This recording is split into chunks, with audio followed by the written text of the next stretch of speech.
The Native Tribes of Central Australia by Baldwin Spencer, first published in 1899. This book can be found on the site here, globalgraybooks.com/Native Tribes of Central Australia ebook.html Global Gray 2025 globalgraybooks.com. Contents. Preface. Introduction to the social organization of the tribes. 3. Certain ceremonies concerned with marriage, together with a discussion regarding the same, IV, the totems v. the Churinga or bull roarers of the Arunta and other tribes. 6. Intichiuma ceremonies. 7. Initiation ceremonies. 8. Initiation ceremonies continued. Nyingwira ceremony. 9. Initiation ceremonies continued. Nyingwira ceremony concluded. X. Traditions dealing with the origin of the Altringa ancestors. Xi. Traditions dealing with the origin of the Altringa ancestors continued. 12. Customs concerned with knocking out of teeth, nose boring, etc. 13. The customs of Kurdacha and Alapurinja and the avenging party or Atninga. 14. Customs relating to burial and mourning. 15. The Iruntarinea and Irumburinga, or spirit individuals. 16. The making and the powers of medicine men, various forms of magic. 17. Methods of obtaining wives. 18. Myths relating to sun, moon, eclipses, etc. 19. Clothing, weapons, implements, decorative art. Glossary of native terms used. Preface. In the following pages we have endeavored to set forth an account of the customs and social organization of certain of the tribes inhabiting Central Australia. It has been the lot of one of us to spend the greater part of the past 20 years in the center of the continent, and as sub-protector of the Aborigines he has had exceptional opportunities of coming into contact with, and of gaining the confidence of, the members of the large and important Arunda tribe, amongst whom he has lived, and of which tribe both of us, it may be added, are regarded as fully initiated members. In the month of July, 1894, we met at Alice Springs, when the scientific expedition organized by Mr. W. A. Horn, of Adelaide, visited that part of the continent, and it was then that one of us gave to Dr. E. C. Sterling, the anthropologist of the expedition, notes which have since been published in the anthropological section of the report on the work of the expedition. This report included the results of the information gained up to that time with regard to the central tribes, and in respect to certain points, we have, to some extent, had to traverse the same ground in order to make our account as complete as possible, but it was very evident that in regard to the customs and organization of the tribe, we were then only on the threshold of the inquiry, and at a subsequent time we determined to carry on the work. During the summer of 1896-1897, the natives gathered together at Alice Springs to perform an important series of ceremonies, constituting what is called the Yangwira, and this, which occupied more than 3 months, we witnessed together. The series of ceremonies and enacted enabled us not only to gain a knowledge of, and an insight into the meaning of certain of them, which until then had not been seen by Europeans, but also served to indicate lines of inquiry along which further investigation would prove to be of value. In addition to the investigation of various customs, such as those connected with initiation and magic, we have paid special attention to the totemic system and to matters concerned with the social organization of the tribes. In connection especially with the totemic system,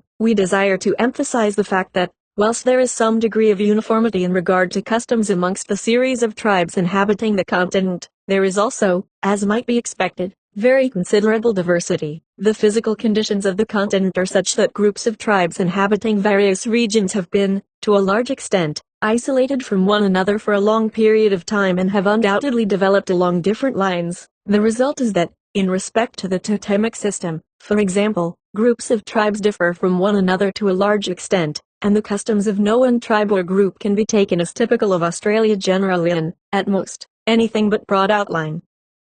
The question of the social organization of the Australian tribes and the significance of the terms of relationship have given rise to a considerable amount of difference of opinion, and into these we have inquired as carefully as possible. The result of our work is undoubtedly to corroborate that of Messrs. Howitt and Fisson in regard to these matters. We have endeavored to set forth the results of our investigations so that the reader may see, on the one hand, the actual facts, and on the other, the conclusions at which, in certain cases, we have arrived after a consideration of these. As it has been our main object to write simply an account of the central tribes, we have not referred to the work of other authors, except so far as it was directly concerned with the tribes investigated. The work by Mr. W. E. Roth on the Aborigines of northwest central Queensland reached us when our manuscript was written, and we have added references to it chiefly in the form of footnotes. Mr. Roth's work bears more closely upon certain parts of ours than that of any other author does. and is in some respects, especially in connection with the system of organization, the most detailed account yet published of any Australian tribe, and we gladly take this opportunity, as fellow workers in the same field, of expressing our high appreciation of his work. The time in which it will be possible to investigate the Australian native tribes is rapidly drawing to a close, and though we know more of them than we do of the lost Tasmanians, yet our knowledge is very incomplete, and unless some special effort be made, many tribes will practically die out without our gaining any knowledge of the details of their organization, or of their sacred customs and beliefs. We have, in conclusion, the pleasant duty of acknowledging the assistance received from various friends, to Mr. C. E. Cowell and Mr. P. M. Byrne, both of whom, from long residence amongst them, are well acquainted with the natives. We are indebted in various ways for the most cordial assistance, and to Mr. Cowell one of us owes the opportunity of traversing certain parts of the interior which would otherwise have been inaccessible to him. To Mr. C. Winnick we are especially indebted. There is no one who has a fuller knowledge of the topography of Central Australia, and this knowledge he most generously and freely placed at our disposal, drawing up for us the 2 maps on which are indicated the localities of the principal spots associated with the traditions of the Arunta natives. It will be understood that these maps are not intended to indicate our present knowledge of the geographical features of Central Australia, all except the more important ones being purposely omitted. We have to thank Mr. W. A. Horn and Dr. E. C. Sterveling for permission to utilize certain drawings illustrative of native rock paintings which were originally made to illustrate Dr. Sterling's anthropological report dealing with the Arunta tribe. Finally, we have to express our deep sense of the obligation under which we lie to Dr. E. B. Tyler and Mr. J. G. Fraser. It need hardly be pointed out how much we are indebted to their work as indicating to us lines of inquiry, but in addition to this we have received from them the most cordial personal encouragement and help. They have most kindly read through the proofs. Indeed, to Mr. Fraser we are deeply indebted for the final revision of these, and in offering them our warmest thanks, we venture to express the hope that the work may prove to be worthy of the interest which they have taken in it. Melbourne, March, 1898. Introduction. The native tribes with which we are dealing occupy an area in the center of the Australian continent, which, roughly speaking, is not less than 700 miles in length from north to south, and stretches out east and west of the transcontinental telegraph line, covering an unknown extent of country in either direction. The nature of the country varies much in different parts of this large area. At Lake Eyre, in the south, it is actually below sea level. As we travel northwards for between 300 and 400 miles, the land gradually rises until it reaches an elevation of 2,000 feet, and to this southern part of the country the name of the lower steppes may appropriately be given. Northwards from this lies an elevated plateau forming the higher steppes, the southern limit of which is roughly outlined by the James and McDonnell Ranges, which run across from east to west for a distance of 400 miles. The rivers which rise in the higher steppes find their way to the south, passing through deep gaps in the mountain ranges and then meandering slowly across the lower steppes until they dwindle away and are lost amongst the southern sandy flats, or perhaps reach the great depressed area centering in the salt bed of Lake Eyre. Away to the south and west of this steppe land lies a vast area of true desert region, crossed by no river courses, but with mile after mile of monotonous sandhills covered with porcupine grass, or with long stretches of country where thick belts of almost impenetrable mulga scrub stretch across. We may first of all briefly outline, as follows, the nature of the country occupied by the tribes with which we are dealing.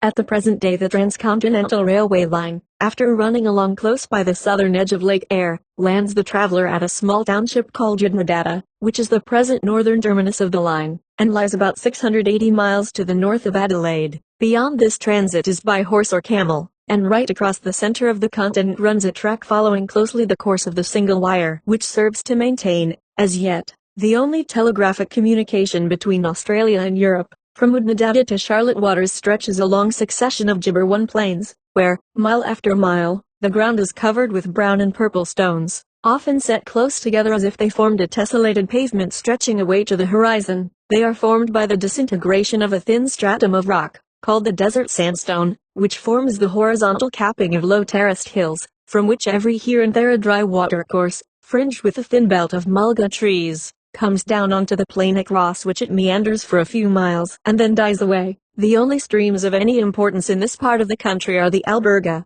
Stevenson, and Hamilton, which run across from the west and unite to form the Macumba River, which in times of flood empties itself into Lake Eyre. It is only very rarely that the rainfall is sufficient to fill the beds of these three streams. As a general rule, a local flood occurs in one or other of them, but on rare occasions a widely distributed rainfall may fill the creeks and also the Finke River, which flows south from the McDonough Range, which lies away to the north. When such a flood does occur, and this only takes place at long and irregular intervals of time, then the ordinary riverbeds are not deep enough to hold the body of water descending from the various ranges in which the tributary streams take their rise. Under these conditions, the floodwaters spread far and wide over the low-lying lands around the river courses.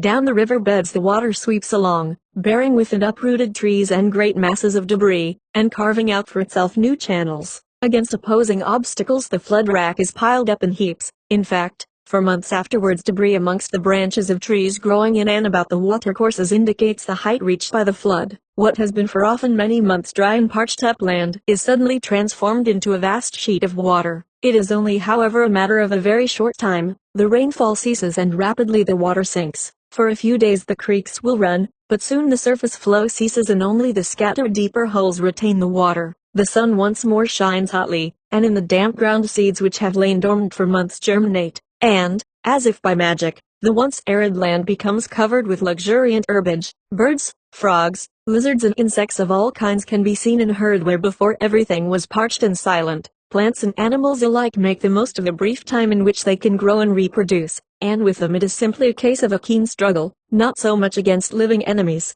as against their physical environment.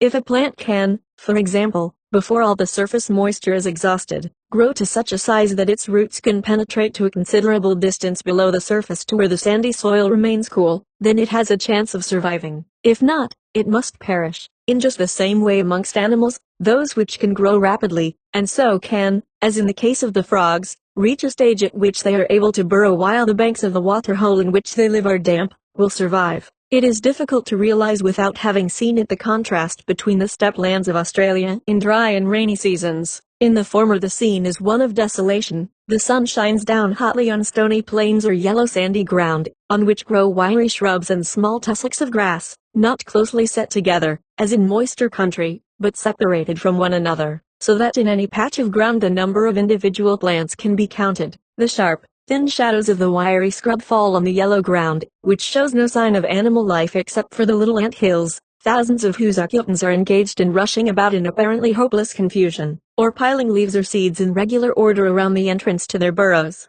A desert oak tree or an acacia tree may now and then afford a scanty shade, but for weeks together no clouds hide the brightness of the sun by day or of the stars by night. Amongst the ranges which rise from the higher steppes the scenery is of a very different nature. Here, wild and rugged quartzite ranges, from which at intervals rise great rounded bluffs or sharply outlined peaks, reaching in some instances a height of 5,000 feet, run roughly parallel to one another, east and west, for between 300 and 400 miles. These ridges are separated from one another by valleys, varying in width from 200 or 300 yards to 20 miles, where the soil is hard and yellow and the scrub which thinly covers it is just like that of the lower steppes. The river courses run approximately north and south, and, as the watershed lies to the north of the main ranges, they have to cut at right angles across the latter. This they do in gorges, which are often deep and narrow. Some of them, except at flood times, are dry and afford the only means of traversing the ranges. Others are constantly filled with water which, sheltered from the heat of the sun, remains in the dark waterholes when elsewhere the watercourses are quite dry. The scenery amongst the ranges is by no means devoid of beauty. The rugged red rocks, with here and there patches of pines or cycads, or stray gum trees with pure white trunks, stand out sharply against the clear sky. In the gorges the rocks rise abruptly from the sides of the water pools, leaving often only a thin strip of blue sky visible overhead. In some cases the gorge will run for half a mile across the range like a zigzag cleft, not more than 10 or 12 feet wide. In addition to the steppe lands, there lies away to the south and west the true desert country where there are no watercourses other than the very insignificant ones which run for at most a mile or two across the sandy flats which surround the base of isolated hills such as Mount Olga or Ayers Rock. In this region, the only water is to be found in rock holes on the bare hills which every now and then rise out above the sand hills and the mulga-covered flats. Nothing could be more dreary than this country. There is simply a long succession of sandhills covered with tussocks of porcupine grass, the leaves of which resemble knitting needles radiating from a huge pincushion, or, where the sand hills die down, there is a flat stretch of hard plain country, with sometimes belts of desert oaks, or, more often, dreary mulga scrub. In this desert country there is not much game, small rats and lizards can be found, and these the native catches by setting fire to the porcupine grass and so driving them from one tussock to another. But he must often find it no easy matter to secure food enough to live upon. In times of drought, which very frequently occur, the life of these sandhill blacks must be a hard one. Every now and then there are found, right in the heart of the sandhills, small patches of limestone, in each of which is a deep pit-like excavation, at the bottom of which there may or may not be a little pool of water, though such native wells, as they are called, are of rare occurrence and are the remnants of old mound springs. More likely than not, the little water which one does contain is foul with the decaying carcass of a dingo which has ventured down for a drink and has been too weak to clamber out again. The most characteristic feature of the desert country, next to the sandhills, are the remains of what have once been lakes, but are now simply level plains of glistening white salt, hemmed in with low hills covered with dreary scrub.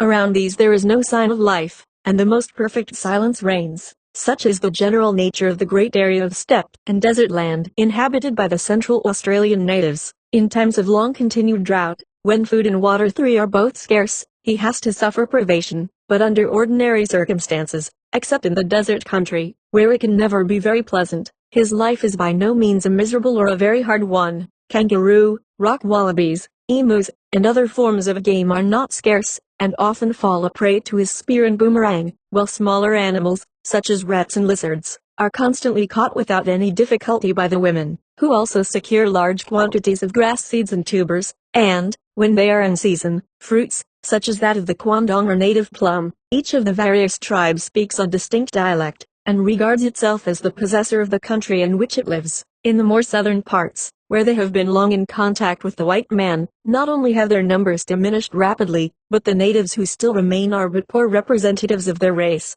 having lost all or nearly all of their old customs and traditions. With the spread of the white man, it can only be a matter of comparatively a few years before the same fate will befall the remaining tribes, which are as yet fortunately too far removed from white settlements of any size to have become degraded. However kindly disposed the white settler may be, his advent at once and of necessity introduces a disturbing element into the environment of the native, and from that moment degeneration sets in, no matter how friendly may be the relations between the aborigine and the newcomers.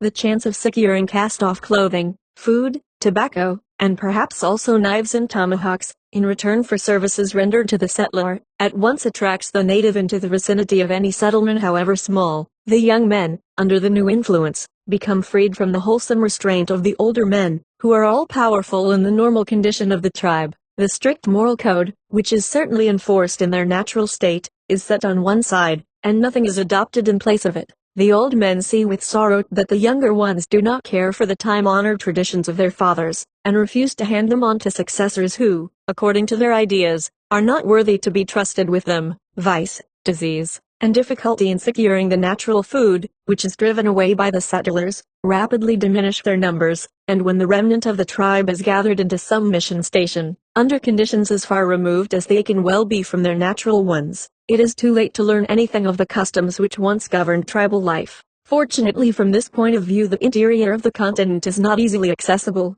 or rather its climate is too dry and the water supply too meager and untrustworthy, to admit as yet of rapid settlement, and therefore the natives, in many parts, are practically still left to wander over the land which the white man does not venture to inhabit, and amongst them may still be found tribes holding firmly to the beliefs and customs of their ancestors. If now we take the Arunta tribe as an example, we find that the natives are distributed in a large number of small local groups, each of which occupies, and is supposed to possess, a given area of country, the boundaries of which are well known to the natives. In speaking of themselves, the natives will refer to these local groups by the name of the locality which each of them inhabits. Thus, for example, the natives living at Idrakora, as the white men call it, will be called Artwa Itarkoira Opmira, which means men of the Itarkoira camp. Those living at Henbury on the Fink will be called Artwa Wangakama Opmira, which means men of the Wangakama Henbury camp.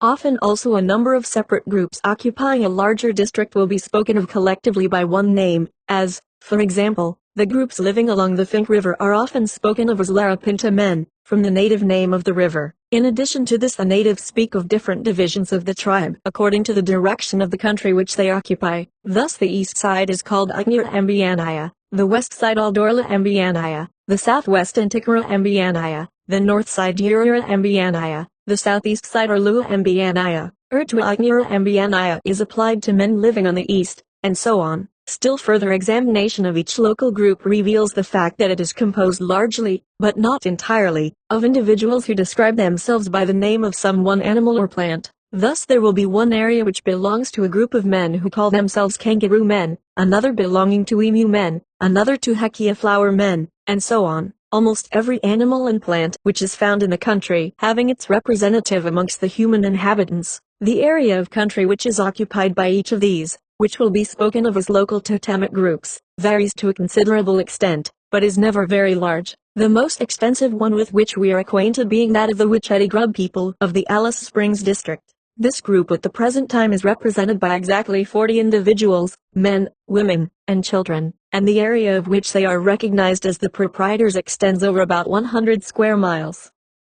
In contrast to this, one particular group of plum tree people is only, at the present day, represented by one solitary individual, and he is the proprietor of only a few square miles. With these local groups we shall subsequently deal in detail. All that need be added here in regard to them is that groups of the same designation are found in many parts of the district occupied by the tribe. For example, there are various local groups of kangaroo people, and each one of these groups has its headman or, as the natives themselves call him, its Alatunja. For however small in numbers a local group may be, it always has its Alatunja. Within the narrow limits of his own group the local headman or Alatunja takes the lead. Outside of his group no headman has of necessity any special power, if he has any generally recognized authority, as some of them undoubtedly have. This is due to the fact that he is either the head of a numerically important group, or is himself famous for his skill in hunting or fighting, or for his knowledge of the ancient traditions and customs of the tribe. Old age does not by itself confer distinction, but only when combined with special ability. There is no such thing as a chief of the tribe,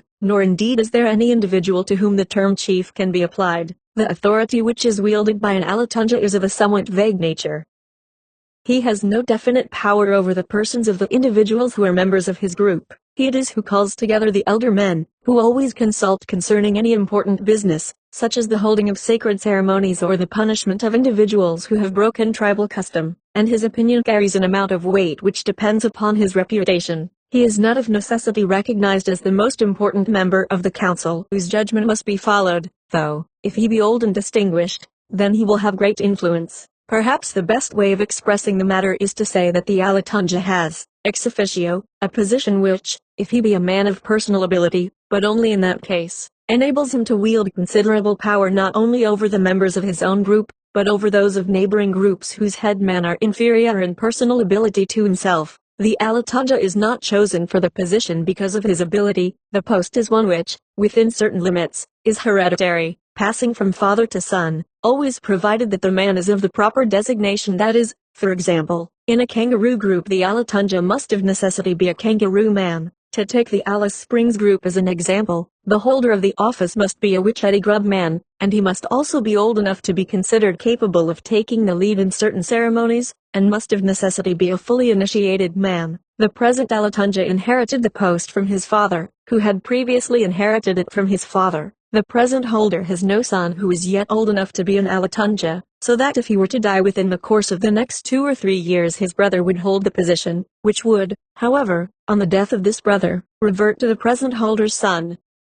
It of course occasionally happens that the Alatunja has no son to succeed him, in which case he will before dying nominate the individual whom he desires to succeed him, who will always be either a brother or a brother's son. The Alatunjaship always descends in the male line, and we are not aware of anything which can be regarded as the precise equivalent of this position in other Australian tribes, a fact which is to be associated with the strong development of the local groups in this part of the continent. The most important function of the Alatunja is to take charge of what we may call the sacred storehouse, which has usually the form of a cleft in some rocky range, or a special hole in the ground, in which, concealed from view, are kept the sacred objects of the group. Near to the storehouse, which is called Nurtnachulunga, no woman, child, or uninitiated man dares venture on pain of death. At intervals of time, and when determined upon by the Alatunja, the members of the group perform a special ceremony, called Intitiuma, which will be described later on in detail, and the object of which is to increase the supply of the animal or plant bearing the name of the particular group which performs the ceremony. Each group has an Intitiuma of its own, which can only be taken part in by initiated men bearing the group name. In the performance of this ceremony the Alatunja takes the leading part. He it is who decides when it is to be performed, and during the celebration the proceedings are carried out under his direction, though he has, while conducting them, to follow out strictly the customs of his ancestors. As amongst all savage tribes the Australian native is bound hand and foot by custom.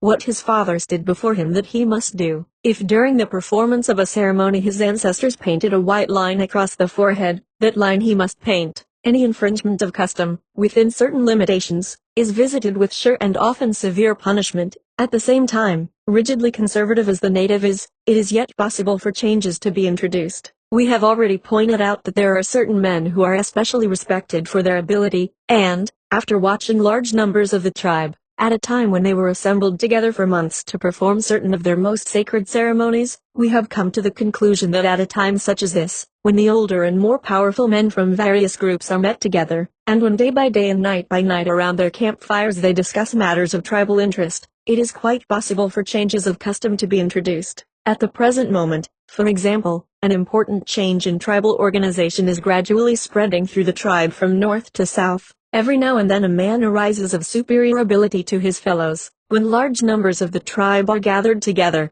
at least it was so on the special occasion to which we allude, one or two of the older men are at once seen to wield a special influence over the others. Everything, as we have before said, does not depend upon age. At this gathering, for example, some of the oldest men were of no account, but, on the other hand, others not so old as they were, but more learned in ancient lore or more skilled in matters of magic, were looked up to by the others, and they it was who settled everything. It must, however, be understood that we have no definite proof to bring forward of the actual introduction by this means of any fundamental change of custom. The only thing that we can say is that, after carefully watching the natives during the performance of their ceremonies and endeavoring as best we could to enter into their feelings, to think as they did, and to become for the time being one of themselves, we came to the conclusion that if one or two of the most powerful men settled upon the advisability of introducing some change, even an important one, it would be quite possible for this to be agreed upon and carried out. That changes have been introduced, in fact, are still being introduced, is a matter of certainty. The difficulty to be explained is how, in face of the rigid conservatism of the native, which may be said to be one of his leading features, such changes can possibly even be mooted. The only possible chance is by means of the old men, and,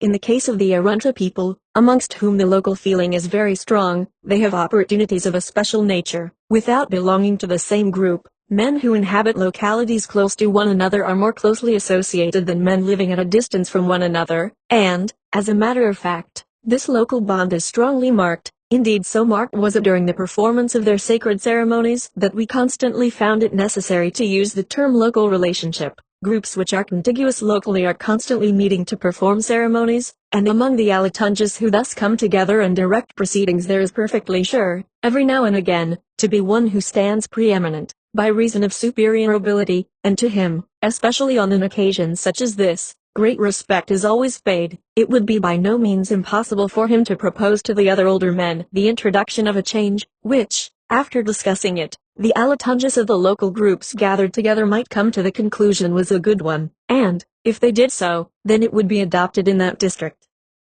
After a time a still larger meeting of the tribe, with headmen from a still wider area, a meeting such as the Angwira, which is described in the following pages, might be held. At this the change locally introduced would, without fail, be discussed. The man who first started it would certainly have the support of his local friends, provided they had in the first instance agreed upon the advisability of its introduction, and not only this, but the chances are that he would have the support of the headmen of other local groups of the same designation as his own. Everything would, in fact, depend upon the status of the original proposer of the change, but, granted the existence of a man with sufficient ability to think out the details of any change, then, owing partly to the strong development of the local feeling, and partly to the feeling of kinship between groups of the same designation, wherever their local habitation may be, it seems quite possible that the markedly conservative tendency of the natives in regard to customs handed down to them from their ancestors may every now and then be overcome, and some change, even a radical one, be introduced.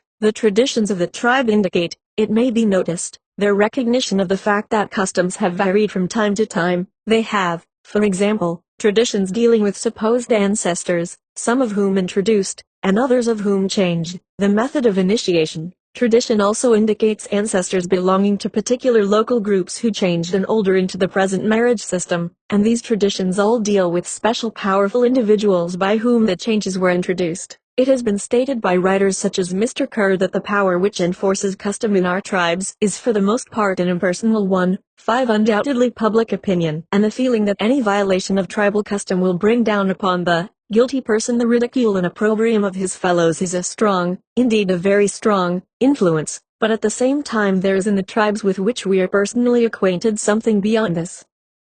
Should any man break through the strict marriage laws, it is not only an impersonal power which he has to deal with. The headmen of the group or groups concerned consult together with the elder men, and, if the offender, after long consultation, be adjudged guilty and the determination be arrived at that he is to be put to death, a by no means purely hypothetical case, then the same elder men make arrangements to carry the sentence out, and a party, which is called an ninja, is organized for the purpose. The offending native is perfectly well aware that he will be dealt with by something much more real than impersonal power. 6. In addition to the Alatunja, there are two other classes of men who are regarded as of especial importance. These are the so-called medicine men, and in the second place, the men who are supposed to have a special power of communicating with the Irundarinia or spirits associated with the tribe. Needless to say, there are grades of skill recognized amongst the members of these two classes, in much the same way as we recognize differences of ability amongst members of the medical profession. In subsequent chapters we shall deal in detail with these three special types. Meanwhile, in this general resume, it is sufficient to note that they have a definite standing and are regarded as, in certain ways, superior to the other men of the tribe.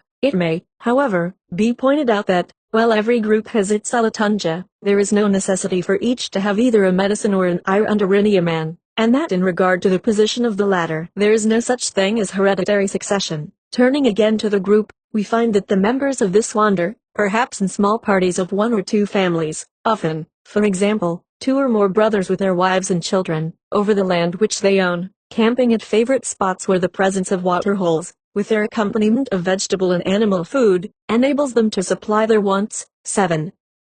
In their ordinary condition the natives are almost completely naked, which is all the more strange as kangaroo and wallaby are not by any means scarce, and one would think that their fur would be of no little use and comfort in the winter time, when, under the perfectly clear sky, which often remains cloudless for weeks together, the radiation is so great that at night time the temperature falls several degrees below freezing point. The idea of making any kind of clothing as a protection against cold does not appear to have entered the native mind, though he is keen enough upon securing a government blanket when he can get one, or, in fact, any stray cast-off clothing of the white man. The latter is however worn as much from motives of vanity as from a desire for warmth. A lubber with nothing on except an ancient straw hat and an old pair of boots is perfectly happy. The very kindness of the white man who supplies him, in outlying parts, with stray bits of clothing is by no means conducive to the longevity of the native. If you give a black fellow, say a woolen shirt, he will perhaps wear it for a day or two, after that his wife will be adorned with it,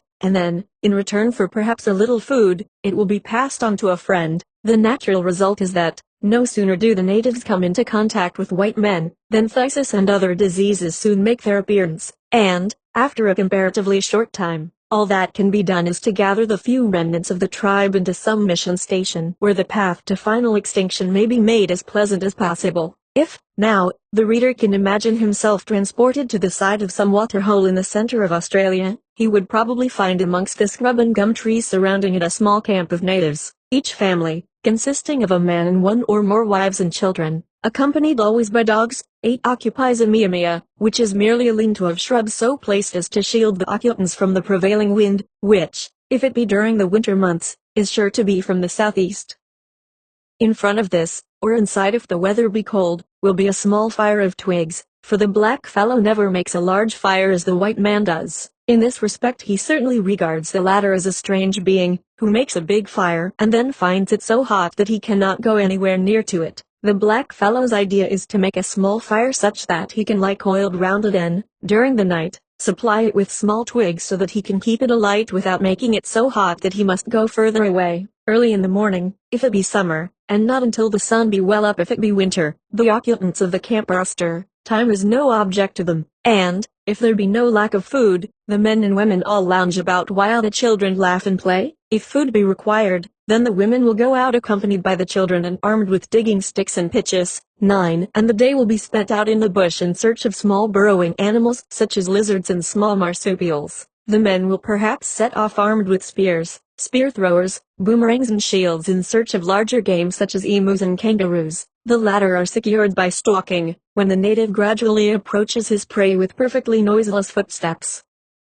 Keeping a sharp watch on the animal, he remains absolutely still, if it should turn its head, until once more it resumes its feeding. Gradually, availing himself of the shelter of any bush or large tussock of grass, he approaches near enough to throw his spear. The end is fixed into the point of the spear thrower, and, aided by the leverage thus gained, he throws it forward with all his strength. Different men vary much in their skill in spear throwing, but it takes an exceptionally good man to kill or disable it more than 20 yards. Sometimes 2 or 3 men will hunt in company, and then, while one remains in ambush, the others combine to drive the animals as close as possible to him. Euros 10 are more easily caught than kangaroos, owing to the fact that they inhabit hilly and scrub country, across which they make paths, by the side of which men will lie in ambush while parties of women go out and drive the animals towards them. On the ranges the rock wallabies have definite runs, and close by one of these a native will sit patiently, waiting hour by hour, until some unfortunate beast comes by. In some parts the leaves of the pituri plant,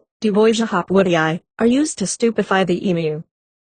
The plan adopted is to make a decoction in some small waterhole at which the animal is accustomed to drink. There, hidden by some bush, the native lies quietly in wait. After drinking the water the bird becomes stupefied, and easily falls a prey to the blackfellow's spear. Sometimes a bush shelter is made, so as to look as natural as possible, close by a waterhole, and from behind this animals are speared as they come down to drink. It must be remembered that during the long dry seasons of Central Australia waterholes are few and far between, so that in this way the native is aided in his work of killing animals. In some parts advantage is taken of the inquisitive nature of the emu. A native will carry something which resembles the long neck and small head of the bird and will gradually approach his prey, stopping every now and then, and moving about in the aimless way of the bird itself. The emu, anxious to know what the thing really is, will often wait and watch it until the native has the chance of throwing his spear at close quarters.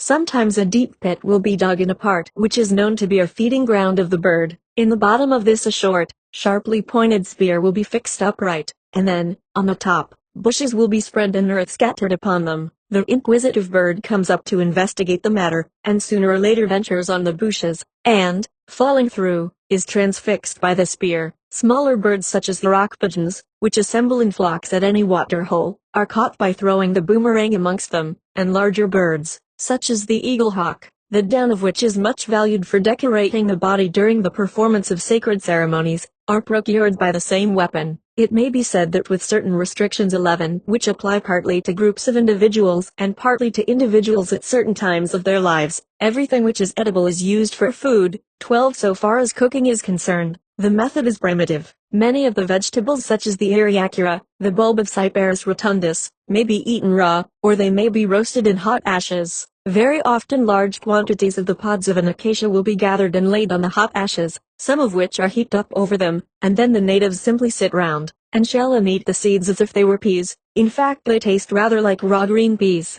Perhaps the most standard vegetable diet of the natives in this part of the center is what is called by the natives in the north of the Arunta, in Gwitchika, and by white men usually Munaroo. This is the seed of a species of Claytonia. The women gather large quantities and winnow the little black seeds by pouring them from one pitchie into another so that the wind may carry off the loose husks, or else, taking some up in their hands, they blow the husks away. When freed from the latter, they are placed on one of the usual grinding stones and then ground down with a smaller stone held in the hand. Water is poured on every now and then, and the black, muddy-looking mixture tumbles over the side into a receptacle, and is then ready for eating either raw or after baking in the ashes. Munaroo seems to take the place amongst these tribes of the Nardu. The spore cases of Marcellia quadrifolia, which is a staple article of food in the Barcoo district and other parts of the interior of Australia. In the case of animals, the larger ones are usually cooked in more or less shallow pits in the ground. An opossum is first of all disemboweled, the wool is then plucked off with the fingers and the body placed on the hot ashes. A rock wallaby is treated in much the same way, except that the hair is first singed off in the fire and then the skin is scraped with a piece of flint. The ashes are heaped up over the body, which, when partly cooked, is taken out and an incision made in each groin. The holes fill and refill with fluid, which is greatly appreciated and drunk up at once. The animal is then divided up, the flint at the end of the spear thrower being used for this purpose. When cooking an echidna, the intestines are first removed, then a small hole is dug, the bottom is sprinkled with water, and the animal placed in it. The back is covered with a layer of moist earth or sand, which is removed after about a quarter of an hour, and hot ashes substituted, which are removed after a few minutes. The skin with the quills is next cut off with a flint, and the body is then placed amongst hot ashes till cooked. When a euro or kangaroo is killed, the first thing that is always done is to dislocate the hind legs so as to make the animal what is called etnuda or limp. A small hole is cut with a flint in one side of the abdomen, and after the intestines have been pulled out, it is closed up with a wooden skewer. The intestines are usually cooked by rolling them about in hot sand and ashes, any fat which may be present being carefully removed, as it is esteemed a great delicacy. One of the first things to be done is to extract the tendons from the hind limbs. To do this, the skin is cut through close to the foot with the sharp bit of flint which is attached to the end of the spear thrower. A hitch is next taken round the tendon with a stick, and then, with one foot against the animal's rump, the man pulls until the upper end gives way. Then the loose end is held in the teeth, and, when tightly stretched, the lower end is cut through with the flint, and the tendon thus extracted is twisted up and put for safekeeping beneath the waist girdle, or in the hair of the head just behind the ear. These tendons are of great service to the natives in various ways, such as for attaching the barbed points onto the ends of the spears, or for splicing spears or mending broken spear throwers. Meanwhile, a shallow pit, perhaps 1 or 2 feet deep, has been dug with sticks, and in this a large fire is made. When this burns up, the body is usually held in the flames to singe off the fur, after which it is scraped with a flint. Sometimes this part of the performance is omitted. The hind legs are cut off at the middle joint and the tail either divided in the middle or cut off close to the stump. When the fire has burned down, the animal is laid in the pit on its back with its legs protruding through the hot ashes, which are heaped up over it. After about an hour it is supposed to be cooked, and is taken off, laid on green boughs so as to prevent it from coming in contact with the earth, and then cut up, the hind legs being usually removed first. In some parts where the fur is not singed off, the first thing that is done after removing the body from the fire is to take off the burned skin. The carver assists himself, during the process of cutting the body up into joints, to such dainty morsels as the heart and kidneys, while any juice which accumulates in the internal cavities of the body is greedily drunk. When cooking an emu, the first thing that is done is to roughly pluck it. An incision is then made in the side and the intestines withdrawn, and the inside stuffed with feathers, the cut being closed by means of a wooden skewer. A pit is dug sufficiently large to hold the body and a fire lighted in it, over which the body is held and singed so as to get rid of the remaining feathers. The legs are cut off at the knee joint, and the head brought round under one leg, to which it is fastened with a wooden skewer. The ashes are now removed from the pit, and a layer of feathers put in. On these the bird is placed resting on its side, another layer of feathers is placed over the bird, and then the hot ashes are strewn over. When it is supposed to be cooked enough, it is taken out, placed on its breast, and an incision is made running round both sides so as to separate the back part from the under portion of the body. It is then turned onto its back, the legs taken off and the meat cut up. The tracking powers of the native are well known, but it is difficult to realize the skill which they display unless one has seen them at work. 13. Not only does the native know the track of every beast and bird, but after examining any burrow he will at once, from the direction in which the last track runs, tell you whether the animal is at home or not. From earliest childhood, boys and girls alike are trained to take notes of every track made by every living thing. With the women especially, it is a frequent amusement to imitate on the sandy ground the tracks of various animals, which they make with wonderful accuracy with their hands. Not only do they know the varied tracks of the latter, but they will distinguish those of particular men and women.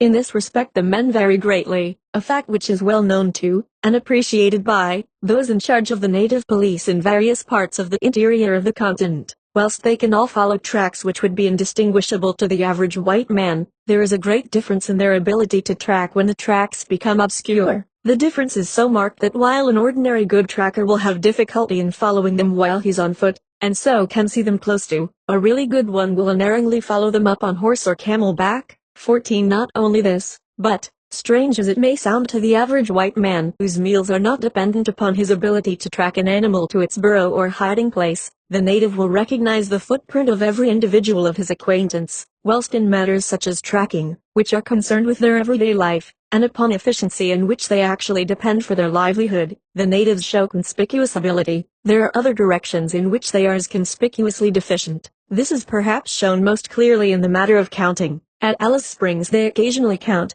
sometimes using their fingers in doing so, up to 5, but frequently anything beyond 4 is indicated by the word Oknira, meaning much or great. 1 is Nintha, 2 Therama or Thera, 3 Urapicha, 4 Therankathara, 5 Theranka Theranintha. Time is counted by sleeps or moons, or phases of the moon, for which they have definite terms. Longer periods they reckon by means of seasons, having names for summer and winter.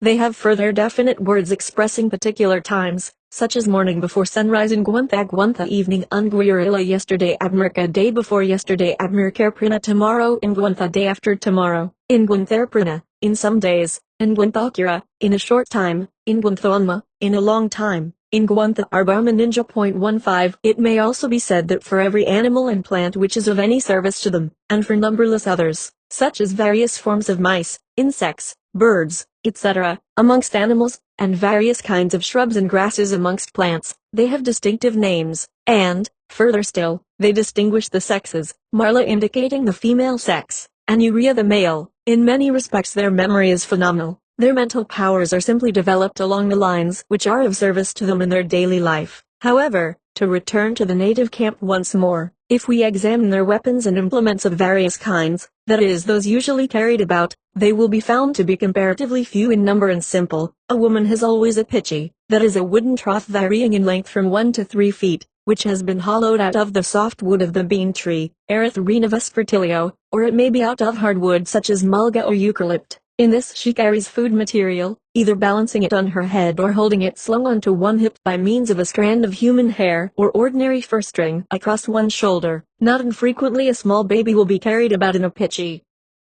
The only other implement possessed by a woman is what is popularly called a yam stick, which is simply a digging stick or, to speak more correctly, a pick. The commonest form consists merely of a straight staff of wood with one or both ends bluntly pointed, and of such a size that it can easily be carried in the hand and used for digging in the ground. When at work, a woman will hold the pick in the right hand close to the lower end, and, alternately digging this into the ground with one hand, while with the other she scoops out the loosened earth, will dig down with surprising speed. In parts of the scrub, where live the honey ants, which form a very favorite food of the natives, acre after acre of hard sandy soil is seen to have been dug out, simply by the picks of the women in search of the insect, until the place has just the appearance of a deserted field where diggers have, for long, been at work prospecting. Very often a small pitchy will be used as a shovel or scoop, to clear the earth out with, when it gets too deep to be merely thrown up with the hand. As the woman goes on digging deeper and deeper until at last she may reach a depth of some 6 feet or even more, of course the children go out with the women, and from the moment that they can toddle about they begin to imitate the actions of their mother. In the scrub, a woman will be digging up lizards or honey ants while close by her small child will be at work, with its diminutive pick, taking its first lessons in what,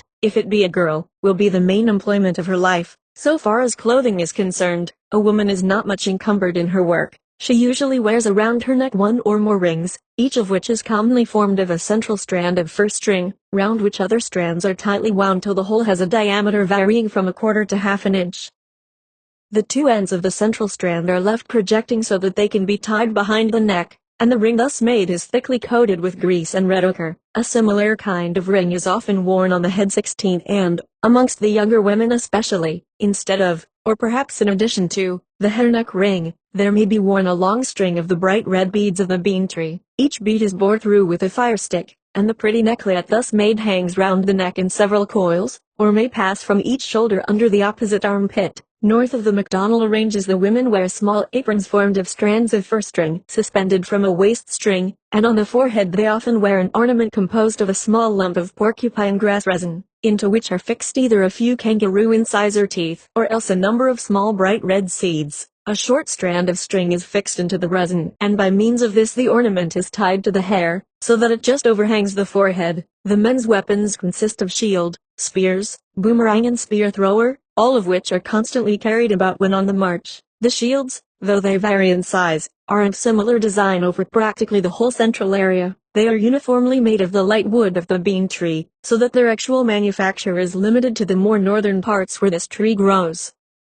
The Warramunga tribe are especially noted for their shields, which are traced far and wide over the center. Each has a distinctly convex outer and a concave inner surface, in the middle of which a space is hollowed out, leaving a bar running across in the direction of the length, which can be grasped by the hand. In the Alpira, Arunta and Laricha tribes the ordinary spear is about 10 feet, or somewhat less, in length. The body is made of Tacoma wood and the tip of a piece of mulga, which is spliced onto the body and the splicing bound round with tendon. Close to the sharp point a small curved barb is attached by tendon, though in many this barb is wanting. A rarer form of spear is made out of heavier wood, such as the desert oak, Casuarina discana, and this is fashioned out of one piece and has no barb. The spear thrower is perhaps the most useful single thing which the native has. It is in the form of a hollowed-out piece of mulga from 2 feet to 2 feet 6 inches in length, with one end tapering gradually to a narrow handle, and the other, more suddenly, to a blunt point, to which is attached, by means of tendon, a short, sharp bit of hardwood which fits into a hole in the end of a spear. At the handle end is a lump of resin into which is usually fixed a piece of sharp-edged flint or quartzite, which forms the most important cutting weapon of the native.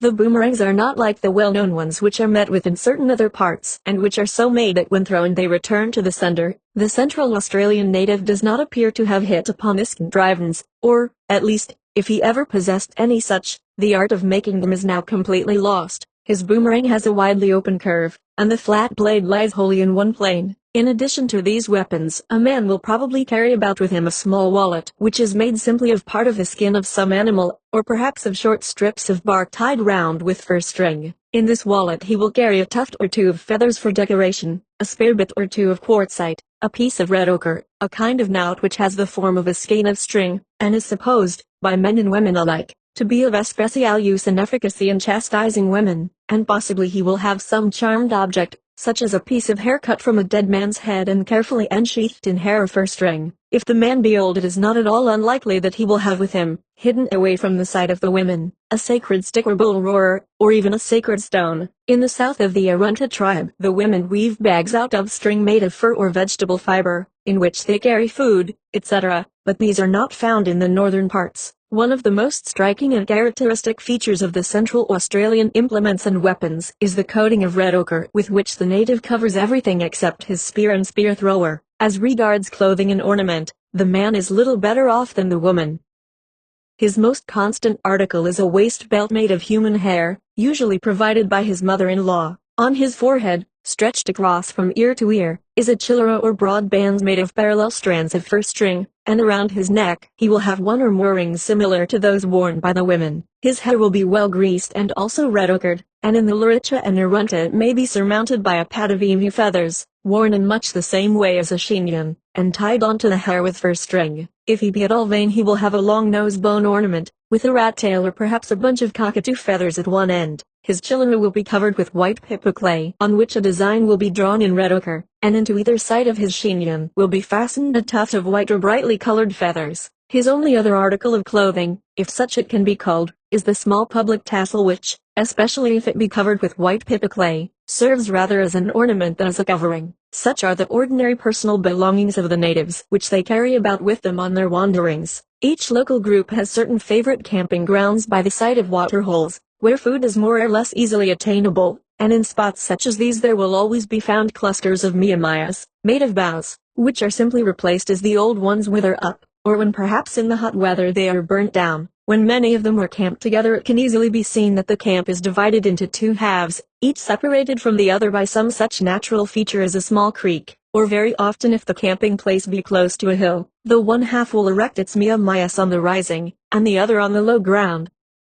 We shall see later that in the case of the Arunta tribe, for example, all the individuals belong to one or other of the four divisions called Penunga, Bulthara, Purla and Kumara, and in camp it will be found that the first two are always separated from the last two. During the daytime the women are sure to be out in search of food, while the men either go out in search of larger game, or else, if lazy and food be abundant, they will simply sleep all day, or perhaps employ their time in making or trimmings up their weapons. When conditions are favorable everyone is cheerful and light-hearted, though every now and then a quarrel will arise, followed perhaps by a fight, which is usually accompanied by much noise and little bloodshed. On such occasions, if it be the women who are concerned, fighting clubs will be freely used and blows given and taken which would soon render hors de combat an ordinary white woman, but which have comparatively little effect upon the black women. The men usually look on with apparent complete indifference, but may sometimes interfere and stop the fight. If, however, two men are fighting, the mother and sisters of each will cluster round him, shouting at the top of their voices and dancing about with a peculiar and ludicrous high-knee action,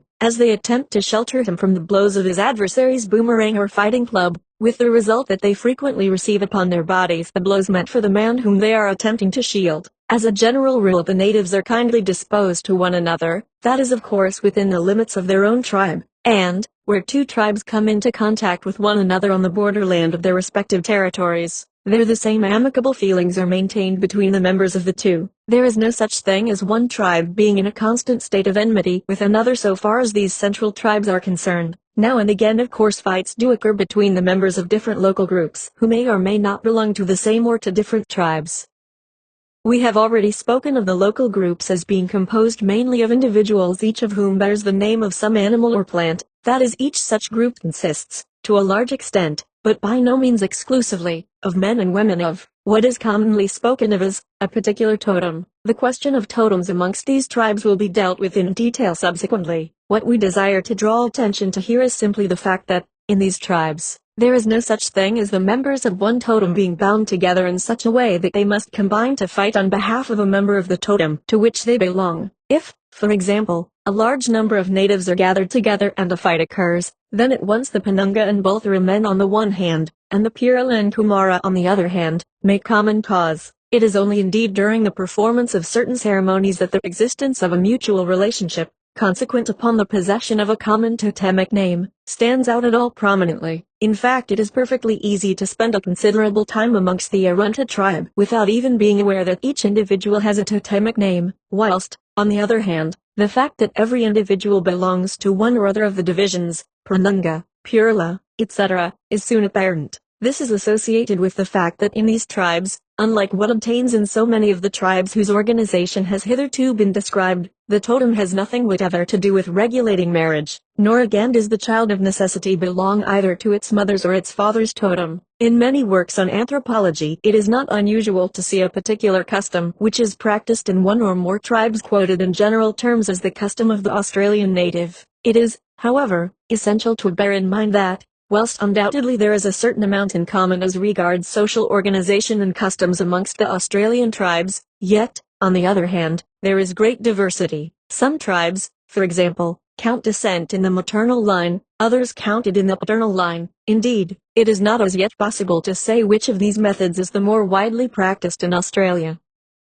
In some tribes totems govern marriage, in others they have nothing to do with the question. In some tribes a tooth is knocked out at the initiation rite, in others the knocking out of the tooth may be practiced, but is not part of the initiation rite, and in others again the custom is not practiced at all. In some tribes the initiation rite consists in circumcision and perhaps other forms of mutilation as well, in others this practice is quite unknown. In some tribes there is a sex totem, in others there is no such thing, and in isolated cases we meet with an individual totem distinct from the totem common to a group of men and women. When the great size of the land area occupied by the Australian tribes is taken into account, such diversity in custom and organization is not to be wondered at. When, if ever, we gain an adequate knowledge of the various tribes still left, it may be possible to piece the whole together and to trace out the development from a common starting point of the various customs and systems of organization met with in different parts of the continent. At the present time we can perhaps group the tribes into 2 or 3 large divisions,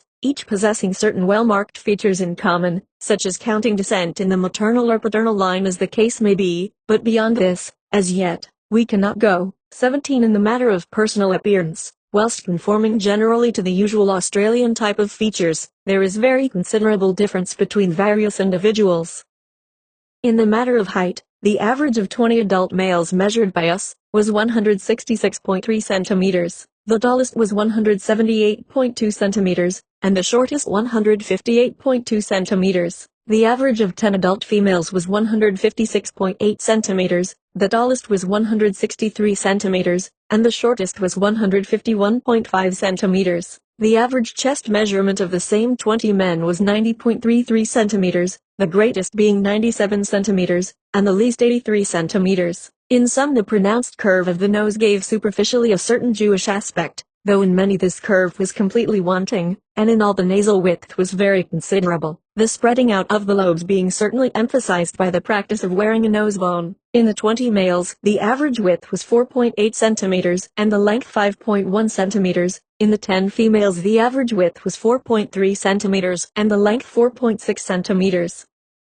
The greatest width in any male was 5.4 centimeters and the least 3.9 centimeters. The length of the former was 5.2 centimeters, and of the latter 4 centimeters. The greatest length was 6.2 centimeters, and in this case the width was 4.9 centimeters, which represents the greatest variation measured as between the length and width, the latter in some few cases, 5 out of the 30, slightly exceeding the length. The root of the nose is depressed and the supraorbital ridges very strongly marked. The buccal width is considerable, averaging 5.8 centimeters in the males and 5.4 centimeters in the females. The greatest width in the males is 6.5 centimeters and in the females 6 centimeters, the least width being respectively 5.3 centimeters and 4.7 centimeters. The lips are always thick. In color, the Central Australian, though usually described as black, is by no means so. Out of the 20 males examined, all, save one, corresponded as closely as possible with the chocolate brown, which is numbered 28 on Broca scheme. 18. The odd one was slightly lighter. The only way in which to judge correctly of the color is to cut a small square hole in a sheet of white paper and to place this upon the skin. Unless this is done, there is a tendency on first inspection to think that the tint is darker than it really is. To ascertain the tint, 2 or 3 parts of the body were tested: the chest, back and legs. It must be remembered that the Central Australian native is fond of rubbing himself over with grease and red ochre, especially at times when ceremonies are being performed, but we do not think that in the individuals examined this interfered materially with the determination, the color of all the individuals and of the various parts tested being strikingly uniform. While at work we always had 2 or 3 of them together, and they could always detect the patch of color on the plate which corresponded to that of the skin examined. The women, with one exception, corresponded in color to number 29, the odd one being of a darker shade, number 28, like the men. The newborn child is always of a decidedly lighter tint, but it rapidly darkens after the first day or 2. A half-caste girl of Alice Springs corresponded to number 21 in color, and the offspring, a few months old, by a white man of a half-caste woman in the southern part of the tribe, was undistinguishable in color from the average English child of the same age. The hair of the head is always well developed in the males, though, owing to certain customs which will be described later, and which necessitate the periodical cutting off of the hair, the amount on the head of any individual is a variable quantity. When fully developed it falls down over the shoulders in long and very wavy locks. As a general rule it is shorter than this, but it always appears to be more or less wavy, though the fondness of the natives for smearing it over with grease and red ochre frequently results in the production of tangled locks, in each of which the component hairs are matted together, whereas in the natural state they would simply form a wavy mass. The beard is usually well developed, and better so amongst the Arunta, Ilpira, and Lurita than amongst the northern tribes, such as the Warramunga and Waji, where the whiskers are usually but comparatively poorly developed. The beard is usually frizzy rather than wavy, and in some instances this feature is a very striking one, but we have never, amongst many hundred natives examined, seen one which could be called woolly. The color, except amongst the older men who have reached an age of, so far as can be judged, 50 or 60 years, when the hair becomes scanty and white, is usually jet black, though the presence of abundant red ochre may, at first sight, cause it to appear to be of a more brownish hue, and occasionally it is of a dark brown tint rather than jet black.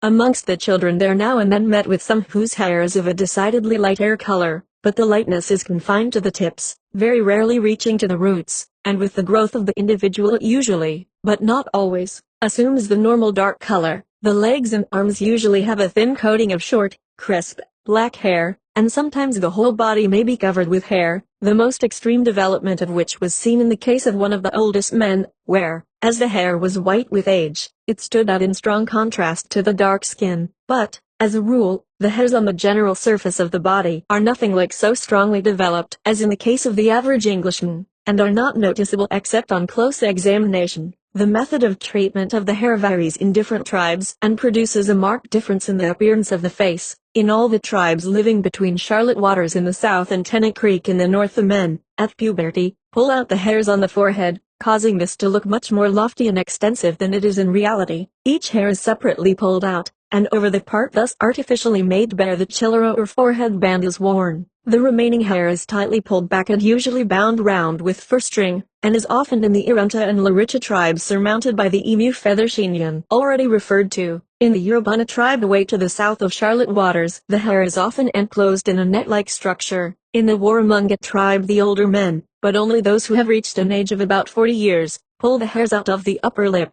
a custom never practiced in the more southern tribes.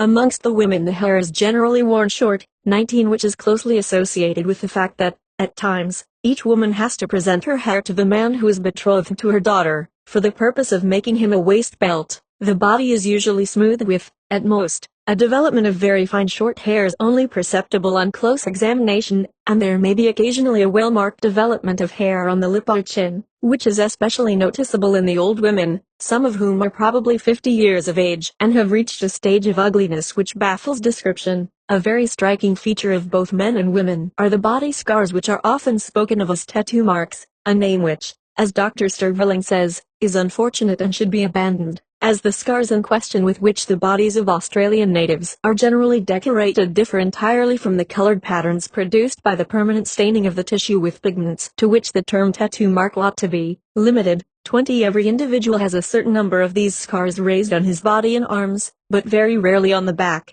As is well known, they are made by cutting the skin with a piece of flint, or, at the present day, glass is used when obtainable, and into the wound thus made ashes are rubbed or the down of the eagle hawk, the idea being, so they say, to promote healing, and not, though the treatment probably has this effect, to aid in the raising of a scar. In some cases they may stretch right across the chest or abdomen. As a general rule, the scars are both more numerous and longer on the men than on the women, but no definite distinction can be drawn in this respect. The absolutely greatest number of scars noticed being on a woman, on whom there were 40 roughly parallel cicatrices between the navel and a point just above the breasts. Very frequently, on the other hand, the scars are limited on a woman to 1 or 2 which unite the breasts across the middle line. The cicatrices in the region of the breast usually stand out most prominently, the most marked ones having an elevation of 15 mm and a width of 20 mm. In addition to these roughly horizontal bands, which are always made in greater or lesser number, others may be present which we may divide into 3 series: a few usually curved bands on the scapular region which are not often met with; b. a series of usually paired short bands letting off on either side obliquely across the chest to the shoulder; c. bands on the arms. In some cases these may be vertically disposed, in others horizontally, and in others we find some of one form and some of the other. In all of them again there is no distinction to be drawn between men and women. Occasionally the cicatrices on the arm will be as prominent as those on the body, but usually they are less so. There is, apart from ornament, no special meaning, so far as their form or arrangement is concerned, to be attached at the present day to these cicatrices, nor could we discover anything in their customs and traditions leading to the belief that they had ever had any deeper meaning.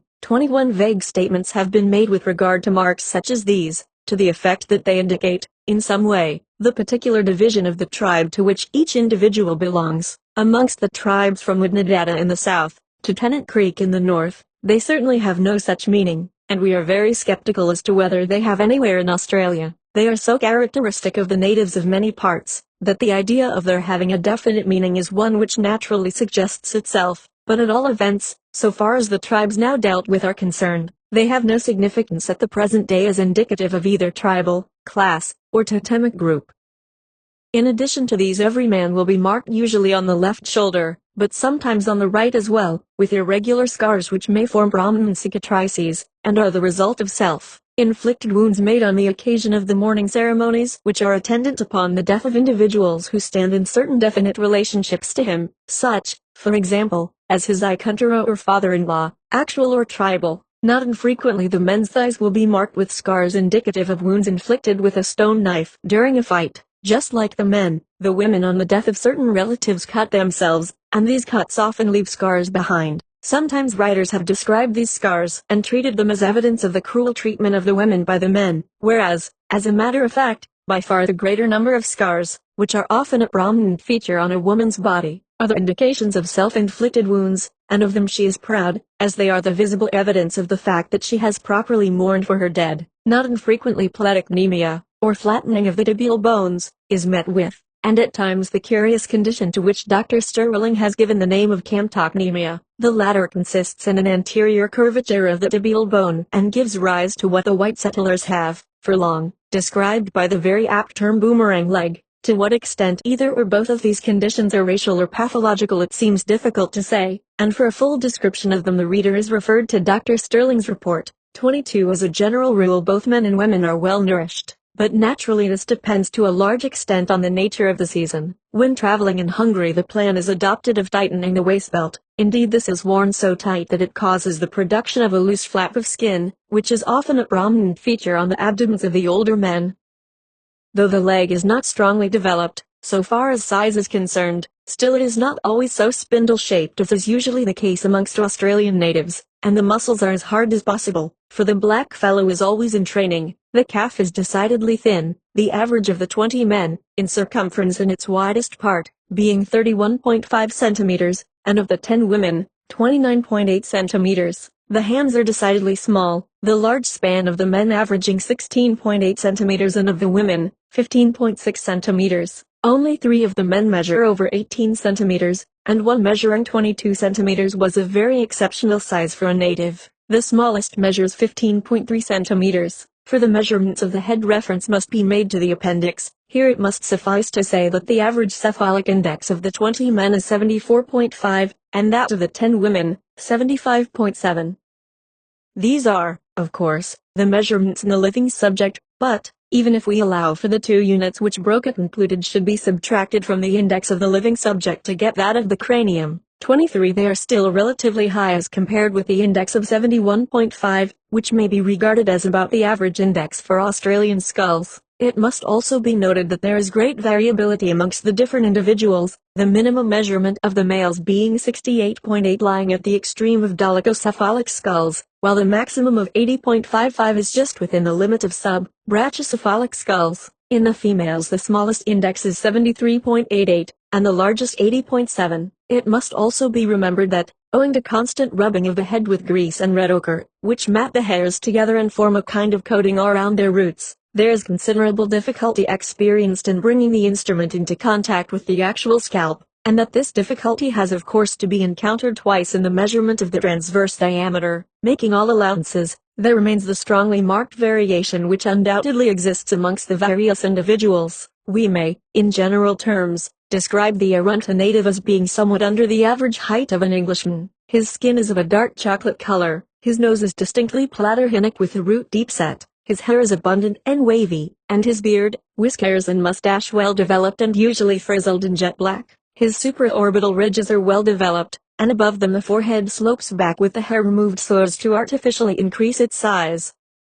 His body is well formed and very lithe, and he carries himself gracefully and remarkably erect with his head thrown well back. Naturally, in the case of the women, everything depends upon their age. The younger ones, that is those between 14 and perhaps 20, have decidedly well-formed figures, and, from their habit of carrying on the head pitches containing food and water, they carry themselves often with remarkable grace. As is usual, however, in the case of savage tribes, the drudgery of food collecting and childbearing tells upon them at an early age, and between 20 and 25 they begin to lose their graceful carriage, the face wrinkles, the breasts hang pendulous, and, as a general rule, the whole body begins to shrivel up, until, at about the age of 30, all traces of an earlier well-formed figure and graceful carriage are lost, and the woman develops into what can only be called an old and wrinkled hag. In regard to their character it is of course impossible to judge them from a white man's standard. In the matter of morality their code differs radically from ours, but it cannot be denied that their conduct is governed by it, and that any known breaches are dealt with both surely and severely. In very many cases there takes place what the white man, not seeing beneath the surface, not unnaturally describes as secret murder, but, in reality, revolting though such slaughter may be to our minds at the present day, it is simply exactly on a par with the treatment accorded to witches not so very long ago in European countries. Every case of such secret murder, when one or more men stealthily stalk their prey with the object of killing him, is in reality the exacting of a life for a life, the accused person being indicated by the so-called medicine man as one who has brought about the death of another man by magic,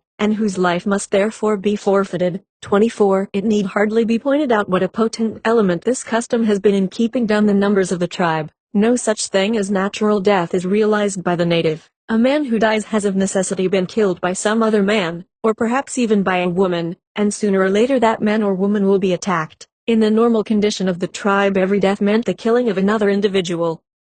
Side by side, however, with this crude and barbarous custom, we find others which reveal a more pleasing side of the native character. Generosity is certainly one of his leading features. He is always accustomed to give a share of his food, or of what he may possess, to his fellows. It may be, of course, objected to this that in so doing he is only following an old established custom, the breaking of which would expose him to harsh treatment and to being looked upon as a churlish fellow. It will, however, hardly be denied that, as this custom expresses the idea that in this particular matter everyone is supposed to act in a kindly way towards certain individuals, the very existence of such a custom, even if it be only carried out in the hope of securing at some time a quid pro quo, shows that the native is alive to the fact that an action which benefits someone else is worthy of being performed. And here we may notice a criticism frequently made with regard to the native, and that is that he is incapable of gratitude. It is undoubtedly true that the native is not in the habit of showing anything like excessive gratitude on receiving gifts from the white man, but then neither does he think it necessary to express his gratitude when he receives a gift from one of his own tribe.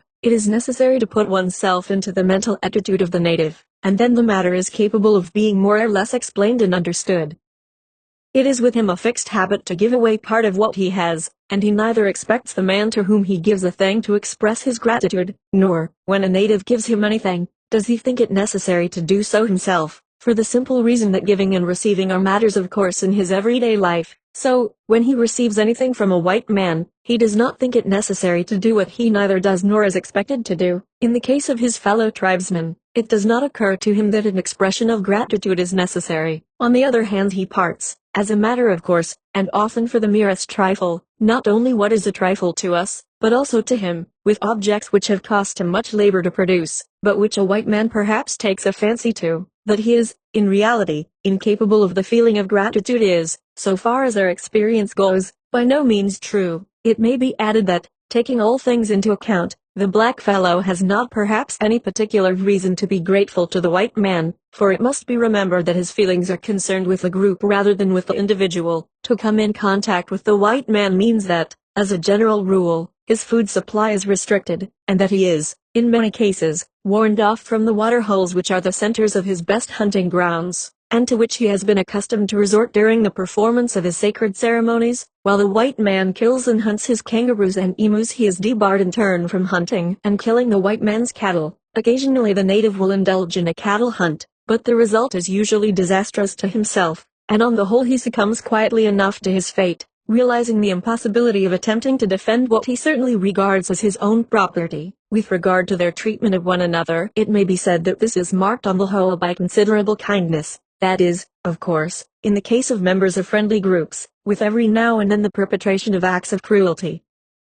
The women are certainly not treated usually with anything which could be called excessive harshness. They have, as amongst other savage tribes, to do a considerable part, but by no means all, of the work of the camp. But, after all, in a good season this does not amount to very much, and in a bad season men and women suffer alike, and of what food there is they get their share. If, however, rightly or wrongly, a man thinks his wife guilty of a breach of the laws which govern marital relations, then undoubtedly the treatment of the woman is marked by brutal and often revolting severity. To their children they are, we may say uniformly, with very rare exceptions, kind and considerate, carrying them, the men as well as the women taking part in this, when they get tired on the march, and always seeing that they get a good share of any food. Here again it must be remembered that the native is liable to fits of sudden passion, and in one of these, hardly knowing what he does, he may treat a child with great severity. There is no such thing as doing away with aged or infirm people. On the contrary, such are treated with especial kindness, receiving a share of the food which they are unable to procure for themselves. Infanticide is undoubtedly practiced, but, except on rare occasions, the child is killed immediately on birth, and then only when the mother is, or thinks she is, unable to rear it owing to there being a young child whom she is still feeding, and with them suckling is continued for it may be several years. They believe that the spirit part of the child goes back at once to the particular spot from whence it came, and can be born again at some subsequent time even of the same woman. Twins, which are of extremely rare occurrence, are usually immediately killed as something which is unnatural, but there is no ill treatment of the mother, who is not thought any the less of, such as is described as occurring in the case of certain West African peoples by Miss Kingsley. We cannot find out what exactly lies at the root of this dislike of twins in the case of the Arunta and other tribes. Dr. Fisson once suggested that it might be due to the fact that the idea of two individuals of the same class being associated so closely was abhorrent to the native mind, that it was, in fact, looked upon much in the light of incest. In the case of the twins being one a boy and the other a girl, this might account for it, but when they both are of the same sex it is difficult to see how any feeling of this kind could arise. Possibly it is to be explained on the simpler ground that the parent feels a not altogether unrighteous anger that two spirit individuals should think of entering the body of the woman at one and the same time, when they know well that the mother could not possibly rear them both, added to which the advent of twins is of very rare occurrence, and the native always has a dread of anything which appears strange and out of the common. In connection with this it may be added that on the very rare occasions on which the child is born at a very premature stage as the result of an accident, nothing will persuade them that it is an undeveloped human being. They are perfectly convinced that it is the young of some other animal, such as a kangaroo, which has by some mistake got inside the woman. 25 On rare occasions, at all events amongst the Luricha tribe, children of a few years of age are killed, the object of this being to feed a weakly but elder child, who is supposed thereby to gain the strength of the killed one when times are favorable. The black fellow is as light-hearted as possible. He has not the slightest thought of, or care for, what the morrow may bring forth, and lives entirely in the present. At night time men, women and children gather round the common campfires talking and singing their monotonous chants hour after hour, until one after the other they drop out of the circle, going off to their different camps, and then at length all will be quiet, except for the occasional cry of a child who, as not seldom happens, rolls over into the fire and has to be comforted or scolded into quietness. There is, however, in these, as in other savage tribes, an undercurrent of anxious feeling which, though it may be stilled and, indeed, forgotten for a time, is yet always present. In his natural state, the native is often thinking that some enemy is attempting to harm him by means of evil magic, and, on the other hand, he never knows when a medicine man in some distant group may not point him out as guilty of killing someone else by magic. It is, however, easy to lay too much stress upon this, for here again we have to put ourselves into the mental attitude of the savage, and must not imagine simply what would be our own feelings under such circumstances. It is not right, by any means, to say that the Australian native lives in constant dread of the evil magic of an enemy. The feeling is always, as it were, lying dormant and ready to be at once called up by any strange or suspicious sound if he be alone, especially at night time, in the bush. But on the other hand, just like a child, he can with ease forget anything unpleasant and enter perfectly into the enjoyment of the present moment. Granted always that his food supply is abundant, it may be said that the life of the Australian native is, for the most part, a pleasant one. In common with all other Australian tribes, those of the centre have been shut off from contact with other peoples, and have therefore developed for long ages without the stimulus derived from external sources. It is sometimes asserted that the Australian native is degenerate, but it is difficult to see on what grounds this conclusion is based. His customs and organization, as well as his various weapons and implements, show, so far as we can see, no indication of any such feature. It may be said that, as far as we are yet acquainted with their customs, the various tribes may be regarded as descended from ancestors who observed in common with one another certain customs, and were regulated by a definite social system which was at one time common to them all. In course of time, as they wandered over the continent and became divided into groups, locally isolated to a large extent from one another, these groups developed along different lines. It is true that there has not been any strongly marked upward movement, but on the other hand, with possibly a few exceptions which might have been expected to occur now and again in particular cases such as that of the Kulin tribe, instanced by Mr. Howitt, any movement which there has been in social matters has been clearly in the direction of increasing their complexity, and there is, at all events, no evidence of the former existence of any stage of civilization higher than the one in which we now find them. 2. The social organization of the tribes. The fundamental feature in the organization of the Central Australian, as in that of other Australian tribes, is the division of the tribe into two exogamous intermarrying groups. These two divisions may become further broken up, but even when more than two are now present we can still recognize their former existence. In consequence of, and intimately associated with, this division of the tribe, there has been developed a series of terms of relationship indicating the relative status of the various members of the tribe, and, of necessity, as the division becomes more complex, so do the terms of relationship. In the tribes with which we are dealing, we can recognize at least two important types which illustrate different grades in the development of the social organization. The first of these is found in the Urubana tribe, the second in the Arunta, Ilpira, Kadesh, Wage, Warramunga, Aluura, and Bingongina tribes. The less complex the organization of the tribe, the more clearly do we see evidence of what Messrs. Howitt and Fisson have called, in regard to Australian tribes, group marriage. Under certain modifications this still exists as an actual custom, regulated by fixed and well-recognized rules, amongst various Australian tribes, whilst in others the terms of relationship indicate, without doubt, its former existence. As is well known, Mr. McLennan held that the terms must have been invented by the natives, using them merely for the purpose of addressing each other or as modes of salutation. To those who have been amongst and watched the natives day after day, this explanation of the terms is utterly unsatisfactory.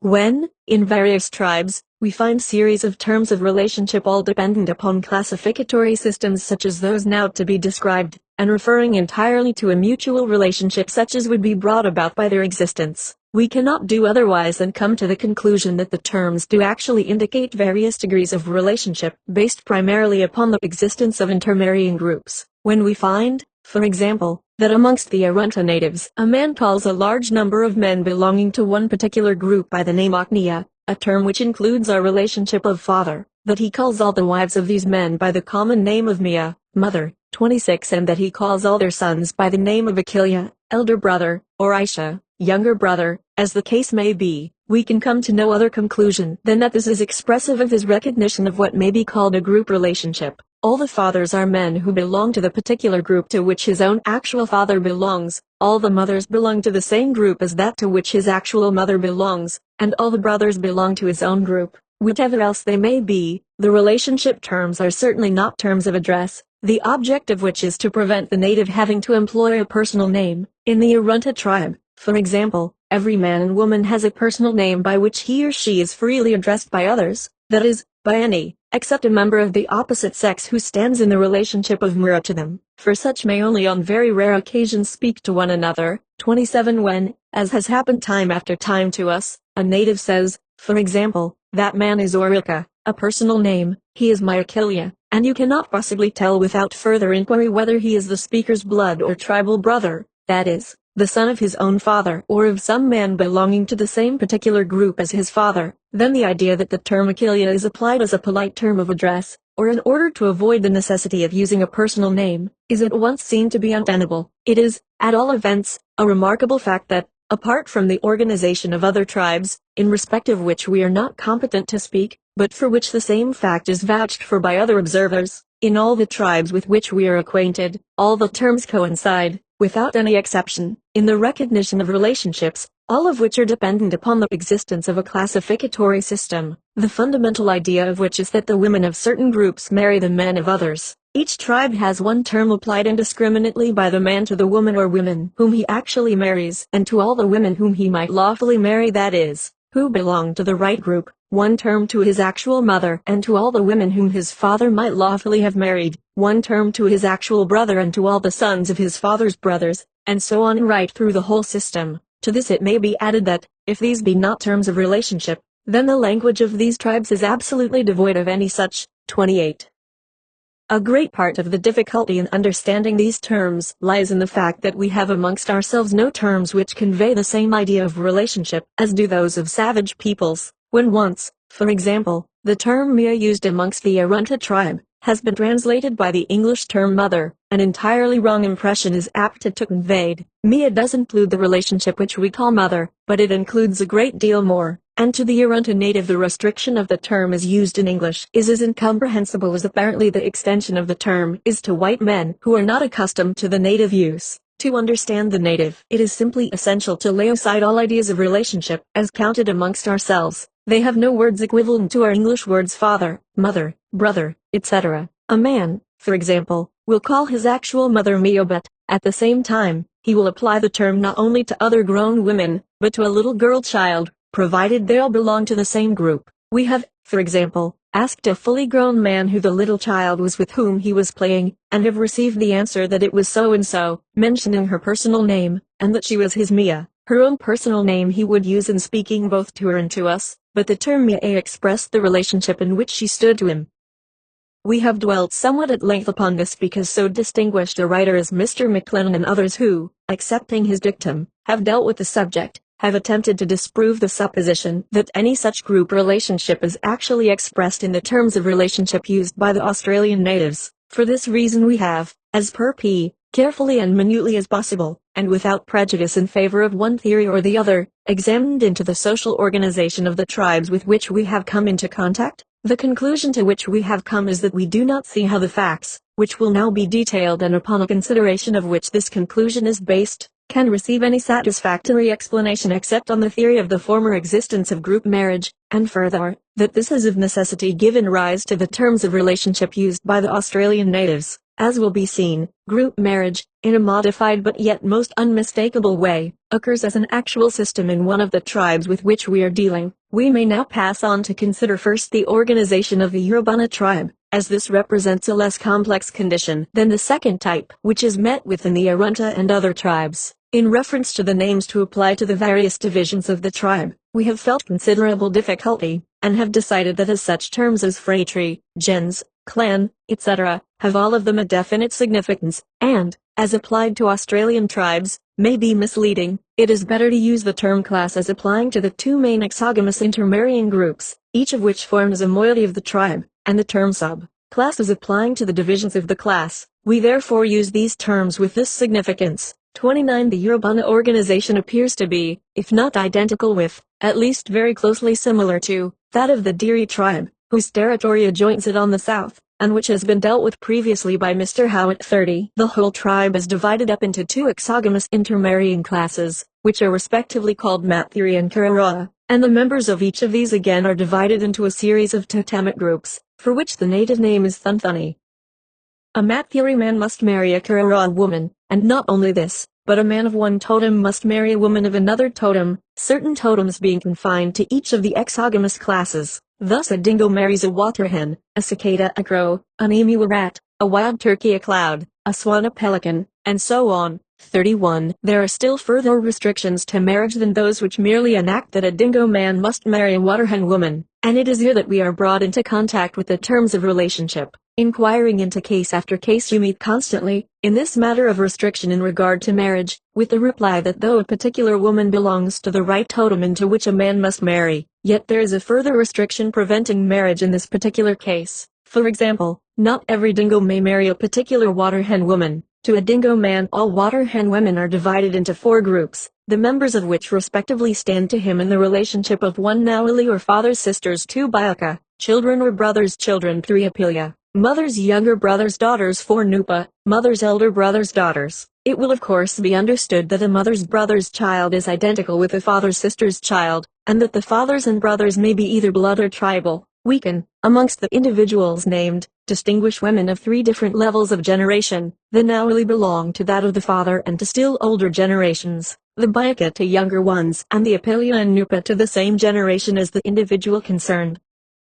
A man can only marry women who stand to him in the relationship of Nupa, that is, are the children of his mother's elder brother's blood or tribal, or, what is the same thing, of his father's elder sisters. The mother of a man's Nupa is Nawali to him, and any woman of that relationship is Mura to him and he to her, and they must not speak to one another. In connection with this, it must be remembered that it is not necessary for the woman to actually have a daughter for her to be Nawali and so Mura to the man. The very fact that she was born a sister of his father places her in this relationship. In the same way Nupa, the term applied to a woman with whom it is lawful for a man to have marital relations, and which is thus the term applied to a wife, cannot, strictly speaking, be regarded as at all the equivalent of the latter term. It is applied indiscriminately by a dingo man to each and every member of a group of water hen women with one or more of whom he may perhaps actually have marital relations, but with any one of whom it is lawful and possible for him to do so. When we say possible for him to have such marital relations, we mean that any one of those women might be assigned to him, as they all, in fact, stand to him in the relationship of potential wives. The word Nupa is without any exception applied indiscriminately by men of a particular group to women of another group, and vice versa. and simply implies a member of a group of possible wives or husbands, as the case may be. While this is so, it must be remembered that in actual practice each individual man has one or perhaps two of these Nupa women who are specially attached to himself and live with him in his own camp. In addition to them, however, each man has certain Nupa women, beyond the limited number just referred to, with whom he stands in the relationship of Pirangaru. 32 to women who are the Pirangaru of a man. The term is a reciprocal one. The latter has access under certain conditions, so that they may be considered as accessory wives. The result is that in the Urubana tribe, every woman is the special Nupa of one particular man, but at the same time he has no exclusive right to her as she is the Pirangaru of certain other men who also have the right of access to her. Looked at from the point of view of the man, his Pirangaru are a limited number of the women who stand in the relationship of Nupa to him. There is no such thing as one man having the exclusive right to one woman. The elder brothers, or Naïve, of the latter, in whose hands the matter lies, will give one man a preferential right, but at the same time they will give other men of the same group a secondary right to her. Individual marriage does not exist either in name or in practice in the Urubana tribe. The initiation in regard to establishing the relationship of Pirangaru between a man and a woman must be taken by the elder brothers, but the arrangement must receive the sanction of the old men of a group before it can take effect. As a matter of actual practice, this relationship is usually established at times when considerable numbers of the tribe are gathered together to perform important ceremonies, and when these and other matters of importance which require the consideration of the old men are discussed and settled. The number of a man's Pirangaru depend entirely upon the measure of his power and popularity. If he be what is called U with Macron RKU with Macron, a word which implies much the same as our word influential, he will have a considerable number. If he be insignificant or unpopular, then he will meet with scanty treatment. A woman may be Pirangaru to a number of men, and as a general rule men and women who are Pirangaru to one another are to be found living grouped together. A man may always lend his wife, that is, the woman to whom he has the first right, to another man, provided always he be her Nupa, without the relationship of Pirangaru existing between the two. But unless this relationship exists, no man has any right of access to a woman. Occasionally, but rarely, it happens that a man attempts to prevent his wife's Pirangaru from having access to her, but this leads to a fight and the husband is looked upon as churlish. When visiting distant groups where, in all likelihood, the husband has no Pirangaru, it is customary for other men of his own class to offer him the loan of one or more of their Nupa women, and a man, besides lending a woman over whom he has the first right, will also lend his Pirangaru. All the children of women who are Nupa to any man, whether they are his special Nupas, or Pirangaru, or Nupa women with whom he has no marital relations, call him Nia, and he calls them Bayaka. Whilst naturally there is a closer tie between a man and the children of the women who habitually live in camp with him, still there is no name to distinguish between the children of his special Nupa and those of any other woman to whom he is Nupa, but with whom he has no marital relations. All Bayaka, or children of men who are at the same level in the generation and belong to the same class and totem, are regarded as the common children of these men, and in the same way the latter are regarded collectively by the Bayakas their Nia. It will thus be seen that in the Urubana tribe we have apparently an organization closely similar to that described by Mr. Howitt as occurring in the Diri tribe with which it is associated locally. It will also be evident that in both these tribes there is what can only be described as a modified form of group marriage, the important features of which may be summarized as follows. We have 1. A group of men, all of whom belong to one moiety of the tribe, who are regarded as the Nupas or possible husbands of a group of women who belong to the other moiety of the tribe. 2. One or more women specially allotted to one particular man, each standing in the relationship of Nupa to the other, but no man having exclusive right to any one woman, only a preferential right. 3. A group of men who stand in the relationship of Pirangaru to a group of women selected from amongst those to whom they are Nupa. In other words, a group of women of a certain designation are actually the wives of a group of men of another designation. A curious feature in the social organization of the Urubana tribe is the restriction in accordance with which a man's wife must belong to what we may call the senior side of the tribe. So far as he himself is concerned, he is only Nupa to the female children of the elder brothers of his mother, or what is exactly the same thing, to those of the elder sisters of his father. It follows from this that a woman is only Nupa to men on the junior side of the tribe, so far as she is concerned. This marked distinction between elder and younger brothers and sisters is a striking feature, not only in tribes such as the Urubana, in which descent is counted in the female line, but also in tribes such as the Arunta in which descent is counted in the male line. If we draw up a genealogical tree in the Urubana tribe, placing the elder members on the left side and the younger members on the right side, then every woman's nupa lies to the right, and every man's to the left side of his or her position in the genealogical tree. It may perhaps be wondered how the natives themselves become acquainted with what is to the average white man so apparently elaborate and even, at first sight, complicated, a scheme. In the first place, it is not in reality so complicated as it appears, and if we lay aside all preconceived ideas of relationship and remember that the terms are constantly being used by the natives who live, so to speak, surrounded with object lessons in the form of the members of the local group, then the difficulty largely vanishes. Another thing to be remembered is that the relationship of one native to another is one of the most important points with which each individual must be acquainted. There are certain customs which are enforced by long usage and according to which men and women of particular degrees of relationship may alone have marital relations, or may not speak to one another, or according to which one individual has to do certain things for another, such as providing the latter with food or with hair, as the case may be, and any breach of these customs is severely punished. The elder men of each group very carefully keep alive these customs, many of which are of considerable benefit to themselves, and when, as at any important ceremony, different groups are gathered together, then matters such as these are discussed, and in this way a knowledge of the various relationships is both gained and kept alive. When a man comes from a distant group, unless he be well known to the group into which he has come, the old men talk the matter over and very soon decide as to his standing. It sometimes happens, in fact not infrequently, that a man from the neighboring Arunta tribe comes to live amongst the Urubana.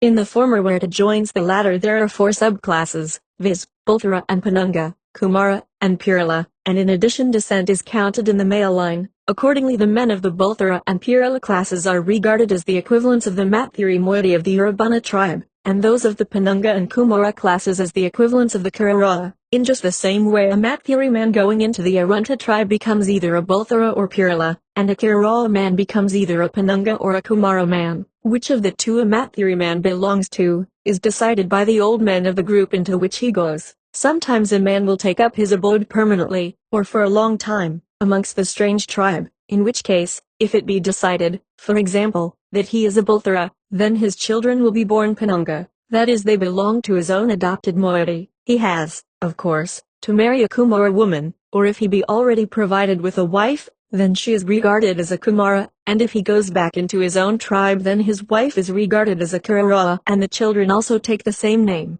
The working out of this with the result that the children belong to the right moiety of the tribe into which the man has gone may be rendered clear by taking 1 or 2 particular examples. Suppose that a Matthiri man goes into the Arunta tribe, then he is told by the old men of the group into which he has gone that he is, say, a Bulthara.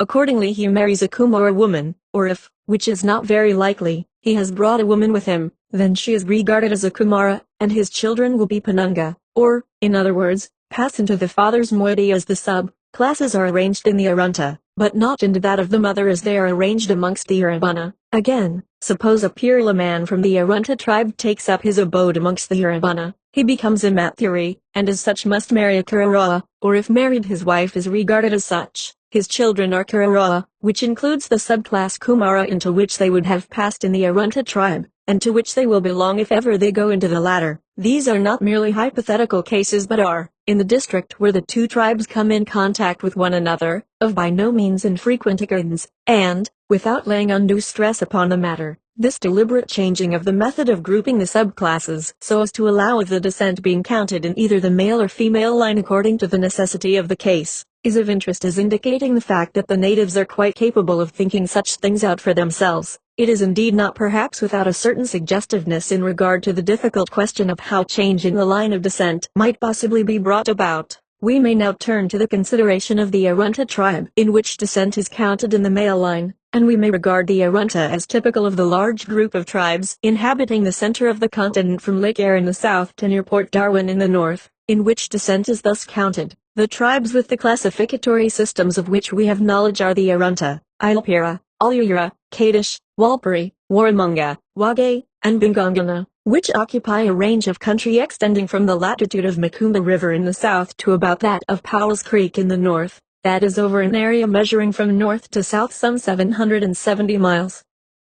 In regard to the organization of the Arunta tribe, with which we shall now deal in detail, it may at the outset be mentioned that the existence of 4 subclasses in the southern part of the tribe, and of 8 in the northern, appears at first sight to indicate that in the latter the organization is more complex. In reality, though without having distinct names applied to them, each one of the 4 subclasses met within the south is actually divided into 2. The 4 are Penunga and Bulthara, Purla and Kumara, the first 2 forming one moiety of the tribe, and the latter 2 forming another. In camp, for example, the Penunga and Bulthara always camp together separated from the Purla and Kumara by some natural feature such as a creek. The Penunga and Bulthara speak of themselves as Nukrakia, and of the Purla and Kumara as Milayanuka, the terms being reciprocal. Further details with regard to this, and evidence of this division into 2 moieties, are given in connection with a discussion of the Turinga and totems, and in the account of the Angwira. The marriage system is, in broad outline, omitting at present certain details which will be referred to shortly, as follows. A Bulthara man marries a Kumara woman and their children are Penunga. A Purla man marries a Penunga woman and their children are Kumara. A Penunga man marries a Purla woman and their children are Bulthara. A Kumara man marries a Bulthara woman and their children are Purla.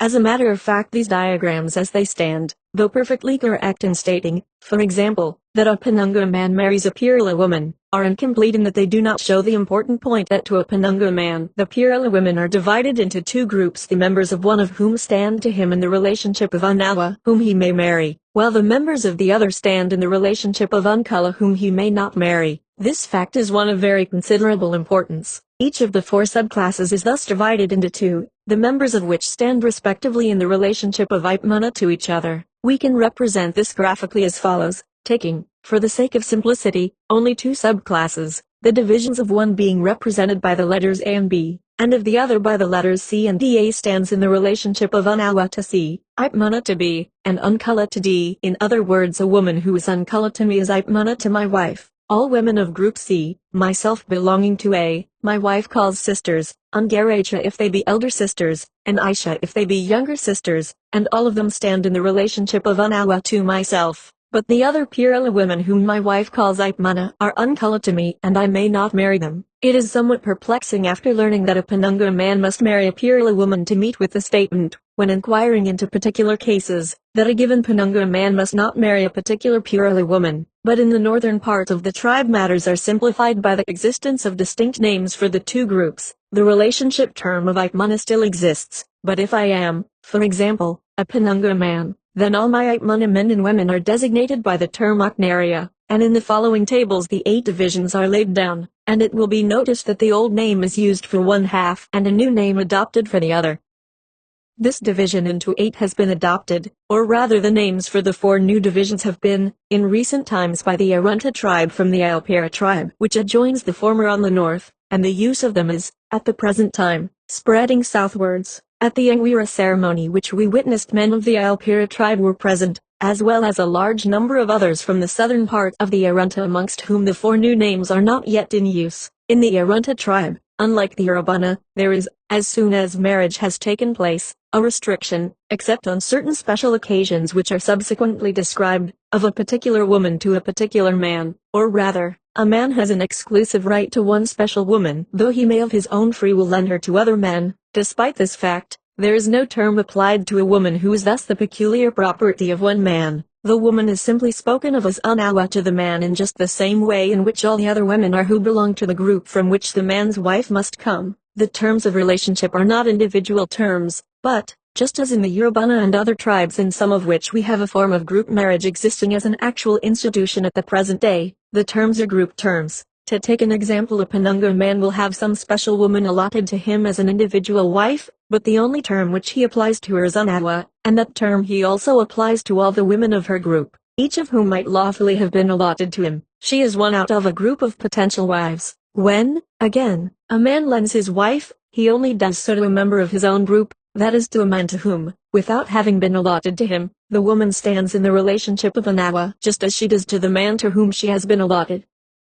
In the southern part of the tribe, where only the 4 divisions exist, a Penunga man will not lend his Unawa to a man who belongs to the half of the Penunga to which he himself does not belong. that is he will not lend her to an Ipmana man but only to men who are Akilia or Asia to him, and in the same way he will only have lent to him a Purila woman to whom he is Unawa and not one to whom he is Unkala. In the northern division the original Penunga is divided up into Penunga and Ungala, and here a Penunga man only lends his wife to a Penunga, an Ungala to an Ungala, and so on. In this northern part it must be remembered that the Penunga men are the exact equivalents to another Penunga man of the Akilia and Aisha, that is the tribal brothers of the southern part, while the Ungala correspond to the Ipmana. The same group terms are applied in all other cases. Thus a man calls his own children Alara, and applies the same term to all his blood and tribal brothers' children, while all his sisters' children are Umba. If, again, I am a Penunga man, then my wife is Purila, and her actual father is a Kumara man. Not only do I call this particular man Ikuntara or father-in-law, but, where the 8 divisions are in force, I apply the same name to all Kumara men.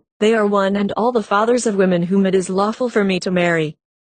That this group relationship is actually recognized is made clear by a variety of facts. If, for example, one of my Ikuntara dies, it is my duty to cut my shoulders with a stone knife as a mark of sorrow. If I neglect to do this, then any one of the men who are Ikuntara to me has the right to take away my wife and give her to some other man to whom she is Unawa. I have not only, supposing it to be the actual father of my wife who has died, neglected to do my duty to him, but I have offended the group collectively, and any member of that group may punish me. Again, if I am out hunting and have caught game, and while carrying this home to my camp I chance to meet a man standing to me in the relationship of Ikuntara, I should at once have to drop the food, which, from the fact of its having been seen by any one member of that group, has become taboo to me. In just the same way amongst the women we see clear instances of customs founded on the existence of group relationship. When a child dies not only does the actual Mia, or mother, cut herself, but all the sisters of the latter, who also are Mia to the dead child, cut themselves. All women call their own children Umba, and apply precisely the same term to the children of their sisters, blood and tribal.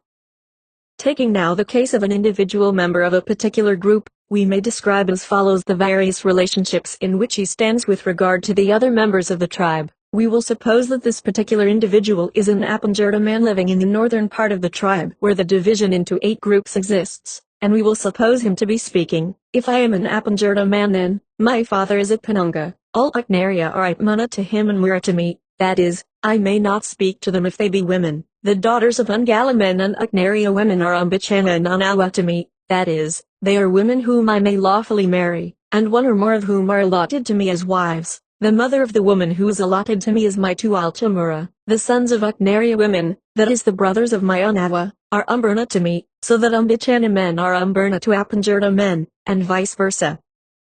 I call my father Uknaya, all men whom my father calls Akilia, elder brothers, or Wisha, younger brother, are Penunga, and they are Uknaya to me. I call his Akilia, Uknaya Aniora, and his Aisha, Uknaya Alkala. My Uknaya's sisters are Penunga, and they are Uwina to me, that is, Penunga women are Uwina to Appanjurta men. All women whom my wife calls Ungaracha, elder sisters, or Quisha, younger sisters, are Umbichana, and they also are Unawa to me. All women whom my wife calls Ipmana are Kumara, and they are Unkala to me. Speaking as an Arunta man living in a part where only 4 subclasses are recognized, all the women of my wife's class, who in this case would be Kumara, I myself belonging to the Balthara, are divided into 2 sets, the members of one of whom are Unawa to me, so that I can marry them, while the members of the other are Unkala, whom I may not marry.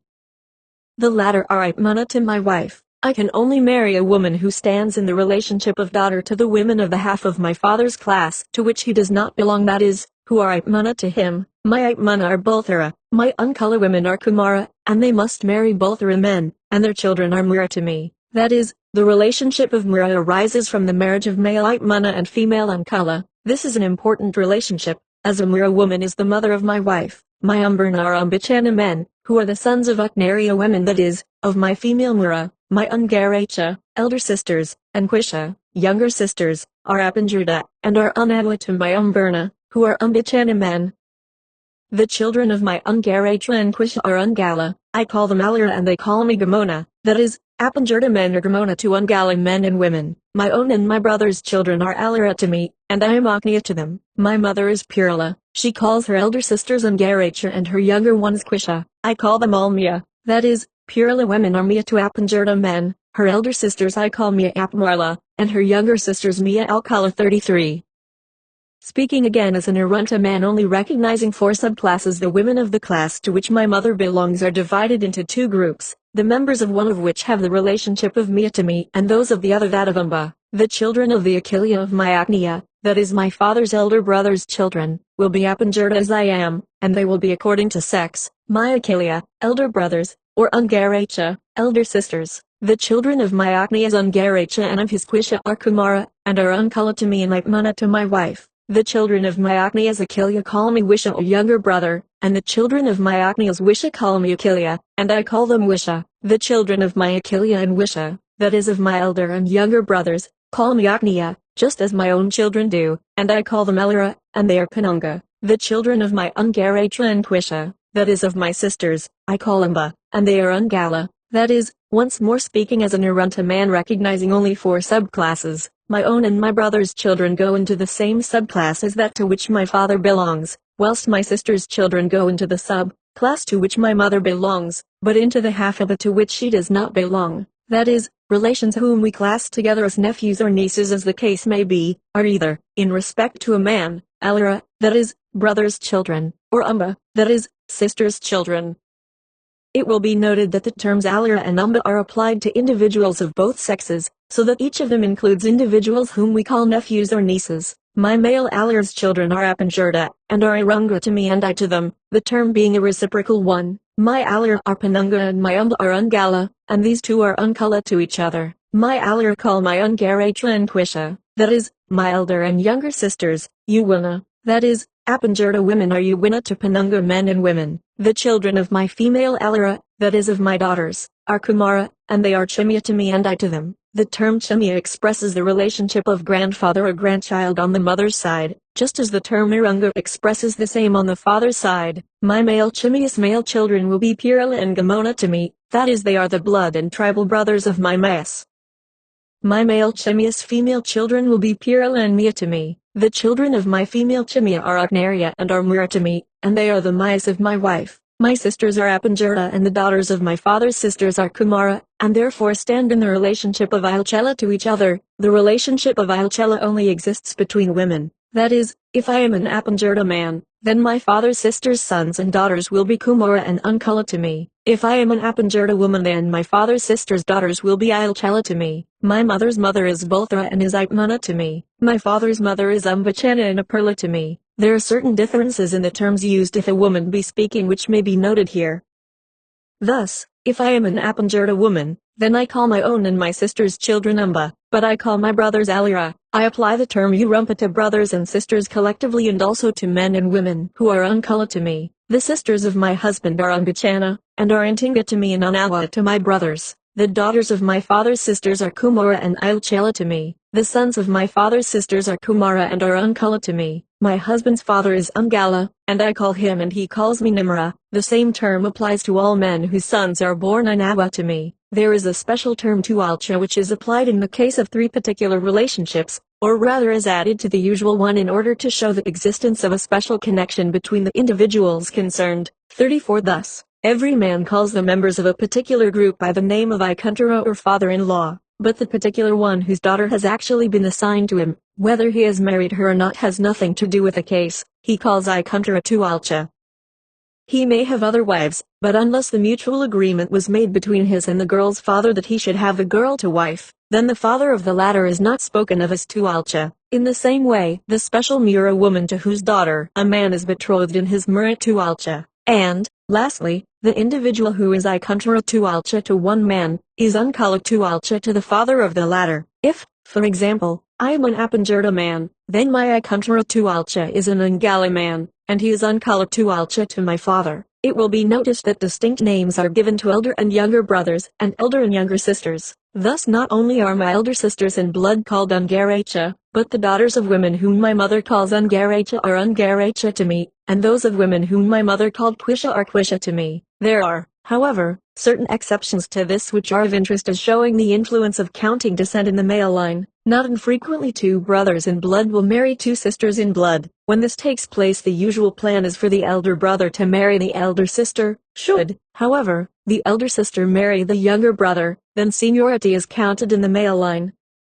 In this case, the sons and daughters of the younger daughter are the elder brothers and sisters of those of the elder sister. A curious custom exists with regard to the mutual behavior of elder and younger sisters and their brothers. A man may speak freely to his elder sisters in blood, but those who are tribal Ungaracha must only be spoken to at a considerable distance. To younger sisters, blood and tribal, he may not speak, or at least, only at such a distance that the features are indistinguishable. A man, for example, would speak to his tribal Ungaracha or elder sister at a distance of say 40 yards, but he would not address his Quisha or younger sisters unless they were at least 100 yards away. At night time Ungaracha and Quisha may go to their brother's camp, and if he be present they may, sitting in the darkness where their faces are not distinguishable, converse with his Unawa or wife. We cannot discover any explanation of this restriction in regard to the younger sister. It can hardly be supposed that it has anything to do with the dread of anything like incest. Else why is there not as strong a restriction in the case of the elder sisters? That there is some form of taboo, or, as the Arunta natives call it,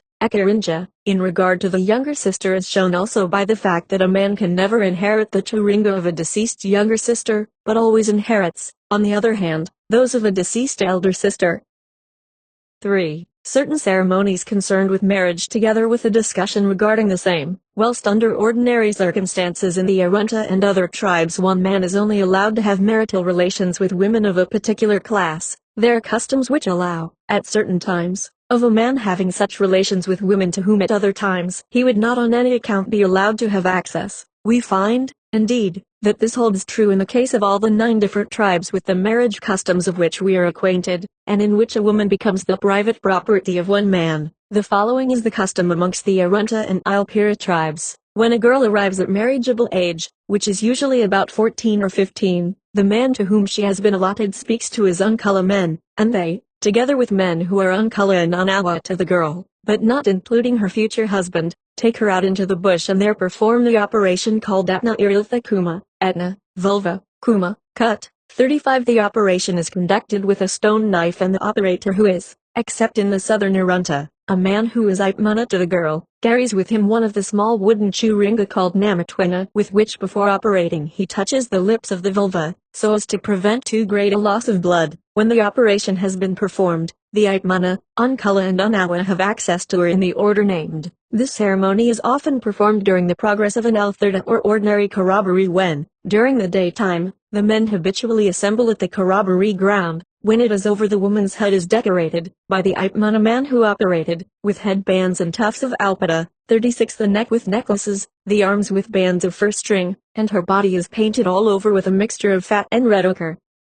Thus decorated, she is taken to the camp of her special Unawa by the men who have taken part in the ceremony and who have meanwhile painted themselves with charcoal. 37 On the day following the husband will most likely, though there is no obligation for him to do so, send her to the same men, and after that she becomes his special wife, to whom no one else has right of access, though at times a man will lend his wife to a stranger as an act of courtesy, always provided that he belongs to the right class, that is, to the same as himself. After wearing the decorations for a few days, the woman returns them to her Ipmana man. By reference to the tables already given, it will be clearly seen that on this occasion men of forbidden groups have access to the woman. Suppose, for example, that she is a Purla, her proper Unawa will be a Penunga man, and such an one is normally the only one with whom she may have marital relations. The woman's Ipmana is an Ungala man, that is, a man who belongs to her own moiety of the tribe. Her Unkala are Agnaria, that is, they belong to the half of her husband's class into which she may not marry. In addition to these forbidden men, there are the Unawa or men who are her lawful husbands, so far as their class is concerned, but whose general right of access to her is lost when she is allotted to some special individual amongst them. In the southern Arunta the operation is performed by a man who is Nimra to the woman,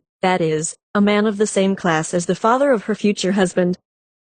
For example, if she be again a Purla the man will be a Bulthara. The ceremony is performed when a considerable number of men are together in camp, and the details vary somewhat from those in the northern part. A brother of the woman who has been told by the man that he, the latter, intends to claim his allotted Unawa takes the initiative and tells those who are not participating in the ceremony to remain in camp. Individuals who stand in the relationship to Ravmia, Agnia, Achilia, Ungaracha, Gamona, Ipmana and the particular Unawa to whom she is allotted, sit down in camp, the woman being amongst them. Then a man who is Nimra to her comes up behind, and, touching the woman on the shoulder, tells her to follow him. He goes away accompanied by perhaps 2 other Nimra, 1 or 2 who are Unkala to her, and 1 or 2 who are Unawa, that is, are of the same class as her future husband. After the ceremony has been performed, she is decorated and brought back to the camp, and told to sit down immediately behind her special Unawa whom, after a short time, she accompanies to his camp. That night he lends her to 1 or 2 men who are Unawa to her, and afterwards she belongs exclusively to him. Amongst the Kaddish tribe the operation is performed by an Arari or elder sister of the woman, and men of the following relationship have access in the order indicated. Atmani, the equivalents of the Ipmana amongst the Arunta, Adinkil your mother's brother's sons, Alkarilia and Acheri, elder and younger brothers, but not in blood, Gamona and Umbernia the equivalent of the Unawa amongst the Arunta. It will be seen that in the Kaddish tribe, the usual restrictions are even more notably broken than in the Arunta, for right of access is granted to men who are tribal brothers. Amongst the Warramunga tribe the operation is performed either by a man who is Terchundi, the equivalent of Ipmana in the Arunta, or, as amongst the Kaddish, by an elder sister. Men of the following relationship subsequently have access in the order named, Terchundi or Ipmana, Wankali, fathers sisters sons, Paperti and Kikacha, elder and younger brothers, not in blood, Kalakala, the equivalents of the Unawa in the Arunta. Amongst the Aliyura tribe the operation is performed by an Ipmanaman and the following, using the equivalent terms of the Arunta, have access in the order named, Ipmana, Unkala, Akilia, Aisha, and Unawa. In the Wage and Bingongula tribes the ceremony is the same as in the Warramunga. In the Walpuri tribe the ceremony, as amongst the southern Arunta, is performed by a man who belongs to the same class as the woman's father-in-law, and is called Kalkuna, and men of the following relationship have access in the order named, Kalkuna, Thathana, the equivalents of the Ipmana, Wankilana or mother's brother's sons, Papertana and Kikurnana, elder and younger brothers, and Kalakala, the equivalents of the Unawa of the Arunta. In the Lurita tribe the operation is performed by a man who is Thamu to the woman, that is, grandfather on the father's side, and men of the following relationship have access in the order named, Sthamu, Wachira, mother's brother's sons, Ukari, sister's sons, Kuri, the equivalents of the Unawa of the Arunta. It will be seen that in the 9 tribes referred to there is a substantial agreement in the ceremonies concerned with marriage. It must of course be understood that they refer to the marriage of men and women who have been allotted to one another in one or other of the various ways which obtain amongst the tribes dealt with. In all these tribes we find that individual marriage exists, though in none of them is there a special term applied to the special wife, apart from the general one given in common to her and other women of her group whom it is lawful for a man to marry and outside of whom he may not marry. In each tribe, again, we find at this particular time when a woman is being, so to speak, handed over to one particular man, that special individuals representing groups with which at ordinary times she may have no intercourse, have the right of access to her. In the majority of tribes, even tribal brothers are included amongst them. The individuals who are thus privileged vary from tribe to tribe, but in all cases the striking feature is that, for the time being, the existence of what can only be described as partial promiscuity can clearly be seen. By this we do not mean that marital rights are allowed to any man, but that for a time such rights are allowed to individuals to whom at other times the woman is ekarinja, or forbidden. The ceremonies in question are of the nature of those which Sir John Lubbock has described as indicative of expiation for marriage, and it is at least very probable that the customs are to be regarded as pointing back to the former existence of an exercise of wider marital rights than those which now obtain in the various tribes. They may in fact be best described as rudimentary customs, in just the same way in which we speak of rudimentary structures amongst animals and plants, just also as the latter are regarded as representative of parts which were once functional in ancestral forms, so also may we regard these rudimentary customs as lingering relics of a former stage passed through in the development of the present social organization of the various tribes in which they are found. In addition to the ceremonies which are concerned with marriage, there is another custom of somewhat the same nature, to which reference may be made here. In the eastern and northeastern parts of the Arunta, and in the Kaddish Ilyura and Warramunga tribes, considerable license is allowed on certain occasions, when a large number of men and women are gathered together to perform certain corroborees. When an important one of these is held, it occupies perhaps 10 days or a fortnight, and during that time the men, and especially the elder ones, but by no means exclusively these, spend the day in camp preparing decorations to be used during the evening. Every day 2 or 3 women are told off to attend at the corroboree ground, and, with the exception of men who stand in the relation to them of actual father, brother, or sons.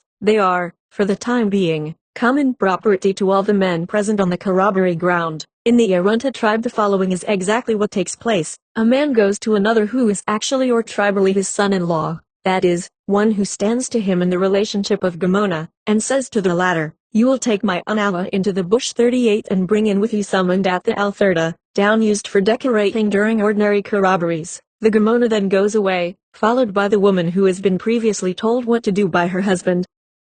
This woman is actually Mura to the Gamona, that is, one to whom under ordinary circumstances he may not even speak or go near, much less have anything like marital relations with. After the two have been out in the bush they return to the camp, the man carrying undata and the woman following with green twigs, which the men will wear during the evening dance, tied round their arms and ankles. There will be perhaps 2 or 3 of these women present on each day, and to the many men present on the ground, except those already mentioned, may have access. During the day they sit near to the men watching but taking no part in the preparation of decorations. The natives say that their presence during the preparations and the sexual indulgence, which was a practice of the Alturunga, prevents anything from going wrong with the performance. It makes it impossible for the head decorations, for example, to become loose and disordered during the performance. At evening the women are painted with red ochre by the men, and then they return to the main camp to summon the women and children to the corroboree. In connection with this subject, a curious custom concerned with messengers may be noticed here. In the case of the Yorubana tribe it is usual to send as messengers, when summoning distant groups, a man and a woman, or sometimes 2 pairs, who are pirangaroo to each other. The men carry as evidence of their mission bunches of cockatoo feathers and nose bones. After the men have delivered their message and talked matters over with the strangers, they take the women out a short distance from the camp, where they leave them. If the members of the group which they are visiting decide to comply with their request, all men irrespective of class have access to the women, but, if it be decided not to comply with the request, then the latter are not visited. In much the same way, when a party of men intent on vengeance comes near to the strange camp of which they intend to kill some member, the use of women may be offered to them. If they be accepted, then the quarrel is at an end, as the acceptance of this favor is a sign of friendship. To accept the favor and then not to comply with the desire of the people offering it, would be a gross breach of tribal custom. So far, then, as the marital relations of the tribes are concerned, we find that whilst there is individual marriage, there are, in actual practice, occasions on which the relations are of a much wider nature. We have, indeed, in this respect 3 very distinct series of relationships. The first is the normal one, when the woman is the private property of one man, and no one without his consent can have access to her, though he may lend her privately to certain individuals who stand in one given relationship to her. The second is the wider relation in regard to particular men at the time of marriage. The third is the still wider relation which obtains on certain occasions, such as the holding of important corroborees. The first of these is purely a private matter, and it is only to this that the term lending of wives can be properly applied, and to it we restrict the term in the following pages. The second and third are what we may call matters of public nature, by which we mean that the individuals concerned have no choice in the matter, and the women cannot be withheld by the men whose individual wives they either are to be, or already are. In the case of the women who attend the corroboree, it is supposed to be the duty of every man at different times to send his wife to the ground, and the most striking feature in regard to it is that the first man who has access to her is the very one to whom, under normal conditions, she is most strictly taboo, that is, her mura. This definite way of breaking through the rules of taboo appears to show that the custom has some very definite significance more than can be explained by merely referring it to a feeling of hospitality, and the fact that every man in turn is obliged by public custom to thus relinquish, for the time being, his possession of the woman who has been allotted to him, strengthens the idea. At the same time, as young and old men alike have to do so at some time or other, it is impossible to regard it as a right which is forcibly taken by strong men from weaker ones.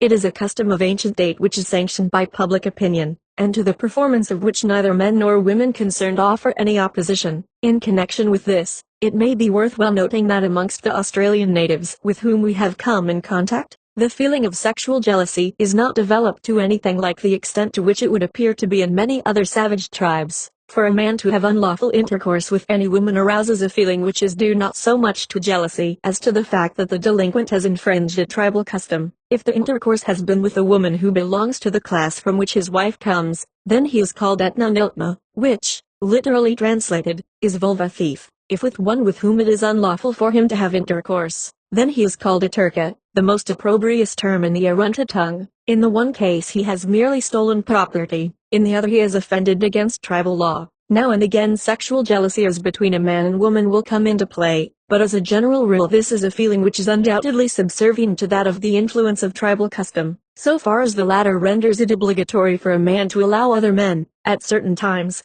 to have free access to his wife, or so far as it directs him to lend his wife to some other individual as a mark of personal favor to the latter. Whilst jealousy is not unknown amongst these tribes, the point of importance in respect to the matter under discussion is that it is not strongly enough developed to prevent the occurrence of general intercourse on certain occasions, or the lending of wives at other times. It is, indeed, a factor which need not be taken into serious account in regard to the question of sexual relations amongst the Central Australian tribes. A man in these tribes may be put to death for wrongful intercourse, but at the same time this is no proof of the fact that sexual jealousy exists. It is a serious offense against tribal laws, and its punishment has no relation to the feelings of the individual.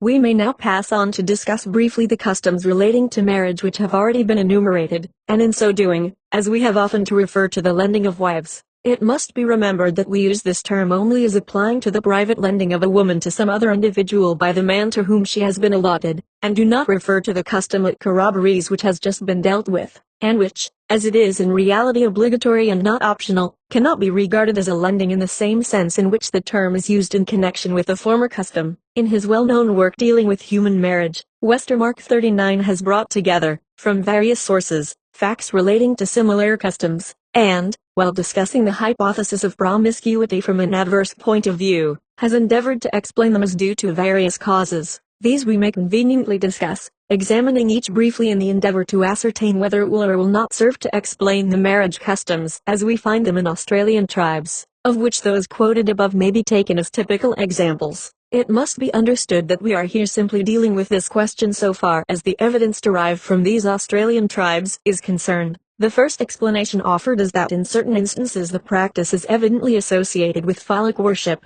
as, for example, when in the valley of the Ganges, the virgins had to offer themselves up in the temples of Juggernaut. This implies a state of social development very different from, and much more advanced than, anything met with amongst the Australian natives, and the two customs are evidently quite distinct from one another. It is doubtful how far phallic worship can be said to exist amongst the Australian natives. In other cases where the bride is for a night considered the common property of the guests at a wedding feast, Westermarck suggests that it may have been a part of the nuptial entertainment, a horrible kind of hospitality no doubt, but quite in accordance with savage ideas, and analogous to another custom which occurs much more frequently, I mean the practice of lending wives. This presupposes, and in fact is coexistent with, what does not take place in Australian tribes, and that is a more or less regular marriage ceremony at which guests assemble, and such an organized proceeding cannot be said to exist amongst the tribes with which we are dealing. Moreover, apart from this, which is not perhaps a very serious objection, though it seems to imply a state of development considerably in advance of that of the Australian natives, there still remains what appears to us to be the insuperable difficulty of accounting, on this hypothesis, for the fact that this hospitality amongst Australian tribes is only allowed to a limited number of individuals, all of whom must stand in some particular relationship to the woman. Westermarck further suggests that it is analogous to the custom of lending wives. Now, amongst the Australian natives wives are certainly lent, but only under strict rules. In the Arunta tribe for example, no man will lend his wife to anyone who does not belong to the particular group with which it is lawful for her to have marital relations. She is in fact only lent to a man whom she calls Anawa, just as she calls her own husband, and though this may undoubtedly be spoken of as an act of hospitality, it may with equal justice be regarded as evidence of the very clear recognition of group relationship, and as evidence also in favor of the former existence of group marriage. It is quite true, on the other hand, that a native will sometimes offer his wife, as an act of hospitality, to a white man, but this has nothing to do with the lending of wives which has just been dealt with, and the difference between the two acts is of a radical nature. The white man stands outside the laws which govern the native tribe, and therefore to lend him a wife of any designation does not imply the infringement of any custom. This is purely and simply, as Westermarck points out, an act of hospitality, but the very fact that he will only lend his wife, if he does so at all, to another native of a particular designation, seems to at once imply that we are dealing with a custom at the root of which lies something much more than merely an idea of hospitality. The lending of women to men outside the tribe who are not amenable to its laws and customs is one thing, to lend them to men who are members of the tribe is quite another thing, and the respective origins of the customs in these two radically different cases are probably totally distinct. One is no doubt to be explained on the hypothesis of hospitality, the other is not. The hypothesis of hospitality does not, in short, appear to us to be capable of explaining the fact that both at marriage and at certain other times, it is only particular men who are allowed access to particular women. 48. Third hypothesis suggested to account for certain customs such as the jus primi noctis, accorded to chiefs and particular individuals, is that it may be a right taken forcibly by the stronger, or it may be a privilege voluntarily given to the chief man as a mark of esteem. In either case it depends upon his authority. 41. It will be generally admitted that here again no such explanation will account for the customs as met with amongst Australian tribes. In the first place, while the elder men are undoubtedly accorded certain privileges, there is not in any Australian tribe any one individual to whom the term chief can, with strict propriety, be applied, and in the second place the privilege with which we are dealing is by no means enjoyed wholly by the elder men. 42. Unless the leading man in any group stands in a particular relationship to the woman, he has no more right of access to her than the most insignificant man in the group. A fourth hypothesis is suggested in connection with the right of access granted to men who have assisted the bridegroom in the capture of the woman. In such cases the jus primi noctis is a reward for a good turn done, or perhaps, as Mr. McLennan suggests, a common war right, exercised by the captors of the woman. 43. There is undoubtedly much to be said in favor of this, but there are objections applying to it as to the second hypothesis dealt with. In the first place, so far as Australia is concerned, it is founded upon such vague statements as that quoted by Brogue-Smith upon the authority of Mr. J. M. Davis. 44. Mr. Davis says, when a young man is entitled to have a lover, he organizes a party of his friends, and they make a journey into the territories of some other tribe, and there lie in wait, generally in the evening, by a water-hole, where the lubbers come for water. Such of the lubbers as may be required are then pounced upon, and, if they attempt to make any resistance, are struck down insensible and dragged off. There is also this peculiarity, that in any instance where the abduction has taken place for the benefit of some one individual, each of the members of the party claims, as a right, a privilege which the intended husband has no power to refuse.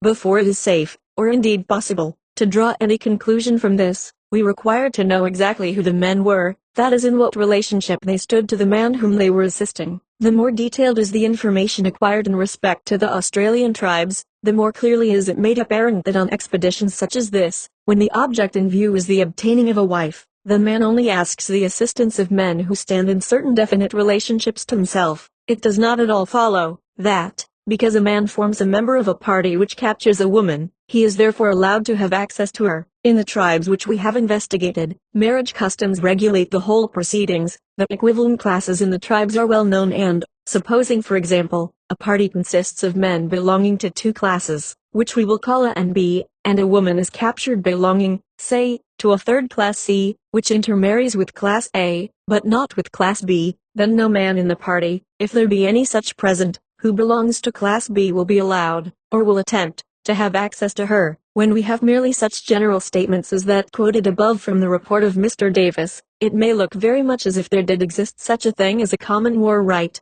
exercised by the captors of a woman, but the more detailed our information becomes, the less evidence of any such common war right do we find, and in the Australian tribes generally it may be regarded as very doubtful if any such right really exists. Amongst the tribes with which we are acquainted it certainly does not. Marriage by capture is again, at the present day, whatever it may have been in the past, by no means the rule in Australian tribes, and too much stress has been laid upon this method. It is only comparatively rarely that a native goes and seizes upon some lubber in a neighboring tribe. By far the most common method of getting a wife is by means of an arrangement made between brothers or fathers of the respective men and women, whereby a particular woman is assigned to a particular man.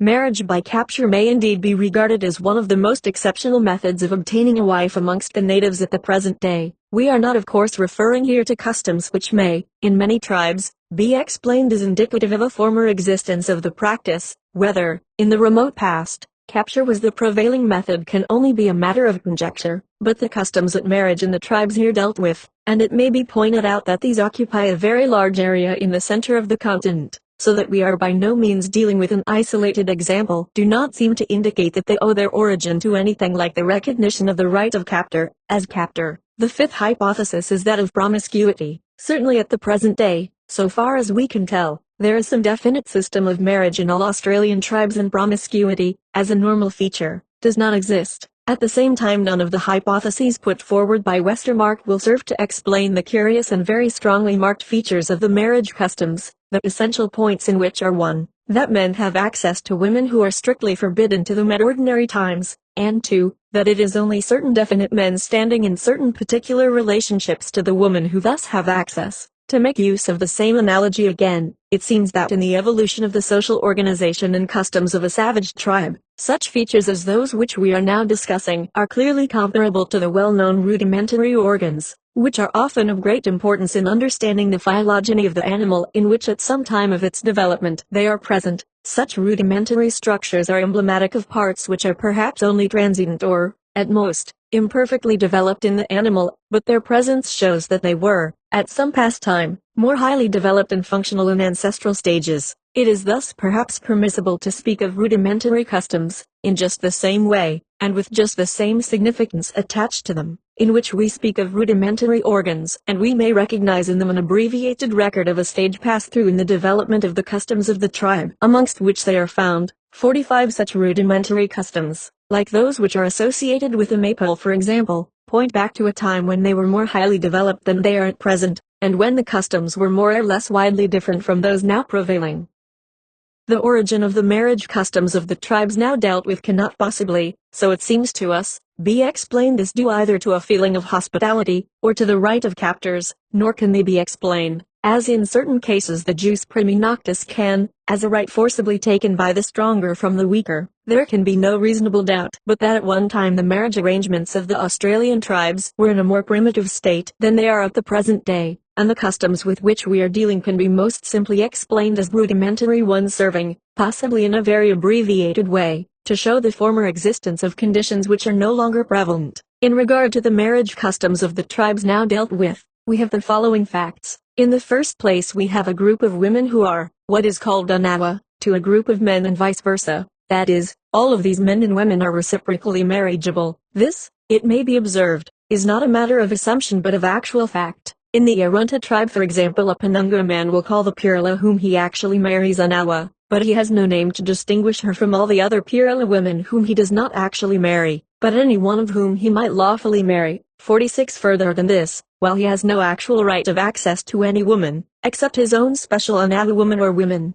there are times, as, for example, during special ceremonies, or when he's visiting a distant group, when a woman is lent to him, but that woman must be one who is Anawa to him. In other words, we have individual marriage in which a man is limited in his choice to women of a particular group, each one of whom stands to him in the relationship of a possible wife, and with whom it is lawful for him, with the consent of her special Anawa man, to have marital relations. However hospitably inclined a man may feel, he will never lend his wife to a man who does not belong to a group of men to each of whom she stands in the relationship of Anawa or possible wife. A Penunga man may lend his wife to another Penunga, but for a man of any other class to have marital relations with her would be a gross offense. In the second place, we have certain customs concerned with marriage which are of what we may call a transient nature. Taking the Kaddish tribe as an example, we find that, when marriage actually takes place, the operation of Atna Iralthakuma is performed by the elder sister of the woman, and that men of the following relationship have access to her in the order named, Ipmana, that is individuals of the same moiety of the tribe as her own, mothers, brothers, sons, tribal elder and younger brothers, and lastly, men whom she might lawfully marry, but who have no right to her when once she becomes the property of a member of the group to which they belong. By referring to the tables already given, it will be seen that these men, if we take a particular example, say a Penunga woman, are Ungala, Uknaria, Purla and Penunga, in other words, both men of her own, and of the moiety of the tribe to which she does not belong, have access to her, but only for a very limited time, and the same holds true in the case of all the tribes examined. It will therefore be seen that one, for a given time a woman has marital relations with men of both moieties of the tribe, and two, that she may during her life, when once she has become the special wife of some individual man, have lawfully, but dependent always upon the consent of the latter, marital relations with any of the group of men to each and all of whom she stands in the relationship of Anawa. These are the actual facts with which we have to deal, and the only possible explanation of them appears to us to lie along the following lines. We are here of course only dealing with those tribes in which descent is counted in the male line. The remaining tribe, the Urubana, in which descent is counted in the female line, will be referred to subsequently. It appears to us that, in the present customs relating to marriage amongst this section of the Australian natives, we have clear evidence of 3 grades of development. We have, 1. The present normal condition of individual marriage with the occasional existence of marital relations between the individual wife and other men of the same group as that to which her husband belongs, and the occasional existence also of still wider marital relations. 2. We have evidence of the existence at a prior time of actual group marriage, and 3. We have evidence of the existence at a still earlier time of still wider marital relations. The evidence in favor of the hypothesis that the present marriage system of such a tribe as the Arunta is based upon the former actual existence of group marriage seems to us to be incontestable. The one most striking point in regard to marriage at the present day is that a man of one group is absolutely confined in his choice of a wife to women of a particular group, and that it is lawful for him to marry any woman of that group. When once he has secured a woman, she is his private property, but he may, and often does, lend her to other men, but only if they belong to his own group. Further still, the natives have 2 distinct words to denote on the one hand surreptitious connection between a man and a woman who is not his own wife, but belongs to the proper group from which his wife comes, and, on the other hand, connection between a man and a woman belonging to forbidden groups. The first is called Atna-Niltma, the second is a Turka. In the face of the facts which have been brought forward, we see no possible explanation other than that the present system is derived from an earlier one in which the essential feature was actual group marriage. When we turn to the Urubana tribe, we find the evidence still clearer. Here we have only 2 classes, viz., Matthiri and Kararoa. A Matthiri man marries a Kararoa woman, and vice versa. There is no such thing as an individual wife. Every Matthiri man stands in the relationship of Nupa to a group of Kararoa women, and they are, in the same way, Nupa to him. Every man has, or at least may have, one or more of these Nupa women allotted to him as wives, and to whom he has the first but not the exclusive right of access. To certain Nupa women other than his own wives he stands in the relationship of Pirangaru, and they to him. These Pirangaru are the wives of other men of his own group, just as his own wives are Pirangaru to some of the latter men, and we thus find in the Urubana tribe that a group of women actually have marital relations with a group of men. Westermarck 47 has referred in his work to what he calls the pretended group marriages of the Australians. In the case of the Urubana there is no pretense of any kind, and exactly the same remark holds true of the neighboring Diri tribe. The matter can be expressed clearly in the form of a diagram used by Mr. Fisson in explaining the marriage system of the Diri tribe. 48. It must be remembered, of course, that any one woman may be Pirangaru to a larger number of men than the 2 who are represented in the diagram. The relation of Pirangaru is established between any woman and men to whom she is Nupa, that is, to whom she may be lawfully married by her Nuthi or elder brothers, if a group be camped together, and, as a matter of fact, groups of individuals who are Pirangaru to one another do usually camp together. Then in the case of F1, her special Nupa man M1 has the first right to her, but if he be absent then M2 and M3 have the right to her, or, if M1 be present, the 2 have the right to her subject to his consent, which is practically never withheld. It is difficult to see how this system can be regarded otherwise than as an interesting stage in the transition from group to individual marriage. Each woman has one special individual who has the first right of access to her, but she has also a number of individuals of the same group who have a right to her either, if the first man be present, with his consent or, in his absence, without any restriction whatever. In this tribe, just as in all the others, connection with women of the wrong group is a most serious offense, punishable by death or very severe treatment. The evidence in favor of the 3rd grade, that is the existence of wider marital relations than those indicated by the form of group marriage which has just been discussed, is naturally more indefinite and difficult to deal with. Westermarck, after having discussed at length the hypothesis of promiscuity, says 49, having now examined all the groups of social phenomena adduced as evidence for the hypothesis of promiscuity, we have found that, in point of fact, they are no evidence. Not one of the customs alleged as relics of an ancient state of indiscriminate cohabitation of the sexes or communal marriage presupposes the former existence of that state, and further on he says, 50. It is not, of course, impossible that, among some people, intercourse between the sexes may have been almost promiscuous, But there is not a shred of genuine evidence for the notion that promiscuity ever formed a general stage in the social history of mankind. It need scarcely be pointed out how totally opposed this conclusion of Mr. Westermarck's is to that arrived at by other workers, and we think there can be little doubt but that Mr. Westermarck is in error with regard to the question of group marriage amongst the Australian natives. We are here simply concerned with the question as to whether there is any evidence in favor of the supposition that in former times there existed wider marital relations amongst the Australian natives than is indicated in the system of group marriage, the evidence in favor of which has been dealt with. If any were forthcoming, there can be little doubt but that, a priori, we should expect to find it in the nature of what we have called a rudimentary custom, such as might be met with at the actual time of marriage, that is, when a woman is handed over to become the possession of one man.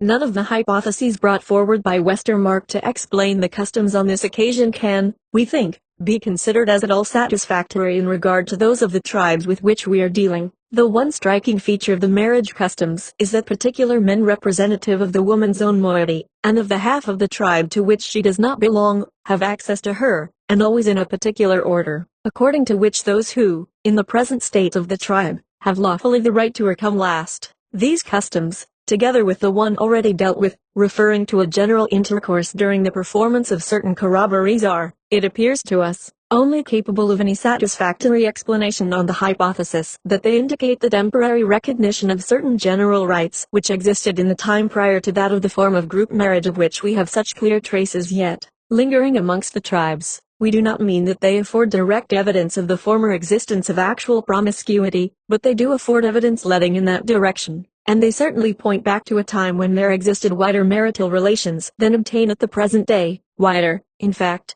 than those which are shown in the form of group marriage from which the present system is derived. On no other hypothesis yet advanced do the customs connected with marriage, which are so consistent in their general nature and leading features from tribe to tribe, appear to us to be capable of satisfactory explanation, i.e., the totems. Every individual of the tribes with which we are dealing is born into some totem, that is, he or she belongs to a group of persons each one of whom bears the name of, and is especially associated with, some natural object. The latter is usually an animal or plant, but in addition to those of living things, there are also such totem names as wind, sun, water, or cloud. In fact, there is scarcely an object, animate or inanimate, to be found in the country occupied by the natives, which does not give its name to some totemic group of individuals. Much has been written with regard to the totems of the Australian natives since the time when Gray first described them under the name of Cubbon, which, it must be remarked, is only of local application in certain parts of the West, the word being entirely unknown over the greater part of the continent, as might have been expected, when we take into account the vast area of land over which the Australian tribes are spread, and the isolation by physical barriers of those occupying the central area from the tribes living on the east and west. There have arisen, in respect to the totemic system, variations of so important a character that it is by no means possible to describe that which is found in any one tribe or group of tribes and regarded as typical of Australian natives generally, the Arunta,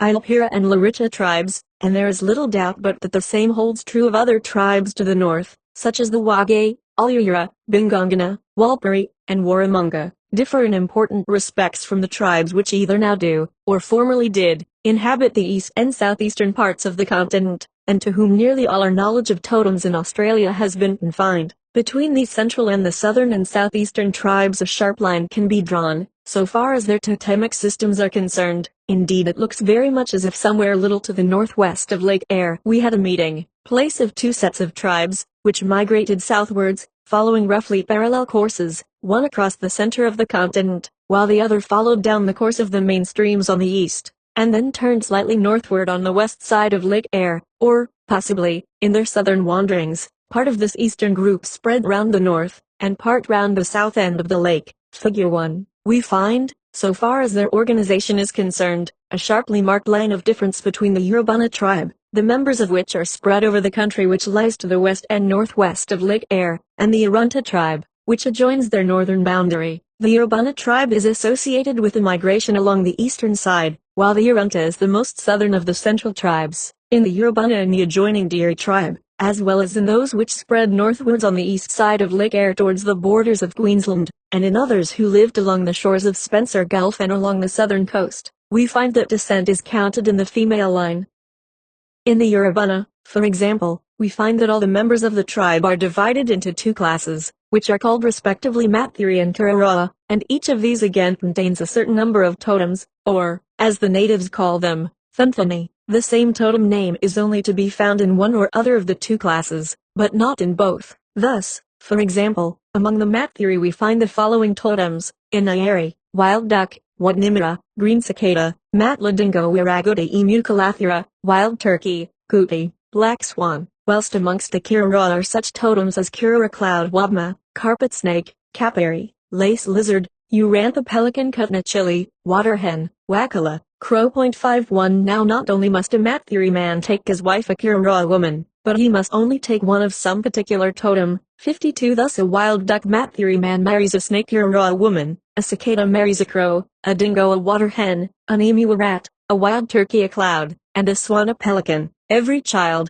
male or female, of a wild duck Matthiri man belongs to the class Kiraroa, and to the totem snake to which his mother belong. Thus in every family the father belongs to one class and totem, while the mother and all the children belong to another. We have already dealt at length with certain aspects of the social organization of the Urubana tribe, and enough has now been said to show that it is a typical example of one of the many Australian tribes in which the totem of the child is simply determined by that of the mother. Passing northwards from the Urubana into the Arunta tribe, we are brought into contact with a very different organization, but with one which, in regard to the class names, is typical of tribes which occupy an area extending north and south for some 800 miles, and east and west for perhaps between 200 and 300.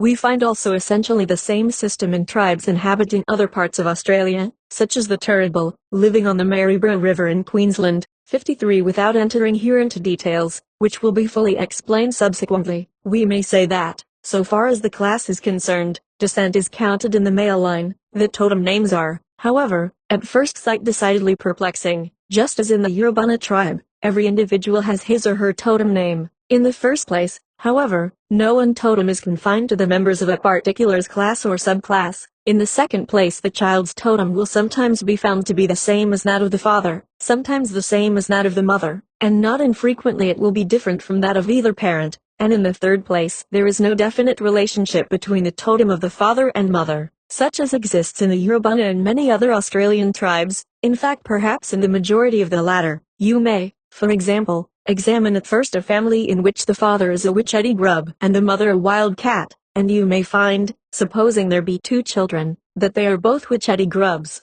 In the next family examined, perhaps both parents will be witchetty grubs, and of two children one may belong to the same totem, and the other may be an emu. Another family will show the father to be, say, an emu, the mother a plum tree, and of their children one may be a witchetty grub, another a lizard, and so on. The totem names being apparently mixed up in the greatest confusion possible, we give below the actual totem names of 5 families, selected at random, who are now living in the northern section of the Arunta tribe, and these may be taken as accurately representative of the totem names found in various families throughout the tribe. After making very numerous and as careful inquiries as possible, always directly from the natives concerned, we can say that every family shows the same features as these particular examples do with regard to the totems, the names of the latter varying, of course, from family to family and in different parts of the country, certain totems predominating in some, and others in other parts.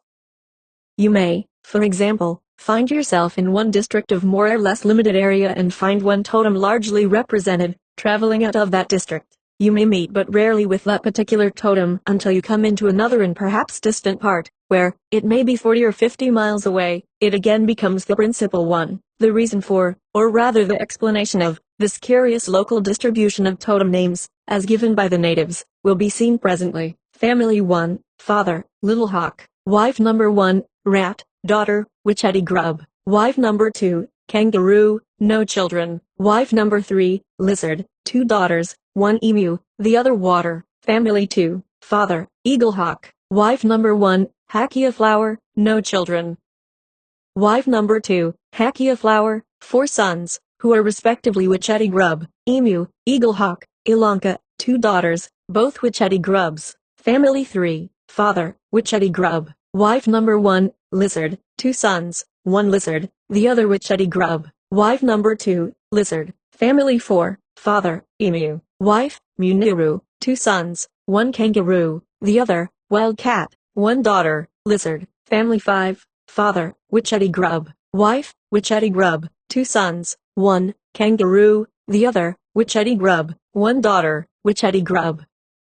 Taking these as typical examples of what is found throughout the whole tribe, we can see that while, as already stated, marriages are strictly regulated by class rules, the question of totem has nothing to do with the matter, either so far as making it obligatory for a man of one totem to marry a woman of another particular one, or so far as the totem of the children is concerned. The totem name of the child does not of necessity follow either that of the father or that of the mother, but it may correspond to one or both of them. Whether there ever was a time when, in the Arunta and other neighboring tribes, marriage was regulated by totem, it is difficult to say. At the present day it is not, nor can we find any evidence in the full and numerous traditions relating to the doings of their supposed ancestors which affords indications of a time when, as in the Urubana tribe, a man might only marry a woman of a totem different from his own. In their curious totem regulations, the Arunta and Ilpira tribes agree, as we know from personal observation, while we have reason to believe that large and important tribes living to the north of them, viz. the Kadesh, Warramunga, Wage,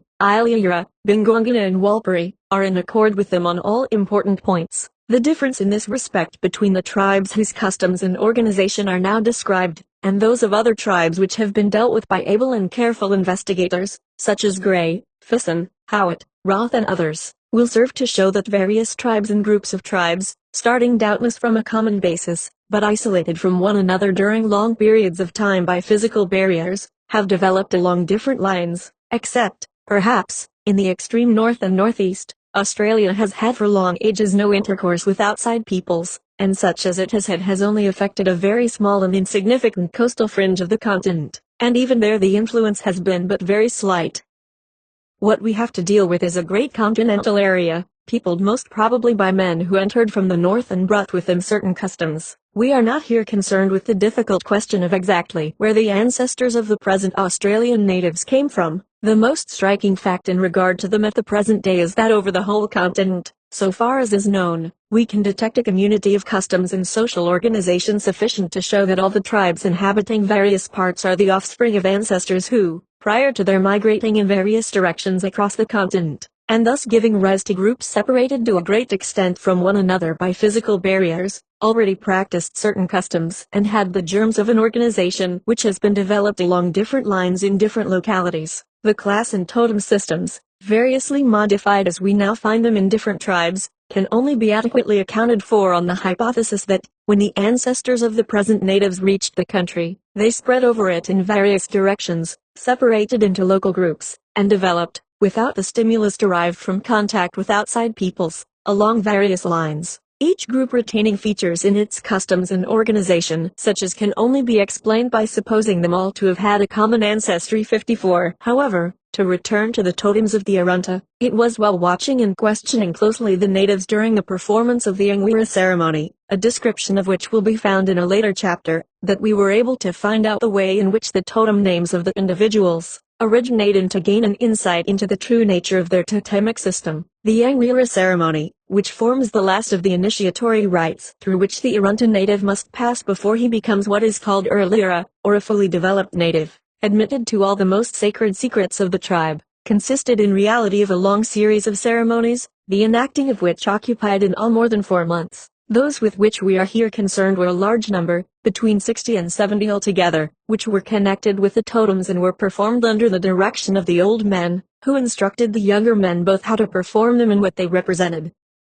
The native name for these ceremonies is Quabara, 55, and each one is known as a Quabara of a certain totem associated with a particular spot. Thus we have, for example, the Quabara Unjayamba of Oromina, which means a ceremony of the Unjayamba or Hakia flower totem of a place called Oromina, the Quabara Achilpa of Urupitra, which means a ceremony of the wild cat, a species of Dosiris, totem of a place called Urupitra on the Fink River, the Quabara Akara of Idrokora, which means a ceremony of the kangaroo totem of a place called Idrokora on the Fink River, or, to speak more correctly, of a special spot marked by the presence of a great upstanding column of sandstone, called by white men Chambers Pillar, of the native name for which, Idrokora is a corruption, the Quabara Unchitra of Amanda, which means a ceremony of the frog totem of a spot called by the natives Amanda, and by the white men bad crossing on the Hugh River. Each ceremony was thus concerned with a special totem, and not only this, but with a special division of a totem belonging to a definite locality, and,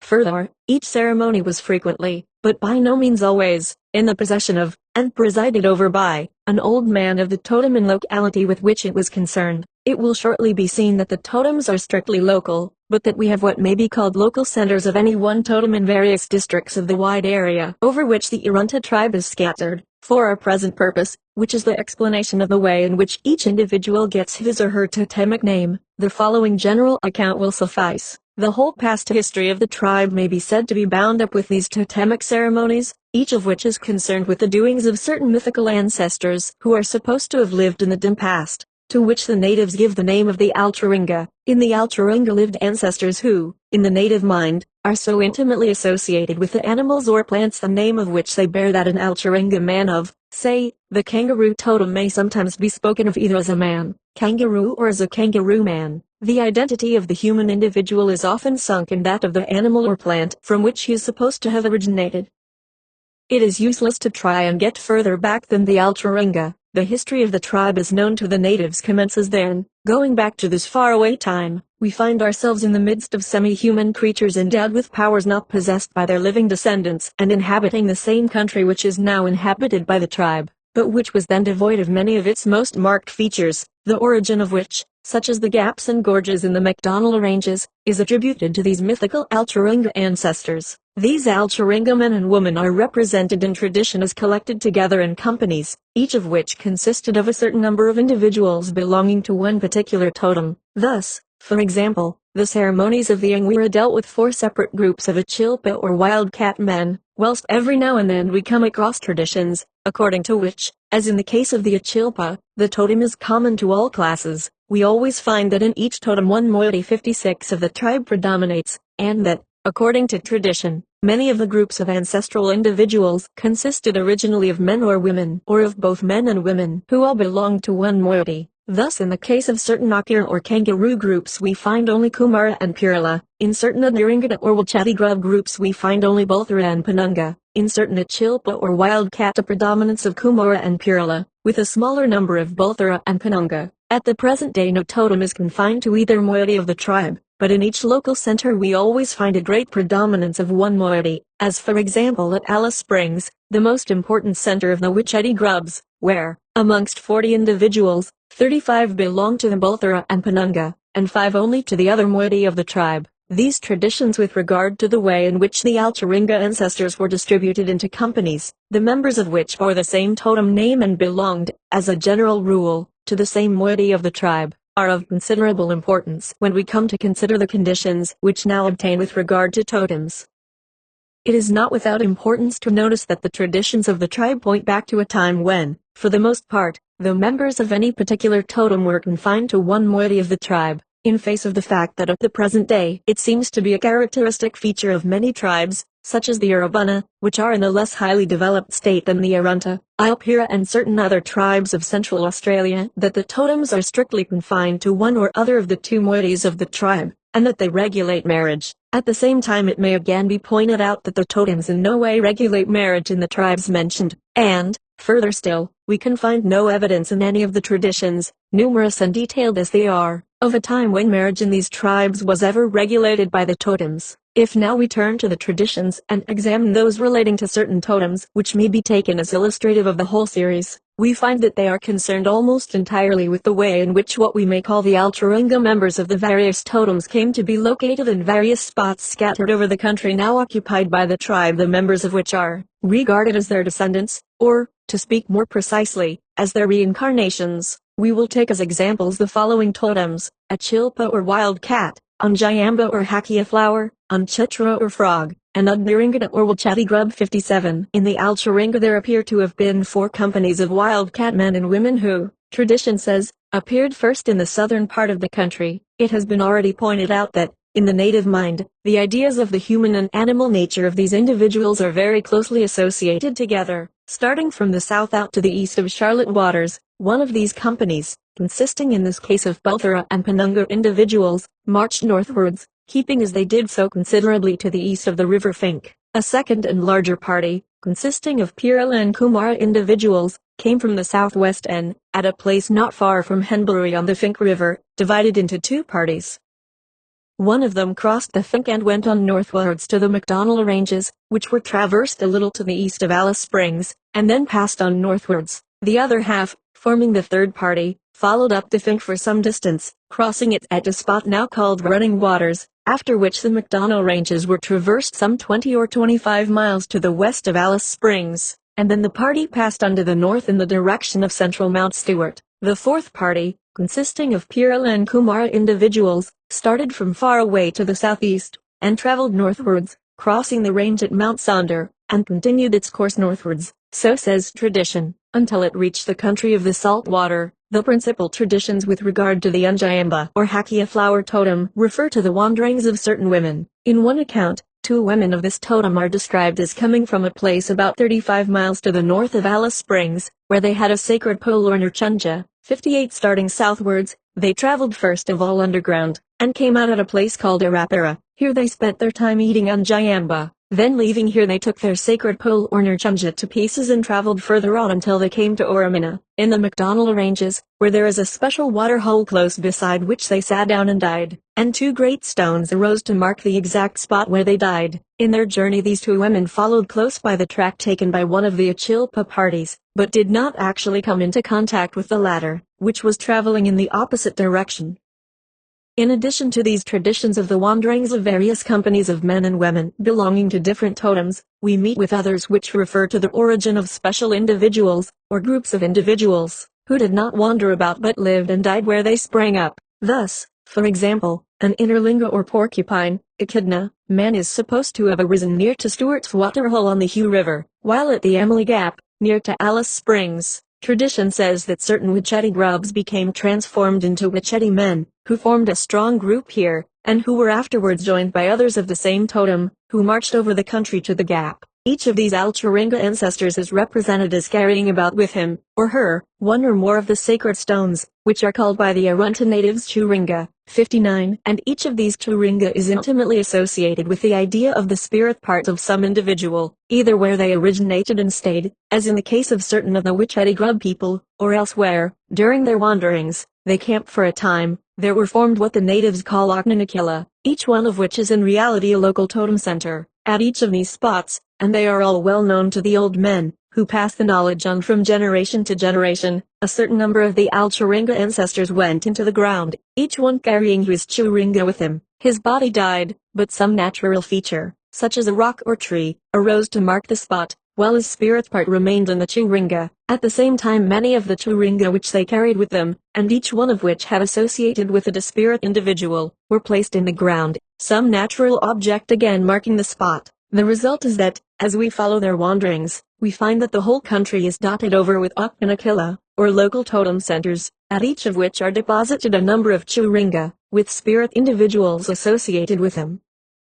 Each Oknanakilla is, of course, connected with one totem. In one part we have a definite locality, with its group of wildcat spirit individuals, in another, a group of emu, in another, a group of frog, and so on through the various totems. And it is this idea of spirit individuals associated with Churinga and resident in certain definite spots that lies at the root of the present totemic system of the Arunta tribe. As we have said, the exact spot at which a Churinga was deposited was always marked by some natural object, such as a tree or rock, and in this the spirit is supposed to especially take up its abode, and it is called the spirit Nanja. 60. We may take the following as a typical example of how each man and woman gains a totem name. Close to Alice Springs is a large and important Wicheti Grub totem center or Oknanakilla. Here there were deposited in the Alcharinga a large number of Churinga, carried by Wicheti Grub men and women, a large number of Brahman rocks and boulders and certain ancient gum trees along the sides of a picturesque gap in the ranges, are the Nanja trees and rocks of these spirits, which, so long as they remain in spirit form, they usually frequent. If a woman conceives a child after having been near to this gap,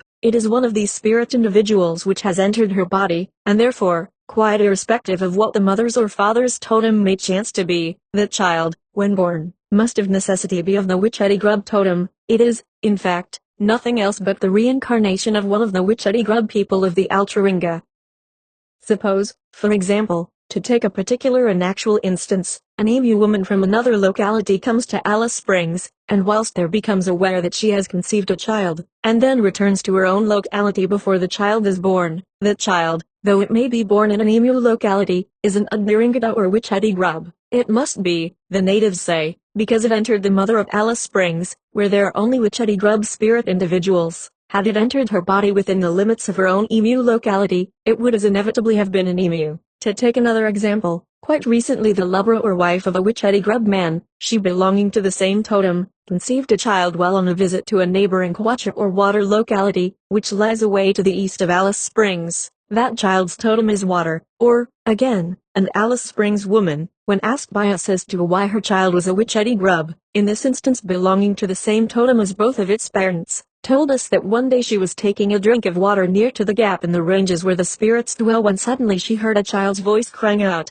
Mia, Mia, the native term for relationship which includes that of mother. Not being anxious to have a child, she ran away as fast as she could, but to no purpose. She was fat and well-favored, and such women the spirit children prefer. One of them had gone inside her, and of course it was born a Wichedi grub. 61 The natives are quite clear upon this point. The spirit children are supposed to have a strong predilection for fat women, and prefer to choose such for their mothers, even at the risk of being born into the wrong class. We are acquainted with special, but somewhat rare cases, in which a living man is regarded as the reincarnation of an Alcharinga ancestor whose class was not the same as that of his living representative. At Alice Springs there is a man who is an Uknari belonging to the lizard totem, and is regarded as the reincarnation of a celebrated Pirla lizard man of the Alcharinga. The spirit child deliberately, so the natives say, chose to go into a Kumara instead of into a Bulthara woman, and so the man was born Uknaria instead of Pirla. Though the class was changed, the totem could not possibly be. Such examples could be multiplied indefinitely, but these, which may be taken as typical ones, will serve to show that, though at first sight puzzling, yet in reality the totem name follows a very definite system. If once we grant the premises firmly believed in by the Arunta native, one point of some interest is brought out by this inquiry into the origin of the totem names, and that is that, though the great majority of any one totem belong to one moiety of the tribe, yet there may be, and in fact always are, a certain number of members who belong to the other moiety. Just as in the Alcharinga, all the Wichedi grub men were Bulthara and Penunga, so at the present day are the great majority of their descendants who inhabit the local areas in which the mythical ancestors formed Wichedi totem centers. So, in the same way, all the Alcharinga emu ancestors were Pirla and Kumara, as now are the great majority of their descendants. But, owing to the system according to which totem names are acquired, it is always possible for a man to be, say, a Pirla or a Kumara and yet a Wichedi, or, on the other hand, a Bulthara or a Penunga, and yet an emu. Two things are essential. First, a child must belong to the totem of the spot at which the mother believes that it was conceived, and, second, it must belong to the moiety of the tribe to which its father belongs.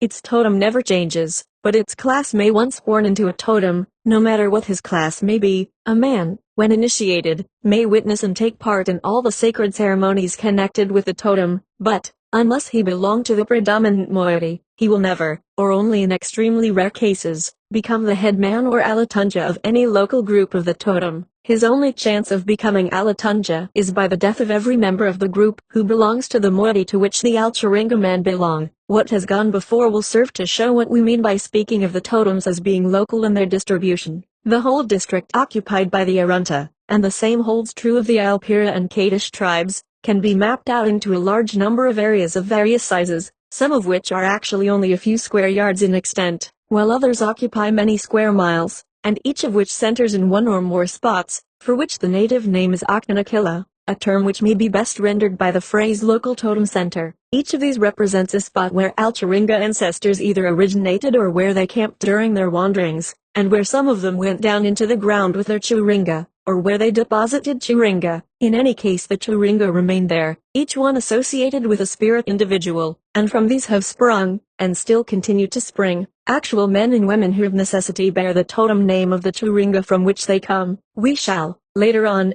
deal in greater detail with the traditions which are concerned with the wanderings of the ancestors of the local totem groups, and also with certain points of importance, such as the various ceremonies connected with the totems and the relationship existing between the individual and his totem. It will be evident from the general account already given that the totemic system of the Arunta and other Central Australian tribes differs in important respects from those of other tribes which have hitherto been described. It is based upon the idea of the reincarnation of Ulturinga ancestors, who were the actual transformations of animals and plants, or of such inanimate objects as clouds or water, fire, wind, sun, moon and stars. To the Australian native, there is no difficulty in the assumption that an animal or plant could be transformed directly into a human being, or that the spirit part which he supposes it to possess, just as he does in his own case, could remain, on the death of the animal, associated with such an object as a Turinga, and at some future time arise in the form of a human being. The account which the Arunta native gives of the origin of the totemic names of the various members of the tribe is to him a perfectly feasible one. What gave rise in the first instance to the association of particular men with particular animals and plants it does not seem possible to say. The Arunta man accounts for it by creating a series of myths, according to which he is the direct descendant of the animal or plant, and weaves in and around these myths details of the most circumstantial nature. We shall have to return to the question of the totems after certain of these myths of the Ulturinga have been related. Meanwhile it may be said that, though different in certain respects from that of other Australian tribes, yet the totemic system of the Arunta shows us the one essential feature common to all totemic systems, and that is the intimate association between the individual and the material object, the name of which he bears.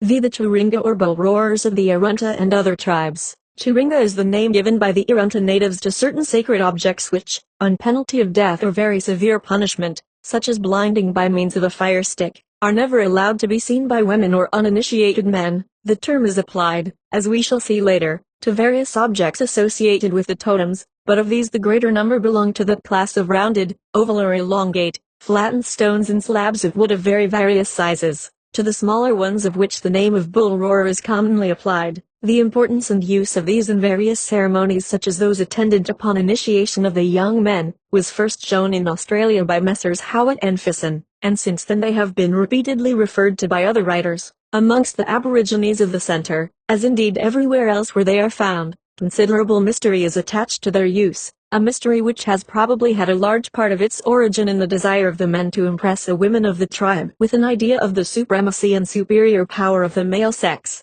From time immemorial myths and superstitions have grown up around them. Until now it is difficult to say how far each individual believes in what, if the expression may be allowed, he must know to be more or less of a fraud, but in which he implicitly thinks that the other natives believe, whilst living in close intercourse with the natives, spending the days and nights amongst them in their camps while they were preparing for and then enacting their most sacred ceremonies, and talking to them day after day, collectively and individually. We were constantly impressed with the idea, as probably many others have been before, that one black fellow will often tell you that he can and does do something magical, whilst all the time he is perfectly well aware that he cannot, and yet firmly believes that some other man can really do it.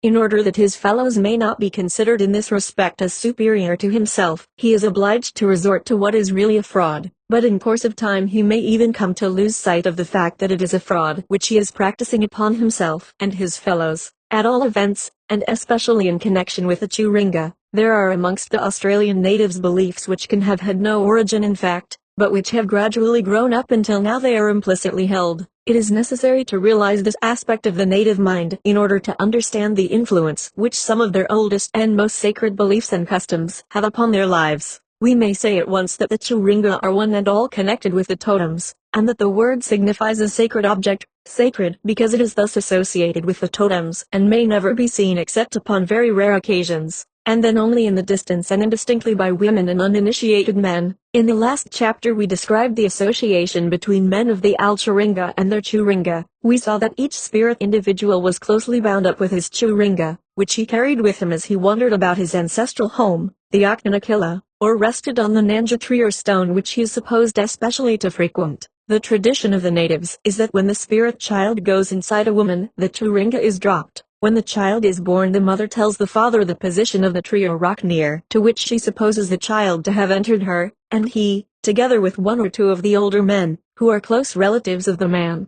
and of whom the father of the latter is usually one, and also an elder brother of the father, goes to the locality, at once if it be near at hand, or when opportunity offers if it be distant, and searches for the dropped Turinga.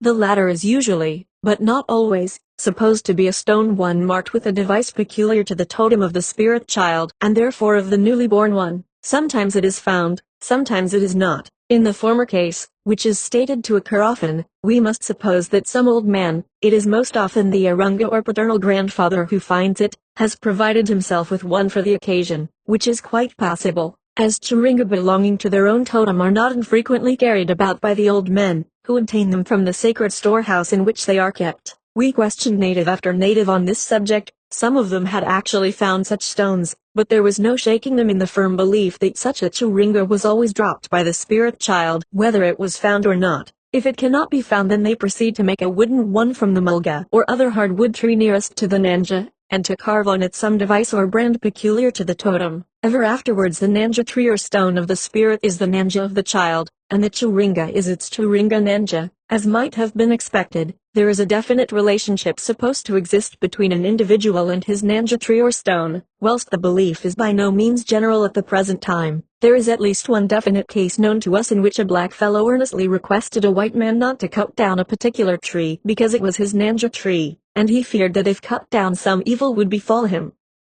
Very possibly in times past this feeling was more widely prevalent than it is now. At the present time the special association between a man and his nanja tree lies in the fact that every animal upon that tree is ekarinja or taboo to him. If an opossum or a bird be in the tree, it is sacred and must not on any account be touched. There is no special ceremony performed by the individual in reference to his nanja tree, but it is one in which he is supposed to have a special interest as having been the home of the spirit whose reincarnation he is. In each Akkanakilla or local totem center, there is a spot called by the natives the Urtnachulunga. This is, in reality, a sacred storehouse, which usually has the form of a small cave or crevice in some unfrequented spot amongst the rough hills and ranges which abound in the area occupied by the tribe. The entrance is carefully blocked up with stones so naturally arranged as not to arouse suspicion of the fact that they conceal from view the most sacred possessions of the tribe. In this, often carefully tied up in bundles, are numbers of the Churunga, and in one or other of these storehouses every member of the tribe, men and women alike, is represented by his or her Churunga nanja. When, after the birth of a child, one of the latter is found, or made, it is handed over to the headman of the local totem group within the district occupied by which the child was conceived, and is by him deposited in the Urtnachulunga, the spot at which the child was born and brought up, and at which it will spend probably the greater part of its life, has nothing whatever to do with determining the resting place of the Churunga nanja. That goes naturally to the storehouse of the locality from which the spirit child came, that is to the spot where the Churunga was deposited in the Altrunga. In the case, for example, which has already been quoted, in which a Wicheti woman conceived a child in an emu locality, 12 miles to the north of Alice Springs, the latter place being the woman's home, the child was born at the latter and lives there, but the Churunga nanja was found at the place of conception and is now deposited in the storehouse of that group. So far as the possession of Churunga nanja is concerned, men and women are alike. Each possesses one or, as will be seen later, very rarely more than one. Whilst, however, there comes a time when each man is allowed to see and handle his, the women not only may never see them but, except in the case of the very old women, they are unaware of the existence of any such objects. Into the mysteries of the Urtnachulunga and its contents no woman dare pry at risk of death. The position of the Urtnachulunga, not their exact position, but their locality is known to the women, who are obliged to go long distances round in order to avoid going anywhere near to them. One of these storehouses was on the site of a deep gap which, for several miles in either direction, is the only way of passing through the ranges which lie to the south of Alice Springs, and, until the advent of the white man, no woman was ever allowed to walk through the gap, but, if she wished to traverse the ranges, she had to climb the steep declivities in order to pass across, and this also at some distance from the gap. Even at the present day, unless in the company of a white man, she carefully avoids the side on which lies the cleft which serves as a storehouse for Churunga, and it is only the presence of white men in this locality which has resulted in women being allowed to walk through the gap. The immediate surroundings of one of these Urtnachulunga is a kind of haven of refuge for wild animals. Once they come close to one of these they are safe, because any animal, emu or kangaroo or wallaby which, when pursued, ran by instinct or by chance towards the Urtnachulunga was, when once it came close to it, taboo and safe from the spear of the pursuing native. Even the plants in the immediate vicinity of the spot are never touched or interfered with in any way. The sanctity of the Urtnachulunga may be understood when it is remembered that it contains the Churinga, which are associated not only with the living members of the tribe, but also with the dead ones. Indeed, many of the Churinga are those of special men of the Alcharinga, who, as tradition relates, wandered about and descended at these spots into the earth where their Churinga, the very ones which are now within the storehouse, remained associated with their spirit part. Each Churinga is so closely bound up with the spirit individual that it is regarded as its representative in the Urtnachulunga, and those of dead men are supposed to be endowed with the attributes of their owner and to actually impart these to the person who, for the time being, may, as when a fight takes place, be fortunate enough to carry it about with him. 62. The Churinga is supposed to endow the possessor with courage and accuracy of aim, and also to deprive his opponent of these qualities. So firm is their belief in this that if two men were fighting and one of them knew that the other carried a Churinga whilst he did not, he would certainly lose heart at once and without doubt be beaten. The Urtnachulunga may be regarded as the early rudiment of a city or house of refuge. Everything in its immediate vicinity is sacred and must on no account be hurt. A man who is being pursued by others would not be touched so long as he remained at this spot. During the Angwira ceremony, when temporary storehouses were made to hold a large number of Churinga which were brought into the ceremonial ground, and when, as always happens when men from different parts are assembled in large number, there arose any small quarrel, no display of arms was allowed anywhere near to the stores of Churinga. If the men wanted to quarrel they had to go right away from the Churinga stores. The loss of Churinga is the most serious evil which could befall a group, but, though it might have been expected that stealing them would have been resorted to in times of fighting between different groups, yet this does not seem to take place. This is probably to be accounted for in various ways. In the first place, the exact spot, which is under the charge primarily of the headman of the group and of the older men associated with him, is only known to the initiated men of the group, all of whom are equally and deeply interested in keeping the secret. Beyond this, any interference by a stranger would surely result sooner or later in the death of the latter.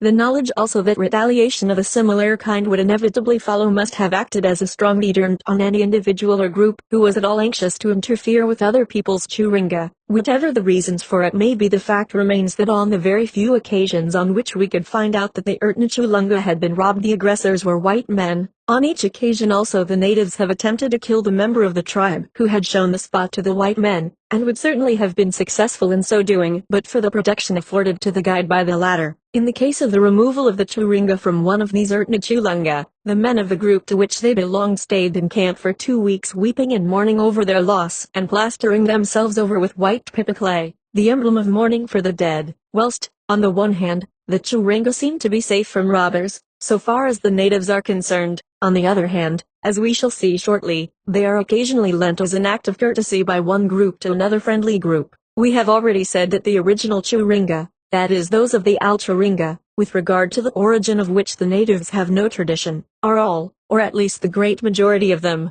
supposed to have been of stone. What was the origin of these we have been unable to determine. They were present in the Alcharinga, and behind that it is impossible to penetrate. Once we ventured to inquire whether there was no story relating how the Alcharinga men came to have them, but the mirth which the question provoked showed us that to the mind of the Arunta native the idea of the possibility of anything before the Alcharinga was a ridiculous and an incomprehensible one.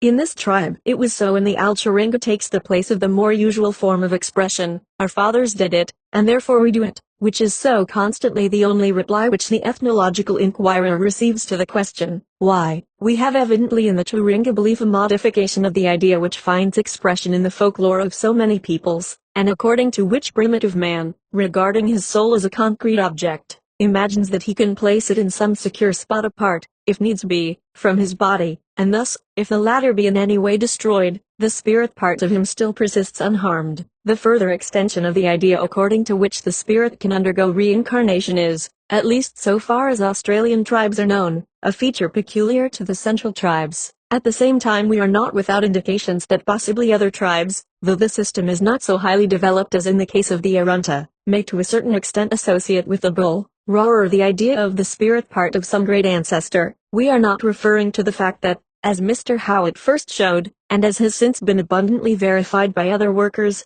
the women and children are taught to believe that the voice of the bull, roar is that of some spirit such as Daramulan, but in Mr. Howitt's paper dealing with the Jerial of the Kurnai tribe 63, we meet with a still more suggestive fact, that at a certain time during the initiation ceremonies the men who are in charge of the novices say to them, "This afternoon we will take you, and show your grandfather to you." This, says Mr. Howitt, is the cryptic phrase used to describe the central mystery, which in reality means the exhibition to the novices of the Tundan, and the revelation to them of ancestral beliefs. The Tundan is the native name amongst the Kurnai for the bull roarer. In this account we see, first, that the bull roarer is identified with a man who is regarded as a great ancestor or Wetwin, that is father's father of the Kurnai. He it was who conducted the first ceremony of initiation, and he made the bull roarer which bears his name, and also made another smaller one which represents his wife. It is quite possible that under a somewhat modified form we have in this legend of the Kurnai an expression of the same idea as that which has undergone still further development in the case of the tribes in the center of the continent.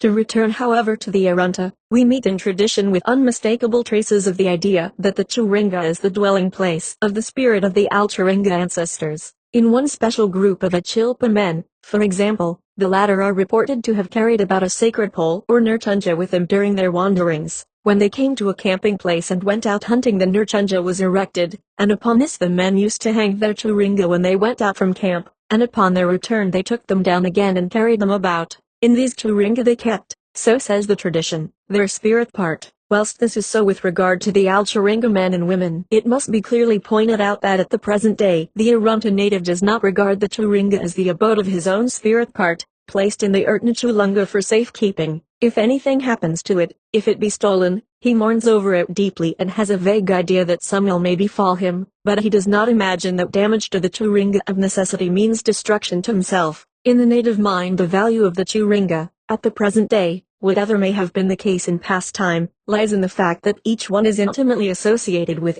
and is indeed the representative of, one of the Alturinga ancestors, with the attributes of whom it is endowed. 64 When the spirit part has gone into a woman and a child has, as a result, been born, then that living child is the reincarnation of that particular spirit individual.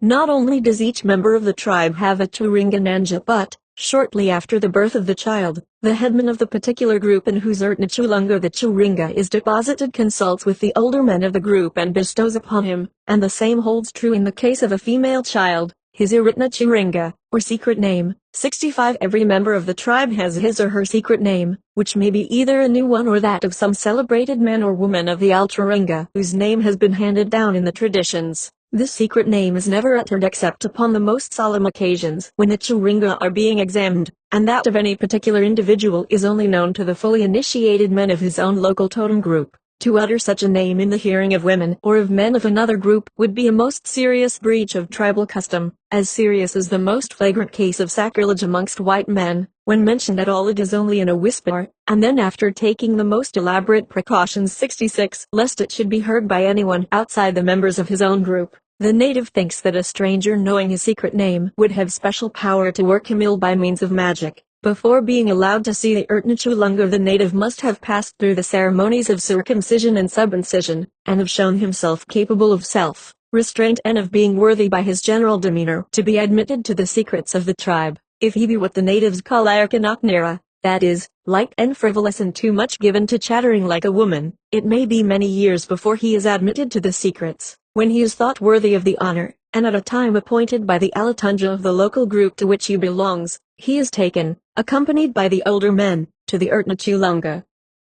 There he is shown the sacred Turinga, which are examined carefully and reverently, one by one, while the old men tell him to whom they now belong or have belonged. While this is going on, a low singing of chants referring to the Alturinga is kept up, and at its close the man is told his Turinga name and cautioned against ever allowing anyone, except the men of his own group, to hear it uttered. Then, at least in the Wichiti group in which we have witnessed the performance, he is painted on the face and body with a kind of pinkish soapstone and red ochre by the Alatunja and the older men who stand to him in the relationship of Agnya, that is actual or tribal father. The pattern with which he is decorated represents the particular device belonging to the totem, and in this instance consisted of long parallel bands copied from the sacred painting which from time immemorial has existed on a smooth rock surface in the Emily Gap. the local center of the Wichita Grub totem. When this has been done, the party returns to camp and the painting is allowed to remain on the man's body until in course of time it wears off. The old women are aware that he has been to the Ertnachulunga, but even they have no idea of the nature of the ceremony, and to the younger ones it is still more a matter of deep mystery, for no women in the natural condition of the tribe dare go near to the gap in which is the sacred rock painting, and near to which lies the Ertnachulunga. The exact contents of the Ertnachulunga vary of course from group to group, important ones containing a large number of churinga, many of which will be stone, but perhaps in the majority of cases the wooden ones will predominate. It does not, of course, follow that even a majority of them will belong to the totem with which the locality is associated, for, owing to, first, the way in which churinga are inherited, and second, the fact that one group will sometimes lend a certain number to a friendly group, churinga belonging to various totems will always be found in one Ertnachulunga. We give as a fair example of a small-sized Ertnachulunga an account of the contents of a sacred storehouse of the Yarumpa or honey ant totem at a place called Ilioba, away to the northwest of Alice Springs. The Ertnachulunga itself is a round hole in the side of a rocky hill, which hole was in the Alchuringa an ant nest. What may be called the prize of the collection is the churinga, though it is only a small wooden one, of a celebrated Alchuringa leader of the Yarumpa people named Ilaturpa, who sent out the wandering bands of Yarumpa from Ilioba, the great center of the totem. A long stone churinga represents a mass of honey which he carried with him and fed upon, and a slender stone churinga pointed at each end, represents a piece of wood which he used for digging out the honey ants. These two are the only stone ones in the storehouse, which in this respect is rather poor. There are 68 wooden Yarumpa churinga and several hutunpa or lizard ones, 3 of which are very old and boomerang-shaped, and have been borrowed from a lizard group living near Hermannsburg on the Fink. In addition to these there are 2 Achilpa or wildcat churinga which have been lent to a Yarumpa man by his son-in-law for a time. We may now describe more in detail the churinga themselves, that is the churinga which are associated with the individuals and which, by various writers, have been described as ceremonial sticks and stones, festival plates, message sticks or magic sticks. The term message stick is misleading. It is quite true that one or more of them is carried by certain messengers sent to some other members of the tribe to ceremonies of various kinds, but there is nothing in common between them and other message sticks such as are found in other parts of the continent, on which notches and marks of different kinds are cut as an aid to the memory of the messenger, but which without the verbal explanation of the messenger would, in no case, so far as we have reliable evidence, be capable of being deciphered by the recipient of the message. The churinga carried by an Arunta messenger is, in reality, a badge of office showing the bona fides of the bearer, whose person is safe so long as he carries the sacred emblem. And though the showing of the churinga is regarded in the light of a summons which cannot, except at the risk of a serious quarrel, be neglected, yet it is misleading to apply the same term, message stick, both to the sacred emblem, and to the stick. The marks, if any, on which are quite arbitrarily drawn by the sender and cannot be deciphered without his assistance. We may remark in passing, that though we have made careful inquiry, we have been unable to discover the use of any real message stick in the Arunta tribe. 67 The churinga of the Arunta, that is the particular ones with which we are now concerned,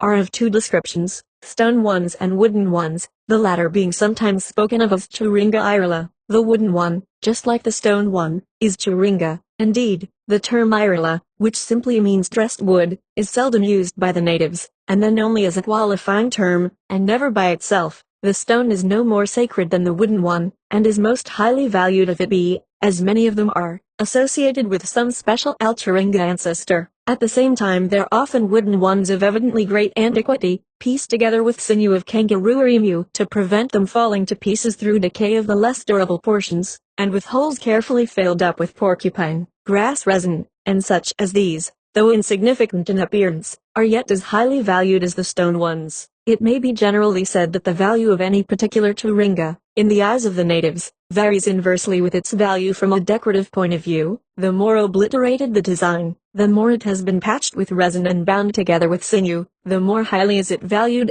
and the careful way in which many of them have been thus preserved shows the value which is placed upon them by the natives. Amongst the churinga in each storehouse are usually a certain number of especially large ones made by Alchuringa men, or by specially celebrated men of olden times who lived since the Alchuringa, for the purpose of being used in the performance of ceremonies connected with the totems. These are spoken of as churinga. but they differ from the majority in that there is not associated with them the idea of a spirit individual. In addition to these, there are also at times other forms of Churinga present in the storehouse which represent such objects, for example, as the eggs of the witch hetties, or in some cases a special object such as a pitchie which was carried about by an Alturinga man, or a yam stick carried by a woman. In size and shape they differ much. The smallest will be perhaps 3 or 4 inches in length, the longest 5 feet or more. In the Arunta tribe all, with very rare exceptions, are more or less flattened and either oval, rarely roughly circular, in outline, or, most usually, elongate with either end tapering to a more or less rounded point. 5 very old wooden Churinga which belonged to 2 lizard totems differed from all the others of which, in company with the members of the various groups to which they belong, we have seen and examined many hundreds. In having the shape of a curved boomerang, the stone ones are always flat on either side. The wooden ones may be of the same form or more usually have one side flat, and the other slightly concave, or they may frequently be concave or convex at transverse section. A certain number of the smaller ones, but this is not usual in those of more than a foot in length, have a hole pierced through them at one end to which is attached a string usually made of human or opossum hair. Those that are bored in this way and are only a few inches in length are used as bull roarers during certain ceremonies, the sound being produced by whirling them rapidly round with the string kept taut between the hand and the bull roarer, the latter rotating as it whirls through the air, and tightening the string which vibrates and produces the roaring sound. A certain number of the stone ones are bored like the wooden ones, but such are never used as bull roarers, nor indeed, at the present day, for any purpose which would require them to be thus bored. At the same time it may be pointed out that we have traditions according to which, in the Alturinga, the men used to hang up their Churinga on the Nurchunja. For this purpose they would require to be bored, and though at the present day there is no need for this, yet that it is sometimes practiced is no doubt to be associated with the myths of the Alturinga. The stones are usually micaceous in nature, being split off from suitable rock, and then carefully ground down to the desired shape and size. The wooden ones are generally made of mulga, Acacia anura, for the simple reason first, that this wood is the hardest and most durable known to the natives, and second, that the tree is perhaps the most widely distributed of any species throughout the great central area and therefore easily obtainable. If, however, mulga be not obtainable, then it may be made of the pine, Calitris sp, or of some species of eucalyptus, the wood of which, such as that of Vitis celeris, the natives have learnt by long experience, is not touched by white ants. In the great majority of cases the Churinga, wooden ones and stone alike, have patterns incised on their surfaces, the tool used being usually an incisor tooth of an opossum, with which also the hole at one end, if present, is bored. In some cases, though these are quite in a minority, they are perfectly plain and show no markings of any kind, and in others, such as were once present, are now scarcely decipherable, owing to the constant rubbing to which they have been subjected at the hands of generation after generation of natives. Whenever the Churinga are examined by the old men 68 they are, especially the wooden ones, very carefully rubbed over with the hands. First of all dry red ochre is powdered onto them, and then rubbed in with the palm of the hand, the grease of which doubtless assists in preserving the wood to a certain extent. The stone ones are, some of them, rubbed with red ochre, but others with charcoal, which is never used in the case of the wooden ones. We now come to deal with the patterns on the Churinga, all of which have a definite meaning attached to them, though to decipher each individual one, it is essential to gain the information from a man of the totem to which it belongs.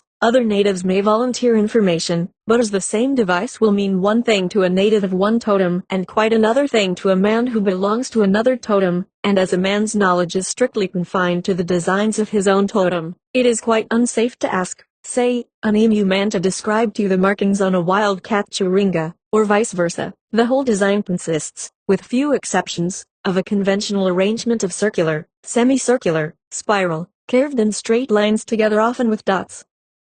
The most frequent design met with is that of a series of concentric circles or a close set spiral, the sets of circles or the spirals varying in number from 2 or 3 to as many as 20, or even more, and these, when present, usually indicate the most important object which it is intended to represent in the whole design. In one Churinga each will represent a tree, on another a frog, on another a kangaroo and so on, so that it will easily be realized that to obtain a true interpretation of any one Churinga, it is absolutely essential to obtain the information from someone to whom it is personally known, and such an one can only be an old man of the particular local totemic group to which it belongs. It is only the old men who continually see and examine the Churinga of the group, which are very rarely indeed seen by anyone who does not belong to the latter. Time after time, when the Chulunga is visited, the Churinga are rubbed over and carefully explained by the old men to the younger ones, who in course of time come to know all about them that the old men can impart, and so the knowledge of whom the Churinga have belonged to,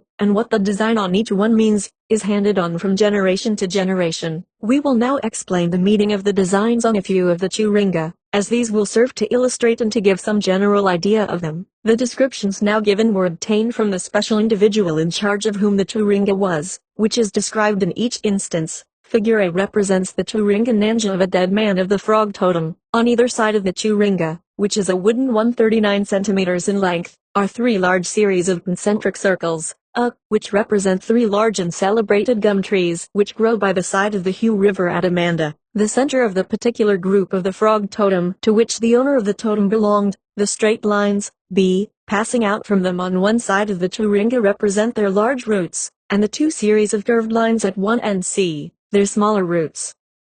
These trees are intimately associated with the frog totem, as out of them frogs are supposed to come, which is doubtless an allusion to the fact that in the cavities of old gum trees one species of frog is often found, and can be always heard croaking before the advent of rain. The smaller series of concentric circles on the same side of the Churinga D represent smaller gum trees, the lines attached to them being their roots, and the dotted lines E along the edge are the tracks of the frogs as they hop about in the sand of the riverbed. On the opposite side of the Churinga the large series of double concentric circles represent small frogs which have come out of the trees, and the lines connecting them are their limbs. This device of small concentric circles united by lines is a very common one on frog Churinga. Figure B represents the Churinga Nanja of the celebrated Ilaturpa of the Yarumpa or honey ant totem, and is in the storehouse at Ilaiba. The series of circles with a hole bored in the middle of them represent the eye. The circles B represent the intestines, C the painting on the stomach, and D the posterior part of the man. On the reverse side the circles G represent the intestines of the Ilaturpa, a little bird which is regarded as the mate of the Yarumpa. Figure C represents the Churinga of an Achilpa or wildcat man. The three series of circles A represent Unjayama or Hakia trees, while the circles of spots B represent the tracks of the men dancing round them. The lines D represent the wonga sticks, which are beaten together to keep time to the dancing, and the dots E represent again the tracks of dancing men. This Churinga is in the storehouse at Amanda, and was used during the Angwira ceremony. Figure D represents the Churinga of an Udniringada or Wicheti grub man, and is in the Emily Gap storehouse. The curved lines A represent a large grub, B represents a lot of grubs in a hole which is scooped out in the ground, and C represents a man sitting down and squeezing the dirt out of the animals preparatory to cooking them. On the reverse side D represents a grub, E the eggs of various sizes, and F marks on the body of the grub. Figure E represents one side of the Churinga Nanja of the elder of the two women who accompanied the Eltmerka men of the Ukakia or plum tree totem, Santalam sp. in the Elchuringa, and were taken away to the north by a celebrated individual called Kukacha. The three series of concentric circles represent frogs, the two outer rows of dots represent the tracks of the women, the lines across the Churinga B represent bark of gum trees, and the curved lines at one end C represent an old woman collecting frogs. Figure F represents one side of the Churinga Nanja of the younger of the same two women. Here again the concentric circles represent frogs, the semicircles B represent women sitting down opposite to each other, while the dots between them C are the holes which they make in scratching the frogs out of the sand. The three dotted lines at the end D bored through represent the vulva. Figure G represents the Churinga Nanja of an Ichunpa or lizard man, the large lizard, Varanus giganteus, and is remarkable as being one of the only 5 Churinga of this shape which we have seen amongst a very great number. On one side the greater part is occupied by 4 roughly parallel, sinuous lines which represent the long tail of the animal. The semicircular lines are the indications of ribs, and the dotted lines at one end are the tracks. On the other side A represents the shoulder of the animal, B the spotted black marks across the chest, C the large ribs, those, as the natives say, with much fat on them, D the smaller ribs, and E the spotted marks along the undersurface of the animal. This Churinga was evidently a very old one. It was slightly broken at one end, and by constantly repeated rubbing the design was indistinct in parts. The workmanship of the Churinga varies to a considerable extent in its quality. On some the lines are clearly cut, and, considering the hardness of the material and the crudity of the tool used, the result is surprisingly good so far as the regularity of the design is concerned, but in all cases the design is a purely conventional one. and never attempts to indicate in form the specific object which it is supposed to represent, or rather to indicate. The most important feature is almost always indicated by a series of concentric circles or by spiral lines, while tracks of men and animals seem to be represented by dots arranged in circular or straight lines. Individual men and women appear to be uniformly represented by semicircular lines, and may be said, speaking generally, to be regarded as subordinate to the animal or plant indicated in the design by complete circles or spirals, though, as will be noted, the latter is not by any means of necessity the totem of the individual to whom the Churringa belongs. When dealing later on with the decorative art of the natives, we shall refer further to these designs. Meanwhile, it may be pointed out here that the concentric circles appear to have been derived from what was originally a spiral, and not vice versa, whence the central natives derived a style of decoration of their sacred objects which is so entirely different from that of the tribes living both on the east coast and to the west of them. It is difficult to understand. One thing is certain, and that is that wherever they derived it from they have had it for long ages, as it is associated with their oldest traditions. The entirely different scheme of ornamentation found amongst the tribes of the eastern and southeastern coasts, of the center and of the west, points to the fact that these three large groups, each of which consists of many tribes, must have diverged from one another at an early date, and that each one has since pursued its own path of development practically uninfluenced by the others. In connection with this, it may be noted that, though as yet but little is known concerning the West Australian natives, the initiation rites of the eastern coastal tribes, whilst they agree in all important points amongst themselves, are markedly different from those of the central tribes, including amongst these those of the internal parts of Queensland and New South Wales, in regard to certain of which we have recently had most valuable information published in the monograph by Mr. W. E. Roth, dealing in great detail with the Northwest Central Queensland Aborigines. The physical conditions of the continent have also been such as to shut off for probably long ages the central tribes from those of either the eastern and southeastern coastal districts, or those of the west. At the same time, though the initiation rites of the tribes described by Mr. Roth are closely similar to those of the central tribes, and though certain of the bull roarers figured by him are identical in form and ornamentation with those of the latter, and are, as he describes, used in connection with initiation ceremonies and as love charms, and may not be seen by women, yet there does not appear to be the significance attached to them in the tribes studied by Mr. Roth that there is in the central tribes. Various local groups differ to a great extent in the number of the Churringa in their possession, and amongst some, especially in the southern part of the tribe, stone ones may be absent, and only wooden ones present. Why this is so we cannot say. The natives themselves simply say that originally all totem groups had stones ones, and that those which have not got them now have lost them. But if this be so, it is not easy to understand why, as is actually the case. It is only in the south that we meet with groups without any stone Churringa. A group without any of the stone ones is certainly regarded as inferior to a group which does possess them, and possibly this absence of them in the south may point back to a time when they were stolen. We now come to deal with the question of ownership of the Churringa. It will be seen from a consideration of the way in which each individual acquires his own totem name, that it is not at all improbable that every now and again a particular local group of some totem may become extinct. If no child happens for some length of time to be conceived in some particular totem locality, and some of these are very limited in extent, then there may come a time when that particular group has no men or women representing it. Every local group is regarded as owning collectively the locality in which lies its certain Chulunga. The boundaries of this locality are well known, and if it happens that all the individuals associated with it die, then a neighboring group will go in and possess the land. It is not, however, any neighboring group which may do this, but it must be one the members of which are what is called Nikrakia to the extinct group, that is, they belong to the same moiety of the tribe as the latter. For example, supposing the extinct group consisted mainly of Pirala and Kumara men, then the new occupiers must be of the same subclasses, and not Bolthara and Penunga. It is also clear that a group temporarily extinct may be resuscitated at any time, for the Churringa of the Al-Churringa and their associated spirit individuals still inhabit the spot, so that no one knows when one of these may enter a woman, and the once extinct group spring into human existence again. When any group becomes thus extinct, the Churringa are either taken care of by the newcomers, or they may be handed over to some other local group of the same totem.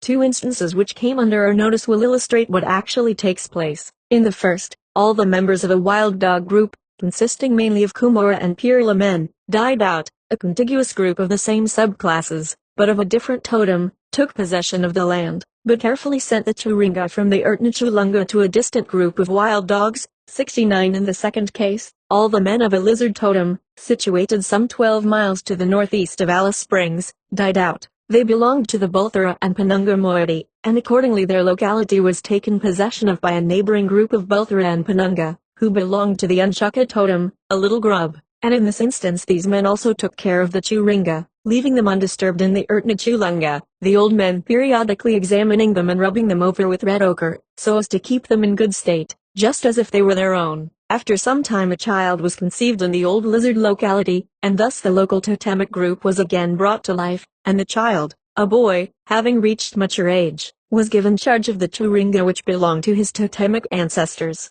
The ceremony of handing over the Churunga which we witnessed took place during the Yangwira and is described in connection with this. Whilst the Churunga are always under the immediate charge of the Alatunja, or headman of the local totem group, various individuals are regarded as having a special proprietary right in certain Churunga. Everyone, in the first instance, has his own Churunga Nanja, but in addition to this he most probably has others which have come to him by right of inheritance, the line of descent which they follow being strictly defined. Supposing a man dies, if he has a son of mature age, the latter, the eldest son, if there be more than one, is given charge of the dead man's Churunga.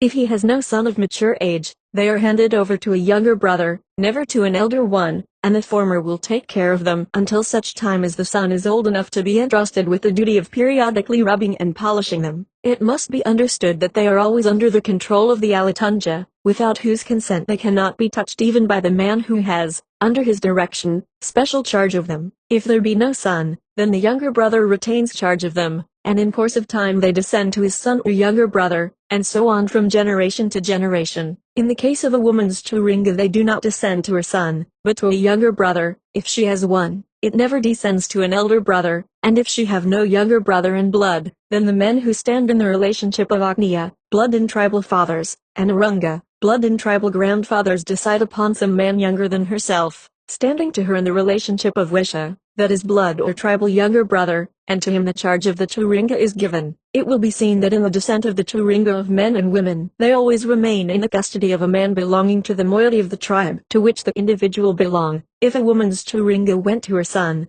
then, as descent is counted in the paternal line, they would pass into the possession of a man belonging to the moiety to which she did not belong. The question of totem does not enter into consideration in regard to the descent of the Churunga, and the fact that this is so accounts for what was at first a matter of considerable perplexity to us. Whilst the Churunga during the Yangwira were, as frequently happened, brought onto the ceremonial ground to be examined and rubbed over with red ochre, a man would show us perhaps as many as 20 belonging to various totems, and in which it was evident that he had a special proprietary right. He would speak of them as belonging to him, though the great majority were Churunga of totems other than his own, and it was only after inquiry into a number of special cases that we came to understand how the Churunga of dead men and women were inherited by particular individuals. A man, for example, would tell us that such and such Churunga in the store lying in front of us had belonged to his Agnya, and that when the latter died then they came to him. Now a man calls his actual father Agnya, and also his father's brothers, and a man may inherit, as we have already seen, Churunga which belong to his own father and to the elder brothers of the latter. As we found frequently, you cannot tell, without further inquiry, whether a particular Churunga belonged to a man's actual father or to an elder brother of his father. A man may thus inherit the Churunga which belonged to his own father, that is, not only his father's Churunga Nanja, but any which have descended to him by right of inheritance too, the Churunga which belong to an elder brother who has died, leaving no son to inherit them, and 3 the Churunga Nanja of an elder, but not of a younger, sister. Not only does he inherit these Churunga, but at the same time, and along with them, he also inherits certain sacred ceremonies which belong to the Al-Churunga individuals who are represented by the Churunga, a matter to which we shall have to again refer when we're dealing with the Kwabara or ceremonies concerned with the totems. In addition to these which have already been dealt with, and all of which belong so far as their shape is concerned, to the type of object popularly called a bull roarer, there are other objects which are equally called Churunga, but both the external form as well as the significance of which renders them quite distinct from the former. The one point in which all the various articles agree, to which the name of Churunga is applied, is this: they are all in some way associated with individual men, women, plants, or animals of the Alteringa, and at the present day are strictly taboo to women. Thus, for example, at Undiara, the great center of the Akira kangaroo totem, there lies buried beneath the ground a slab of stone, triangular in section and about 3 feet in length, which represents part of the tail of a celebrated kangaroo which was killed there in the Alteringa, and has ever since remained in the form of this stone, which is Churinga, and only to be seen by initiated men during the performance of certain totemic ceremonies. Again, in the Wicheti grub totem each man has associated with himself, in addition to the usual Churinga, a few small rounded stones called Churinga Unchima. Each of these is usually about an inch in diameter, and represents one of the eggs with which the bodies of the Alteringa individuals were filled. Large numbers of these were deposited at various camping places of the Alteringa Wicheti ancestors, the greater number being left at the central camp in the Emily Gorge near to the present site of Alice Springs. The spirit individual carries a certain number of these about with him as well as his usual Churinga, and deposits them around the base of his nanja tree, where they may be found after the birth of the child to which he gives rise. Usually the older Wicheti men carry a small number of these about with them, and when a man is dying a few of them are always placed under his head, being brought from the Ertnachulunga for this special purpose, if he does not happen to have any in his possession, and after death they are buried with him. Of the origin and meaning of this particular custom the natives have no idea, and this was the only occasion on which we could discover that anything of a sacred nature was buried with the men. This of course applies to men of the Wicheti grub totem, but it is quite possible that in other totems there may be somewhat similar objects present, though we have not been able to learn of the existence of any amongst the representatives of a large number of totems with whom we have come into contact. Stones which are evidently Churinga are met with amongst other Central Australian tribes. In the Alpira and Laricha we can say from personal knowledge that their use and meaning is precisely similar to that already described amongst the Arunta. In the case of the Kadish and Warramunga tribes, which are located further to the north, the Churinga are distinct in shape from those of the Arunta. Each consists of a flat, micaceous slab, which in outline is characteristically pear-shaped, with always a small lump of resin affixed to the narrow end. The stone may either be quite plain, or ornamented with designs similar to those of the Arunta Churinga, or, again, in the Kadish tribe, it may be decorated with a design painted on with charcoal and pipe clay, the stone itself having been previously colored red with ochre. Those in our possession are enclosed in a covering of emu feathers, both to preserve them from getting chipped and to prevent their being seen by the women. Figure 21. Amongst the Wage, both flat and somewhat spherical shaped stones are known, the latter looking much like one of the Churinga Unchima of the Wicheti men. The flattened stone, figure 22, has, unlike the Churinga of the Arunta or Alpira, its edge marked with very definite serrations. The incised design consists of concentric circles, while at one end a hole is bored, to which a strand of hair string is attached. There can be little doubt but that the same essential idea underlies the Churinga in all these tribes. We have traced through them all the same system of social organization, with descent counted in the paternal line, together with corresponding terms of relationship, and, judging by the nature of their Churinga, 70 it seems highly probable that the same, or at least essentially the same, totemic system exists amongst the Wage, Kadish and Warramunga as we know to exist among the Arunta, Laricha and Ilpira tribes. In the Urubana tribe the equivalent of the sacred stick of the Arunta is called chimbalari, and has the form of a plain piece of wood with each end rounded, so that it has the general form of a wooden Churinga. It differs from the latter in being very distinctly concavo-convex in section, in having no incised pattern, and in not being red ochred. The one figured, figure 20, measures 67 centimeters in length and 9 centimeters in width. After the initiation ceremony, a chimbalari is given to the youth to carry about until the wound is healed. We have previously stated that one group will occasionally lend Churinga to a neighboring and friendly group as a very special mark of goodwill. It is somewhat difficult to find out the idea which is present in the native mind with respect to the lending and borrowing of Churinga beyond the fact that it is universally regarded as a most desirable thing to have possession of as large a number as possible, because within the spiritual part of their former possessors is associated. So far as we can find out, they are not borrowed or lent for any very definite purpose, but only because, on the one hand, a particular group is anxious to have in its possession for a time a large number, with the general idea that it will in some vague and undefined way bring them good fortune, and, on the other hand, the second group is willing to lend them, and thus show a kindness which at the same time reflects a certain amount of dignity upon itself, owing to the very fact that it has a large number to lend.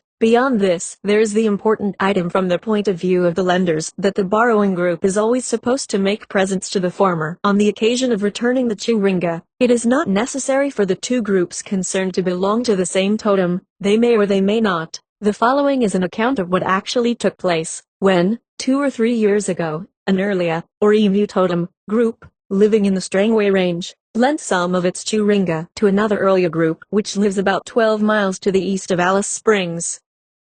These churinga have only recently been returned, and the ceremonies enacted at both the borrowing and returning will serve to show what takes place on these occasions, though in various parts of the tribe and in the case of different totems there are, of course, differences in detail. The Alatunja or headman of the group which is anxious to borrow the churinga sends a properly accredited messenger to the Alatunja of the group from which it is desired to borrow them. This messenger, who is called Unwara, carries with him as his credentials a few churinga, perhaps 3 or 4, and they are usually stone ones. When he reaches the country of the strange group, he remains at some little distance from the main camp, the fact of his acting as a messenger being known at once from his behavior. After some little time, during which he is left entirely to himself, as is usual on the approach of a stranger to a camp, the Alatunja and some of the older men go out to the spot at which he has remained seated since his approach. He then, in a whisper, asks the Alatunja to take care of the few churinga which he has brought with him and to keep them safe for the group which he represents. Nothing whatever is said on either side as to the real object of his visit,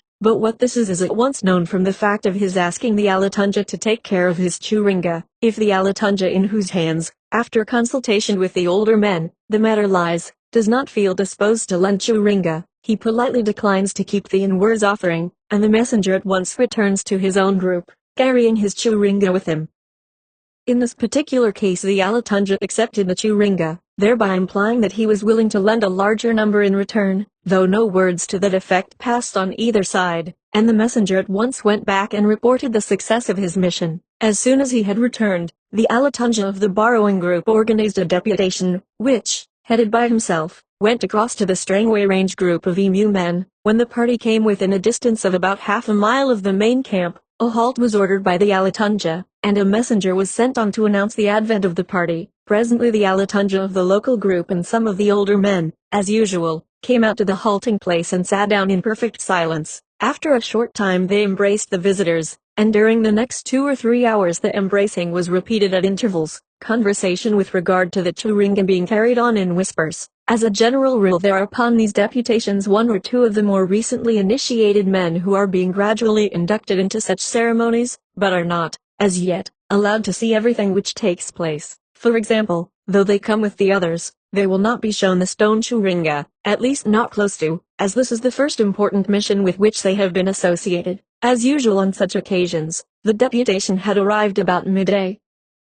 Until sunset the men remained at the meeting place, and then, when it had grown dark, they were conducted by their hosts to the ordinary corroboree ground, where a performance was given in their honor. On such occasions, it is esteemed a polite attention to guests to perform a part of an altherda or ordinary corroboree, belonging to the district from which the visitors come, and in which 1 or 2 of the latter are usually asked to take part. When the dancing was over the visitors were conducted to the camp of the single men, where the night was spent. The performance lasted several days, while the visitors remained as guests in the camp. At its termination, and when all the women had been sent away from the corroboree ground, the local Alatunja, accompanied by some of the older men, went to the Chulunga, or sacred storehouse, and, choosing out the churinga to be lent, returned with them to the ground where the visitors had remained. During the night the churinga were carefully inspected, greased, rubbed with red ochre, and stacked in an elaborately decorated shield. At daylight they were solemnly handed over to the visiting Alatunja, the lender saying in low tones,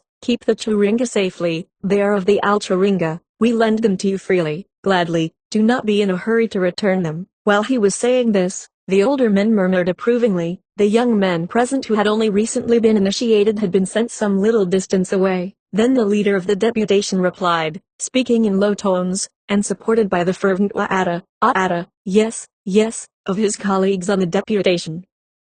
He said, "We will watch over them with care, and return them to you after some time. The emu churinga are good, the emu men are strong and good." After a further conversation in whispers, during which the virtues of the churinga were dilated upon, the deputation departed, waving spears and shouting loudly, "Uwe, Uwe, Uwe," an exclamation used to denote fear or danger, or to frighten women and children, who, when they hear it, will quickly make off out of the way. The return journey was made by the least frequented path, so as to avoid as far as possible any chance of meeting women. On arrival in camp, the Churinga were carefully examined by the old men, and then hidden away amongst their own in the Ertna. There then followed a corroboree, in which those who took part introduced a Strangway range performance. After rather more than 2 years had elapsed, the Churinga were returned. It is usual for this to take place within the area occupied by the lending group, but on this particular occasion it was arranged that the ceremony should take place at a spot on the Todd River, just within the district of the borrowing group. To this spot accordingly came the Alatunja of the Strangway range group, attended by his men.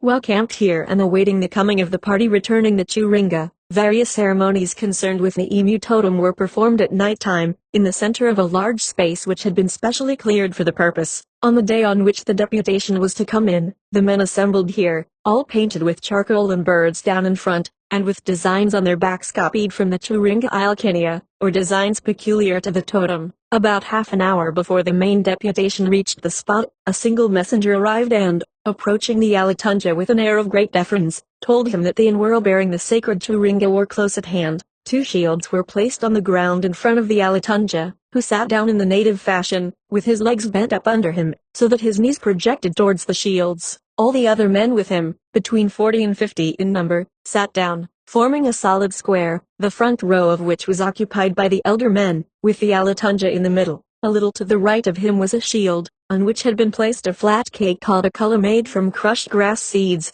and on the top of this were placed a number of freshly made imitnaya, or fur-string headbands. A few yards distant, on either side of the square, a man was stationed, sitting on the ground, and each of these men alternately struck the ground heavily with a hard flat piece of wood, while those within the square, led by the Alatunja, sang with great gusto, the sidesmen continuing to beat time upon the ground, until, at length, the Inwara emerged into the pathway which had previously been prepared for them to traverse by clearing away the stones, bushes, and tussocks of grass. As soon as they came in sight of the waiting men they at once halted, shouting loudly, "Yue, Yue," and brandishing their weapons, the man who carried the bundle of Churinga being well in front of the column.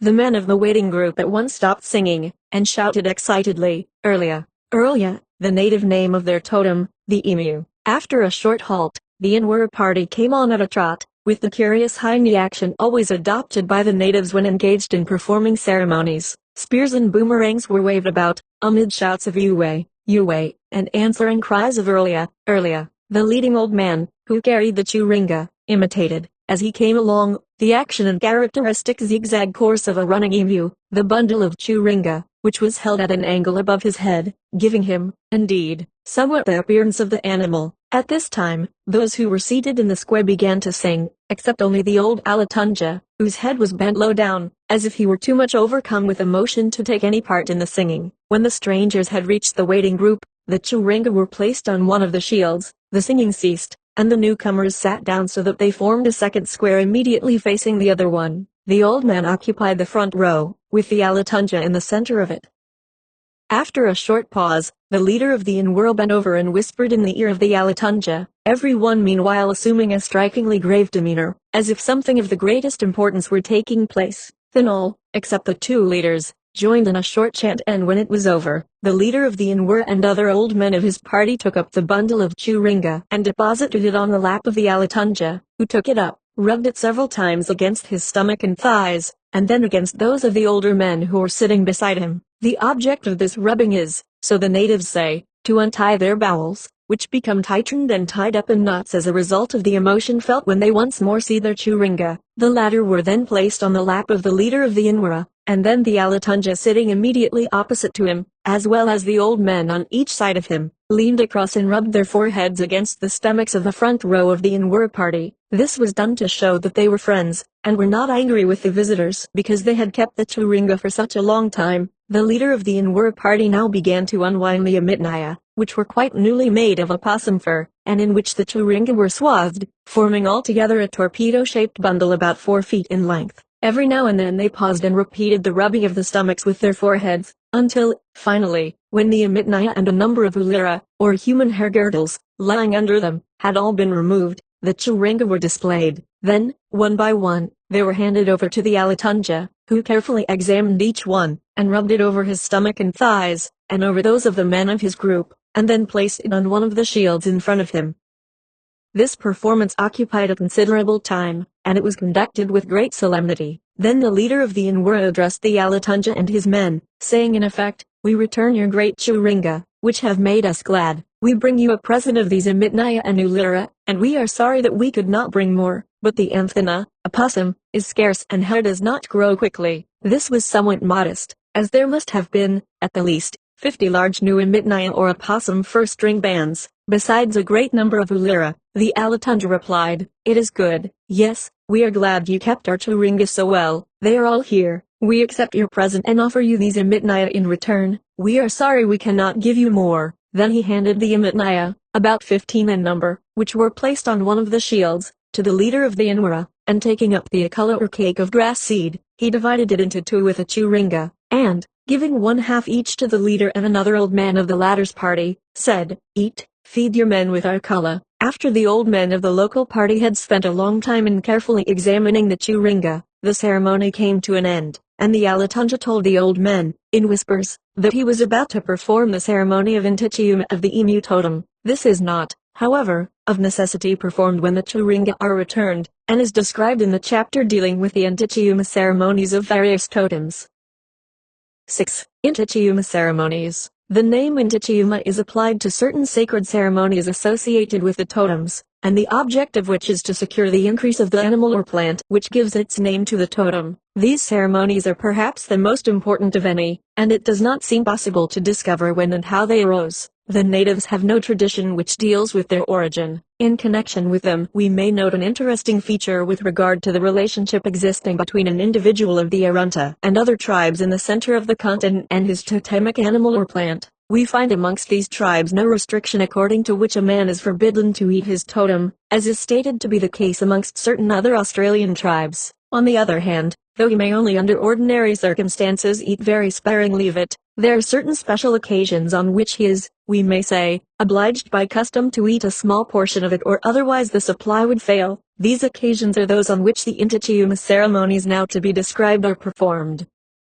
Further still, the lead in the ceremony must be taken by the Alatunja, and when we asked the Alatunja of the Wichiti Grub totem why he ate his totem, which is always regarded by the native as just the same as himself, the reply was that unless he did eat a little, he would not be able to perform properly the ceremony of Intichiuma. There is however one notable exception to the restrictions upon eating, and this is concerned with the Achilpa or Wildcat 71 totem. Only a very little of this is allowed to be eaten, and that only by the old people, but in this case the restriction is not confined to the members of the totem, but is of universal application, applying to every member of the tribe. There is no similar restriction applying to any other animal or plant, but, in the case of Achilpa, there are reasons given for not eating it which serve to show that for some cause or other this particular animal has associations with the tribe as a whole which do not exist in respect of any other. In the first place, it is supposed that anyone, save an old man or woman, eating a chilpa would be afflicted with a special disease called urkincha, and in the second, it is believed that if any man who had killed another at any time of his life were to eat this particular animal, then his spirit part or Yanka 72 would leave his body and he would soon be killed by some enemy, so that to a man who has ever killed another, and there are very few men who do not lay claim to this distinction, the Achilpa is taboo or forbidden for life, no matter what be his age. There are amongst the traditions dealing with the Achilpa of the Alcharinga, very explicit references to the Urkinchadices, though why this should be especially associated with the Achilpa people it is difficult to say, and the natives have no explanation to offer. 73. We may now describe the ceremonies of Intichiuma as they are performed in the case of certain of the totems. Each totem has its own ceremony and no two of them are alike, but though they differ to a very great extent so far as the actual performance is concerned, the important point is that one and all have for their sole object the purpose of increasing the number of the animal or plant after which the totem is called, and thus, taking the tribe as a whole, the object of these ceremonies is that of increasing the total food supply. To this question we shall have to return, as in connection with it there are certain points of very considerable interest. Every local totemic group has its own Intichiuma ceremony, and each one is held at a time decided upon by the Alatunja under whose direction it is carried out. Any man who is a member of the totem can attend irrespective of the class to which he belongs, though, as we have already pointed out, The great majority of the members of any local group belong to one moiety of the tribe. In some cases, men who are in the camp at the time when the ceremony is to be performed, and who belong to the right moiety of the tribe, are invited by the Alatunja to be present, but this is rather an exceptional thing, and under no circumstances are men who belong neither to the totem nor to the right moiety allowed to be present. In connection with the times at which the ceremonies are held, it may be said that while the exact time is fixed by the Alatunja in each case, yet the matter is largely dependent on the nature of the season. The Intichiuma are closely associated with the breeding of the animals and the flowering of the plants with which each totem is respectively identified, and as the object of the ceremony is to increase the number of the totemic animal or plant, it is most naturally held at a certain season. In Central Australia the seasons are limited, so far as the breeding of animals and the flowering of plants is concerned, to two, a dry one of uncertain and often great length, and a rainy one of short duration and often of irregular occurrence. The latter is followed by an increase in animal life and an exuberance of plant growth which, almost suddenly, transforms what may have been a sterile waste into a land rich in various forms of animals, none of which have been seen for it may be many months before, and gay with the blossoms of endless flowering plants. In the case of many of the totems, it is just when there is promise of the approach of a good season that it is customary to hold the ceremony. While this is so, it sometimes happens that the members of a totem, such as, for example, the rain or water totem, will hold their Intichiuma when there has been a long drought and water is badly wanted. If rain follows within a reasonable time, then of course it is due to the influence of the Intichiuma. If it does not, then the non-success is at once attributed to the evil and counter-influence of some, usually, distant group of men, with the meaning of the ceremonies we shall deal later on. Meanwhile it may be said here that their performance is not associated in the native mind with the idea of appealing to the assistance of any supernatural being. Intichiuma of the Udnaringata or Wichedi Grub totem. When the ceremony is to be performed at Alice Springs, the men assemble in the main camp, and then those who are about to take part in the proceedings leave the camp quietly, slinking away to a meeting place not far off, the women and men who do not belong to the totem not being supposed to know that they are gone. A few, perhaps 2 or 3, of the older men of the totem stay in camp, and next morning they ask the men who do not belong to the totem to return early from their hunting. Every man has left all his weapons in the camp, for all must go quite unarmed and without any decoration of any kind. Even the hair girdle, the one constant article of clothing worn by the men, must be left in camp. They all walk in single file except the Alatunja, who sometimes takes the lead and at others walks by the side of the column to see that the line is kept. On no account must any of the men, except the very old ones, eat any kind of food until the whole ceremony is over. Anything which may be caught in the way of game has to be handed over to the old men. The procession usually starts late in the afternoon, so that it is dusk by the time that a special camping ground near to the Emily Gap is reached, and here they lie down for the night. At daylight, the party begins to pluck twigs from the gum trees at the mouth of the gap, and every man carries a twig in each hand except the Alatunja, who carries nothing save a small pitchie or wooden trough, which is called apmara. 74 walking again in single file they follow, led by the Alatunja, the path traversed by the celebrated Intwailiuka, the great leader of the Wichedi Grubs in the Altaringa, until they come to what is called the Ilthir Oknara, which is placed high up on the western wall of the gap. In this, which is a shallow cave, a large block of quartzite lies, and around it are some small rounded stones. The large mass represents the Migwa, that is, the adult animal. The Alatunja begins singing and taps the stone with his apmara, while all the other men tap it with their twigs, chanting songs as they do so, the burden of which is an invitation to the animal to lay eggs. When this has gone on for a short time they tap the smaller stones, which are Churunga Unchema, that is, they represent the eggs of the Migwa. The Alatunja then takes up one of the smaller stones and strikes each man in the stomach with it, saying, Ungamernakner Alquina, you have eaten much food. When this has been done the stone is dropped and the Alatunja strikes the stomach of each man with his forehead, an operation which is called Atnita Ulpulima. Leaving the Ilthirav men descend from the range to the bed of the creek in the gap, and stop under the rock called Alkpilita, that is, the decorated eyes, where, in the Altaringa, Intwailiuka used to cook, pulverize and eat the grub. The Alatunja strikes the rock with his apmara, and each man does the same with his twigs, while the older men again chant invitations to the animal to come from all directions and lay eggs. At the base of the rock, buried deeply in the sand, there is supposed to be a very large Migwa stone. It was at this spot that Intwailiuka used to stand while he threw up the face of the rock numbers of Churunga Unchema, which rolled down again to his feet. Accordingly, the Alatunja does the same with some of the Churinga which have been brought from the storehouse close by. While he is doing this, the other members of the party run up and down the face of the rocky ledge, singing all the time. The stones roll down into the bed of the creek and are carefully gathered together and replaced in the store. The men now fall once more into single file and march in silence to the nearest Althura, which is about 1.5 miles away from the gap in the direction of Alice Springs.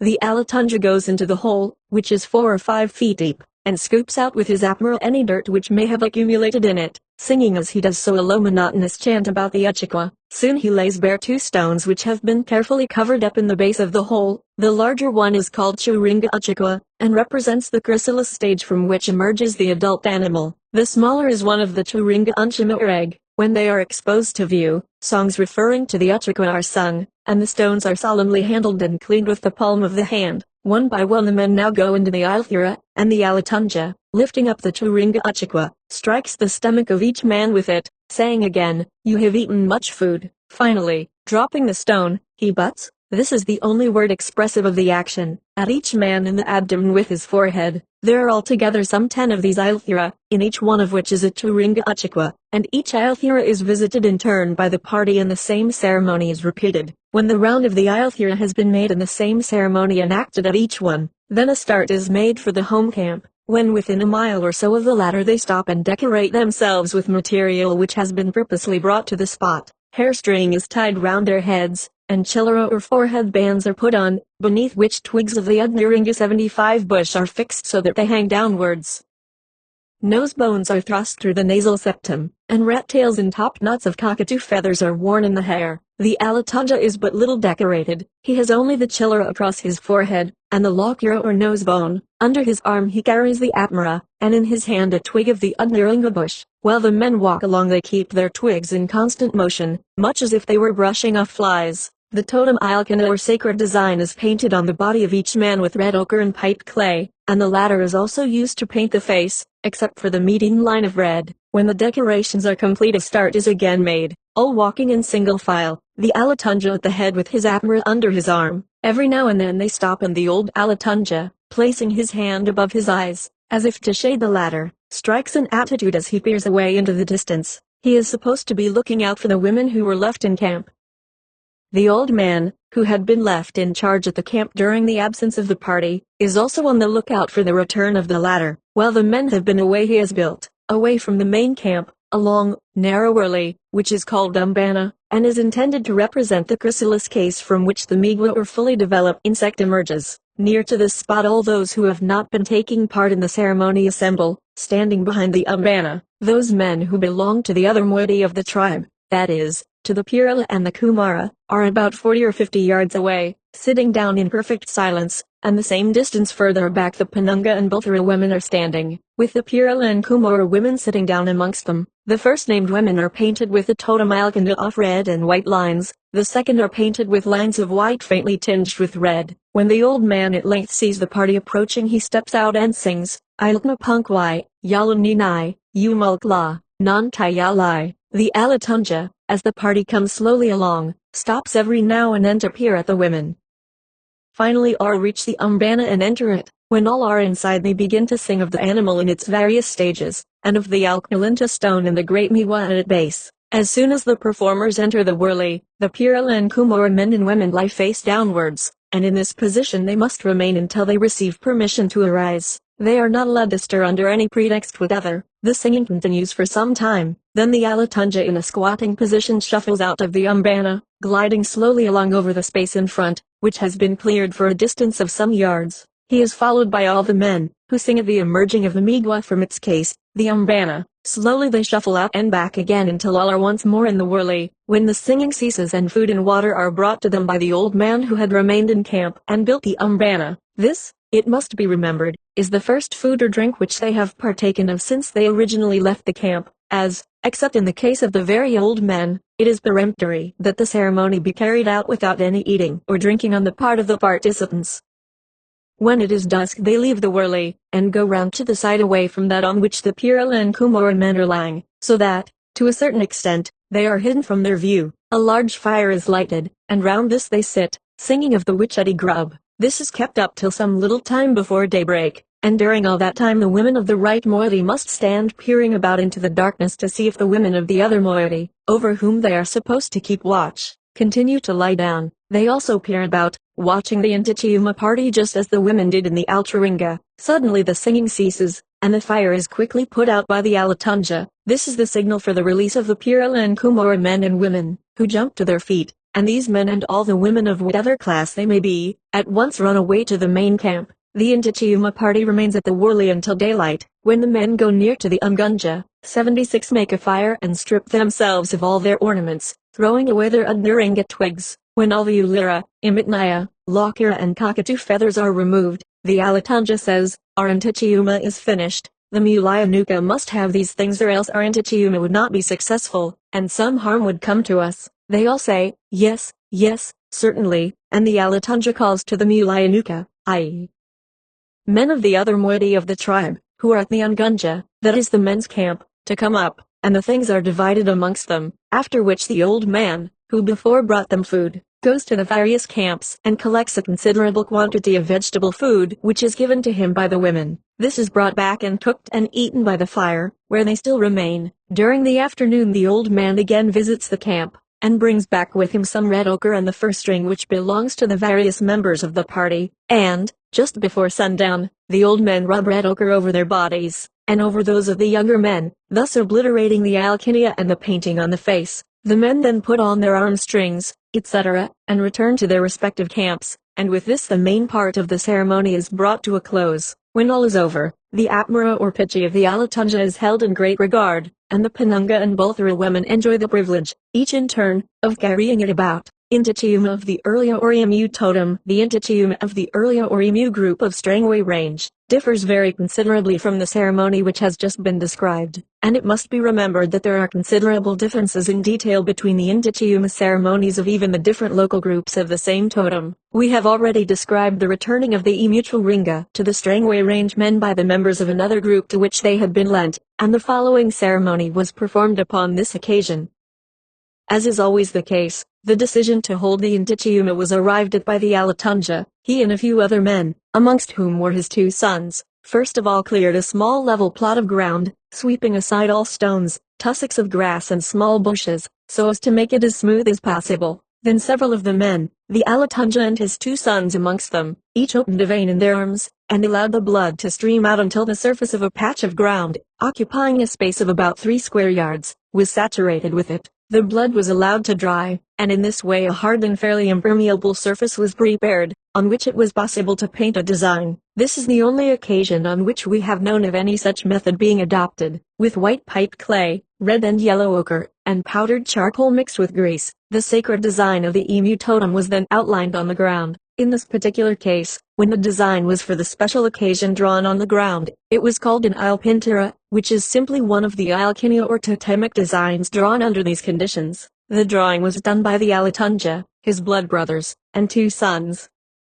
It is supposed to represent certain parts of the emu, 2 large patches of yellow indicated lumps of fat, of which the natives are very fond, but the greater part represented, by means of circles and circular patches, the eggs in various stages of development, some before and some after laying. Small circular yellow patches represented the small eggs in the ovary. A black patch surrounded by a black circle was a fully formed egg ready to be laid, while 2 larger concentric circles meant an egg which has been laid and incubated, so that a chicken has been formed. In addition to these marks, various sinuous lines, drawn in black, red, and yellow, indicate parts of the intestines, the excrement being represented by black dots. Everywhere over the surface, in and amongst the various drawings, white spots indicated the feathers of the bird, the whole device being enclosed by a thin line of pale pink down. It will be noticed that this design differs in important respects from others associated with the sacred objects of the totem. The latter, such as the designs on the Churinga, have no definite relationship,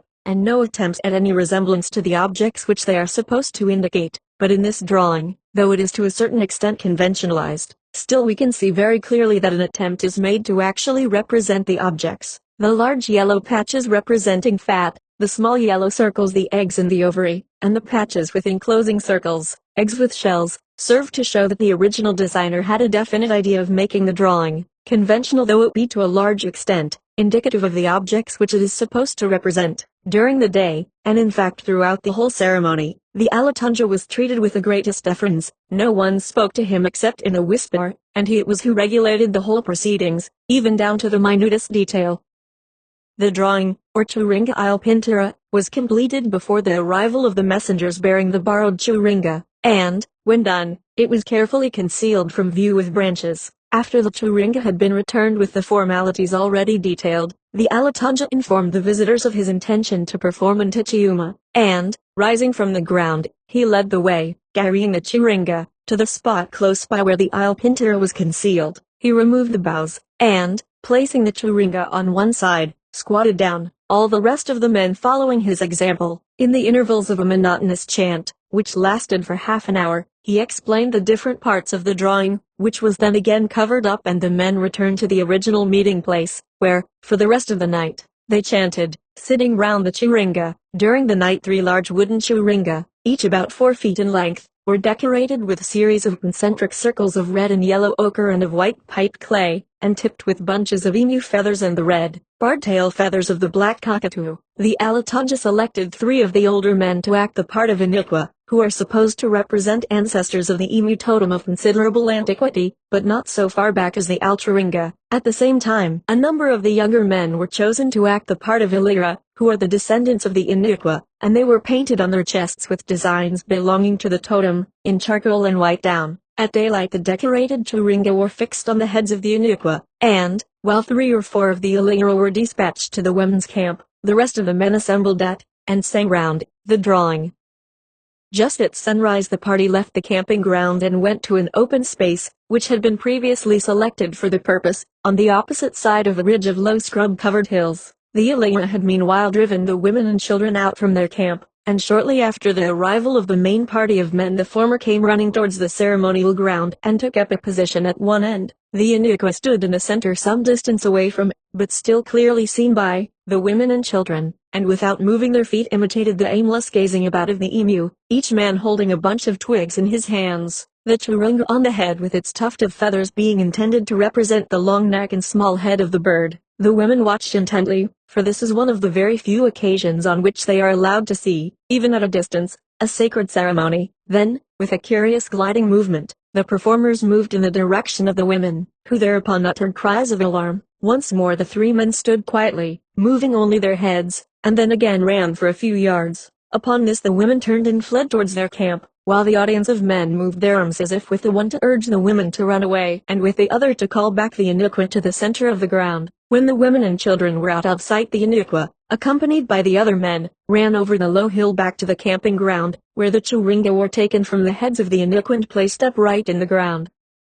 About midday the Churinga, which had been brought back by the visiting group and had been placed on a small platform, were taken down and brought to the center of the ceremonial ground, where they were again examined and rubbed with red ochre by the Alatunja and the older men to the accompaniment of continuous chanting on the part of the other men who sat around. When this was over all gathered together at the Ilpintara, the meaning of which was again explained by the Alatunja. Singing continued at intervals during the day, and just before dusk 3 newly appointed Inuqua were decorated. The Ilira again drove the women and children from their camp to the ceremonial ground, and the performance of the early morning was repeated. On the second day precisely the same program was gone through, after which the men returned to their camping place. The 3 Churinga were divested of their decorations. The Ilpintara was very carefully obliterated by the Alatunja and his sons, and the ceremony came to an end. The strange natives then went back to their country, and the returned Churinga were taken by the Alatunja and the old men of his group and placed in the sacred storehouse, in Tichiuma of the Unjayama or Hakia flower totem, at a place called Iliaba. The ceremony is performed by men of the Bolthara and Penunga classes, and the exact spot at which it takes place is a shallow, oval-shaped pit, by the side of which grows an ancient Hakia tree. In the center of the depression is a small projecting and much worn block of stone, which is supposed to represent a mass of Unjayama or Hakia flowers, the tree being the Nanja tree of an Alchurunga woman whose reincarnation is now alive. Before the ceremony commences the pit is carefully swept clean by an old Unjayama man, who then strokes the stone all over with his hands. When this has been done the men sit around the stone and a considerable time is spent in singing chants, the burden of which is a reiterated invitation to the Unjayama tree to flower much, and to the blossoms to be full of honey. Then the old leader asks one of the young men to open a vein in his arm, which he does, and allows the blood to sprinkle freely over the stone, while the other men continue the singing. The blood flows until the stone is completely covered, the flowing of blood being supposed to represent the preparation of abamora, that is, the drink which is made by steeping the flower in water, this being a very favorite beverage of the natives. As soon as the stone is covered with blood, the ceremony is complete. The stone is regarded as a churinga, and the spot is ekarinja, or forbidden to the women, children and uninitiated men. Intichiuma of the Alperla or Manat totem. Alperla is a form of manna, very similar to the well-known sugar manna of gum trees but peculiar to the mulga tree, Acacia annua. About 5 or 6 miles to the west of Ilioba, there is a great boulder of gray-colored gneissic rock, curiously marked with black and white seams, at which the men of the Alperla totem perform the ceremony of Intichiuma. On the top of the boulder, which stands about 5 feet above the ground, there is a similar stone weighing about 20 pounds, together with smaller ones, all of which represent masses of Alperla. The large boulder, on which the others lie, has the same significance, and is supposed to have been deposited there in the Alcharinga by a man of the Alperla totem, who has at the present time no living representative. When Intichiuma is performed, a clear space is first of all swept round the base of the stone, and after this the Alatunja digs down into the earth at the base of the boulder, and discloses to view a churinga which has been buried there ever since the Alcharinga, and is supposed to represent a mass of Alperla. Then he climbs onto the top of the boulder and rubs it with the churinga, after which he takes the smaller stones and with these rubs the same spot, while the other men sitting around sing loudly, Inkapiranta, Nartnapertne, Urangatrachanti, Urangatrachanti. The meaning of these words is an invitation to the dust produced by the rubbing of the stones to go out and produce a plentiful supply of Ilperleon, the mulga trees. Then with twigs of the mulga he sweeps away the dust which has gathered on the surface of the stone, the idea being to cause it to settle upon the mulga trees and so produce Ilperla. When the Alatunja has done this, several of the old men in turn mount the boulder and the same ceremony is repeated. Finally, the churinga is buried at the base in its old position, and with this the ceremony closes. Intichiuma of the Yarumpa 77 or honey ant totem. In this ceremony, as performed at Ilioba, the majority of men are Penunga and Bulthara, only a few Kumara and Purila belonging to the totem. At early morning on the appointed day the men assemble at the men's camp, where they decorate their foreheads, arms and noses with twigs of the Udnarenga bush and smear their bodies all over with dry red ochre. Then they march in single file, the Alatunja at the head, to a spot about 50 yards from, and opposite to, the Urlaquera or women's camp, where the women and children stand silently. Here the Alatunja, turning his back upon the women, places his hand as if he were shading his eyes and gazes away in the direction of the Intichiuma ground, each man as he does so kneeling behind him so as to form a straight line between the women and the Intichiuma ground. In this position they remain for some time, while the Alatunja chants in subdued tones. After this has been done, all stand up, and the Alatunja goes to the rear of the column and gives the signal to start. In perfect silence and with measured step, as if something of the greatest importance were about to take place, the men walk in single file, taking a direct course to the ground. Every few yards the Alatunja, who is in the rear, goes out first to one side and then to the other, to see that the men keep a straight line. After having traversed perhaps half a mile, one man is sent by the Alatunja to the Urtnachulunga to bring a special stone churinga, which is required during the ceremony. The Intichiuma ground is situated in a depression in the rocky range, at a considerable elevation above the surrounding plains, and all over the depression are blocks of stone standing up on end and leaning in all directions, each of which is associated with a honey ant man of the Alcharinga. The messenger sent to the Urtnachulunga arrives at the ground as the party approaches. He has to go a long way round, and must run the whole way. All the men then group themselves round a pit-like depression in the rocks which is surrounded with a horseshoe-shaped wall of stone, open at the western end. On the east side is an ancient mulga tree, which is the abode of the spirit of an Alcharinga man, whose duty it was to guard the sacred ground. In the center of the pit is a stone, which projects for about 18 inches above the ground, and is the nanja of an Alcharinga man who originated here and performed in Intichiuma. On the arrival of the party the Alatunja at once goes down into the pit, and some time is spent in clearing out the debris, while the other men stand round in perfect silence. After a time he beckons to some of the older men to come down and assist him, and then they all begin to sing while the sacred stone, which represents an Alcharinga man called Urkilka, is disclosed to view and taken out of the earth, together with a smaller smooth round pebble, which represents a mass of honey collected by the ants and carried about by the man. When the stone has been taken out, it is rubbed over reverently with their hands by the old men, and then rubbed over with the smaller stone, after which it is replaced in the ground. This done, the big stone Churinga from the Ertna, which represents a massive honey carried about by a celebrated Akna Rabida 78 of the Alcharinga, named Ilaturpa, is brought up. This Ilaturpa was the leader of the Yarumpa and sent out the wandering parties who started from this spot. In the Ertna is a long, thin, stone Churinga, pointed at each end and evidently very old, the markings being nearly effaced, which represents the piece of wood which was carried by Ilaturpa for the purpose of digging up the ants on which he fed. This and the large Churinga are the only stone ones in this particular Ertna 79. The old Alatunja takes up the Churinga, and calling the men up one by one, each of them walks into the pit, and lies down, partly supported on the knees of 2 or 3 of the older men. In this position the Alatunja, keeping up all the time a low chant, first of all strikes each man's stomach sharply 2 or 3 times with the Churinga, and then moves it about with a kind of kneading action, while another old man butts at the stomach with his forehead. When all have passed through this performance, the singing ceases, the Churinga is handed back to the man who brought it, with instructions to take it back to the Ertna, and the column forms again and marches back, taking a different course, which, however, just as on the first occasion, leads them past the women's camp, where again the women and children are standing in silence. On the way home a halt is made at a spot in the Iliaba Creek, where in the Alcharinga, as now, the final act of the ceremony was performed. On the banks of the creek are a number of mulga trees, each of which is associated with, in fact is the Nanja tree of, an Alcharinga man, who stood watching the performance as it was being conducted in the bed of the creek. In the same way, the stones standing out from the banks have each of them their association with an Alcharinga man. On arrival at this spot all the men sit down,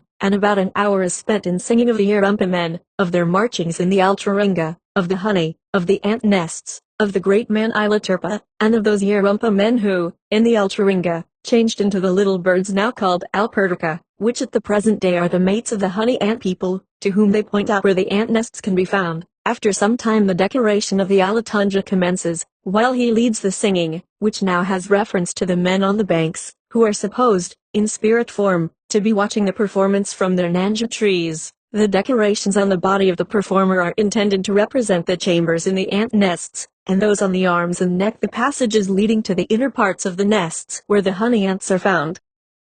The performer squats on the ground, and for some time the other men run round and round him in the usual way, while he occupies himself with brushing the ground between his legs with little twigs, pausing every now and then to quiver. When this is over the decorations are removed, and the party starts back for the men's camp, passing as described, the women's camp on the way, into Chiuma of the Kwacha or water totem. In connection with the making of rain, there are certain ceremonies, some of which are not of the nature of sacred Kwabara, and take the form of ordinary dancing festivals which any member of the tribe, men and women alike, irrespective of class or totem, are permitted to see. But there is in addition to these a special and sacred ceremony, only shared in by the initiated man of the totem, and this is the Intachiuma. As in the case of the kangaroo totem, the majority of the members of the water totem belong to the Puralan Kumara. To them the secret of rain-making was imparted in the Alcharingan by an individual named Irchuonga, who also settled upon the exact places at which the ceremony should be performed. One of the most important of the water totem groups is a local subdivision of the Arunta people, inhabiting a district of about 50 miles to the east of Alice Springs, this part being known as Karchwiakwacha, or the Rain Country. 80 The Alatunja of this group at the present time is a celebrated rainmaker,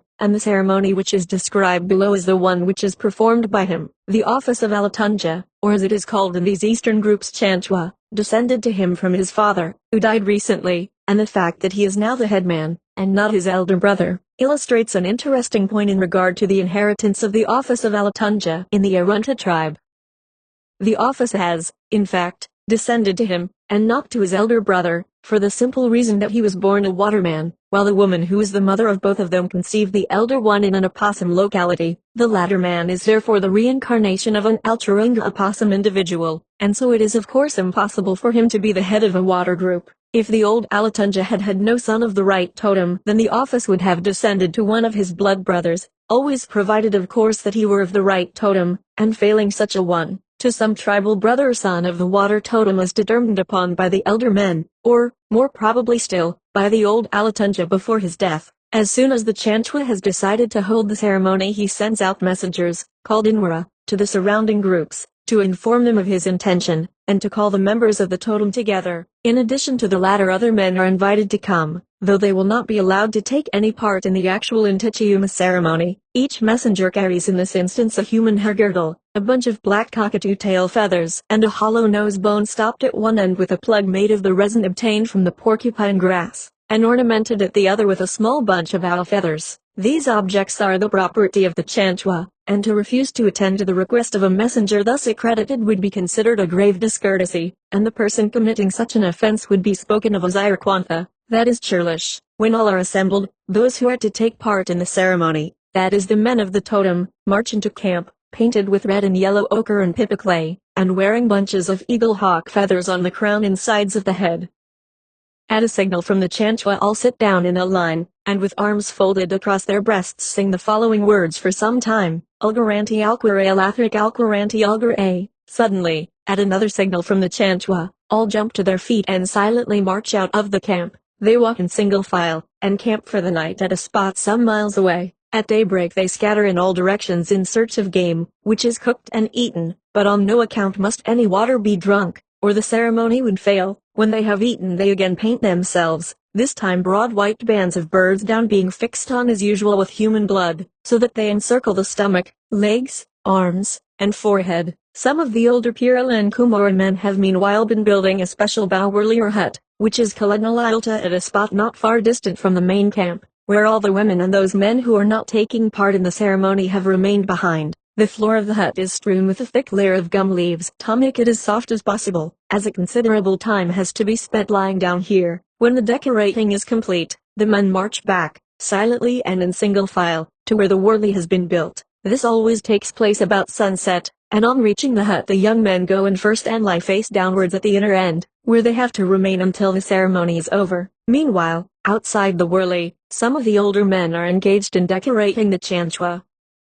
Hair girdles covered with white down are placed all over the head, while the cheeks and forehead are covered with pipiclay, and two broad bands of white down pass across the face, one over the eyebrows and the other over the nose. The front of the body has a broad band of pipiclay outlined with white down, rings of which adorn the arms. When fully decorated, the Chanchwa takes up a position close to the opening into the wurley, from which extends, for 30 yards, a shallow trench. The old men, who sit around him, now begin to sing, and continue to do so for some time, the following words: Ilunga ilar twina unala ilunga kawu lungala partini yert artniri yelt artniri yera alt nartnir ala. Partinia yera alt nartnire yera ala partinia at nartnire yakawawai. When the singing comes to an end, the Chanchwa comes out of the wurley and walks slowly twice up and down the trench, while he quivers his body and legs in the most extraordinary way, far more than is customary in other ceremonies, in many of which a quivering movement is a characteristic feature. While this performance is taking place, the young men arise and join the old men in singing, Perla Kurla Rumpa Eri Umpa Kunla Karla Rumpa Eri Pakurtai, the Chanchwa's movements appearing to accord with the singing. When he re-enters the wurley, the young men at once lie down again. In fact, they are always in this position while the Chanchwa is in the wurley.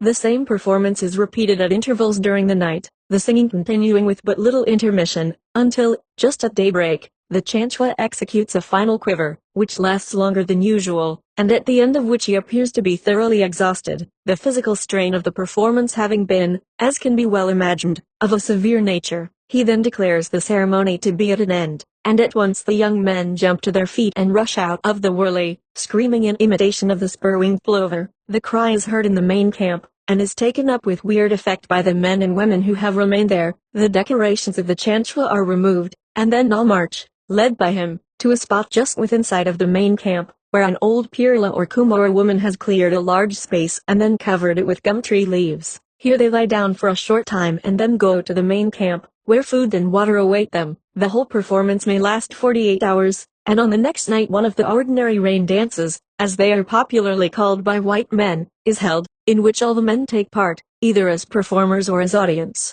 The women do not perform, but may look on and assist in singing and beating time to the dancing of the men. Undira, about 15 miles to the east of Henbury, on the Fink River, is a spot called by the natives Undira 81. Here, at the base of a steep quartzite ridge, which runs east and west, and forms part of what is now called Chandler's Range, there lies under the shelter of a gum tree a small water hole, which has ever since the faraway times of the Alturunga been associated with the members of the Akara or kangaroo totem.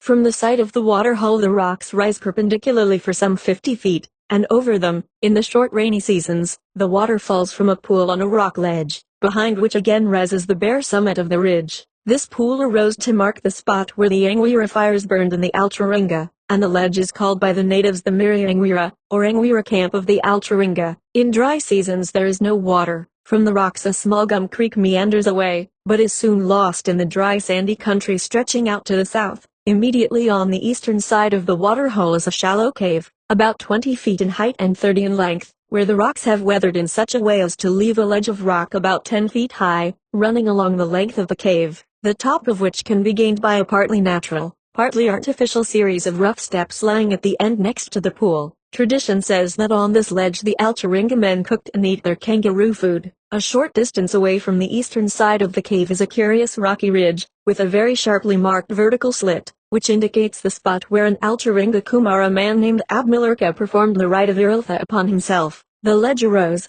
so says tradition, in the first instance to mark the spot where the body of a great kangaroo was deposited in the Alturunga. It was, in fact, the Nanja stone of this kangaroo inhabited by its spirit part, and tradition says further that to this stone came great numbers of other kangaroo animals, who went into the earth, leaving their spirits in the same way in the rocky ledge. To this tradition we shall have to refer at a later time, when discussing the nature of the Intichiuma ceremonies. Meanwhile the interesting point may be drawn attention to, that, just as the Alturunga individual has his Nanja tree or stone, so in certain cases such as this the Alturunga animal is possessed of one. In this instance, for example, the natives are very clear upon the subject that the tradition deals with an animal and not with an Alturunga man. In fact, one of the latter was in pursuit of and killed the former, dragging the body into Undaira. Another tradition relates how one night a group of kangaroo Alturunga men had arranged a number of nurchunjas or sacred poles close by the water hole, with a specially large one in the center and smaller ones all round it. While they slept, two Alturunga women of the Unjayamba totem came down from the north, and very quietly, without waking the men, took away the large nurchunja, and, clambering up a slit, which is still to be seen in the perpendicular face of the rock above the pool, made their way to the north again to a place called Arapara, where they kept the nurchunja, which figures prominently in certain ceremonies connected with that spot. This tradition, like very many others dealing with the Alturunga times, may be, with little doubt, regarded as indicative of the fact that at some past time the women were possessed of greater privileges than they enjoy at the present day. There is a great gap between the Alturunga and recent times, and a very noticeable feature is the change which has in some way been brought about with regard to the position of women. The contrast in this respect may be well seen from a comparison of the former tradition with one which relates to a time which the natives say was very long ago, but since the Alturunga. At this time the women were not allowed to go anywhere near to Undaira, where the sacred Churinga of the group were stored. One day, however, a woman, being very thirsty, ventured into the water hole to drink and saw the sacred pool and the ceremonial stone. She was detected in the act, and after a great deal of what the natives call growling at her, it was decided to punish her by making her for the time being common property to all the men, a punishment which is not infrequently inflicted after the committal of some serious offense, as an alternative to that of being put to death. In consequence of this men of all classes had intercourse with her, and when this was over she was returned to her proper Unaga. After, however, the woman had seen the place, the peculiar sacredness of the spot was lost, the Churinga were removed to another place, and the women were allowed to see the waterhole, except of course when the ceremony of Intichiuma was being performed. As a matter of fact, though a woman would not actually be put to death if she came near, the old feeling is still so strong that the women do not often venture near to the spot unless compelled to do so by thirst. We may now give a short account of one or two traditions which are concerned with Undaira and the kangaroo totem, as they serve to illustrate certain points of interest in connection with the totems and totemic animals generally. The history of Ungutnika of Undaira.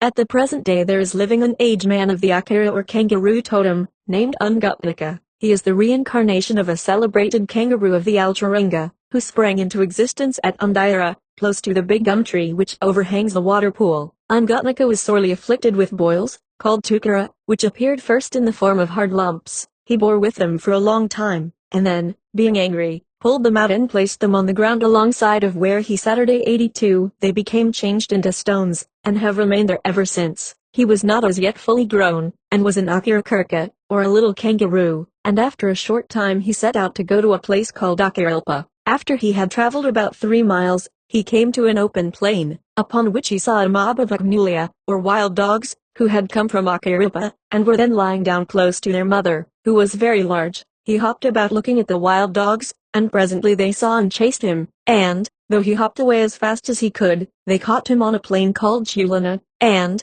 tearing him open, eat first his liver, and then, removing the skin, they threw it on one side and stripped all the meat from off the bones. When they had done this they again lay down. Angutnika was not however completely destroyed, for the skin and bones remained, and, in front of the dogs, the skin came and covered the bones, and he stood up again and ran away, followed by the dogs, who caught him this time at Ulima, a hill a little to the north of a spot now called the Bad Crossing on the Hugh River. Ulima means the liver, and is so called because on this occasion the dogs did not eat the liver, but threw it on one side, and the hill, which is a dark-looking one, arose to mark the spot. The same performance was once more gone through, and again Angutnika ran away, this time as far as Pulpunja, which is the name given to a peculiar sound made in imitation of little bats, and at this spot Angutnika turned round and, jeering derisively at the dogs, made the noise. He was at once caught, cut open, and again reconstituted himself, much to the wonder of his pursuers. After this he ran straight towards Undaira, followed by the dogs, and when he reached a spot close to a water hole they caught and ate him, and, cutting off his tail, buried it at the place where it still remains in the form of a stone, which is called the Churinga Akirapura, or kangaroo tail Churinga, which is always shown and carefully rubbed at the Intichiuma ceremony. The Churinga which he carried with him was associated with his spirit part, and the latter has since entered into a woman and been born in human form. The kangaroo and the kangaroo Manakum are a man named Alpunta, whose last descendant was a celebrated medicine man, who died during the course of the Angwira ceremony described in this work, started from Akrancha, carrying only spears and other weapons and no nurchunja. He was in pursuit of a large kangaroo, which carried a small nurchunja, and followed it till he came close to Chuntilla, but being unable to catch it, gave up the chase and turned back, a stone arising to mark the spot. He ever afterwards stayed at Akrancha. The kangaroo went on and camped at Chuntilla, and a stone marks the spot where it stood up and looked over the country. Here it was seen by a Bolthera man of the Arunga or Euro totem, who at once changed himself into an Akira or kangaroo man and gave chase to the kangaroo, as he wanted to kill and eat it. For a long way he followed the kangaroo, the two camping apart from each other at various places. At Thungalula or Pine Tree Gap, in the McDonough Range, the kangaroo made a large nurchunja and carried it away to Alperchunga, not far from Owen Springs, a small sand hill arising where the animal lay down, and a mulga tree where the man camped. Traveling south along the Hugh River, they came to Ilajara, where the kangaroo planted his nurchunja, a large gum tree now marking the spot. Hearing a noise, he raised himself up on his hind legs and saw a kangaroo running about. A stone 25 feet high now represents him standing on his hind legs. After this he scratched out a hole for the purpose of getting water, and this hole has remained to the present day. Traveling south, he came to the doctor's stones, and here erected the nurchunja for the last time, as he was too tired to carry it any further, so it was left standing and became changed into a fine gum tree, which is now called Apra nurchunja, or the nurchunja tree. Still following down the Hugh River, the kangaroo reached Elpmira utterly worn out, and lay down. In a little time a number of kangaroo men from Undaira came up and saw the Bolthera man, who had also arrived. The Undaira men, using gesture language, said to the Bolthera man, "Have you got big spears?" And he replied, "No, only little ones." "Have you got big spears?" And they replied, "No, only little ones." Then the Bolthera man said, "Put down your spears on the ground." And they replied, "Yes, put yours down too." Then the spears were thrown down, and all the men advanced upon the kangaroo, the Bolthera man keeping in his hand a shield and his churinga. The kangaroo was very strong and tossed them all about. Then they all jumped upon him, and the Bolthera man, getting underneath, was trampled to death. The kangaroo also appeared to be dead. They buried the Bolthera man with his shield and churinga, and then took the body of the kangaroo into Undaira. The animal was not then really dead, but soon died, and was placed in the cave but not eaten. The rock ledge in the cave arose where the body was put, and when the animal was dead its spirit part went into this, which thus became the animal's nenja. Shortly afterwards the men died, and their spirit parts went into the water pool close by. Tradition says that great numbers of kangaroo animals came at a later time to the cave, and there went down into the ground, their spirits also going into the stone. In Totemism of the Akira or kangaroo totem in the Altringa, the Akira or kangaroo man of Undira belonged almost, but not quite, entirely to the Pirala and Kumaran moiety of the tribe, and at the present day the same holds true, but to a somewhat less extent, for, as in the case of all totems, there is a certain admixture of the members of both moieties. The headman, or Alatunja, is a Pirala, and under his direction the ceremony of Intichiuma is performed at intervals. Though being now an old man, he sometimes deputes the performance to his eldest son, who will succeed to the position on the death of the old man. When the ceremony is to be performed, the camp is made at a spot a little to the west of the cave and out of sight of the water hole, which is placed in a slight dip in the range from which the small Gum Creek leads. Early in the morning of the day on which the ceremony is to take place, one of the younger men is sent on ahead to a special spot which lies about 100 yards to the west of the waterhole. The object of this is to make certain that no women or uninitiated men, or men other than members of the totem, are in the neighborhood. The main body of men comes up skirting closely the base of the range, and halts at the place where the young man is stationed. Here there lies hidden underground a block of soft gray sandstone, about 3 feet in length and 1 foot in greatest diameter, its shape and transverse section being triangular. The apex of the stone lies about a foot below the surface, and as the men gather round the spot, the position of which is precisely known. 83 The leader clears away the sandy soil and brings the sacred stone into view. Its sides, worn smooth by constant rubbing, are covered over with smaller stones, amongst which is a special flattened one with which the rubbing is done. The Alatunja takes this stone in his hands, and in the presence of all the men, who stand round in perfect silence, rubs over the exposed surface.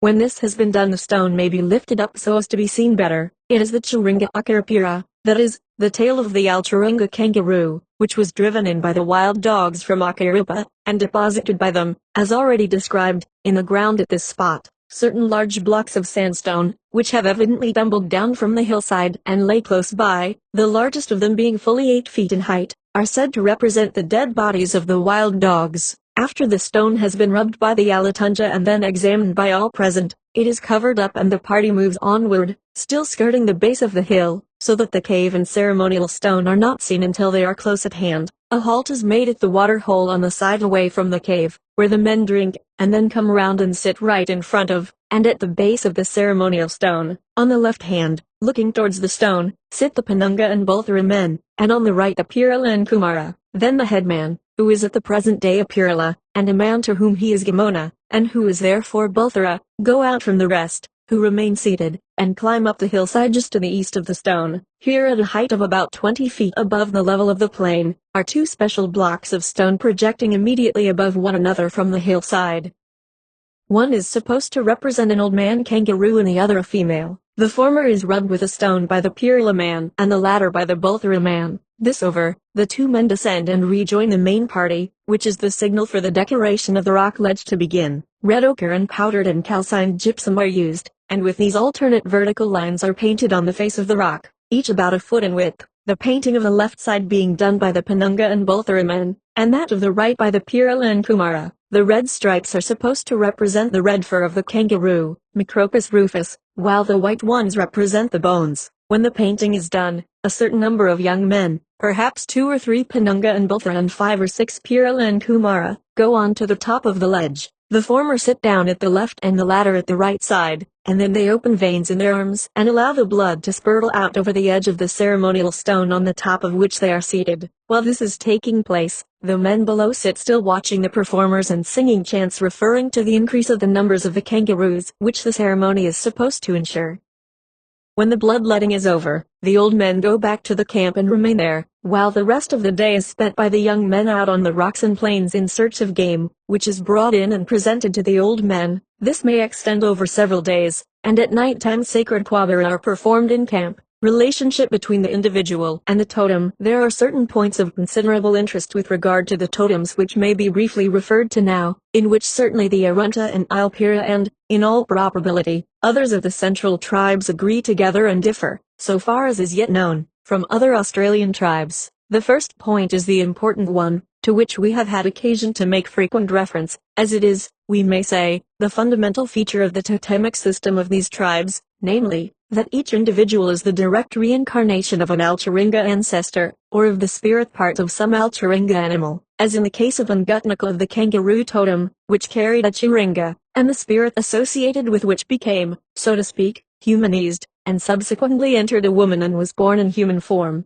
The second point is concerned with the relationship which at the present day is supposed to exist between the individual and his totem. A man will only eat very sparingly of his totem, and even if he does eat a little of it, which is allowable to him, he is careful, in the case, for example, of an emu man, not to eat the best part, such as the fat 84. The totem of any man is regarded, just as it is elsewhere, as the same thing as himself. As a native once said to us when we were discussing the matter with him, that one, pointing to his photograph which we had taken, is just the same as me, so is a kangaroo, his totem, that they claim a special connection with, almost in certain respects a right to, their totemic animal or plant may be seen from the fact that, for example, in the Wichiti grub totem, while the members of the latter do not eat it, or, at least, only sparingly themselves, the members of the local group who do not belong to the totem must not eat it out of camp like ordinary food, but must bring it into camp and cook it there, else the men of the totem would be angry and the supply of grubs would fail. We may, in fact, say that each totemic group is supposed to have a direct control over the numbers of the animal or plant, the name of which it bears, and further that, in theory at least, they have the first right to the animal or plant. That this is so, and that it is well recognized, will be seen from the following facts. The first is concerned with a curious, but suggestive use of a chiringa. In the possession of a man of the acacia or plum tree totem, we found a stone chiringa, roughly circular in shape and about 8 centimeters in diameter, wrapped up carefully in fur string, so as not to be seen by women as he carried it about with him. It was a chiringa, which had been specially made for him by a man who was a kuntara or father-in-law to him. The man belonged to the Euro totem, and the chiringa in question was marked with a design belonging to the same, a series of concentric circles in the middle of each side representing the intestines of the animal, while 2 groups of semi-circles indicated, one of them a male, and the other a female Euro. The chiringa had been sung over or charmed by the Euro man and then given by him to the plum tree man for the purpose of assisting the latter to hunt the animal.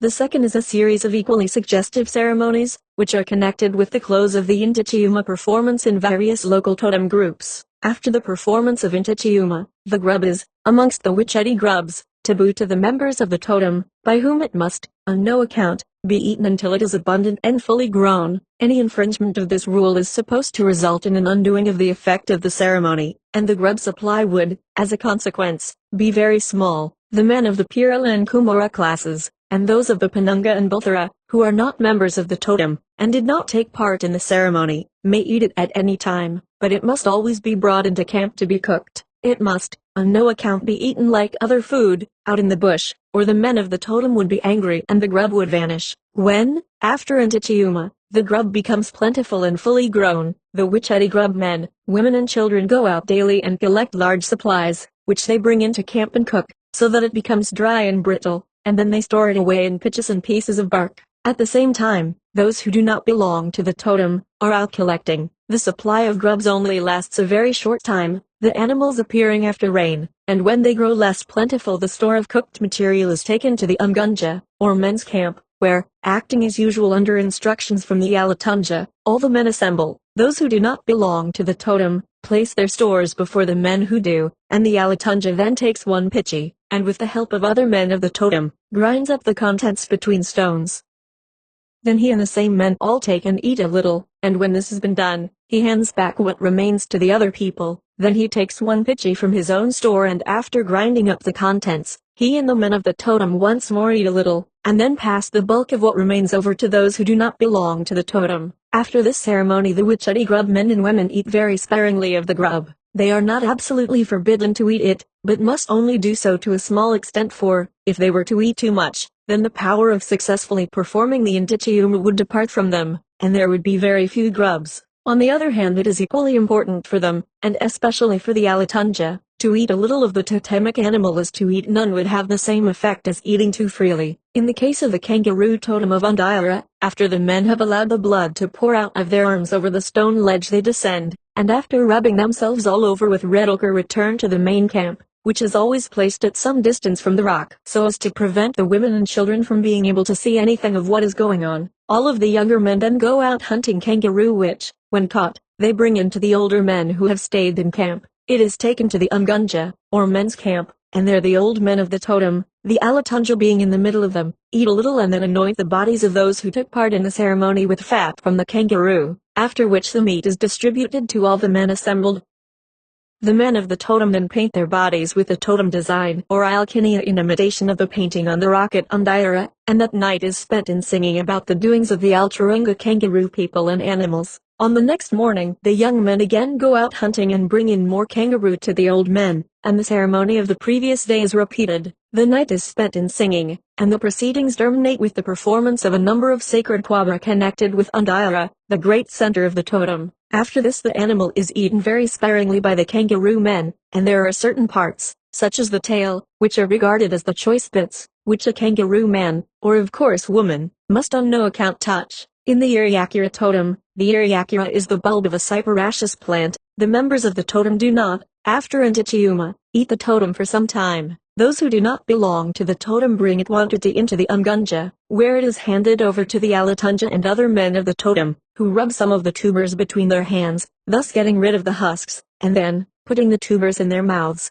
blow them out again in all directions. After this the Iriakura people may eat sparingly. In the Idnimida totem, the Idnimida is the grub of a large longicorn beetle. The grub must not, after Intichiuma, be eaten by the members of the totem until it becomes plentiful, after which those men who do not belong to the totem collect it and bring it into the Ungunja, where the store is placed before the Alatunja and men of the totem, who then eat some of the smaller ones and hand back the remainder to the men who do not belong to the totem.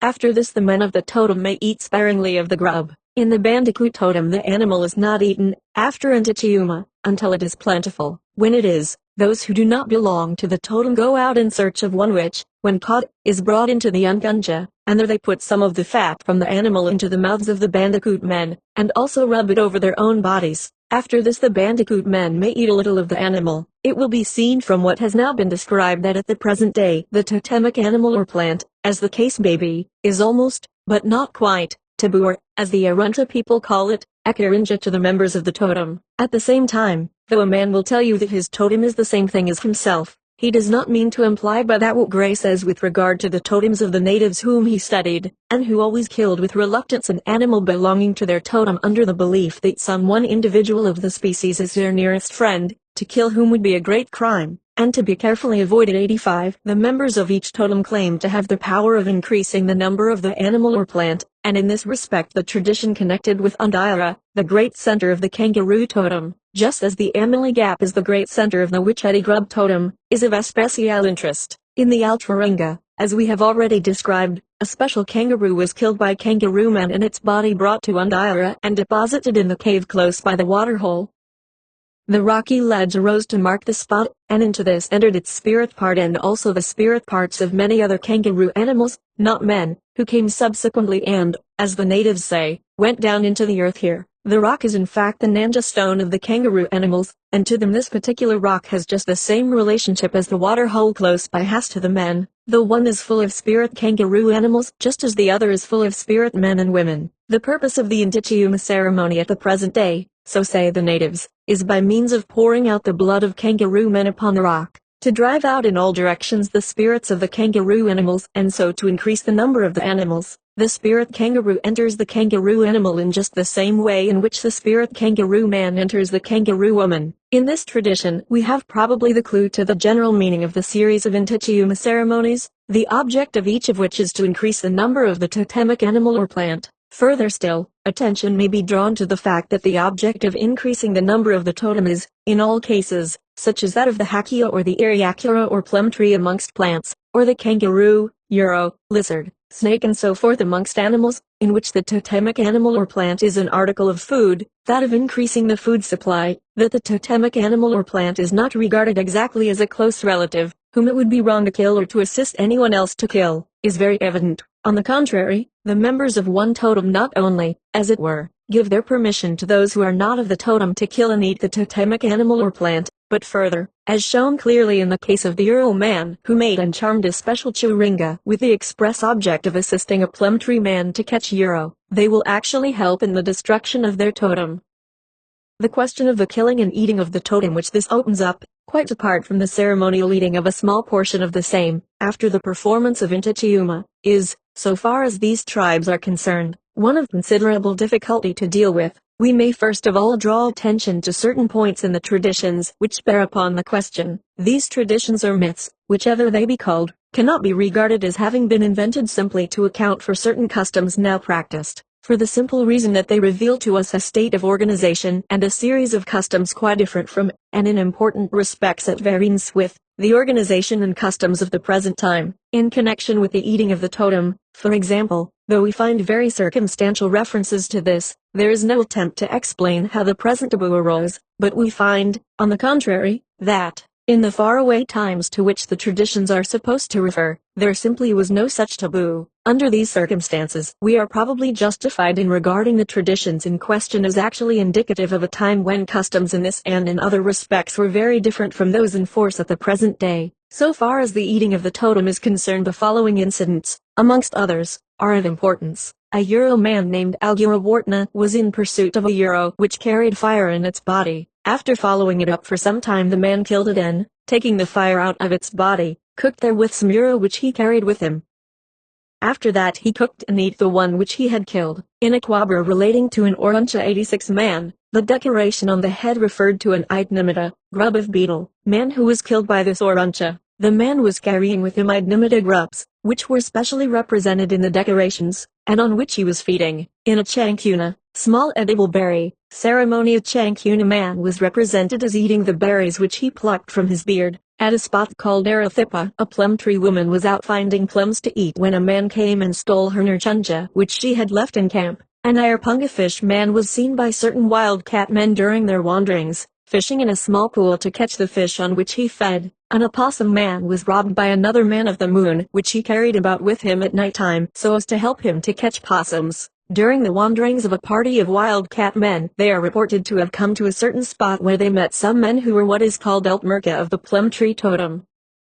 The wildcat men went into the earth and arose as plum tree men, and after that went on eating plums. A bandicoot woman started out with a Hakea woman. After some time, she, the bandicoot woman, made Quabara Undatha, that is, performed a sacred ceremony, and painted the Hakea woman with down used during the ceremony, thus changing her into a bandicoot woman, after which, says the tradition, the latter went on feeding upon bandicoot. An Irunga or Euro man started out in pursuit of a kangaroo which he was anxious to kill and eat, but, to enable himself to do this, he first of all changed himself into a kangaroo man. These and other statements of a similar nature are so precise, they are, as it were, often dragged into the tradition apropos of nothing, and are yet so entirely different from the present customs of the tribe, that they can only be understood on the hypothesis that they refer to a former time in which the relationship of the human beings to their totemic animals or plants was of a different nature from that which now obtains. At some earlier time, it would appear as if the members of a totem had the right to feed upon the totemic animal or plant, as if this were indeed a functional necessity, though at the same time it must be remembered that in the same traditions from which the above extracts have been made for the purpose of drawing attention to this feature,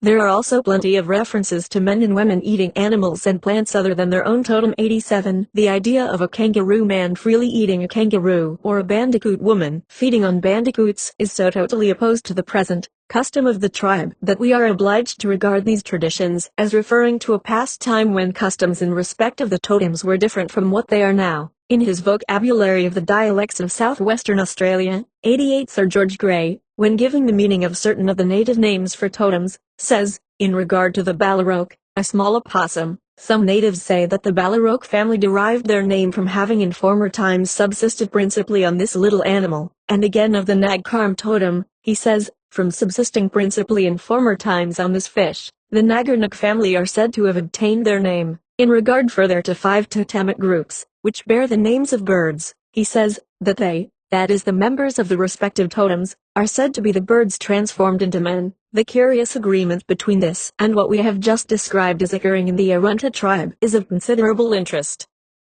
In the latter, the belief in the origin of the members of any totem from the animal or plant whose name they bear is universal and is regarded as a satisfactory reason for the totemic name. It may be that in the traditions dealing with the eating of the totem, we have nothing more than another attempt to explain the origin of the totem name. Judging, however, from the curious traditions of the Arunta tribe, taken in conjunction with the ceremonies of Intichiuma. This does not seem to be so probable as that they point back to a past time when the restrictions with regard to the eating were very different from those now in force. It is quite possible that the curious ceremony in which the members of any local group bring into the men's camp stores of the totemic animal or plant and place them before the members of the totem, thus clearly recognizing that it is these men who have the first right of eating it, as well as the remarkable custom according to which one man will actually assist another to catch and kill his, i.e., the former's, totemic animal, may be surviving relics of a custom according to which, in past times, the members of a totem not only theoretically had, but actually practiced,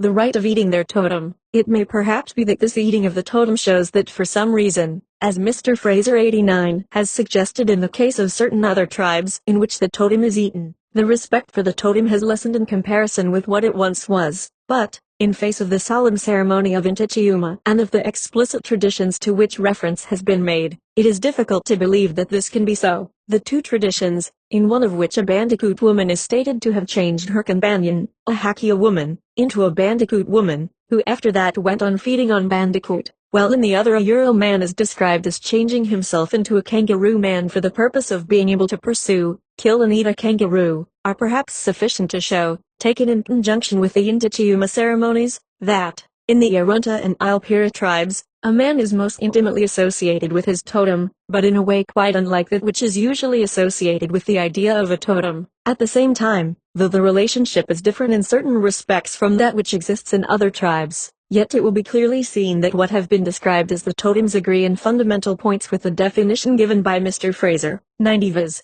A totem is a class of material objects which a savage regards with superstitious respect, believing that there exists between him and every member of the class an intimate and altogether special relation, and further still we can see, to use Mr. Fraser's terms, the existence of both a social and a religious aspect. The former is not so strongly developed as it is in many other Australian tribes, amongst whom not only does the totem regulate marriage, but the members of the totem are bound to mutually assist one another.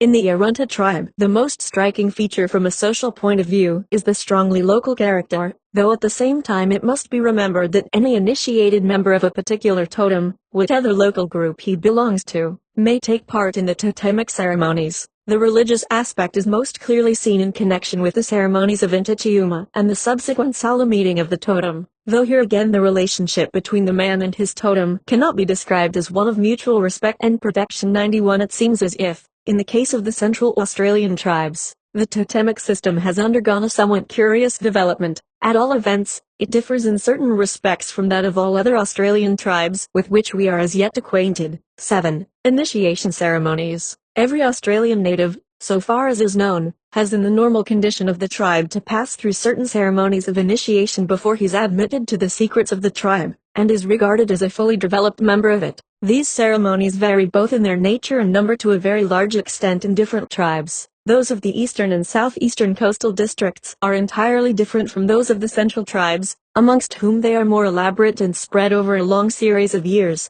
the first taking place at about the age of 10 or 12. Whilst the final and most impressive one is not passed through until probably the native has reached the age of at least 25, or it may be 30. In the Arunta and Ilpira tribes the ceremonies are 4 in number. 1. Painting and throwing the boy up in the air. 2. Circumcision or lartna. 3. Subincision or iriltha. 4. The Angwiro or fire ceremony. The times at which these take place and the details of the ceremonies vary to a certain extent in various parts of the tribes, which, it must be remembered, occupy an area of country stretching from Charlotte Waters in the south to at least 100 miles north of Alice Springs, that is over an area measuring 300 miles north and south by at least 100 miles east and west, and comprising in the south a wide extent of upland, stony plains and sand hills, and in the north a succession of ranges running east and west, and reaching an elevation of 5,000 feet. One of the most noticeable features of the ceremonies, from a negative point of view, is the absence of the knocking out of teeth as a general custom associated with the initiatory rites. Amongst many tribes of the eastern coastal district this forms a prominent feature, but amongst the Central Australian natives, whilst it may be performed, it has nothing to do with initiation, and is, in fact, practiced by men as well as women, the rite having no sacred significance of any kind, and yet, as we shall see later, there is not only evidence which shows that it has once been a ceremony of greater importance than it is at the present day, but also that there are certain details which are curiously similar to those concerned with the ceremony in parts where it forms the most important initiation rite. In the case of particular local groups amongst the Arunta, as, for example, the natives now living in the district to the north and northeast of Alice Springs, it is much more widely practiced than elsewhere, but, speaking generally, the knocking out of teeth is amongst the Arunta and other central tribes a matter partly of individual and partly of local taste and fashion. 92. The custom is probably to be regarded as one which was at some distant time prevalent amongst the common ancestors of the central and eastern coastal tribes, but which has undergone changes as the tribes became separated from one another and developed, so far as their customs are concerned, along different lines. In some it has retained its old significance, or may have even acquired still greater importance as an initiatory rite, but in others, as, for example, all those inhabiting the central area, it has lost its old meaning, its place has been taken by other rites, and now it is merely what we may call a rudimentary custom. To a certain extent, as we have said, the details of the various initiation ceremonies differ in different parts of the tribe. We will first of all describe them as carried out in the groups living on the Finke River, and will then point out variations in the ceremonies as they are enacted, first in the northern, and secondly in the southern parts. The first ceremony, throwing the boy up in the air. The first ceremony takes place when a boy is between 10 and 12 years of age. The men, and in this instance the women also, assemble at a central spot near to the main camp, and the boys who have reached the right age, the number varying from ceremony to ceremony, are taken one by one and tossed in the air several times by the men, who catch them as they fall, while the women dance round and round the group, swinging their arms and shouting loudly, "Pow, pow, poe," the last cry being very prolonged. 93. This over the boys are painted on their chests and backs, as shown in the illustration, with simple designs consisting of straight or curved bands outlined by lines of red or yellow ochre. These have not of necessity any reference to the totem of the boys. They are painted by men who stand to the boys in the relation of umberna, that is, brother of a woman whom the boy may marry. In some cases, at all events, they are copied from old rock paintings, certain of which are associated with particular totems, but the boy will not of necessity be decorated with a design of his own totem. Certain of these particular designs are described in connection with the sacred drawings. If the boy has what is called an unjapina 94 man, then it is the latter who will draw the design upon him at the close of the ceremony of throwing up. In all the ceremonies of initiation the youth or man has certain designs painted on his body, and in no case have they of necessity any reference to his own totem, though they are emblematic of some totem with which usually the man who does the painting is associated. These designs come under the general term of alkinia, the name applied to the designs, as a whole, which are emblematic of the totems, and so long as the boy, youth or man has one or other of these painted on him, it does not signify which. It must be remembered that the man who does the painting is usually the person who decides upon the nature of the design, and it may also be noted that in the performance of sacred ceremonies men are constantly decorated with designs of totems other than their own. In the case of this, the first of the initiatory ceremonies, the painting of each boy is done as stated by men who stand to him in the relationship of umberna, that is, a man who is the brother of a woman of the class from which his, i.e. the boy's, wife must come. The design is called enchichichika, and while they are being painted the boys are told that the ceremony through which they have just passed will promote their growth to manhood, and they are also told by tribal fathers and elder brothers that in future they must not play with the women and girls, nor must they camp with them as they have hitherto done, but henceforth they must go to the camp of the men, which is known as the ungunja. Up to this time they have been accustomed to go out with the women as they searched for vegetable food and the smaller animals such as lizards and rats. Now they begin to accompany the men in their search for larger game, and begin also to look forward to the time when they will become fully initiated and admitted to all the secrets of the tribe, which are as yet kept hidden from them. The ceremony of throwing up is called Alkirakawuma, from Alkir the sky, and Iwuma to throw, and very shortly after this, sometimes even before it, the boy has his nasal septum bored through, usually by his father or paternal grandfather, and begins to wear the nose bone. This boring is practiced by men and women alike, and the operation is attended by a short but interesting special ceremony, which is elsewhere described. Amongst the women the nose boring is usually done by the husband immediately after marriage, and it may be remarked in passing that in both sexes the constant wearing of the nose bone emphasizes the flattening out of the lobes of the nose. A good many years may elapse between the throwing up ceremony and the performance of the two much more important ceremonies of circumcision or larkna, and that of subincision or iriltha. Speaking generally, it may be said that circumcision may take place at any age after the boy has arrived at puberty. Before the time at which the boy is thrown up in the air, he is spoken of as an ambikirka, which is the term applied to a child generally, of whichever sex it may be. After the throwing up, and until the ceremony of circumcision, he is called altmurka. The second ceremony, circumcision or larkna, when it has been decided by the boy's elder male relatives, usually his elder brothers, that he has arrived at the proper age, preparations are made unknown to him for the carrying out of the ceremony. These consist first of all in the gathering together of a large supply of food material, for the ceremonies are attended with the performance of what are usually spoken of as corroborees, which last over several days. If a stranger belonging to any other group happens to be present in camp when the operation is being performed, he will take part in the proceedings. But in the Arunta tribe, there is usually no sending out of messengers to other groups to bring them into the performance, as there is in the coastal tribes, nor is it usual to operate upon more than one, or at most two, novices at the same time. Each boy is initiated when he is supposed to have reached the proper age, and the ceremony is controlled by the men of his own local group, who may ask anyone to take part or not in it just as they feel disposed. In the following account we will describe what took place during an actual ceremony, which was conducted recently by a group of natives associated with a spot called Undaira, 95, one of the most important centers of the kangaroo totem, situated near to the Fink River. It must always be remembered that the details of these initiation ceremonies vary to a certain extent according to the locality in which they are performed. Thus at Undaira the men of the kangaroo totem directed the proceedings, and therefore sacred ceremonies concerned with this particular totem were much in evidence. Had Undaira been an emu locality, then emu ceremonies would have predominated. Bearing this in mind, the ceremony now to be described may be regarded as typical of the rite of circumcision as carried out by the natives living along the Fink River, who are often spoken of as Larapinta blacks to distinguish them from other groups, Larapinta being the native name of the river. The boy was seized early in the evening at the Ungunja, or men's camp, by three young men, who were respectively Akilia, Umberna and Unkula to him.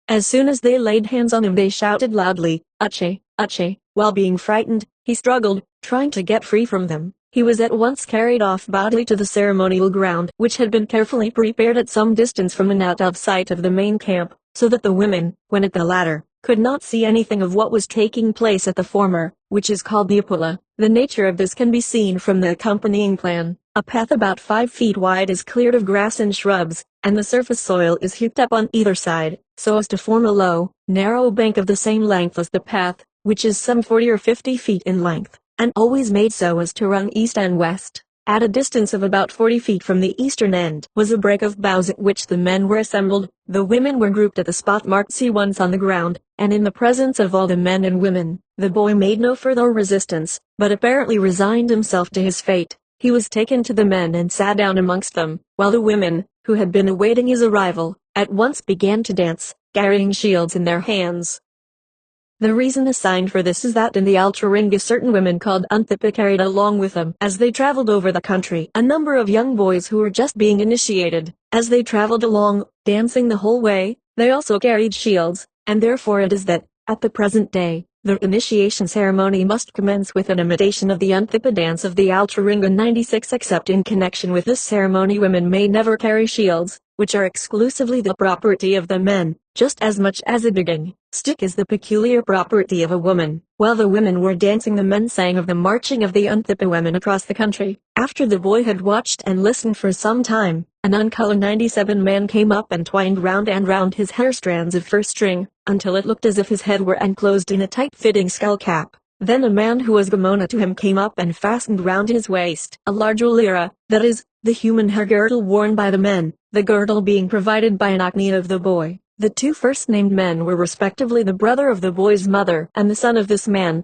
the Agni being a tribal brother of the boy's father who was dead, as also was the actual mother. After this a council of the Agni and Akilia 98 of the novice was held, and 3 men, who were respectively Mura, Gammon and Chimia, were told off to take the boy away and paint him. These men are afterwards called Wulaya, or Uwilia, by the boy.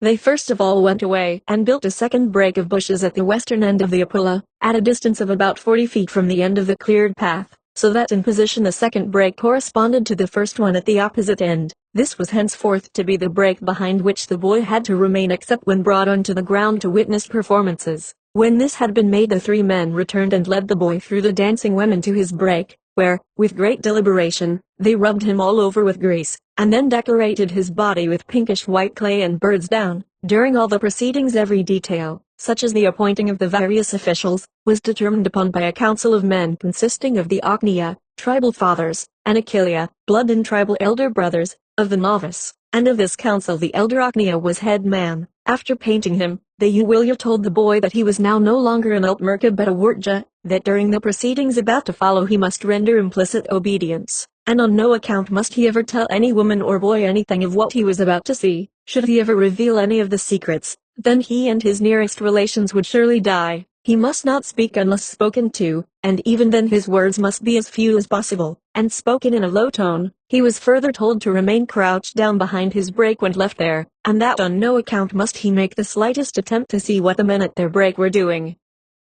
Should he try to see what was going on at the Apula, except when taken there and told to watch, some great calamity would happen to him. Twanayakara, the great spirit whose voice was heard when the bull roarers spoke, would carry him away. When these instructions had been given to him by the Uwilya, they went away, and he was then visited by his Akilia, who repeated precisely the same instructions, and after this the Wurtja was left for an hour or two to his own reflections. Meanwhile a man had been appointed to act as Eurynthantima, whose duty will be seen shortly, and until daylight dawned the dancing and singing went on with astonishing vigor. Then one of the Akilia went and brought back the Wurtja, passing with him as before through the middle of the dancing women, who opened out to allow them to pass through, and placed him sitting on the lap of the Eurynthantima man. The oldest Mia woman of the boy, his actual Mia or mother being dead, had brought with her from her own camp a fire stick, which she had been careful to keep alight all night. At daylight she lit a fire by means of this, and then took two long sticks with which she had provided herself,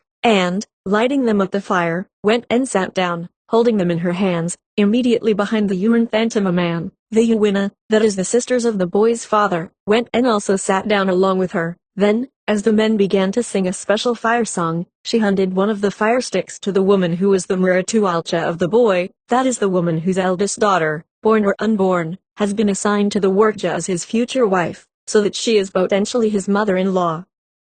While the singing went on, this woman approached the boy, and, after tying round his neck bands of fir string, she handed to him the fire stick. 99 telling him as she did so to always hold fast to his own fire, in other words not to interfere with women assigned to other men. After this, at a signal from an old Akilia, the Wurtja got up and ran away, followed by a number of shouting boys, who after a short time returned, and, along with the women, left the Apula ground and ran back to the main camp. The old Maya took her fire stick with her, and in camp guarded it with great care, fixing it at an angle into the ground so as to catch the wind and ensure its being kept alight. The Wurtja had, whilst in his camp, to guard his fire stick in just the same way, and was cautioned that if he lost it, or allowed it to go out, both he and his Mia would be killed by Kardacha. On the day on which he was taken back to the camp, they both threw away their fire sticks. When the Wurtja left the Apula, he was accompanied by some Akilia and Unkala men who remained out in the bush with him for 3 days. During this time nothing of any special nature happened to him beyond the fact that he might not speak unless he was first spoken to, which seldom took place, and that he might not eat freely, though as yet he was not bound by the restrictions with regard to food which he would shortly have to obey. The main object of this partial seclusion is to impress him with the fact that he is about to enter the ranks of the men, and to mark the break between his old life and the new one. He has no precise knowledge of what is in store for him, and the sense that something out of the ordinary is about to happen to him, something moreover which is of a more or less mysterious nature, helps to impress him strongly with a feeling of the deep importance of compliance with tribal rules, and further still with a strong sense of the superiority of the older men who know, and are familiar with, all the mysterious rites, some of which he is about to learn the meaning of for the first time. On the 4th day the Wurtja was brought back, and at once placed behind his break, which is called Etnambanta, and from which he might not move without the permission of one of the Akilia who had been told off to guard him, and whose father was the Aknia who acted as the head man of the council. On the night of the 4th day the men sang of the marchings of the men of the Alakupra, Little Hawk, Totem and the Altwaringa, and of their operations with their famous Lialara or stone knives. It was these men who, according to tradition, first introduced the use of a stone knife at circumcision, the operation having been previously conducted by means of a fire stick. 100 At times they broke into the Lartna song, Ira Yulta Yulta Rai Ulketcha Rai, which is always sung in loud fierce tones. About midnight Tuakilia went to the Wurtja's break, and having put a bandage round his eyes led him to the men who sat as usual on the side of their break facing towards the Apula. Here he was placed lying face downwards, until two men who were going to perform a ceremony were in position between the Apula lines. The Quabra, which they were about to perform, was one of a certain number which are only performed at a time such as this, though in all important respects these Quabra are identical with those performed during various ceremonies concerned with the totems. When the boy was told by his Akilia and Aknia to sit up and look, he saw, lying in front of him, and on his side, a decorated man whom the Akilia and Aknia, both of them speaking at once, told him represented a wild dog. At the other end of the Apula a decorated man stood, with legs wide apart, holding up twigs of eucalyptus in each hand, and having his head ornamented with a small waninga, which is a sacred object emblematic of some totemic animal, in this particular case a kangaroo. This man moved his head from side to side, as if looking for something, and every now and then uttered a sound similar to that made by a kangaroo, which animal he was supposed to represent. Suddenly the dog looked up, saw the kangaroo, began barking, and, running along on all fours, passed between the man's legs and lay down behind the man, who kept watching him over his shoulder. Then the dog ran again between the kangaroo man's legs, but this time he was caught and well shaken, and a pretense was made of dashing his head against the ground, whereupon he howled as if in pain. These movements were repeated several times, and finally the dog was supposed to be killed by the kangaroo. After a short pause the dog ran along on all fours to where the Wurtja sat and laid himself on top of the boy. Then the old kangaroo hopped along and got on top of both of them, so that the Wurtja had to bear the weight of the two men for about 2 minutes. When the performers got up, the Wurtja, still lying down, was told by the old men that the Quabra represented an incident which took place in the Altwaringa, when a wild dog man attacked a kangaroo man, and was killed by the latter. The article which the kangaroo wore on its head was a waninga, which was a sacred object, and must never be mentioned in the hearing of women and children. It belonged to the kangaroo totem, and was indeed the representative of a kangaroo. When all had been explained to him, he was led back to his break, and the men continued singing at intervals all night long. The Quabra, which are performed at these initiation ceremonies, vary according to the locality in which they are being performed, and the men who are taking the leading part in them. If, for example, the old man who is presiding belongs to the emu totem, then the Quabra will at all events to a certain, and probably a large extent, deal with incidents concerned with ancestral emu men. In the particular ceremony upon which this account is based, the old man presiding belonged to the kangaroo totem, and therefore Quabra belonging especially to this totem were much in evidence. The totem of the novice has no influence whatever on the nature of the particular Quabra performed. Each old man who presides over, or takes the leading part in, a ceremony such as this has possession of a certain number of Quabra, and naturally those performed are chosen from this series as they are the ones which he has the right to perform. It is necessary also to remember that ceremonial objects, such as the waninga, which figure largely in some districts, are unknown in others where their place is taken by entirely different objects. Thus, for example, in the northern parts of the Arunta and in the Iopira tribe, a sacred pole called a Nurchunja is used, and in these parts this has precisely the significance of the waninga, which is never met with in the northern districts, just as the Nurchunja is never met with in the south. On the 5th day, in the afternoon, another performance in which 2 kangaroos and 1 dog figured was given. The kangaroos wore, as before, small waninga in their hair, and this time carried between their teeth, and also in their hair, bunches of wooden shavings soaked in blood, which were supposed to represent wounds received from the bites of the dogs. The performance was essentially similar to that of the previous day, and the antics of the dog as he ran round and looked up, barking at the kangaroo or howled lustily as his head was bumped against the ground brought smiles to every face except that of the Wurtja. Finally the dog ran along and got on top of the Wurtja, and then the 2 kangaroos followed, so that this time the boy had 3 men on top of him. When all was over he was once more instructed, cautioned, and taken back to his break. On the 6th day the Wurtja was taken out hunting by Akilia and Umberna men, and the night was spent in singing with little intermission songs which referred to the wanderings of certain of the Altwaringa ancestors, to which the Wurtja, sitting quietly at the men's break, listened. It must be remembered that it is now for the first time that the Wurtja hears anything of these traditions and sees the ceremonies performed,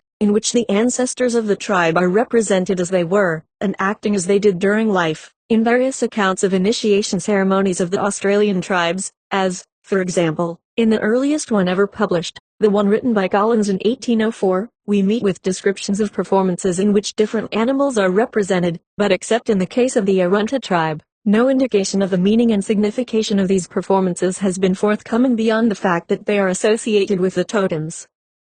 In the Arunta and Ilpira tribes they are not only intimately associated with the totemic system, but have a very definite meaning. Whether they have a similar significance in other tribes we have as yet no definite evidence to show, but it is at all events worthy of note that whilst the actual initiation rite varies from tribe to tribe, consisting in some in the knocking out of teeth, and in others in circumcision, etc., in all, or nearly all, an important part of the ceremony consists in showing to the novices certain dances, the important and common feature of which is that they represent the actions of special totemic animals. In the Arunta tribe, however, they have a very definite meaning. At the first glance it looks much as if all that they were intended to represent were the behavior of certain animals, but in reality they have a much deeper meaning. For each performer represents an ancestral individual who lived in the Altringa. He was a member of a group of individuals, all of whom, just like himself, were the direct descendants or transformations of the animals, the names of which they bore. It is as a reincarnation of the never-dying spirit part of one of these semi-animal ancestors that every member of the tribe is born, and, therefore, when born he, or she, bears of necessity the name of the animal or plant of which the Altringa ancestor was a transformation or descendant. The nature of these performances may be gathered from one which was performed on the next, the seventh day. As usual in all these ceremonies, the body of the performer was decorated with ochre, and lines of birds' down, which were supposed to be arranged in just the same way as they had been on the body of the Altringa man.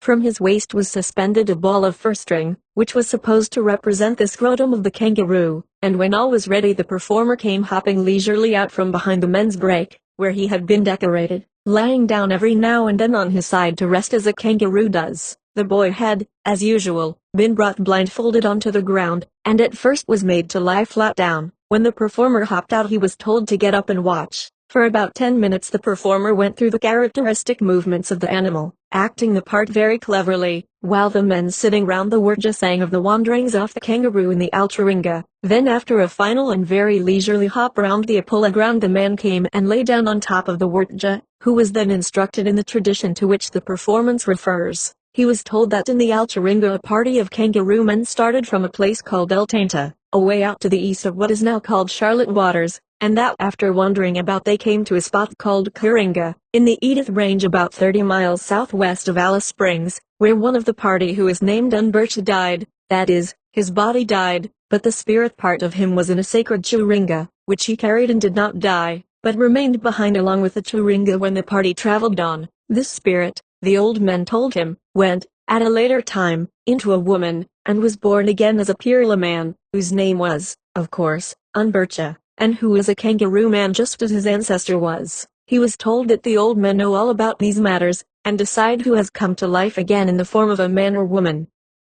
Sometimes the spirit child which goes into a woman is associated with one of the sacred churinga, numbers of which every Altringa individual carried about with him or her, for in those days the women were allowed to carry them just as the men were, and then, in this case, the child has no definite name, but of course it belongs to the same totem as did the individual who had carried the churinga about in the Altringa, that is, if it were a kangaroo man or woman, so of course must the child be, and then the old men determine what shall be its secret or sacred name. It is in this way that the boy during the initiation ceremonies is instructed, for the first time, in any of the sacred matters referring to the totems, and it is by means of the performances which are concerned with certain animals, or rather, apparently with the animals, but in reality with Altringa individuals who were the direct transformations of such animals, that the traditions dealing with this subject, which is of the greatest importance in the eyes of the natives, are firmly impressed upon the mind of the novice, to whom everything which he sees and hears is new and surrounded with an air of mystery. After the performance was over, the Wurtja was led back to his break, and then a council was held for the purpose of selecting a man to perform the operation, and another man to act as assistant. Both these men are called Achwea, and in addition to them, another man was selected, whose duty it was to hold up the shield upon which the boy was seated during the operation, this man being known by the name of Elijah. The conversation was carried on in whispers, the men when speaking, placing their mouths close to each other's ears. While this consultation was in progress, the other men sitting close to the break sang in fierce loud tones, the Lartna song, Irialta Yeltarai, etc. After discussing matters for some time, it was decided that an old man who was Mura to the boy, was to perform the ceremony, and that a man who was Gamona to the former, was to act as assistant, while another old man who was Ikuntara, that is possible father-in-law, was to act as shield-bearer or Elicha. It must be remembered that, in addition to the honor attaching to these offices, there are certain emoluments, for, when the operation is all over, the boy has to provide each of these men with an offering of food. As soon as this decision had been arrived at, the singing stopped, and the three Akilia went and sat in a line at the end of the Apollo path, looking very grave, as if the business now to be performed were of the deepest importance. Each one of them then got up in turn, and bringing one of the appointed officials, each of whom made a pretense of reluctance, placed him in front of the line occupied by himself and his brother Akilia, so that now there were 2 rows of men facing each other. The old Mura man sat in the middle of his row, and facing him was the eldest of the Akilia. The latter then smoothed with his hand the surface of the ground between the 2 lines, and then, picking up a spear thrower by the end to which the point was attached, he thrust his beard into his mouth, as did also the Mura man, and for a short time both glared fiercely at one another. Then without taking his eyes off the Mura man, he scooped up with the chisel end of the weapon a little soil, and, gliding along on his knees, emptied it into the hands of the former. Then he embraced him, rubbed their bodies together, and finally rubbed his forehead against the stomach of the Muraman. When this was over, he repeated the whole performance with the 2 other officials, and then the 3 old men were embraced in turn by the other Akilia, who, however, did not present them with dirt. The meaning of the ceremony is simply, so they say, to imply that the youth is entrusted to them for the purpose of being initiated, with as little hesitation as the dirt is placed in their hands. This little ceremony is called a kora, and was conducted with much solemnity. When it was over, the men who had taken part in it joined the others, and once more the Lartna song was sung with much fierceness. Singing was kept up all night long with only short intervals of rest. Early in the evening, the Wurtja was brought from his break, and spent the night amongst the men, listening to, but taking no part in, the singing. The morning of the 8th day was spent in preparing for a ceremony concerned with the Aluta, a rat, totem, the particular rat man or man-rat, for, as already said, the identity of the human individual is sunk in that of the object with which he is associated, and from which he is supposed to have originated, to whom this ceremony referred, is supposed to have traveled from a place called Pulkara, west of the Fink River, to Wallaira, where he died, and where his spirit remained associated as usual with the Churinga. In connection with this ceremony a large waninga was used, which was made as follows. A long spear was taken, and close to each end a bar of wood about 2 feet in length was fixed at right angles to the length of the spear. Then strands of hair string were tied on so that they ran from crossbar to crossbar parallel to the central spear, and at each end the strands passed off, slantwise, to the latter. In some waningas there may be 3 crossbars, in which case the top one is much smaller than the other 2. And an extra series of strands of string pass from the outer part of the second crossbar to the top one, as shown in the figure, figure 39. The string is not all of one kind, but, in the one figured for example, the strands nearest to the central spear were of black human hair, then followed a band consisting of about 8 strands of red ochred opossum fur string, then a band of gray bandicoot fur string, and again, on the margin, another band of opossum fur. The whole waninga had white bird's down sprinkled over it and made to adhere to the string, as usual, by means of human blood. This object is the most elaborate and certainly the most artistic of all those which are used in connection with the various ceremonies. In this particular ceremony the whole waninga represented the body of a rat. The main part was supposed to be the trunk of the animal, the point end, the tail, and the handle end, the head, so that when in use the latter was carried downwards. The crossbars represented the limbs. The waninga was carried by an Akilia while another man walked behind to steady it. 2 other men were decorated to represent 2 katakala or little nighthawks. When all was ready the Wurtja was brought blindfolded as usual from his break to the Apollo ground, where he remained with his head covered up until the performers had got into position in front of him. They approached from the south side, making a circuit and walking with their backs turned towards the Apollo until they got opposite to, and about 30 yards from, the Wurtja. When the bandage was at once taken from his eyes, The two little hawk men with legs wide apart and hands grasping the ends of a stick which was held across the shoulders, came along down the Apollo lines towards the audience, sliding and quivering as they did so. Then they quickly returned, and were followed by the Wananga carriers who ran down the lines, stooping and bending the Wananga towards the Wurtja, but without touching him. Stopping every now and then, they stood erect and quivered or stood still. This was done several times, and then finally all four men came into the Apollo lines at the same time, the two little hawk men being at first in front. The latter then retired to the sides, and the Wananga carriers came on quivering. Then a man who was eye contrary to the boy stepped out, and taking the Wananga 101 set it up in the Apollo path, and the Wurtja was told by Acnea and Achillea men to go out and embrace it, which he did for some minutes, while the men who had carried it stood by, and the others, gathered together at the break, sang of the Wananga, and of the wanderings of the Rat men in the Altringa. Once more the usual instructions and warnings were given to the Wurtja, and he was made to lie down with his head covered while another ceremony of a simple nature was prepared. The men around him occupied the time in singing about a party of Altringa individuals who started to walk from a place called Aaya. After the singing had gone on for about an hour, the Wurtja was told to look up, and, when he did so, he saw a number of men lying about the Apollo ground who at once began to hop about and to imitate the sound made by kangaroos. One old man in particular was noticeable from the way in which he mimicked the movements of an old and disabled animal. After hopping in and about the Apollo ground for some minutes, they bunched up together at the western end of the ground and then suddenly, rising with a loud shout of pow pow pow, ran away to a small gully out of sight of the Wurtja, who was told that these represented a party of Altringa men starting off from Aaya. After this, and while further preparations were being made, the Wurtja remained with the audience, but had his head covered. The tradition dealing with this special group of kangaroos relates that the party split into two, a larger and a smaller one, and that the larger one traveled on ahead of the smaller one. When preparing for the ceremony, the bodies were first of all rubbed over with red ochre. Then two young men opened veins, first in one arm and then in the other, and allowed the blood to flow out in a stream over the heads and bodies of those who were about to take part in the ceremony.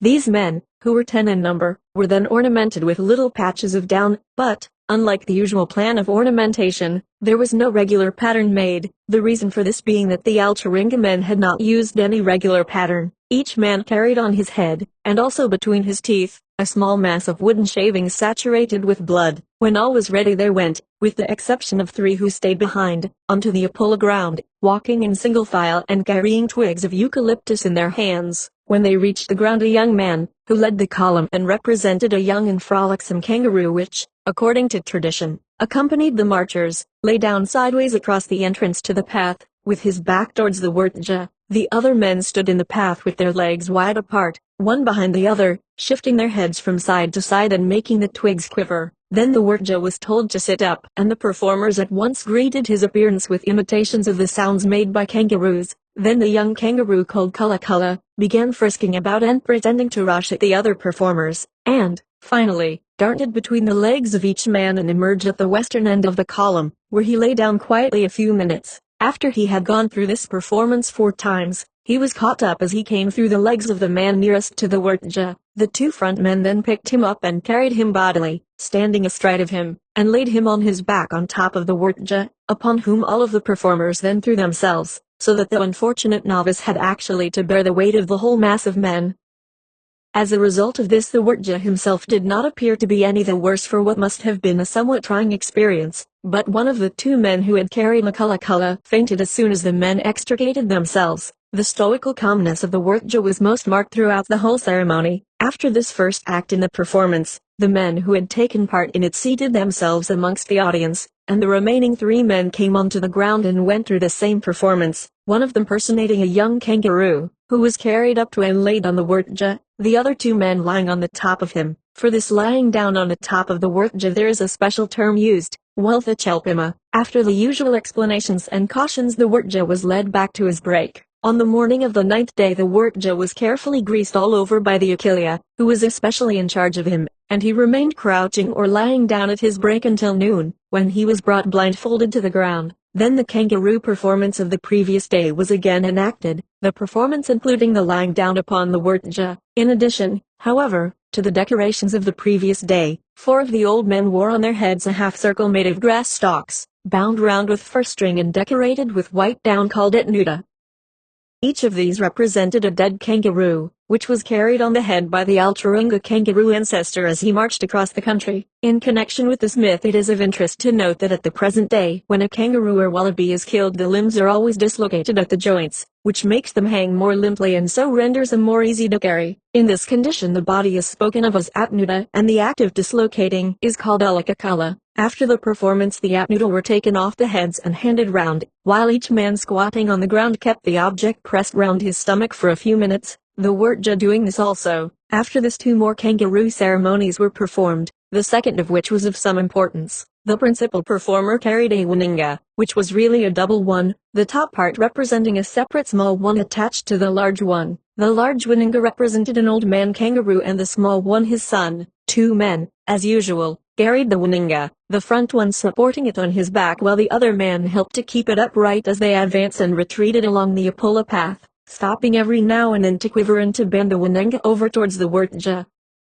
The Ikuntara man then stood up, and taking the waninga from the performers, fixed it upright in the path, and the boy was once more told to go up and embrace it. The showing of the waninga to the Wurtja is called ambakaliarima, which means the child sees and knows. The embracing of the waninga is called Diliaqua or Kuma. After the performance, the Wurtja was once more instructed and cautioned not to reveal anything to women and children, and then made to lie down, while in loud fierce tones the men sang the Lartna song, Ira Yelta Yelta Rai, etc., striking the ground with their shields as they did so. Then the Wurtja was taken back to his break, where he remained till about 9 o'clock at night, when he was brought to the Apula, and there his head was decorated with stalks of cane grass, while at the same time the other men decorated themselves in the same way, inserting, in addition, stalks beneath their armbands. When this had been done, the break of boughs at which the men assembled was built higher, and the men all crouched behind it. Then, at a signal from the old Agnia, the women once more approached from the main camp, shouting as they did so, Pai, Pai, Pai, and took possession of the Apula ground, upon which they danced for some minutes. Then they went and stood on one side, which was the signal for the men to come out and stand on the Apula. Then once more the women came up and joined the men, while the latter danced round, and the women, shouting Pai, Pai, Pai, plucked the grass stalks from their heads. The men all danced with their faces turned towards the east as in the stripping dance at a later time, 1 or more women standing behind each man. Then the Mura woman, who had previously given the fire stick to the novice, after having stripped the Wurtja as he danced along with the other men, suddenly stopped, and, placing her head through his legs from behind, hoisted him onto her shoulders, and ran off with him, followed by all the other women to a spot behind, and in a line with, the Apula, from which it was distant about 50 yards. Here she placed him sitting on the ground, she herself sitting behind, clasping him in her arms, while some Mia and Uwina women sat close behind her. The rest of the women continued to dance in front of the Wurtja, shouting Pai, Pai, Pai, and making a movement of invitation by slightly lifting the hands up and down with the arms bent at the elbows, while moving the fingers as if to beckon the Wurtja to them. This characteristic movement is adopted by the women during the course of various ceremonies, and is always associated with the idea of inviting the men to come to them. At the Apula, the men sat down and sang the fire song, At Nilinga Itanja Ila Althara Wantama, over and over again. At Nilinga is the red flower of a species of Aromaphila, which, in the Alturunga, was made red by much burning. Itanja is a twig of eucalyptus, Althara means blazing up, and Ilawantama is the term applied to a fire which is rushing along, like one which has been lit on a windy day amongst the porcupine grass on the sand hills. This special song is always sung on the night preceding the preparation of the Arachida poles, the twigs used for swathing, which are always put through a blazing fire. The singing continued for about half an hour, after which the Uranthantama man, as well as another Mura man and the Achillia in charge of the novice, ran towards the women holding shields before their faces. The first named seized the Wurtja, and, assisted by the other 2, took him back to the Apula, where he was told to lie down and his face was covered, while the singing of the fire song continued at intervals all night long. As soon as the Wurtja was taken from them, the women ran away to the main camp. At daybreak, the Uranthantama man rubbed the Wurtja all over with dry red ochre and then wound first string round his head, so as to completely hide his hair from sight, while the other men sang, Perda Perda Irpinta Irpintana, the song sung while preparing the Arachida poles. Perda is to arrange the leaves, to settle them in their right places. Irpinta Irpintana means round and round again. While this was being done, the women came up to the Apula and danced between the lines, backwards and forwards, in front of the Wurtja, making with their hands the movement of invitation and shouting Pai, Pai, Pi. Suddenly the Uranthantama man hoisted the Wurja up onto his shoulders and ran off with him, followed by a number of the younger men, upon which the women at once ran back to their camp and the singing ceased. When out of sight of the Apula, the Wurja was put down and the men proceeded to a spot about half a mile distant, where they made big fires and cut down a number of slender saplings which were to be used for Arachita poles. The branches were then scorched in the flames while the men sang the fire song Atalinga Itanja, etc. When sufficient material was prepared, they sat down and began to tie twigs onto the poles, the Wurja assisting by breaking off twigs and handing them around, but he did not prepare a pole himself, and during the proceedings was never once spoken to.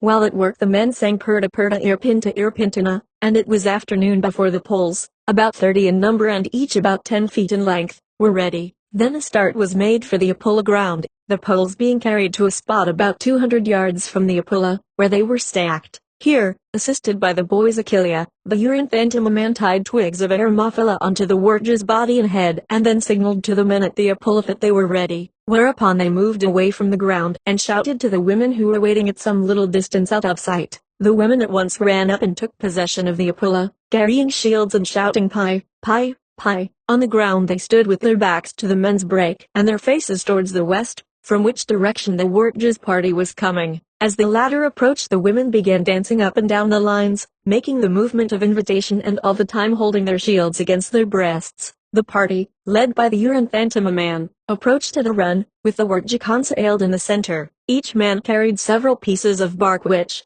as they came close at hand, were thrown at the women while the men shouted loudly Wira, and the women shielded their faces.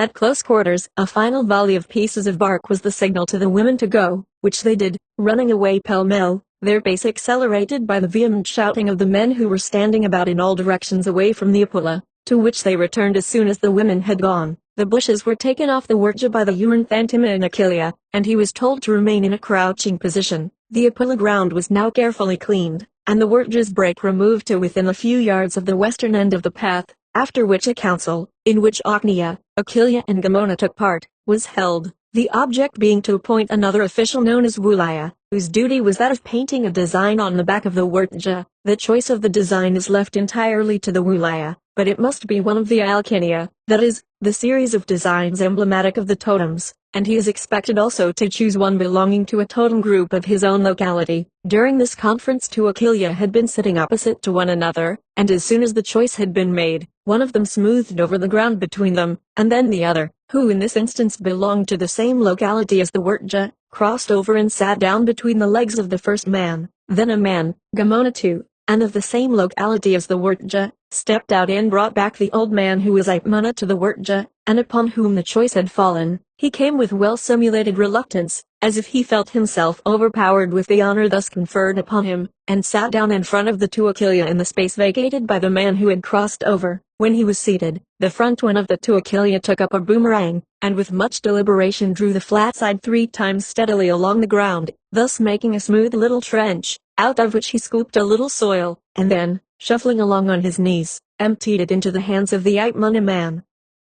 Then he embraced him and rubbed his head against the old man's stomach. Then the other Achilea, the Gamona and the Achnia, in the order named, embraced the old man. The latter belonged to a northern locality, and in choosing him a well-recognized compliment had been paid both to himself and to his local group, as the Wurja belonged to a southern group of the tribe. A somewhat unusual occurrence now took place. The old Achwea man, who had been appointed to perform the actual operation of circumcision, came up and held a whispered conversation with the newly appointed Wulaya, the gist of which was that he was an old man, that his eyesight was failing, and that he desired the consent of the council who determined these matters to depute his duties to his son. This necessitated a long whispered consultation, not that there was any serious objection to the proposal. Indeed, the old man is regarded as so great a man in the tribe, being recognized as a Naknarabita, that no one would dream of opposing his wish in a matter such as this, but simply because anything like hasty action, in connection with an affair of mysterious import like one of the initiation ceremonies,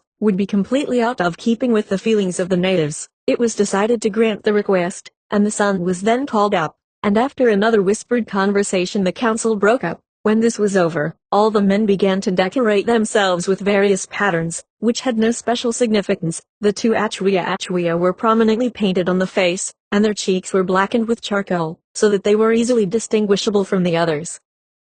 The Wurtja remained crouching at his break for some little time, after which the newly appointed Wulaya, together with the two men of the same name who had done the first painting, came up to him and began to paint on his back a design of the Akranana or carpet snake totem of a place called Tharlinga, away to the north in the Hands Range, that is, in the locality of the man who did the painting. But it must be remembered that there was no obligation upon the man to paint a design of either his own or the boy's totem. As a matter of fact, the totem of the Wurtja was a grass seed and that of the painter a crow. The design, which occupied the greater part of the boy's back, was done in white piped clay, and before commencing to draw it, the newly appointed Wulaya rubbed the boy over with grease while he explained to his two companions the nature of the design which he intended to paint. All three men took part in the drawing, which consisted of a few concentric circles in the center, with corkscrew-like lines around. The circles represented the snake's hole in the ground, and the other lines were supposed to be snakes playing round the hole. While the painting proceeded, and it was done with great deliberation,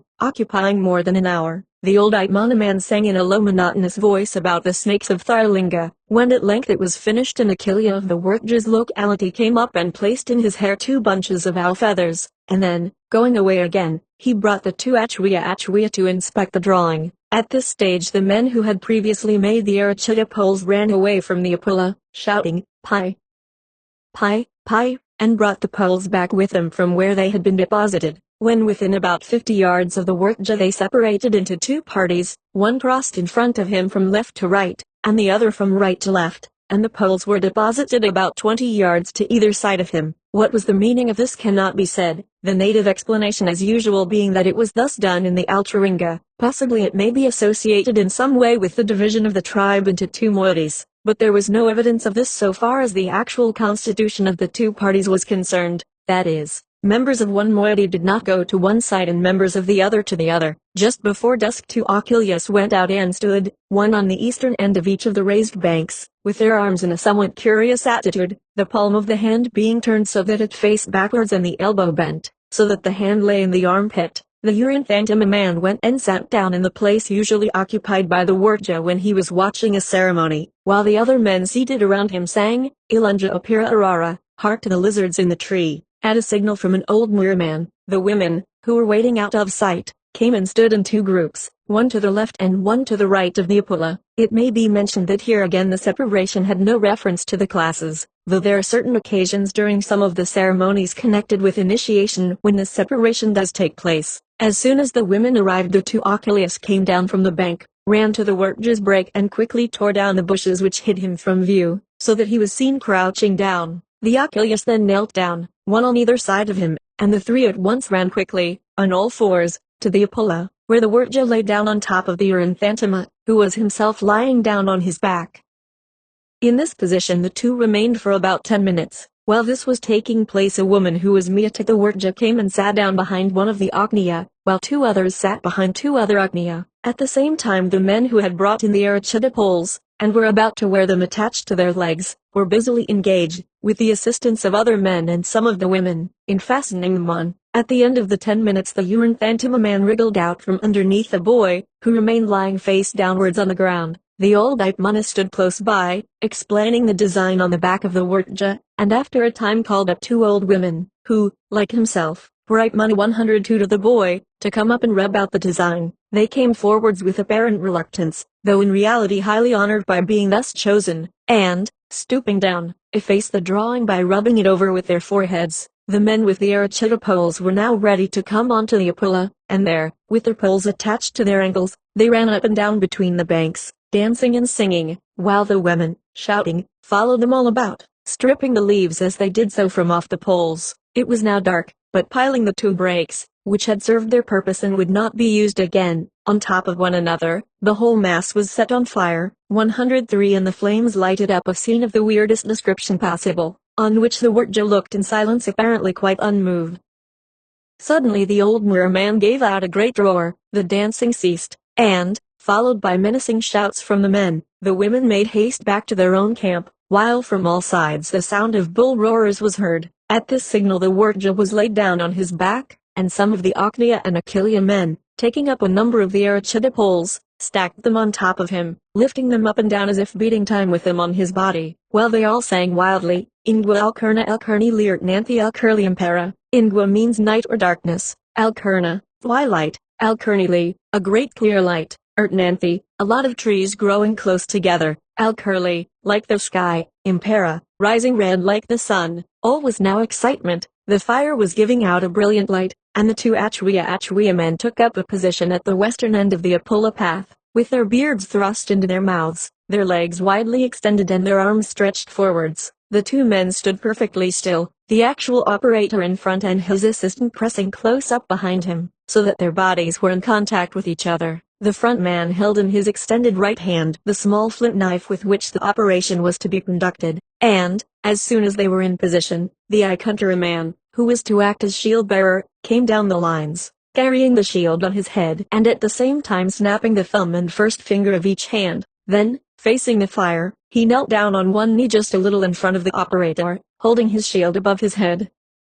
During the whole time the bull roars were sounding all round so loudly that they could easily be heard by the women and children in their camp, and by them it is supposed that the roaring is the voice of the great spirit Twanayarka, who has come to take the boy away. 104. The Arachita poles were then quickly removed from the top of the Wartja, and he was at once lifted up by Achillea and Agnia men, who ran, carrying him feet foremost, and placed him on the shield. Then in deep, loud tones the Lartna song was sung, indeed almost thundered out, by the men. Ira Yelta Yelta Rai I'll catch Ira Yelta Rai I'll catch I. The assisting Achwea at once grasped the foreskin, pulled it out as far as possible and the operator cut it off, and immediately, along with all the men who had acted in any official capacity during the whole course of the proceedings, retired out of the lighted area, while the boy, in a more or less dazed condition, was supported by his Agnia and Achillea, who said to him, "You have done well, you have not cried out." Then he was led back to where the old breakhead stood and received the congratulations of the men, and at the same time the blood from the wound was allowed to flow into a shield,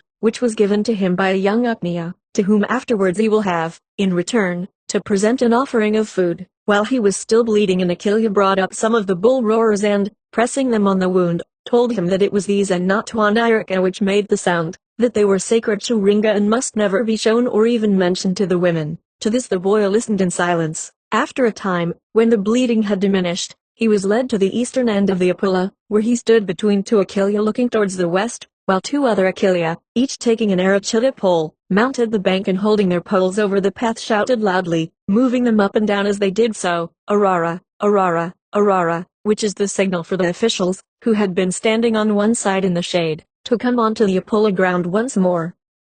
This they did, one at a time, in the following order, though there did not appear to be any rule with regard to precedence, as one man would urge another to go up. Wulaya, who superintended the first painting, Uranthantima, Wulaya, these two had assisted at the first painting. Achwea, the actual operator, Achwea, the assistant, Wulaya, of the final painting, Wulaya, the assistant of the last man, Elicha. As each man came up the Achillea shouted, "This is Wulaya," and so on through the list. Do not mention his name, and then each of them embraced the boy in turn, pressing their bodies together. 105 As each man came up and the presentation was made, the same ceremony was gone through, and in turn every one of those who had taken any special part was named by the Achillea, whose cry, Arara, Arara, Arara, rang out sharply in the darkness, for the fire had now burned down. When the presentations were over, the oldest Achillea produced a bundle of churinga, wooden ones, for stone ones are never used on this occasion, saying as he did so, "Here is Twanayarka, of which you have heard so much.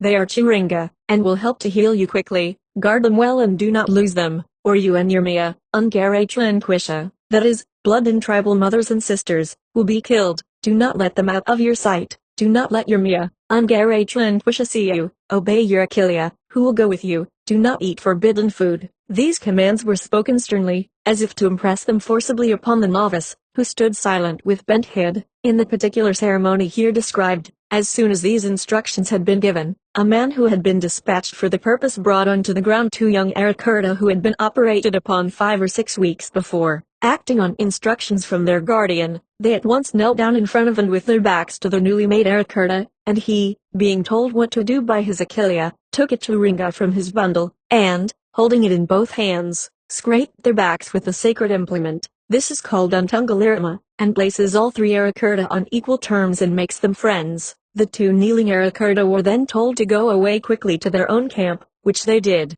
This does not, of course, frequently take place, but only when two operations have followed closely on one another. For some time the boy, who has now reached the stage of Arakurta, the term Wartja applying to him only during the relatively short interval between the time when he is painted and that at which the operation of circumcision is performed, remains standing over a fire, the smoke from which is supposed to be efficacious in healing his wounds. Finally he was taken away by a single Akilia man, in whose charge he was to remain until his wounds were healed and the operation of Iriltha was performed. On this occasion he joined the other two Arakurta in their camp. Whilst there is no fixed rule on the subject, the man who takes charge of the Arakurta is preferably one to whom the boy's sister has been promised. Failing such an one he may be an Agnya, Akilia or a Mura man. There are certain restrictions and customs which must be observed by the more immediate relations of the boy which may be here noticed, as they will serve to show still more clearly the importance attached to the initiation ceremonies in the eyes of the natives. From the time at which the boy receives the fire stick brought by his Mia, until his complete recovery from the operation of subincision, the Mia must have no intercourse with the father of the boy. Any breach of this rule would result in the boy growing up into Urtwa Akurna, a bad man, or Atna Arpinta, that is, too much given to sexual pleasures, while strict observance will ensure his growing up Urtwa Mura, or a good man, using the terms good and bad in the native sense. After the presentation of the fire stick and until Lartna has been performed, the Muratualcha woman, that is, the future mother-in-law of the boy, is taboo to the actual Mia, or, if she be dead, to the Mia who hands to her the fire stick. When Lartna has been performed, the Muratualcha woman goes to the camp of the Mia, and, approaching her from behind, rubs her all over with red ochre. Then the Mia hands to her a pitchie full of seed, and in this way the taboo is removed. While the Arakurta is out in the bush the Mia may not eat a possum, or the large lace lizard, or carpet snake, or any fat, as otherwise she would retard her son's recovery. Every day she greases her digging sticks and never allows them out of her sight. At night time she sleeps with them close to her head. No one is allowed to touch them. Every day also she rubs her body all over with grease, as in some way this is supposed to help her son's recovery. After the operation of Lartna, the foreskin, amongst the Fink River groups of natives, is handed over to the eldest Akilia of the boy who is present, and he also takes charge of the shield in the haft of which the blood from the wound was collected. The piece of skin he greases and then gives to a boy who is the younger brother of the Arakurta, and tells him to swallow it, the idea of the present day being that it will strengthen him and cause him to grow tall and strong. The shield is taken by the Akilia to his camp, where he hands it over to his Anawa, or wife, and she then rubs the blood over the breasts and foreheads of women who are Mia Alkala, that is, elder sisters of the boy's actual Mia and Nungarecha, or elder sisters of the boy. These women must not on any account touch the blood themselves, and after rubbing it on, the woman adds a coat of red ochre. The actual Mia is never allowed to see the blood. Amongst some groups of Western Arunta the foreskin is presented to a sister of the Arakurta, who dries it up, smears it with red ochre, and wears it suspended from her neck. The ceremony of head biting. While the Arakurta is out in the bush the men go and visit him occasionally, and on these occasions he has to undergo a painful rite called Kapurta Kakuma, or head biting. He is placed, lying face downwards, while men of all classes sit round, singing about the biting of the head of the Arakurta and urging the biters to bite deeply. The men who are to do the biting, and who may be of any class and are usually from 2 to 5 in number, are chosen, on each occasion on which the operation is performed, by the oldest Akilia of the Arakurta. Their duty is to bite the scalp as hard as they can, until blood flows freely, the patient often howling with pain. Each man may content himself with 1 bite or he may bite 2 or even 3 times. The object of this really painful operation is, so they say, to make the hair grow strongly, and at times the chin may be bitten as well as the scalp. The ceremony of subincision or iriltha, as a general rule, there is an interval of about 5 or 6 weeks between the ceremony of Lartna and that of iriltha, but at times it may be even longer, and it depends simply upon the length of time occupied by the recovery of the boy from the effects of the first operation. The operation of iriltha is regarded as of at least equal importance with that of circumcision, and, unlike the latter, the women are completely excluded and not allowed to take any part. The particular ceremony now to be described took place when the operation was performed upon the 2 Arakurta to whom reference was made in the account of the Lartna ceremony. One of them belonged to the Purila and the other to the Kumira class. As a general rule the operation is only performed on 1 Arakurta at a time. But this is a matter of no importance and simply depends upon whether or not more than one boy has recently undergone the earlier ceremony of Lartna and is ready for the second one. We have never heard of the operation being performed upon more than two at the same time, and even this is not a very common occurrence. When the ceremony was to take place, the men assembled at the camp of the Arakurta, out in the bush, where they had been living away from everyone else since the last operation had been performed on them. They were under the charge of an Akilia, and when the men had assembled, the two Arakurta, who were not informed of what was about to happen, though very probably they were perfectly well aware, when all the men assembled, that something further was in store for them, were told to lie flat down on the ground. Then their heads were covered over, and all the young men of the same two subclasses as the Arakurta were made to lie down beside them, though they had of course all of them passed through the ceremony before, as none but initiated men are allowed to be present on an occasion such as this. The older Kumara and Purila and all the Bolthara and Penunga men gathered together and for hours sang of the Achilpa men belonging to the group which marched north by way of Henbury on the Fink River. During the night there was performed first a quabra belonging to the Achilpa, Wildcat, Totem, and at the close of the performance the two Arakurta joined in the dance round the performers. When it was over they were told who the individuals were with whom the quabra was concerned. They were also told that they must not speak of it to women and children, and then it was explained to them that certain quabra belonged to particular groups of men who alone had the right to perform them. Later on during the night another quabra was performed, this time concerned with the emu totem. Then once more they were made to lie down, while the old men went away to a break of boughs which had been built at a distance of about 50 yards from the spot at which the boys lay down under the charge of their guardian. The rest of the night was spent in singing over and over again a short chant concerning the Bandicoot totem and the Nurchunja. The reason for this was that the Aknia and Akilia of the two Arakurta, who formed again a kind of council to direct the proceedings, had requested an old Bandicoot man to perform a sacred ceremony in which a Nurchunja was used, as it was essential in this part of the tribe to have one of these in connection with the ceremony of Iriltha. The old Bandicoot man was a Penunga and belonged to the Alpira tribe away to the north of the Arunta. The Nurchunja, to which we shall have occasion to refer frequently, figures largely in many of the sacred ceremonies and varies very much in form. The one used in the present instance was made out of a long spear around which grass stalks were laid, and the whole was then ensheathed with human hair string. It was then ornamented with alternate rings of red and white birds' down, while a large tuft of eagle hawk feathers was fixed into the upper end.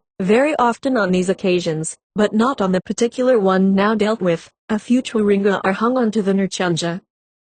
Two men, one of the Maknia of the Pirala boy and the other Akilia of the Kumara, were decorated by the old Bandicoot man to perform the ceremony, and just at daybreak the Arakurta were led from their camp and the performance began. The Quapara was concerned with an Alcharinga man who lived at a place called Yarapinthinga, and the man who personated him carried the Nurchunja on his back, while he moved backwards and forwards, towards and away from another man who personated an Alcharinga woman, whom the Bandicoot man was supposed to be attempting to catch, and who warded him off with bushes held in the hand. After a short time the audience, including the two Arakurta, ran in and danced in front of and under the Nurchunja which was bent over them by the performer, while the dancers held up their hands as if to catch it, shouting loudly all the time wah, wah. After this had gone on for some time, the man personating the woman suddenly jumped round on the ground where he had remained seated all the time and turned his back on the Nurchunja, which was the sign for the dancing to cease. The Nurchunja was taken off the performer's back by the old Bandicoot man to whom it belonged, and then, after scooping out a hole in the ground,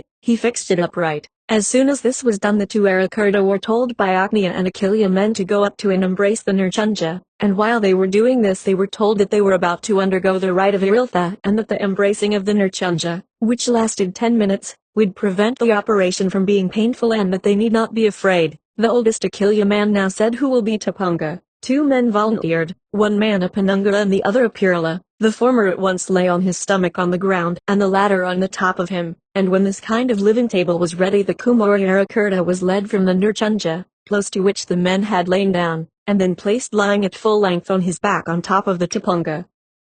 As soon as ever he was in position another man sat astride of his body, grasped the penis and put the urethra on the stretch. The operator, who is called Pininga and is chosen by the Aknia and Akilia, then approached and quickly, with a stone knife, laid open the urethra from below. The man was an Ikantara of the Arakurta. As soon as this was done, the boy was lifted off and immediately the Pirala Arakurta was placed in position on the same Tapunga, and the same man again performed this operation. When all was over, the two, who had now passed beyond the Arakurta stage and were Ertuakurka or initiated men, were led to one side while they squatted over shields into which the blood was allowed to drain. After this, Akilia men came up to them and tied the pubic tassels on, telling them that they were now Ertuakurka and that they had no more operations to fear and that they were admitted to the ranks of the men. After the operation of Iriltha has been performed, the newly made Ertuakurka sits down as described on a shield into the haft of which the blood is allowed to flow and from which it is emptied into the center of a fire which is made for the purpose. If much pain be caused by the wound, he will return to the ash heap and scooping out a little hole in the center, will place therein some glowing pieces of charcoal and upon these he will urinate, thus causing steam to arise which is said to give great relief to the pain.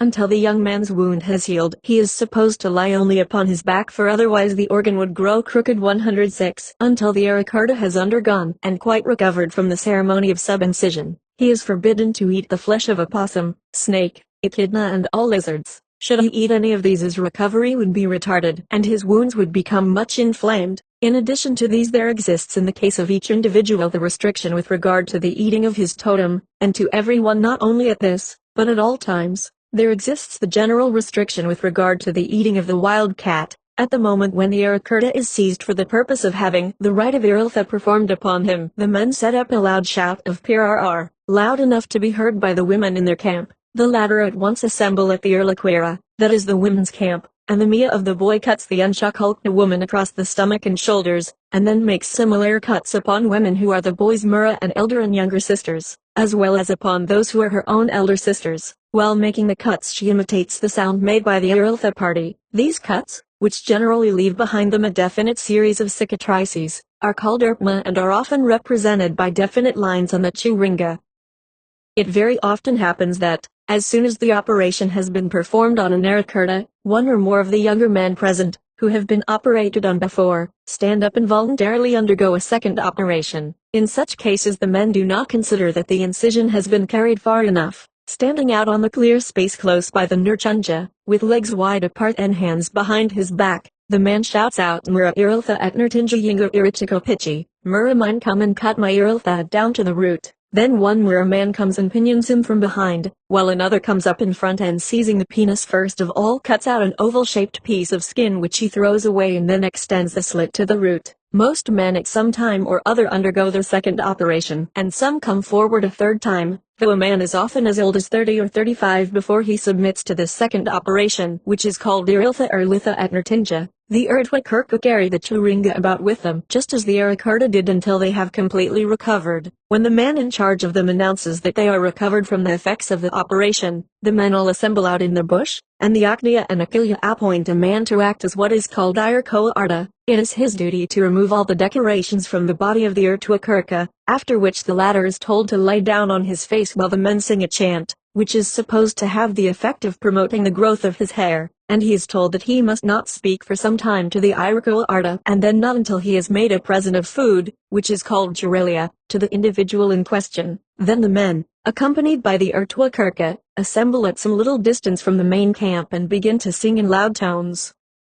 Chukla Rakare Yali Chaka A Yama Kank Wa Ein Quirkna at Ne Ein Quirkna at Ne. The women, hearing the singing, assemble near to the main camp and begin to dance as they did at Neapula. The song of the men ceases as soon as they approach the women, and at a distance of about 50 yards they halt and shout Tara, Tara, Tara, a sound which much resembles that made by a whirling bull, roars and which is at once taken up by the women. The young Ertuakurka, who is now completely undecorated, steps out from the group of men, runs up close to the women, who continue dancing, and then suddenly wheels round and runs off into the bush, where he is followed by a number of the men who camp with him for the night, during which, without the performance of any special ceremony, singing is kept up until daybreak. Before it is light the Ertuakurka is dressed up by Akilia and Umberna men with all the ornaments such as forehead band, arm strings, tail tips, etc., which are worn by a native bow. He is also provided with a shield and spear thrower, and just about daylight the party starts for the main camp,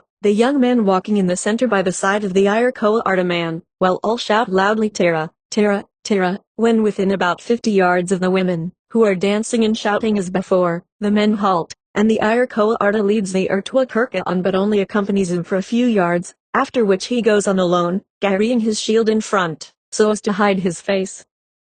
When he comes close up to the women, one or two Umgaracha, that is blood and tribal elder sisters, who are in the lead carrying pitches, all the other women carry tufts of rat tails in their hands, throw the pitches at his shield and then press their hands on his shoulders from behind, and also rub their faces on his back, after which they cut off some locks of his hair, which they afterwards used to make up into hair string ornaments for themselves. The ceremony is called Anthropology, and after it is over, the Urtwa is free to go into the presence of the various officials who have taken part in any of the ceremonies, though he must not speak to them until some months have passed, nor must he speak loudly in their presence. At daylight on the morning of the next day, the men provide themselves with fire sticks and, surrounding the young man, conduct him to the women, who are again waiting to receive him. He is fully decorated and carries a shield and boomerang and some twigs of aramofila. When the party is within a short distance of the women, the men throw down their fire sticks and halt, and the young man steps out from the center of the group and throws his boomerang high up in the direction of the spot at which his mother was supposed to have lived in the Altaringa. This throwing of the boomerang in the direction of the mother's Altaringa camp,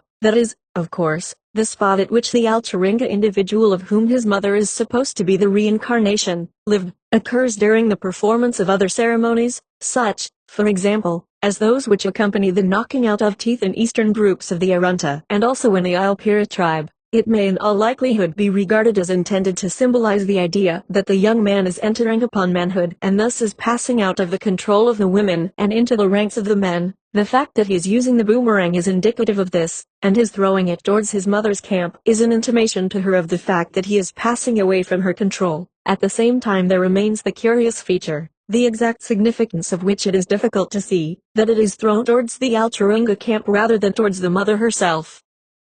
After the throwing of the boomerang, the Urtwa is led forward by the Iroquois Artaman, holding, as before, his shield before his face, and is placed squatting on a fire which has been prepared by the women, and which is now covered by green leaves. Behind this the women stand making the movement of invitation already described and shouting Tara, Tara, Tara. The women place their hands on his shoulders and gently press him down. After remaining on the fire for a short time, he is taken off by the Iroquois Arta and handed over to a few young boys who have not yet been initiated, and who are told to camp with him but on no account to speak to him. After 3 days, during which he speaks to no one, men who are his Akilia come out from the men's camp and invite him to join them, after which he becomes a permanent member of the camp. Before, however, he may speak to any of the officials who took any part in the various ceremonies, he must go out into the bush and procure game as an offering to each one of them, this gift being known as Chirilia. At the presentation of Chirilia, the man to whom it is given always performs some sacred ceremony, after which the mouth of the Urtwa and those of all present are touched with some sacred object which has been used during the ceremony, such as a nurchunja, and in this way the ban of silence is removed. When these ceremonies have been passed through, the native is regarded as an initiated member of the tribe and may take part in all the sacred ceremonies of his group, though it is not until he has passed through the Inwara that he becomes what is called earlier a fully developed man. The following names, which may be called status names, indicating the different grades of initiation, are applied to the boy, youth and man at the times indicated. 1. Ambakirka, up to the time of throwing up. 2. Upmerka, after the throwing up ceremony and until that of circumcision. 3. Wurtja, after the first ceremony of painting in connection with circumcision. 4. Arakurta, after circumcision and before subincision is performed. 5. Urtwa after subincision and until he has passed through the Angwira. 6. Erlira, after the Angwira has been passed through. In the northern part of the tribe, the ceremonies agree in all essential points with those which have been described in the case of the natives living along the Fink River. There are, however, certain differences in detail which may be mentioned. Early on the day on which the ceremony of Lartna or circumcision is to commence, the Upmerka is taken away from the camp on some pretext, while the men and women spend the day in preparing the collected food supplies, such as the seeds of acacia or munaru. Every now and then they break out into the monotonous chant of a corroboree, to which the women, but not the men, dance, while a feeling of suppressed excitement throughout the camp indicates that some ceremony of more than ordinary importance is about to take place. At sundown the boy is brought into camp, and, unconscious of what is in store for him, spends the evening as usual at the men's camp, lying down to sleep there. Towards the middle of the night, when all is quiet, an elder brother of the boy, after seeing that the latter is sound asleep, wakens the other members of the camp, and all together, men and women, They go to the spot close at hand which has previously been selected. The women stand quietly on one side while the men, with as little noise as possible, clear the grass and rubbish away, and thus prepare the Apula ground. Then all, except 3 brothers of the boy and 2 young women, sit down around the Apula, while the 5 selected ones go to the camp to awaken and bring the boy. The 2 women go in advance, each of them carrying an alpara, which is a scooped-out piece of wood such as the women use to carry food and water in, and,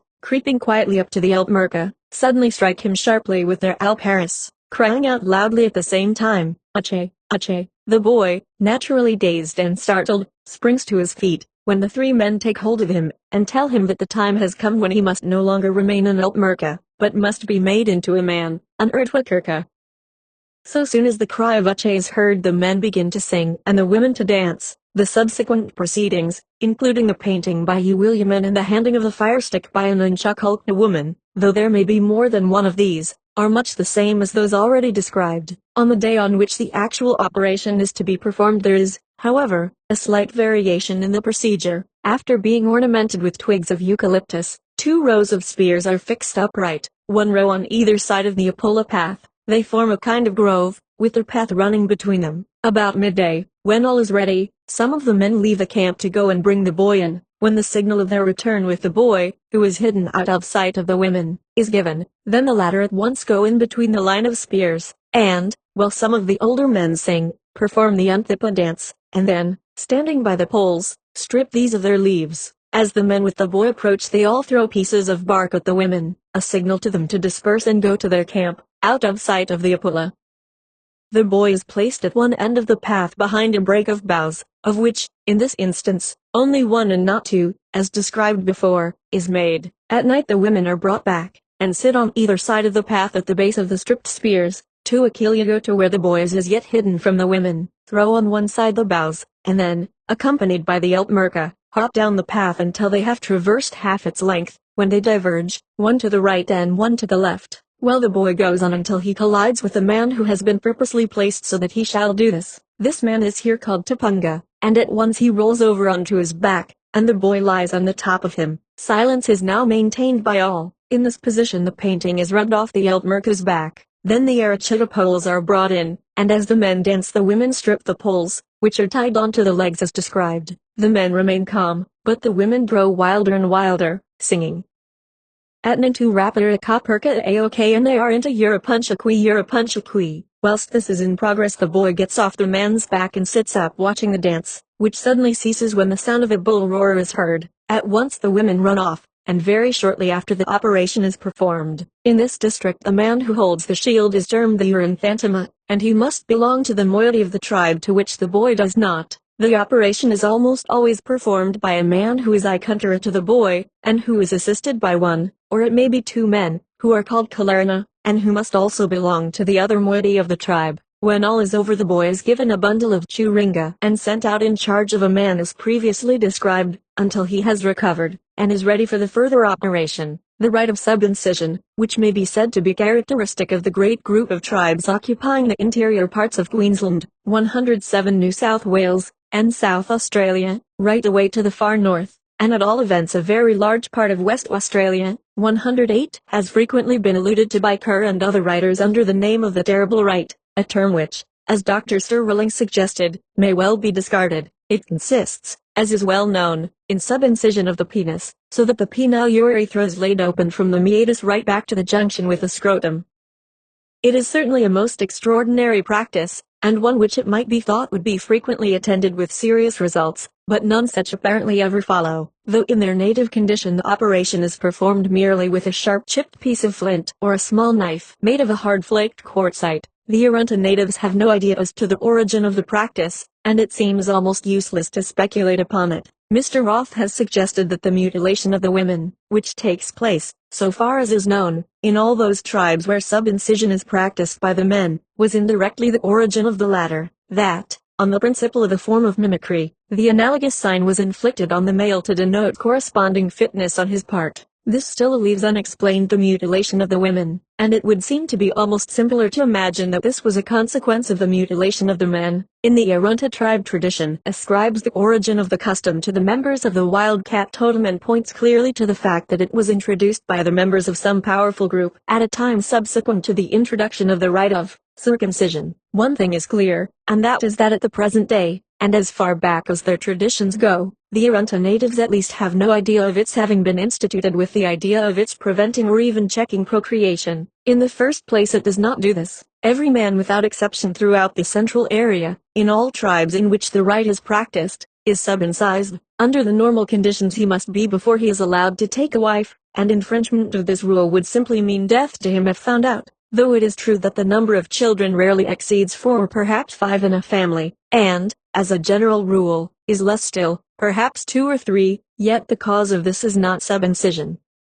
It is infanticide, which is resorted to for the purpose of keeping down the number of a family, and here we may say that the number is kept down, not with any idea at all of regulating the food supply, so far as the adults are concerned, but simply from the point of view that, if the mother is suckling one child, she cannot properly provide food for another. Quite apart from the question of the trouble of carrying 2 children about, an Australian native never looks far enough ahead to consider what will be the effect on the food supply in future years if he allows a particular child to live. What affects him is simply the question of how it will interfere with the work of his wife so far as their own camp is concerned, while from the woman's side the question is, can she provide food enough for the new-born infant and for the next youngest? The Arunta native does not hesitate to kill a child, always directly it is born, if there be an older one still in need of nourishment from the mother, and suckling is continued up to the age often of 3 years or even older, with an easy solution, which moreover he does not hesitate to practice, of the difficulty arising from the birth of too many children. It is scarcely conceivable that the men should deliberately pass through a most painful ordeal with the idea of achieving a result which can be obtained otherwise without pain or trouble to themselves. And when also they know perfectly well that the desired result is not obtained by the performance of the operation. Added to this we have amongst the Arunta, Laricha, and Alpira tribes, and probably also amongst others such as the Warramunga, the idea firmly held that the child is not the direct result of intercourse, that it may come without this, which merely, as it were, prepares the mother for the reception and birth also of an already formed spirit child who inhabits one of the local totem centers. Time after time we have questioned them on this point, and always received the reply that the child was not the direct result of intercourse, so that in these tribes, equally with those dealt with by Mr. Roth, the practice of sub-incision cannot be attributed to the desire to check procreation by this means. In the south of the Arunta tribe the ceremonies again are somewhat different from these, both in the west and in the east. At Charlotte Waters, for example, the following is an account, in outline, of what takes place. When the time arrives for a boy to be initiated, his Achilea talks to men who are umberna to the boy and arranges with 2 of them to carry out the first part of the proceedings. Towards evening the 2 umberna go to the boy, who has no idea of what has been arranged, and one of them takes hold of him while the other comes up from behind, carrying a special small white stone called a perta irkura, which he puts under the armpit of the boy. Then taking hold of him, one by each arm, they take him along with them to the camp of his mother and father. Here, by previous arrangement, the different members of the camp are assembled. All the men sit in a roughly semicircular group, and together with them are women who stand in the relationship of Mia and Uwina to the boy. The latter, with an umberna man on either side of him, is then told to lie down in front of the group, and behind him again are gathered together the women who are Ungaracha, Aisha, Unawa and Unkula to him. These women commence to dance to the singing of the men, and when this has gone on for some little time they retire behind the group of men, and then the boy is allowed to go to sleep, watched over during the night by the 2 umberna who are called Ukarkenja.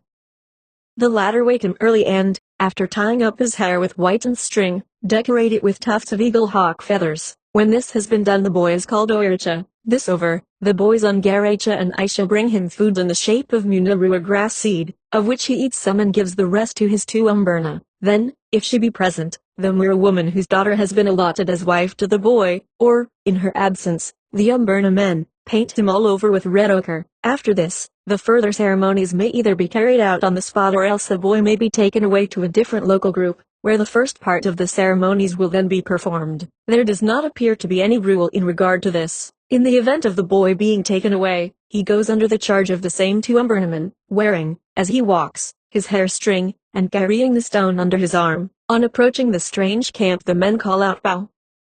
Pow!" sharply and loudly, while at the same time each of them swings backwards one of the boy's arms. The strangers recognize what is happening, and the men get up, leave the camp near to which the visitors have halted, and while the women lie down in camp they come out to meet the three. The hair string and stone are then taken away from the boy, who is thrown up in the air by the strangers, who catch and strike him as he falls. This throwing up is called Oiricha Iwuma. When this is over, the stone is given back to the boy, but the hair string is given to the strangers. The boy himself has to go some little distance away and may not be spoken to by the women, though the men go near and speak to him freely. Preparations are then made for the return to the home camp, all the men and women coming, while the boy, with his tuamberna, walks behind. At some little distance from the spot at which the men have, during the boy's absence, made the camp at which the operation of Lartna will be performed, a halt is made, and here the boy and the tuamberna stay behind for the purpose of painting his body with white piped clay, tying up his hair and putting on the waistband which he now wears for the first time. The strangers, marching on, announce their approach by the usual sharp cry "Pow! Pow!" The resident old men and women are sitting down at the camp, but the young men have to go away, to some little distance, so as not to be seen as yet by the boy. At first the strangers sit down in the customary way at a short distance from the camp, which they do not enter until, at a later time, they are invited to do so by the older men. When the Oiricha and the Umberna come up, they take a position in front of the strangers and between them and the resident group. After a short pause, the boys on Garacha come out and give him food, and then, together with his two guardians, he returns to the bush, which is the signal for the younger men to come from their hiding place and join the strange group, the members of which come into camp usually about dusk. In the evening the same women dance as on the previous occasion, the dance being called Ilchiltrapantamwathaparama. The dance is repeated during the course of the following evening, and during the 2 days whilst the boy is out of the camp there takes place both a lending and an interchange of women, the usual class restrictions being, however, observed. 2 men belonging to the resident group will, for example, determine without saying anything previously to 2 visiting men to lend their wives each to one of the latter.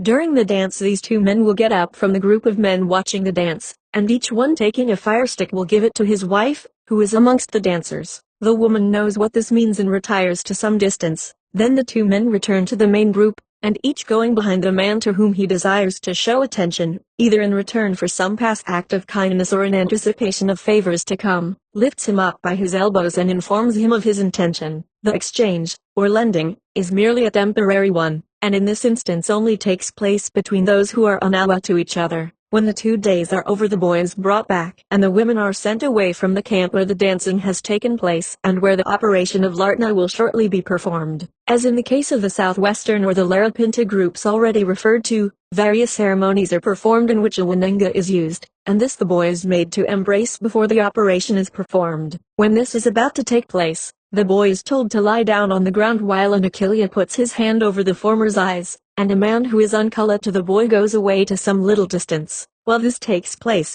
a few, perhaps half a dozen, men lie down on the ground so as to form a kind of table, and when the Akilia lifts his hand from his eyes the boy sees the unkala man approaching at a run.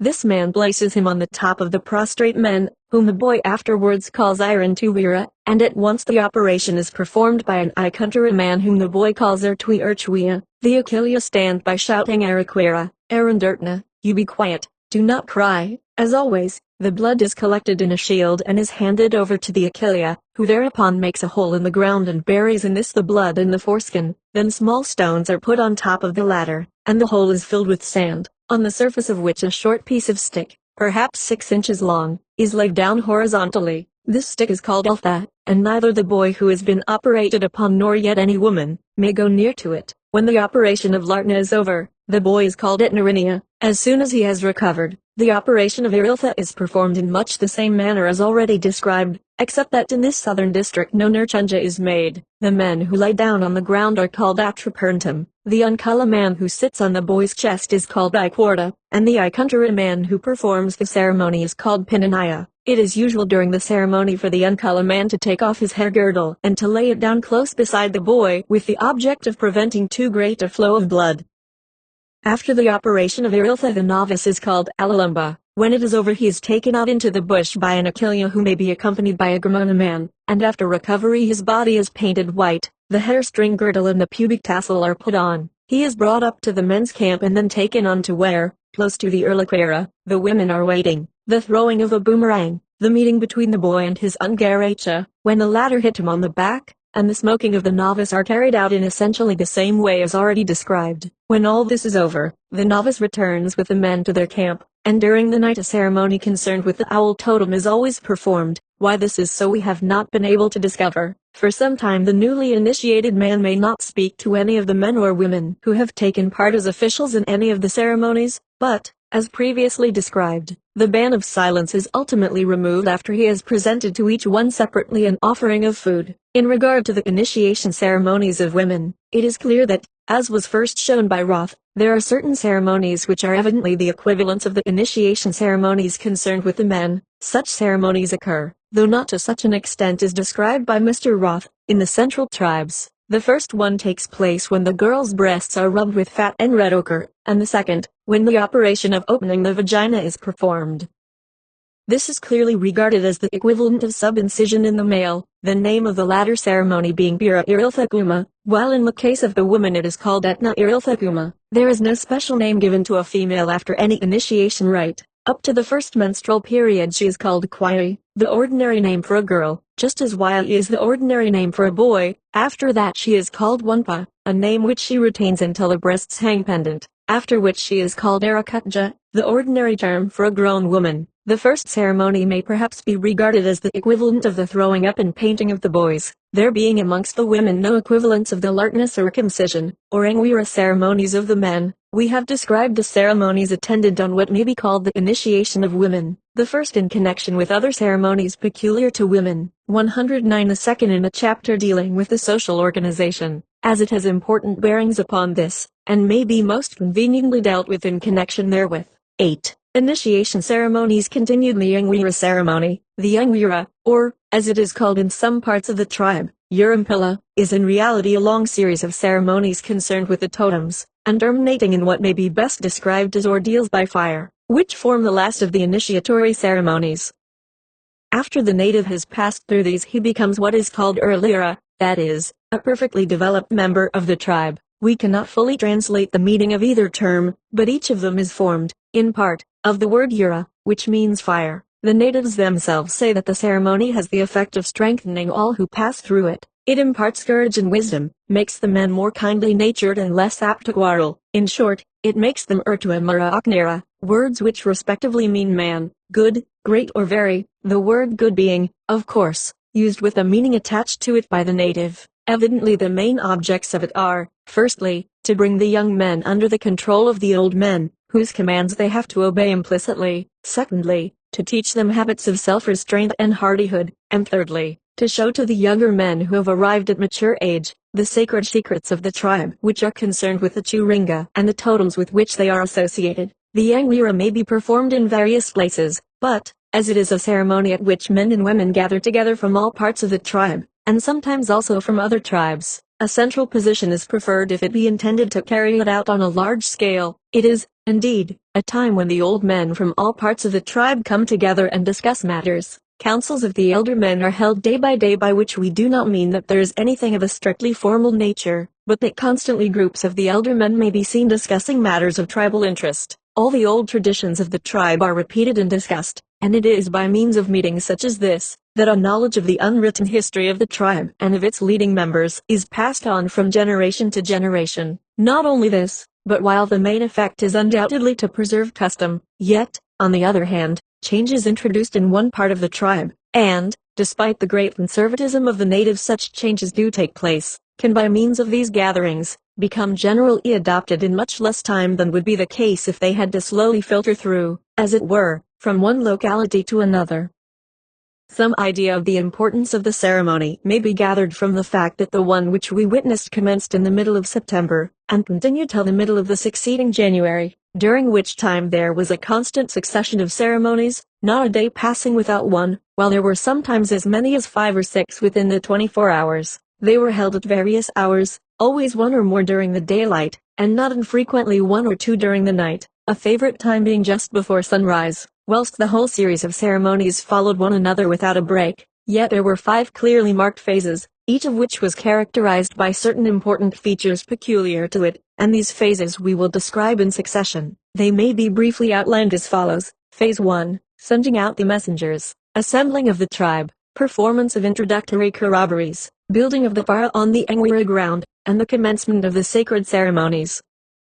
The characteristic feature of this phase is the holding of ordinary dancing corroborees at night time, in which the women take part. When once these are over, which takes place between 2 and 3 weeks from the start, the women take no further share until close to the end of the ceremonies. Phase 2, the men are separated from the women and live on the Angwira ground, where sacred ceremonies are performed day and night. This extends over, perhaps, 6 weeks, and lasts until the men who are being initiated are made abmora to certain elder men who take charge of them. After this they are called Apurngwira. Phase 3, the sacred ceremonies are continued, the Apurngwira being distinguished by wearing twigs of a special shrub, and may not speak to their abmora men. This phase lasts until a special ceremony connected, in this instance, with the frog totem is performed, to witness which the young men are brought onto the Angwira ground to the accompaniment of the sound of bull roars, which, after this, are much used. This phase extends over about 8 days.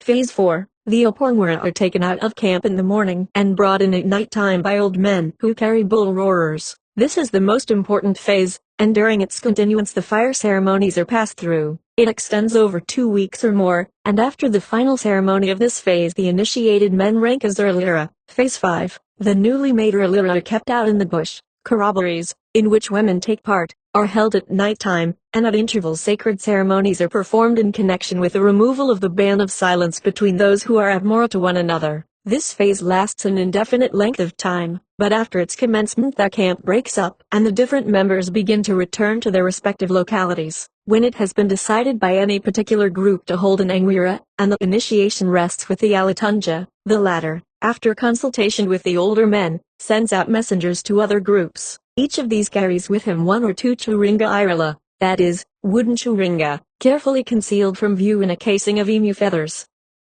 The Angwira messenger is called Ilchinkinja, a term derived from the 2 words Ilcha, a hand, and Ilkinja, to raise or lift up, so that it may perhaps be best rendered by the phrase the beckoning hand. In the normal condition of the tribe, no native dare disobey the summons thus received under penalty of most serious ill to himself, which would be certain to ensue should he neglect to follow the churinga. Sometimes the one set of messengers passes through from group to group, sometimes each Alatunja, to whom the churinga comes, provides fresh men, and so, in course of time, after having traveled many hundreds of miles, the churinga at last returns to the original sender. When a messenger reaches any group he shows the churinga as an emblem of his bona fides to the Alatunja and elder men, and then delivers his verbal message, saying when and where the tribe will assemble. Amongst the Arunta and Ilpira there is no such thing as a message stick in the true sense of the term, that is, there is no such thing as a stick cut with notches or other marks for the purpose of reminding the bearer of the message, such as is frequently met with amongst other Australian tribes. Gradually the various local groups begin to arrive at the chosen spot, the group inhabiting which has meanwhile been gathering in stores of food such as grass seed,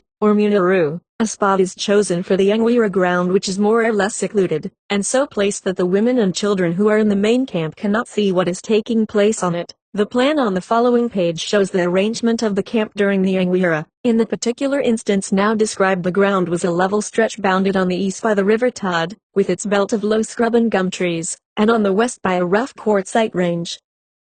At the base of the range ran a small creek, in the bed of which, for there was, as usual in Central Australia, no water in either river or creek, the performers were decorated without any risk of their being seen by anyone who had no right to do so. The natives who assembled came from all parts of the tribe, some traveling a distance of 200 miles to be present, and a few of them came from the Ilpira tribe, which lies immediately to the north of the Arunta, and in which a ceremony similar to the Angwira is held. As the various contingents reached Alice Springs, each one comprising men, women and children, camps were formed on the eastern side of the creek, the position of any camp indicating roughly the locality of its owner. Thus the southern men camped to the south and the northern men to the north, and, as is always the case, Bolthara and Penunga men on the one hand, and Kumara and Pirla men on the other hand, camped close together. A very noticeable feature also was the disposal of the churinga. Those belonging to the Penunga and Bolthara men were all placed together on a small platform which was built in a mulga tree on the hillside at the southwest end of the camp.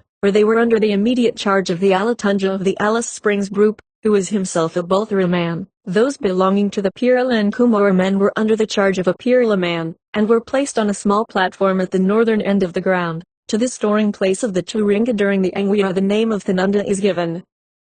This division of the tribe into two moieties, which stands out so clearly on the occasion of a ceremony such as the Angwira, points to the fact of the original division of the tribe into two halves, each of which has again divided into two. As a matter of fact, the division has gone on to a greater extent, with the result that in the northern section of the tribe we find 8 divisions, 4 corresponding to each of the original moieties. We were hoping that on the occasion of the Angwira, when the two moieties were so markedly distinct from one another, it might be possible to discover the original names applied to them prior to their division, but this was not the case, nor were we able to discover any meaning attached to the present names of the divisions. For the purpose of making things clear, we may briefly refer again to the constitution of the tribe. The whole area over which it extends is divided up into a large number of localities, each of which is owned and inhabited by a local group of individuals, and each such locality is identified with some particular totem which gives its name to the members of the local group. The term used by the native, which is here translated by the word totem, is Oknanakilla. If you ask a man what is his Oknanakilla, he will reply earlier emu chitra froga chilpa, wild cat,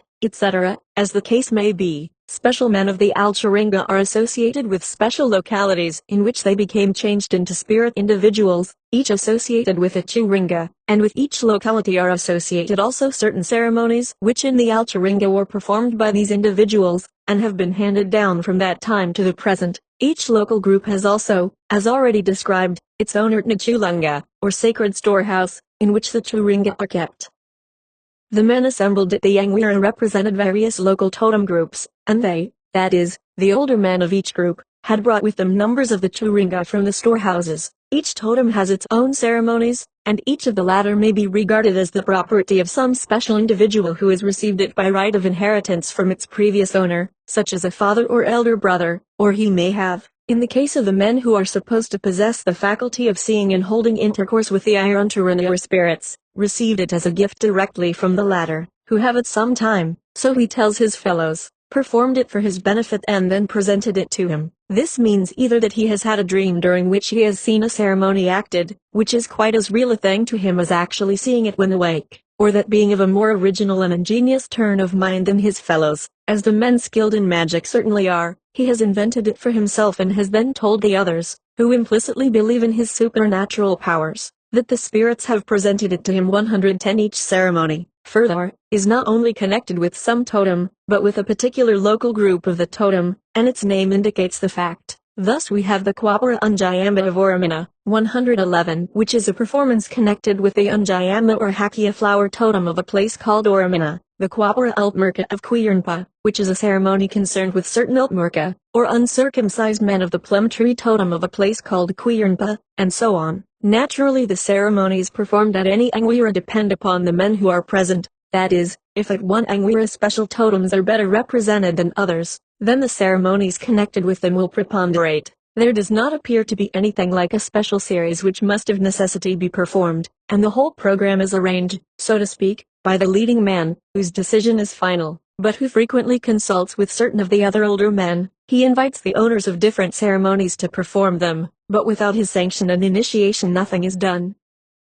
Very often the performance is limited to 1 or perhaps 2 men, but in others a larger number may take part, the largest number which we saw being 11. The man to whom the performance belongs may either take part in it himself, or, not infrequently, he may invite someone else to perform it, this being looked upon as a distinct compliment. The performer, or performers, need not of necessity belong to the totem with which the ceremony is concerned, nor need they of necessity belong to the same moiety of the tribe to which the owner does. In some cases while preparations are being made for the ceremony, only the members of one moiety will be present, but very often there is no such restriction as this. In many instances those who are present during the preparation are the men who belong to the district with which the ceremony is associated. Frequently we noticed, for example, that the men from a southern locality would be associated in preparing for a ceremony connected with a southern locality, and, in the same way, men from the north would be present during the preparations for a ceremony concerned with a northern locality. Not infrequently 2 performances would be prepared simultaneously. and when this was so, one of them would be a ceremony concerned with Penunga and Bulthara men, and the other with Pirala and Kumara men. Under these circumstances, one group would consist of the one moiety and the other of the other moiety, and they would be separated by some little distance and so placed in the bed of the creek that they could not see one another. Speaking generally, it may be said that every man who was a member of the special totem with which any given ceremony was concerned would have the right of being present during the preparation, but no one else would come near except by special invitation of the individual to whom it belonged, and he could invite anyone belonging to any class or totem to be present or to take part in the performance. The mixture of men of all groups is to be associated with the fact that the Yangwira is an occasion on which members of all divisions of the tribe and of all totems are gathered together, and one of the main objects of which is the handing on to the younger men of the knowledge carefully treasured up by the older men of the past history of the tribe, so far as it is concerned with the totems and the Churinga. On this occasion everything was under the immediate control of one special old man, who was a perfect repository of tribal lore. Without apparently any trouble or the slightest hitch, he governed the whole camp, comprising more than 100 full-grown natives, who were taking part in the ceremony. Whilst the final decision on all points lay in his hands, there was what we used to call the cabinet, consisting of this old man and 3 of the elders, who often met together to discuss matters.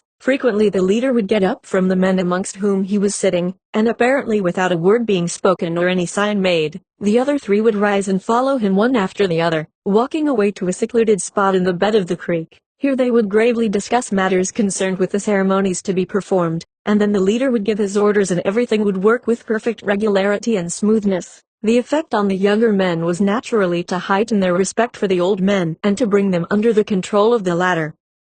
With the advent of the white man on the scene and the consequent breaking down of old customs, such a beneficial control exercised by the elder over the younger men rapidly becomes lost, and the native as rapidly degenerates. On the one hand, the younger men do not take the interest in the tribal customs which their fathers did before them, and on the other, the old men will not reveal tribal secrets to the young men unless they show themselves worthy of receiving such knowledge. After these few general remarks, we may pass on to describe more in detail certain of the ceremonies which will serve to illustrate the long series. The first phase of the proceedings was opened by the Alice Springs natives performing the Atnamakata Corroboree, which occupied 10 evenings. As a mark of respect and courtesy, it was decided by the Alatunja of the group, after, as usual, consultation with the older men, that this corroboree should be handed over in a short time to the man who took the leading part in the Yangwira and who belonged to a more southern group. When once this handing over has taken place, it will never again be performed at Alice Springs 112. As soon as the Atnamakata performance was concluded,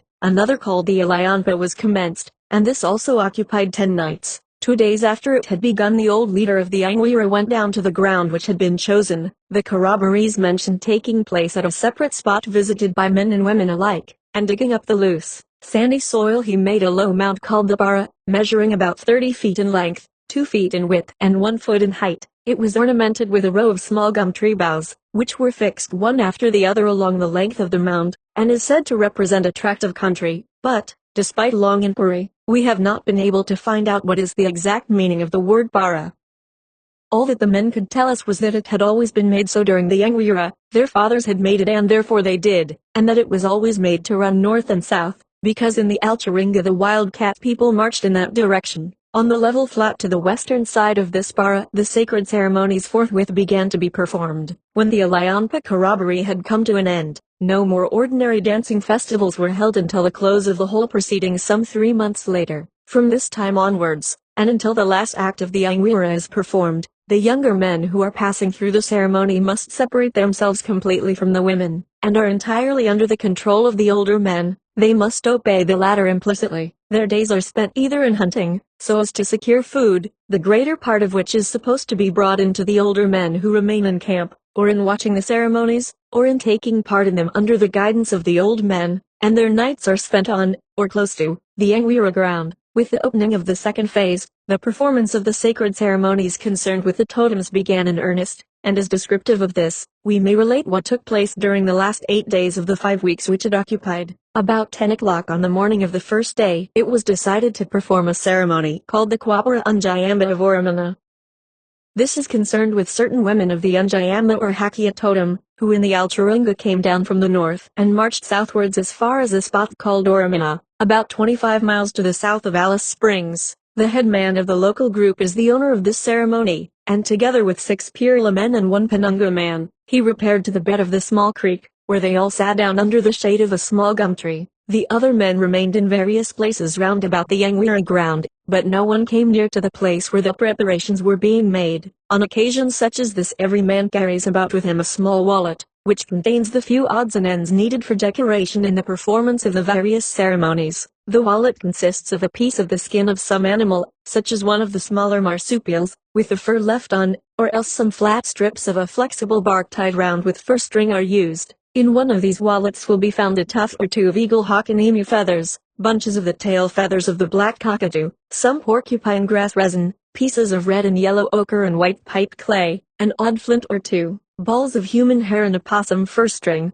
a tuft or 2 of the tail tips of the rabbit kangaroo, and not least, a dried crop of the eagle hawk filled with down. The men squat on the ground, and their wallets are leisurely opened out. There is no such thing as haste amongst the Australian natives.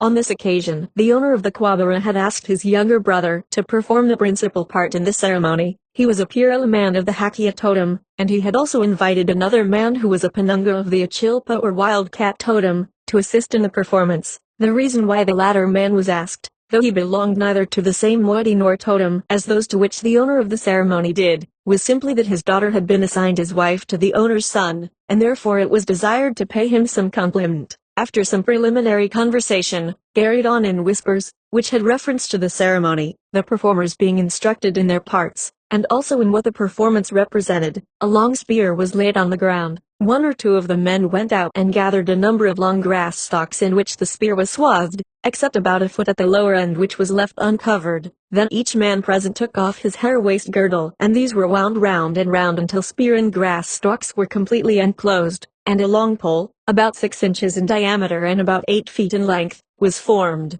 Then to the top of it was fixed a bunch of eagle, hawk and emu feathers. When this had been done, one of the men, by means of a sharp bit of flint, a splinter of glass, if obtainable, is preferred, cut open a vein in his arm, which he had previously bound tightly round with hair string in the region of the biceps.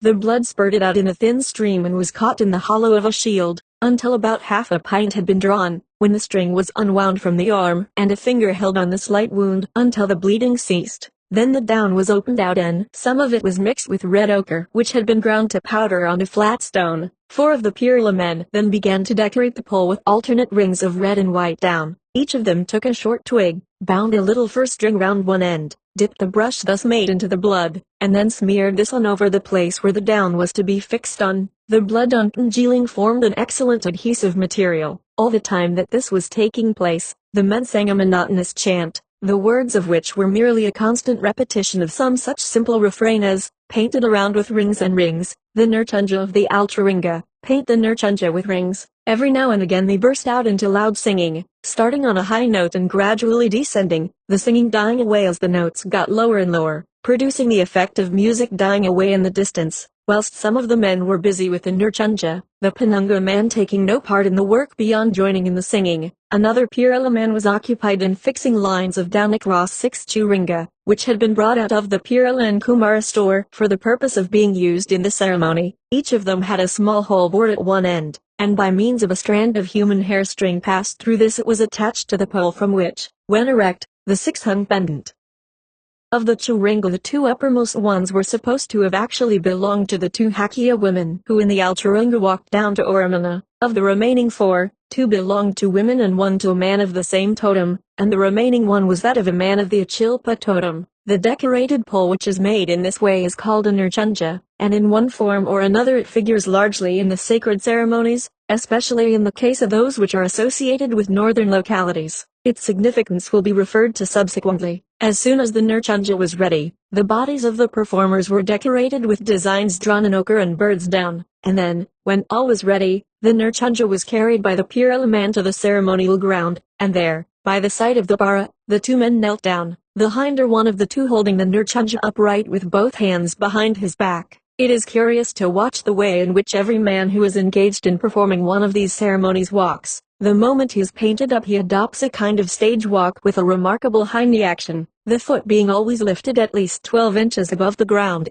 and the knee bent so as to approach, and, indeed, often to touch the stomach, As the body is bent forward at each step, the Purila man who had been assisting in the decoration now called out to the other men who had not been present to come up. This calling out always takes the form of shouting "ho-oh" at the top of the voice, while the hand with the palm turned to the face, and the fingers loosely opened out is rapidly moved backwards and forwards on the wrist just in front of the mouth, giving a very peculiar vibratory effect to the voice. At this summons all the men on the ground came up at a run, shouting as they approached, "Wha, wah, whrrr." After dancing in front of the two performers for perhaps half a minute, the latter got up and moved with very high knee action, the nurchunja being slowly bent down over the heads of the men who were in front. Then the dancers circled round the performers, shouting loudly "wah, wah," while the latter moved around with him. This running round the performers is called Wikutnama. Then once more the performers resumed their position in front of the other men, over whose heads the nurchunja was again bent down, and then 2 or 3 of the men laid their hands on the shoulders of the performers, and the ceremony came to an end. The nurchunja was laid on one side, and the performers, taking each a little bit of down from it, pressed this in turn against the stomach of each of the older men who were present. The idea of placing hands upon the performers is that thereby their movements are stopped, whilst the meaning of the down being pressed against the stomachs of the older men is that they become so agitated with emotion by witnessing the sacred ceremony that their inward parts, that is, their bowels, which are regarded as the seat of the emotions, get tied up in knots, which are loosened by this application of a part of the sacred nurchunja. In some ceremonies the nurchunja itself is pressed against the stomachs of the older men, the process receiving the special name of tunpulilima. The whole performance only lasted about 5 minutes, while the preparation for it had occupied more than 3 hours. As soon as it was over the performers sat on the ground, the down was removed from their bodies and preserved for future use, and the nurchunja was dismantled, the hair string being carefully unwound and returned to its respective owners. The ceremony refers to 2 Alcharinga women of the Unjayamba or Hakea totem. As they traveled they kept close to the tracks of one party of Achilpa or wildcat men, but do not appear to have ever seen or come in contact with the men, who were traveling in the opposite direction. It is a remarkable fact that in some way or other the Achilpa and Unjayamba totems seem to be connected together, but what the exact connection is we have been unable to discover. The Unjayamba women referred to followed as they traveled close by, but not actually along, the track of one of the main Achilpa parties, and the 2 groups walked in opposite directions. Again, very many of the Achilpa ceremonies refer to the men eating Unjayamba, a feature which is not met with in the ceremonies of any other totem, and it will further be noticed that in the ceremony just described, out of 6 Churinga attached to the nurchunja, no fewer than 5 belonged to Unjayamba individuals.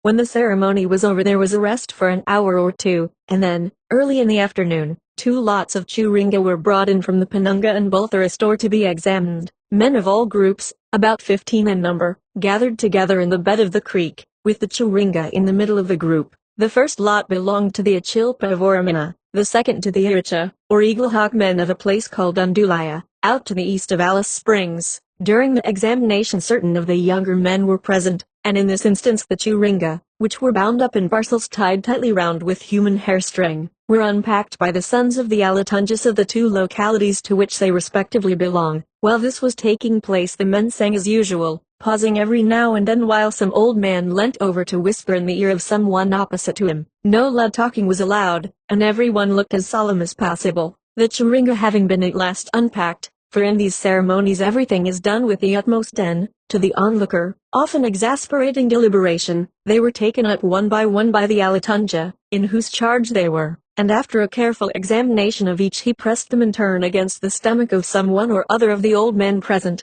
The man thus honored held the Churinga, gazing down upon it, while a whispered conversation was kept up with regard to each one and its former possessor. Amongst them was one which was the Churinga Nanja of one of the wives of the Alatunja of the Alice Springs group, and this was handed over to the woman's son for him to carefully examine. When the examination was complete they were all carefully wrapped up and taken back to the store, and then preparations were made for another ceremony. Previous to this, however, at a signal from the head man, all the Purila and Kumara men had left the ground with the exception of 2 old ones, who were the Gamona of the head man and who were especially invited by him to stay and watch. The quabra to be performed was one associated with the Eltmerke of Quirnpa, the latter being a group of men belonging to the Acacia or plum tree totem. The men are called Eltmerke because in the Alcharinga they were, as will be explained in another chapter, left uncircumcised, that is, they remained Eltmerke, or boys. The materials having been opened out, Singing began, the burden being a constant repetition of the words "the sandhills are good." This kwabara was in the possession of the Alatunja of Alice Springs, and he invited a man to perform it who was a tribal son to himself, belonging to the Penunga division and to the Iryakura totem. First of all, the Alatunja's eldest son went over to where the man sat and rubbed his forehead against the latter's stomach, then embraced him round the neck and ended by rubbing his stomach against that of the man in question. Then a Bolthera man came up, that is a tribal father, and the same process of embracing was repeated. The meaning of this was that the young man had expressed a sense of his unfitness to undertake the duty, but when he had once been embraced in this way by men who were especially associated with the ceremony, it was impossible for him to refuse any longer.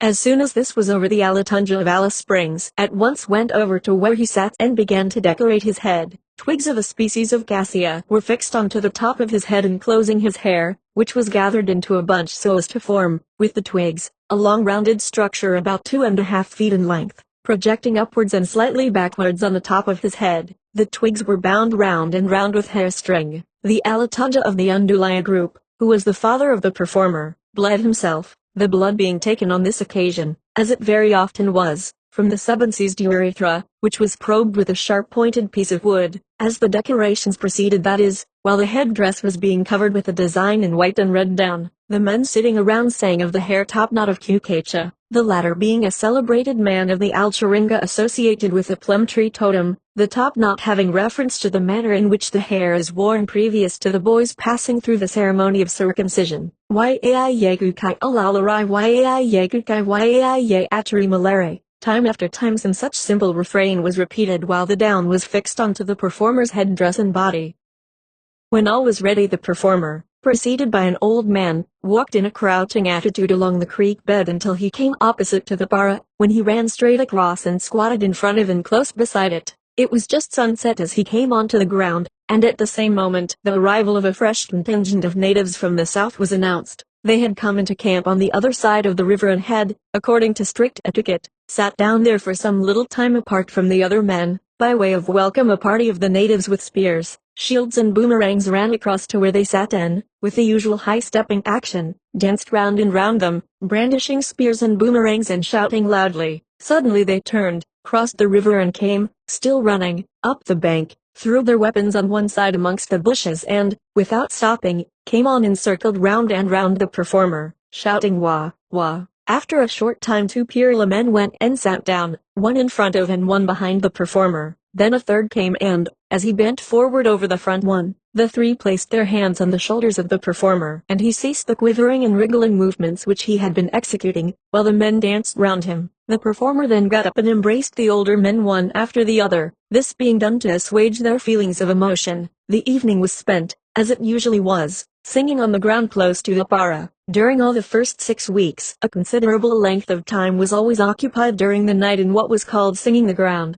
The young men who were passing through the young weir for the first time stood up, forming 2 or 3 lines close behind one another, like lines of men in a regiment of soldiers, and, led by 1 or 2 of the older men, either moved in a long line parallel to the para mound, shouting wah, wah, alternating this at intervals with a specially loud whrrrrrr, when with one accord they bent forwards and, as it were, hurled the sound at the para, or else they would sometimes rush closely round and round the mound in a single line, shouting in just the same way.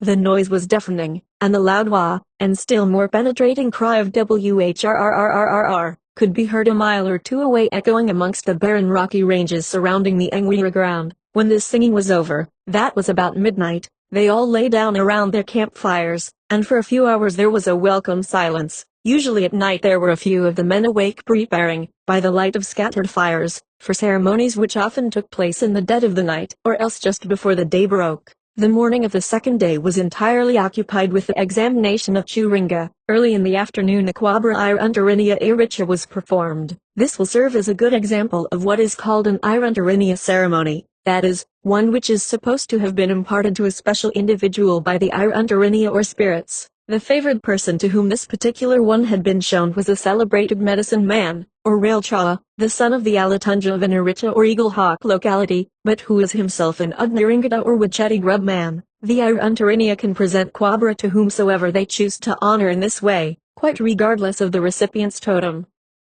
The latter may retain possession of the ceremony himself, or he may pass it on, as a gift, to some other man, but in that case the individual must be of the totem with which the ceremony is concerned. Naturally, the possession of such a ceremony is a mark of distinction, and it also gives the possessor a peculiar advantage over others, not only because he is so favored by the spirits, but because he has something in his possession which enables him to confer a favor on some other man to whom he may decide to hand on the quabara. On this occasion the recipient had handed on the ceremony to his own father, who was the head of the Eagle Hawk group, and from whom, in course of time, it will descend to an Eagle Hawk son. 2 men were invited to perform, both of them being sons of the Alatunja, and they were respectively of the Eagle Hawk and Emu totems. Only Penunga and Bolthera men were present during the preparations. The hair of each man was bunched up and, together with a conical crown of cassia twigs, was bound round and round with hair string. Then blood, drawn in the usual way, was smeared over the front part of the headdress and across the body in the form of a broad band round the waist and a band over each shoulder, the two uniting back and front. Each band was about 6 inches broad, and had the form, when the decoration was complete, of a solid mass of pink down, edged with a line of white.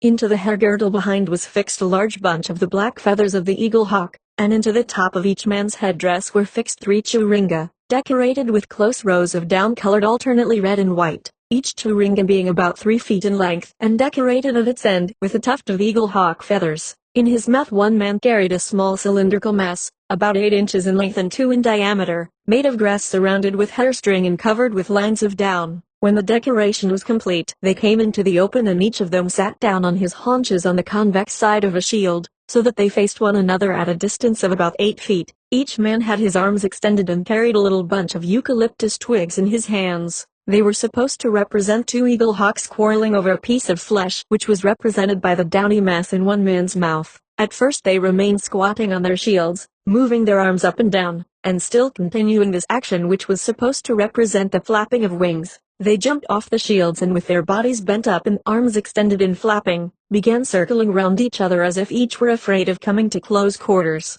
Then they stopped and moved a step or 2 at a time, first to one side and then to the other, until finally, they came to close quarters and began fighting with their heads for the possession of the piece of meat. This went on for some time, and then 2 men stepped out from amongst the audience and took away the churinga, which were a great weight and must have caused a considerable strain on the head, especially in the great heat of the afternoon sun, for it must be remembered that it was now well on into the summer.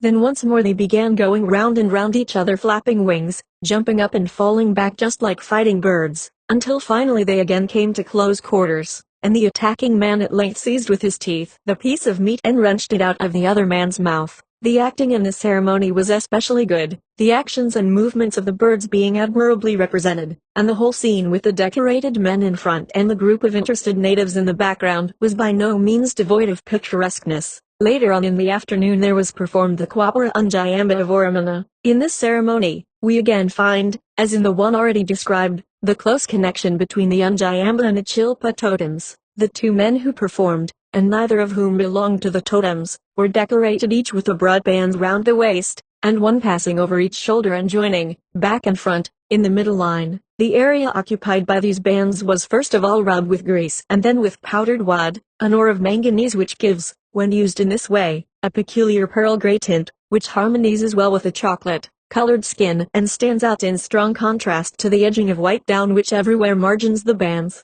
Over each ear was suspended a tuft of the tail tips of the rabbit bandicoot. One of the 2 men carried a large churinga on his head, fixed into the usual helmet made of twigs bound round with string. During the preparation the natives sang chants concerning the Ko'a, a sacred pole about which there will be more said subsequently, and referring also to the carrying round of the Nurchunja. Both of the performers represented Achilpa men, and they sat down immediately facing one another near to the para, the man carrying the churinga having a shield in front of him, and in his hands a few twigs supposed to represent the flowering hakia, that is the Unjayamba. These he pretended to steep in water so as to make the decoction of hakia flower, which is a favorite drink of the natives, and which the man sitting opposite to him pretended to suck up with a little mop made of a twig with fur string tied round it. While they did this the other men ran round and round them shouting wah, wah. Suddenly, The man who had been drinking sprang round so as to place his back just in front of the other man, who then put the shield behind his back with his arms holding it there, and the two for a few moments swayed from side to side, slightly raising themselves from their squatting position as they did so. Those who were running round dropped out one by one until only 3 were left, and they then put their hands on the performer's shoulders, and the performance was at an end. The same ceremony was enacted about 11 o'clock at night, and then after the usual singing of the ceremonial ground the day's work came to a close. On the morning of the 3rd day the Kwabara Achilpa of Europitra was performed.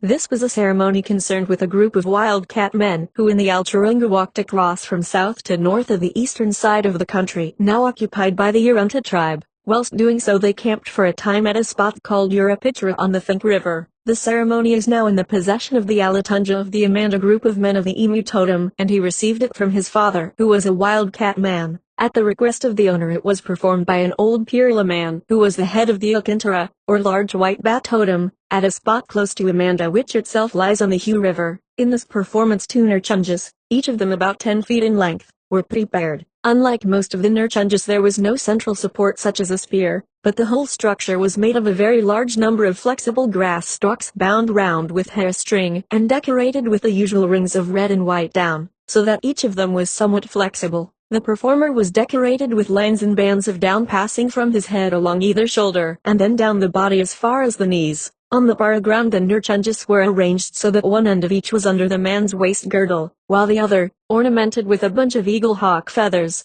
rested on the ground, the two diverging from each other. Then the other men were called up, and began running round and shouting, and then all passed under the Nurchunjas which the performer lifted up for the purpose, the men with their hands and shoulders helping to support them, for they had been carried in that way in the Alturunga.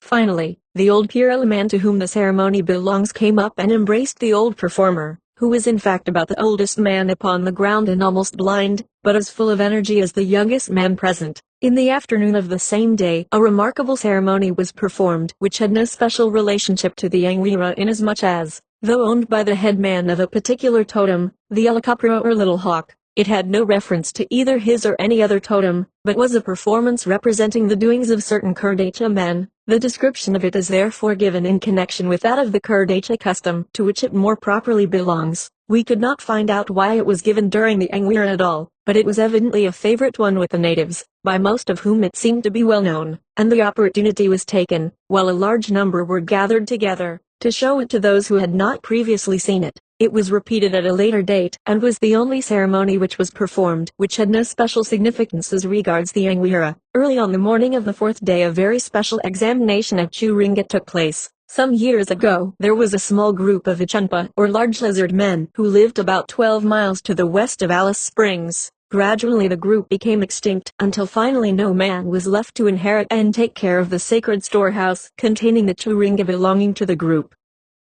Under these circumstances, the extinct group having consisted mainly of Penunga and Bulthara men, a contiguous group which was Nikrakia with the extinct one, that is consisted mainly of the same moiety of the tribe, entered into possession. The totem of this group was Unchuka, or Little Grub, and its headman, as no other lizard men lived anywhere near, took charge of the storehouse and of its contents. Some years later, it chanced that the wife of a man of the Alice Springs group conceived a child in the old lizard locality, and so, in the person of her son, the local Achunpa group was resuscitated. The lizard man had now arrived at maturity, and advantage was taken of the Angwira to hand over to him, in the presence of representatives of the tribe, the Churinga of his ancestors. On the evening before, the headman of the Unchuka had sent out special messengers to bring in the Churinga, and about 9 o'clock in the morning they brought them into camp and handed them over to their custodian, who at once took them down into the creek where a number of the older men were gathered together as well as some of the younger ones, amongst whom was the man to whom they were to be handed over. First of all, the Alatunja of the Unchuka totem and those of the two important Wicheti grub groups, the one at Undulaya and the other at Alice Springs, knelt over towards one another and held a lengthy whispered conversation which was now and again shared in by other older men in the group, the most solemn silence being, as usual, observed by all the rest. The purport of this conversation was the holding of an Achunpa or lizard ceremony as soon as the present business had been carried through, so far, that is, as it was to be carried that day. When this matter, and the performers, had been decided upon, the old Unchuka man retired to the edge of the group. Then the Churinga were laid on shields and small boughs cut from the gum tree under which they sat, There were about 60 of them altogether, and as soon as they were all unpacked, the man to whom they were being handed over was called up, and took his seat along with the older men next to the Churunga. A long conversation, again carried on in whispers and with much solemnity, then ensued between the recipient and the two old men, who told the former what the Churunga meant and whom they had belonged to. When this was over, the new possessor rubbed his hands over the forehead of the Alatunja of the Undulaya group, who was a very old man, and then embraced him, and having done this went down on his knees and rubbed the old man's stomach with his forehead. It may be noted here that the deference paid to the old men during these ceremonies of examining the Churunga is most marked. No young man thinks of speaking unless he be first addressed by one of the elder men, and then he listens solemnly to all that the latter tells him. During the whole time the presence of the Churunga seems to produce a reverent silence, as if the natives really believed that the spirits of the dead men to whom they have belonged in times past were present, and no one, while they are being examined, ever speaks in tones louder than a whisper. The old man just referred to was especially looked up to as an Aknarabada or great instructor, a term which is only applied, as in this case, to men who are not only old but are learned in all the customs and traditions of the tribe, and whose influence is well seen at ceremonies such as the Yangwira, where the greatest deference is paid to them. A man may be old, very old indeed, but yet never attain to the rank of Aknarabada. When the young man had rubbed the stomach of the Aknarabada, the latter went over to where the Alatunja of the Unchukka sat and did the same to him in acknowledgement of the fact that he had safely kept the Churunga.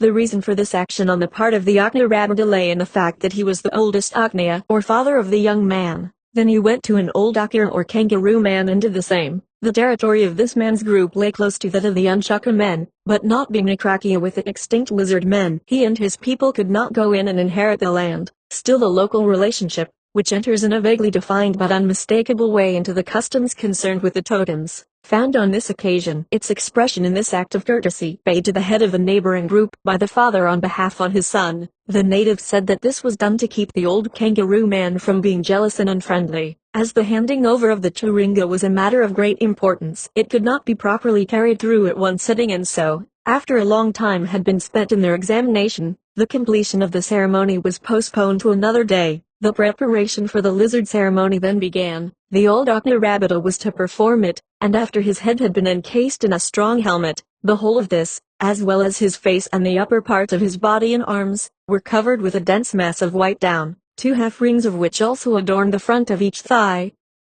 A large bunch of eagle hawk feathers was fastened behind into his waistband, and on his head he carried no fewer than 7 large Churunga belonging to the totem, 2 of them being remarkable from the fact that they were curved in shape like a boomerang. These were the only ones of this shape on the Yangwira ground, and they were evidently very old ones. 113, as the original pattern with which they had been ornamented was almost entirely obliterated by the innumerable rubbings to which they had been subjected in course of time. When decorated, the performer went at first some distance along the creek bed so as to be out of sight of the other men, who assembled not far from the para at a spot where they spread out a small patch of gum boughs. Standing behind this they waited for a few minutes, after which the lizard was seen in the distance throwing up clouds of dust as he came up from his hiding place in the creek and approached the ground. He came on slowly in a zigzag course, stooping down and assuming a variety of attitudes, always of course with the high knee action. The younger man, to whom the Churunga were being handed over, now appointed 2 men to go and meet him. This they did about 30 or 40 yards away from the group, after which the performer pretended every now and then to turn back, whereupon the 2 men circled round him holding their arms up as if to prevent him from going away, while they cried out "CHRR, CHRR," and did their best to encourage him to come on to where the group of men stood waiting. Gradually he came on, and, when close to, the men forming the audience went to the boughs and spread them out as if inviting him to sit down, which he did after a short time, and then shouting "Wah! Wah!" they circled round him in the usual way. The 2 men who went to meet him represent little birds called Thipa Thipa, which tradition says are the descendants of Alturunga men who came and watched and ran round and round some lizard men who were traveling along George Simpson's Gap. The Thipa Thipa changed into birds of the same name, whoever afterwards became the mates of the lizard people. The night was spent as usual singing on the ground. On the morning of the 5th day we were introduced to a new form of ceremony, as might have been expected amongst a tribe occupying such an extent of territory as does the Arunta. There are certain features in regard to the ceremonies which vary in different parts. Not only do the Arunta extend in a north and south direction for more than 300 miles, but at their southern limit they are in contact with tribes whose customs vary much from their own and in which the social organization is radically different. Where two such tribes come into contact with one another, each has a certain influence upon the other, and thus we find that the southern Arunta have gained certain things from their southern neighbors which are not found in the north, and vice versa. We have already pointed out that the Nurchunja in one form or another plays an important part in the sacred ceremonies. When we come to the southern Arunta, its place is taken to a large extent by what is called the Wananga. This is a structure which varies much in size and form, but consists essentially of a framework of sticks which in its simplest form has the shape of a cross, and to which are fixed lines of string. We will describe first the ceremonies performed at the Anguira, and will then add a few general remarks on the subject of the Wananga. On this occasion it was used in connection with a Kwabra Kwacha of Idrakora, that is a rain ceremony associated with what is called by white men Chambers Pillar, not far from the Fink River. Idrakora is a corruption of the native word Siturkawira, the native name for the pillar. Two men, one a Pirla the other a Bulthara, both of them belonging to the Emu totem, were decorated for the ceremony with white bands of down, two on each side of the body. On the top of their heads, each wore a bunch of parings of gum tree wood smeared with human blood. The front man had a freshly cut gum stick about 2.5 feet in length with the green bark still on, and, like the parings, smeared with blood. This he carried across his shoulders, one hand holding it at either end. His back was adorned with a bunch of eagle hawk feathers fixed into his waist girdle.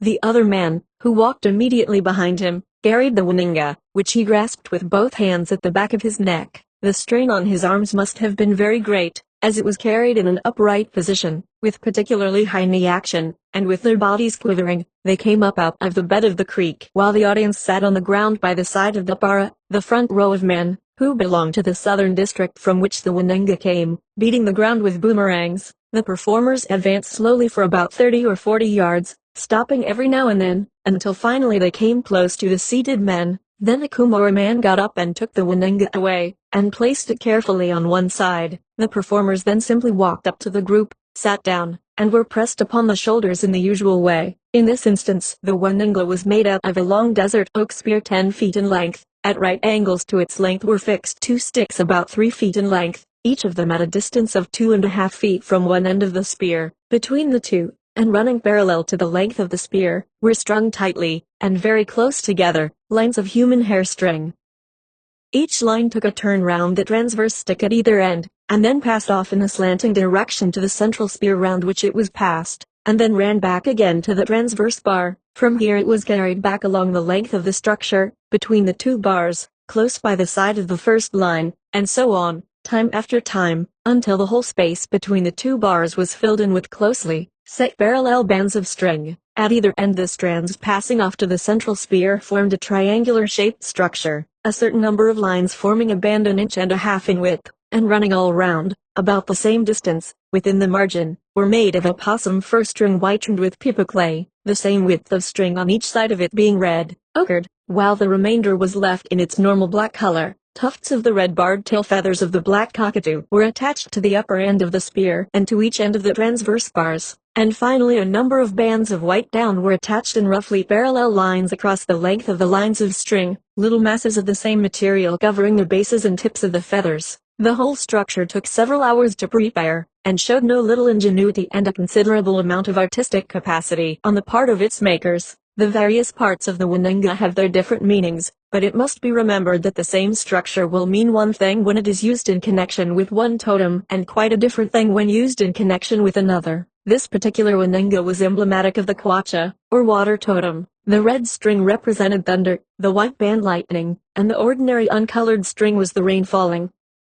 The white patches and bands of down naturally represented clouds, while the red of the feathers and the blood smeared on the parings of wood worn on the men's heads represented the masses of dirty brown froth which often float on the top of floodwaters. This was the only occasion on which, during the Anguira, the Wananga was used, the reason being that in perhaps the greater part of the tribe, and certainly in the northern half, the Nurchunja is most largely employed in totemic ceremonies with, it must be remembered, precisely the same significance as the Wananga, that is, in each instance the Wananga, or the Nurchunja, as the case may be, is emblematic of the particular totem with which the ceremony being performed is associated. As we pass right into the south the Nurchunja completely disappears and the Wananga takes its place. At Charlotte Waters, for example, or crown point on the lower part of the Finke River. No nurchunja is ever used. When the rite of circumcision is practiced, a waninga is made, and after it has been used in the performance of a sacred ceremony, it is fixed up in the ground, and the novice embraces it. 114. Occasionally a kind of compound one is made in which a small one is attached to the top of a larger one, in much the same way in which a small nurchunja is sometimes attached to the top of a larger one.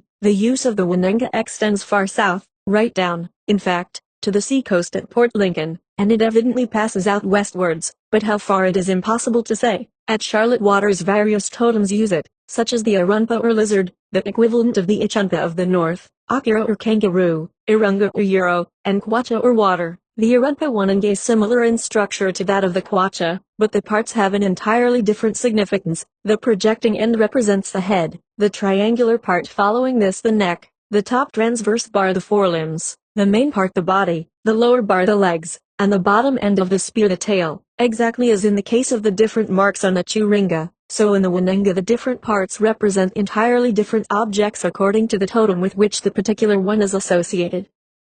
In connection with the ceremony and the use of the waninga, we learned the following particulars with regard to the wanderings of certain akira, or kangaroo men, in the Ultraringa, which we insert here to give some idea of the nature of the instruction with respect to the doings of their ancestors in the Ultraringa, which is given by the old men to the younger ones during the performance of the Anguira. Somewhere out from the far west there came two kangaroo men who carried with them a large waninga. They stayed for some time, first of all at a spot close to Idrakora, at a waterhole called Umbra, and there they formed an Oknakilla, that is they deposited some of the churinga which they carried in the ground, and so left behind spirit individuals of the kangaroo totem. Then they walked on down the Finke River to a place called Urpana, where they erected their waninga and formed another Oknakilla. Then, carrying the waninga, they went underground and crossed beneath the Lilla Creek which enters the Finke from the west, and on the southern side they met a mob of kangaroos and euros who came to look at them. Traveling on they came out of the ground at a group of hills called by the natives Amanda, and probably identical with what is now called Mount Watt, one of a group of Silurian sandstone hills which rise out of the level plains and sand hills about 45 miles to the southwest of the junction of the Finke and Lilla.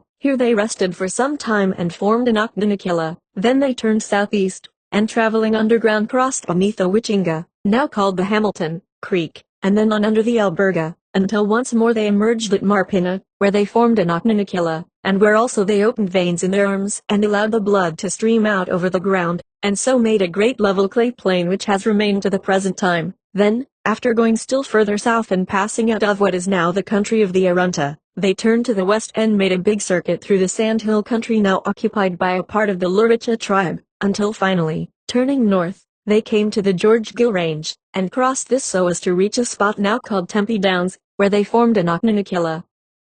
Then following this to its junction with the Palmer they went a little way up the ladder, and, together with their waninga, they ceased from wandering, and went down into a well-known waterhole called Alara, where they stayed, forming an important Oknakilla of the kangaroo totem. The importance of the traditions relating to the wanderings of the Ultraringa ancestors has already been pointed out in connection with the discussion of the totems. It must be remembered that it is during the Anguira ceremony especially that a knowledge of these matters is imparted by the elder to the younger men, on whose memory the traditions are firmly fixed by means, to a large extent, of the ceremonies, each one of which is associated with some special spot in some special individual or group. On the sixth day, the ceremonies opened with one relating to Altmerka men who belong to the Ngitchika, a grass seed, totem of a place called Umayunga, on the J River. This particular ceremony belonged to a Pirla man, who invited a Bulthara man, assisted by a Panunga, to perform it. The former belonged to the Wicheti Grub and the latter to the Emu totem. The Bulthara man was son of an Ngitchika woman, the other performer being the son of a woman of the Alonka, Little Yam, totem, the locality of which adjoined that of the former. The man to whom the ceremony belonged was Wisha, or younger brother, of the Ngitchika woman, and has charge of her Churinga Nanja. For the performance 2 sticks were taken, each about 4 feet long, when swathed in grass stalks and bound round with hair string. Each of them was about 9 inches in diameter.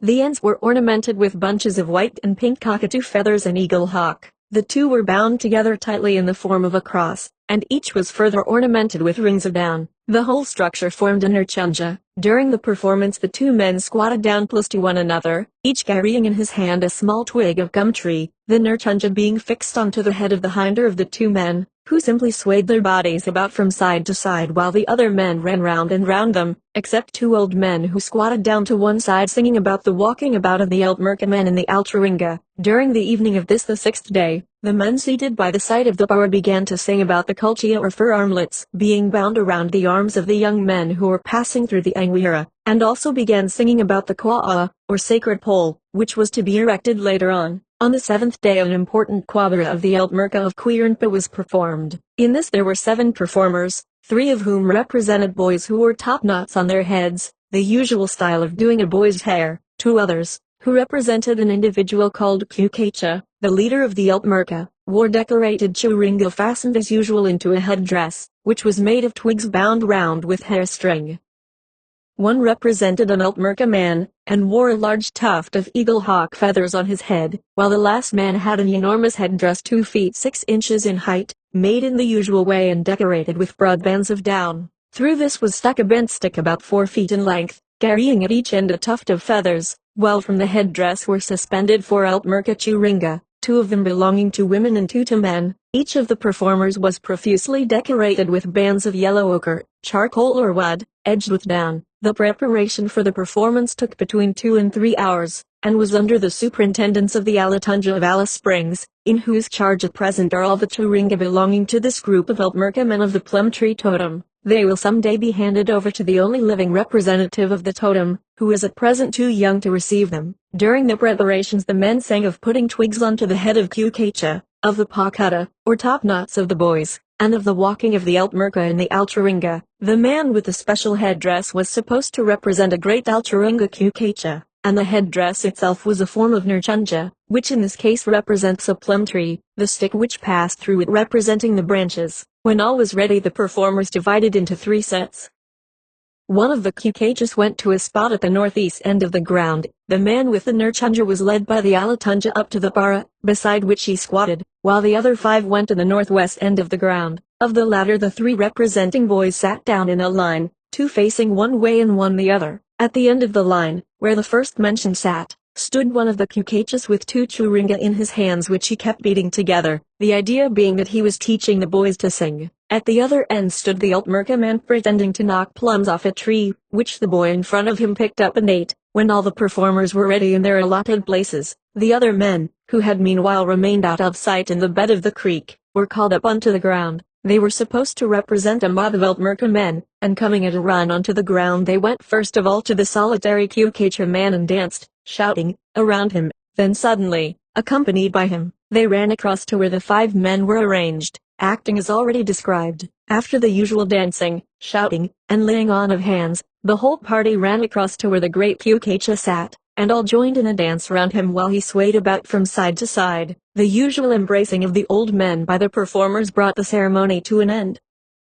There is a curious tradition of the natives which is concerned with this special group of Altmerca men, with which we were acquainted before the Anguira took place, and with part of which this ceremony is concerned. About 15 miles to the SSE of Alice Springs is a plum tree totem locality. In the Altringa the totem included a number of men who were designated Altmerca of the plum tree totem for the simple reason, as explained elsewhere, that they had not been circumcised. In the same way, it may be remarked that we meet with Altmerca men of other totems, such as the grass seed. The plum tree Altmerca men had, so says tradition, only 2 women amongst them, who both belonged to the Bandicoot totem, and had joined the Altmerca party after wandering alone for some time over the country. At first they were considerably alarmed at the Altmerca men, but the latter made a large Nurchunja, and after the women had been shown this, then, for some reason, they were no longer afraid. The younger woman was then gorgeously decorated with down. A small, bluntly conical Nurchunja was placed on her head, and the men then danced round her shouting, wah,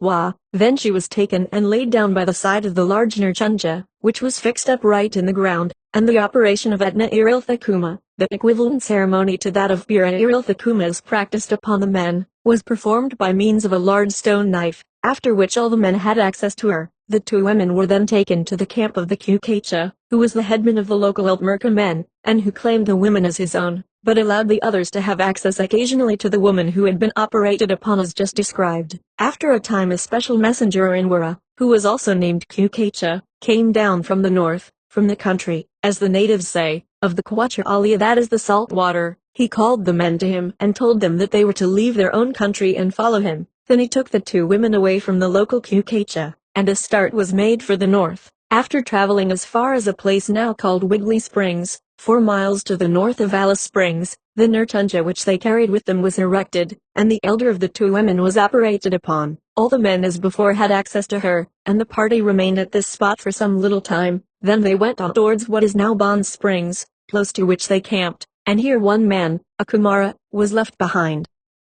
His name was Kukacha, and at the present day his reincarnation is living at Alice Springs, and his Nanja stone is a small block which arose to mark the spot where his Alchuringa ancestor went down into the earth, leaving behind him his spirit part in his Churinga. From this spot they went on to the bird plain close to, and camped at, Allen Waters, after which they went up into the sky and continued in a northerly course for some 25 miles, camping at Umboltnanirima, and here it is related that the Altmerka played with pieces of bark just as boys do now. Traveling on, they again performed Iralthakuma on the younger woman, to whom, by permission of Kukacha, all had access. The women always traveled along with Kukacha. At a little distance to the side of the main party, at Ulithurka one man, named Apalana, had intercourse without permission with the younger woman, and accordingly he was killed. But, though thus killed, his spirit part remained in his Churinga. At the same spot a Pirala man was left behind, and his descendant is now living, but as yet he is only a young boy not initiated. Halting at various places, they traveled northwards until at length they came to the country of the salt water, where they remained ever afterwards.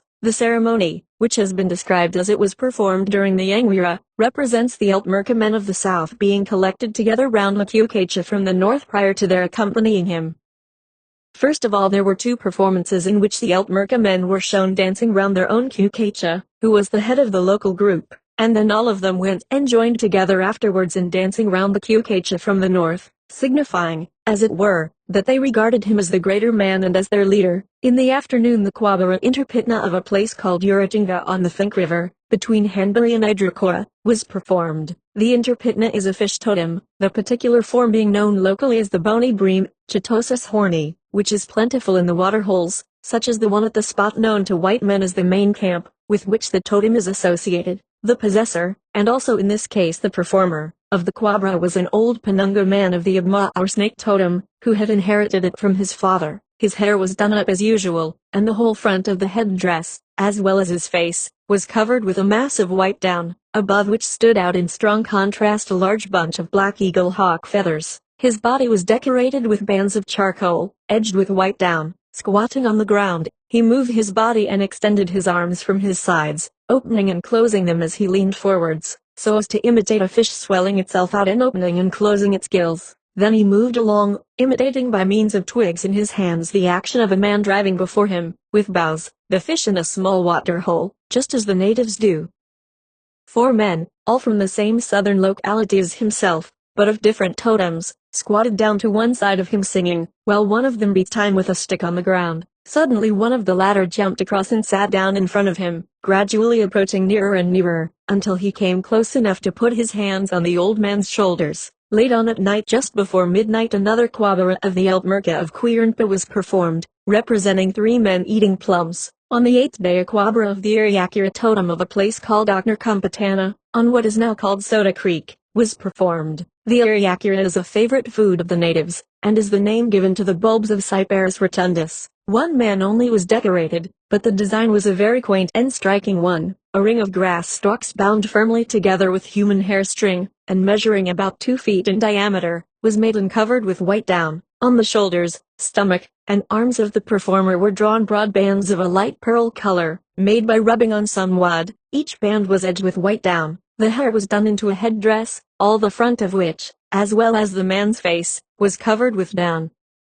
Then, when he had been thus ornamented, the ring was put over his head and, rested slanting forwards and downwards, on his shoulders. A large number, not less than 100, little bunches of the red barred tail feathers of the black cockatoo had been prepared, half of them tipped with red and half with white down, and these were stuck into the ring so as to radiate outwards all round it, while numbers of others were stuck into his headdress and beard. The dark chocolate color of the skin, the black and red feathers, the gray bands on the body and the white and pink down, together with the light yellow sand on which the man sat, formed a striking mixture of colors which was by no means unpleasing, and the whole decoration was extremely quaint. The man seated himself in front of a dozen bunches of cockatoo tail feathers, decorated with down, just like those on his person, and arranged in a straight line in the sand. Then, moving slightly from side to side, he scooped at intervals, and one after another, the bunches up with both hands, pausing every now and then to look around him and to put himself into the most ridiculous attitudes, as if he heard something which frightened him, but could not tell what or where it was. The tufts of feathers represented the growing Eriacura, which he was supposed to be gathering.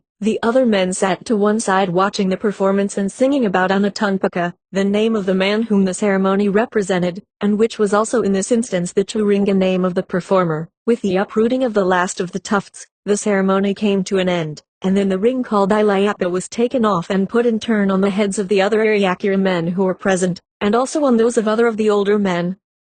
The tradition connected with this performance is as follows. In the Altwaringa, Anatunpaka sat down eating Eriacura at the other side of Oknakumpatana, when suddenly he heard the Eripichis, that is the ring-necked parrots, who were the mates of the Eriacura men, cry out to warn him that a mob of strange men were coming up. He dropped his Eriacura and came across to Oknakumpatana. The mob, which also consisted of Eriacura men, left two individuals there, whose reincarnations are now living in the form of two individuals, called respectively Irchirinia and Eriacura. Then they went on to the other side of the J River, to a place called Unbanjan, where they formed the Oknakilla, from which sprung, amongst others, some of whom are women, an individual now living at Alice Springs, called Tukavernia. After midnight there was performed the Quabra Akakia, plum tree, of a place called Ayakilya in the Waterhouse Range. This was acted by four men, who were respectively Purla and Honey Ant Totem, Purla and Native Pheasant, Purla and White Bat, Bulthara and Ilonka 115. First of all one man came up to where the audience was sitting by the para. He pretended to knock plums down and to eat them, and after a short time he sat down amongst the audience.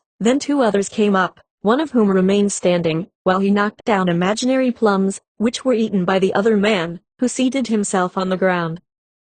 This over, both of the men went and joined the audience, and the fourth man came and went through the same pretense of knocking down and eating plums. The interesting point in connection with this and many other very similar ceremonies lies in the fact that the Altwaringa ancestors are so frequently represented as freely eating the animal or plant, from which they derive their totemic name 116. At the present time the conditions with regard to this point are markedly different from those which evidently obtained in times past. During the evening close by the bar a dense group was formed with the older men standing in the center, and the younger ones on the outside. In this way, as closely packed as possible, they sang together for some 2 hours, the group as a whole swaying backwards and forwards without ceasing. Then towards midnight they all sat down, and in this position, still closely packed together, they continued singing till between 1 and 2 o'clock, when the old men decorated the heads of the younger men with twigs and leaves of an aromophila shrub. This material, which is worn from now till the end of the ceremonies, is called weta. The old men who did the decorating were Erlira, who had already been through the Yanguira, and to each one of these, 4 or 5 young men had been allotted by the presiding old man. There were no restrictions as to the relationship of the men. For example, a Penunga man could take charge of men of any class, but, until the end of the ceremonies, the young men who had been decorated became Mora to the man who had charge of them, and he to them.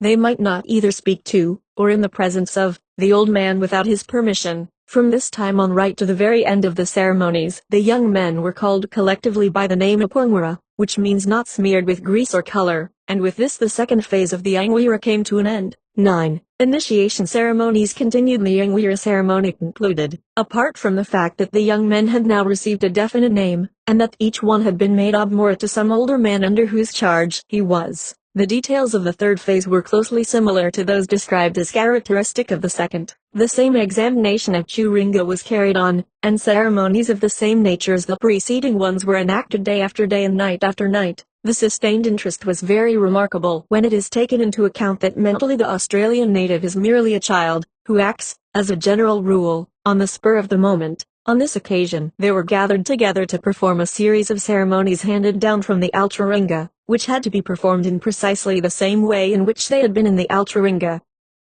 Everything was ruled by precedent. To change even the decoration of a performer would have been an unheard of thing. The reply, "It was so in the Altwaringa," was considered as perfectly satisfactory by way of explanation. At the same time, despite the natural conservatism of the native mind, changes have come over the tribe since the times when their ancestors lived. to whom the ceremonies now being dealt with refer. For example, not a few of them deal with the existence of cannibalism, and though this may not yet have been wholly discarded, still it is not practiced amongst the Arunta except to a very slight extent, whereas, if there be anything in the traditions, it must, in the Altringa, have been largely practiced. Then again, the marriage customs are very different from those with which we are brought into contact in the ceremonies concerned with these Altringa people. We have already had occasion in another place to deal with this question. Meanwhile, it may be said here that the Yangwira, from this point of view, appears to serve two distinct purposes, or rather it always serves one, and might serve a second. In the first place, its main result is undoubtedly to preserve unchanged certain customs, and to hand on a knowledge of past history, or rather tradition, from generation to generation. But in the second place, and to a much lesser extent, it may serve as the vehicle for the introduction of changes. The third phase was ushered in by the examination of a large number of Churinga which were brought in from the Wichita Grub storehouse in the Heavy Tree Gap, which cuts through the McDonnell Ranges, and forms a passage from north to south,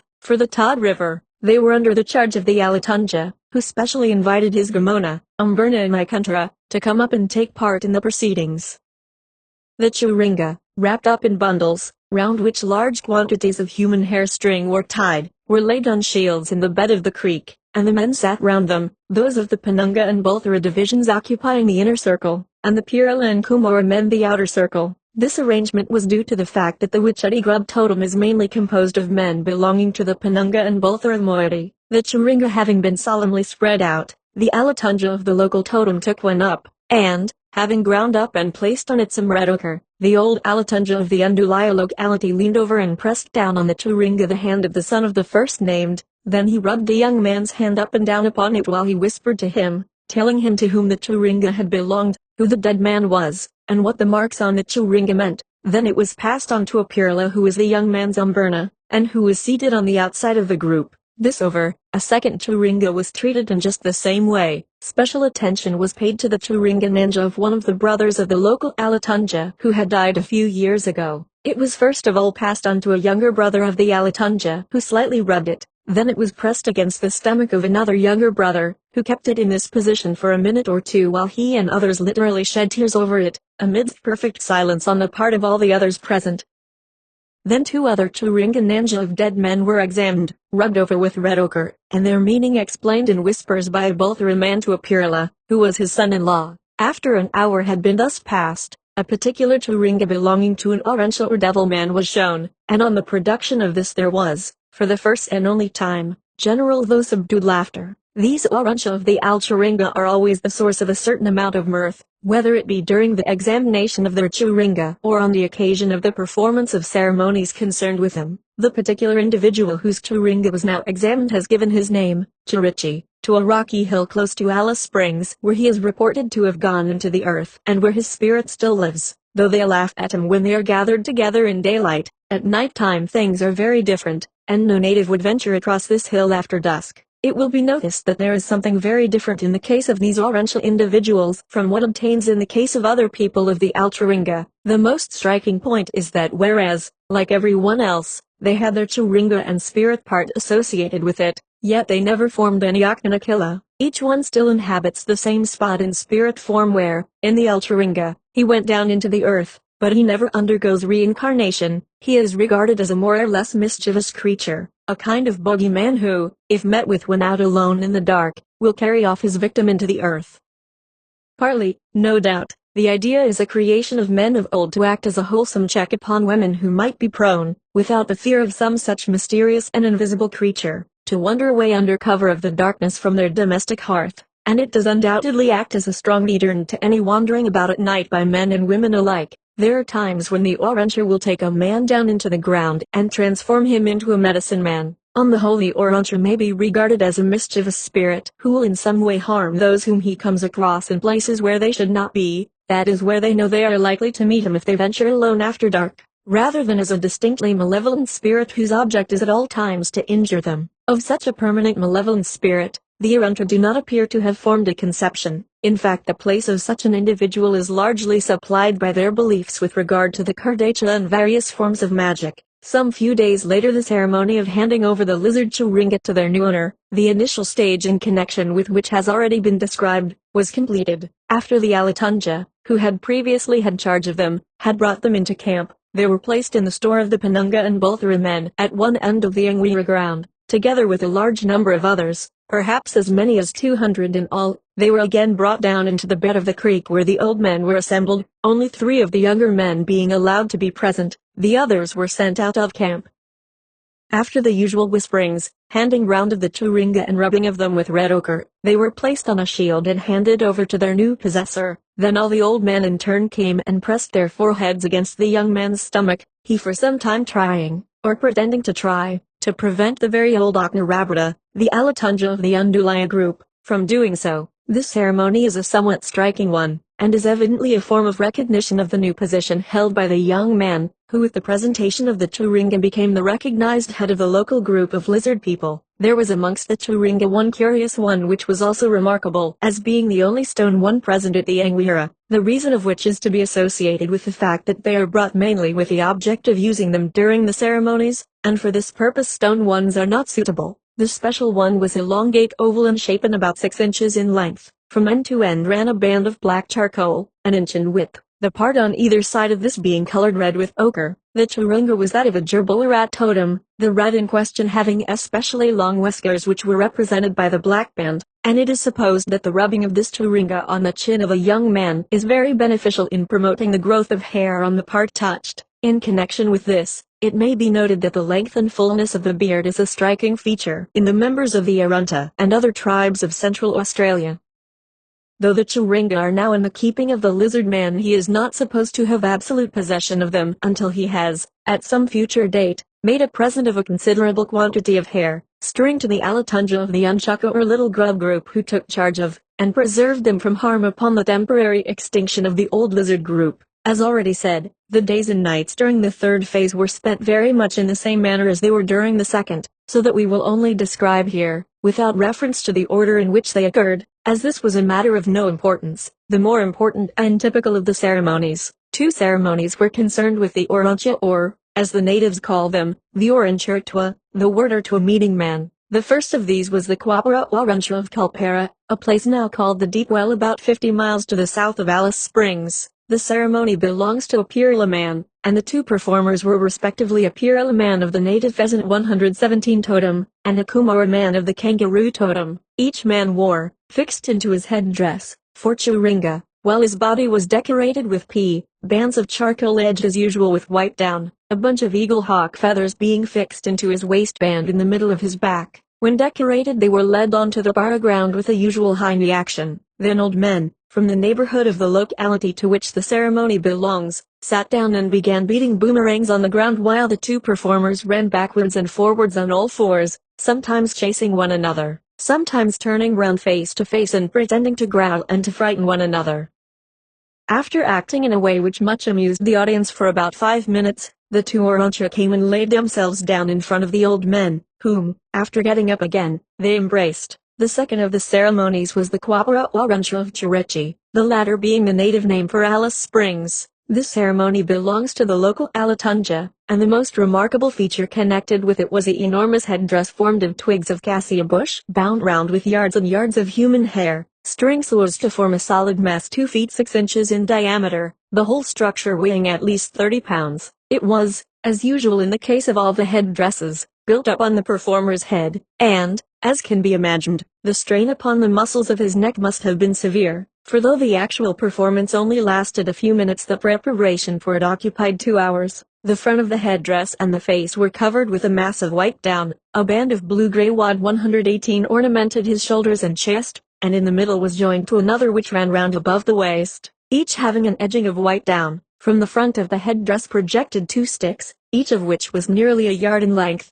and was covered with rings of down. In the noonday heat of midsummer, with the sun shining straight down so that you sat, or stood, on your own shadow, the remarkable and weighty headdress must have been particularly trying to wear. The performer sat down on a heap of small gum tree boughs and began swaying about from side to side and brushing flies off with little twigs. At the same time he kept constantly peering about as if he were on the lookout for someone. Every now and then he would crouch down amongst the boughs as if to gather himself together into as small a space as possible. When he did so, the back view was a somewhat comical one, consisting mainly of a glimpse of a large bunch of eagle hawk feathers, and beyond this the great disc-shaped headdress. The idea was that he was in search of men with the object of catching and eating them. When caught, his custom was to carry them on his head until they were wanted for consumption, and the massive headdress was supposed to represent a man whom he had killed and was thus carrying about with him. The two sticks in the front projecting like two horns are somewhat suggestive. They are simply pointing sticks, called in this instance Wundina, which the Orancha uses for the purpose of pointing at and killing his prey, and the thought suggested itself that possibly the two traditional horns of the devil, as he is pictured amongst more highly civilized peoples, may, sometimes at all events, owe their origin to an early belief in the efficacy of pointing sticks like those at present actually used amongst various races of savage people, such as the Australian natives. This particular Orancha went in the Alcharinga down into the hill close to Alice Springs, which is still spoken of as the Mira Orancha, that is the Orancha's camp, and he is supposed at times to come out and seize upon men and women who are wandering about after dusk. Every now and again he will take some man down into the earth, and then, after a time, the man is found in a dazed condition, but transformed by the Orange into a medicine man. In connection with the Quabra Unterinia Unjayamba of a place called Apradana, a somewhat remarkable Nurchunja was used.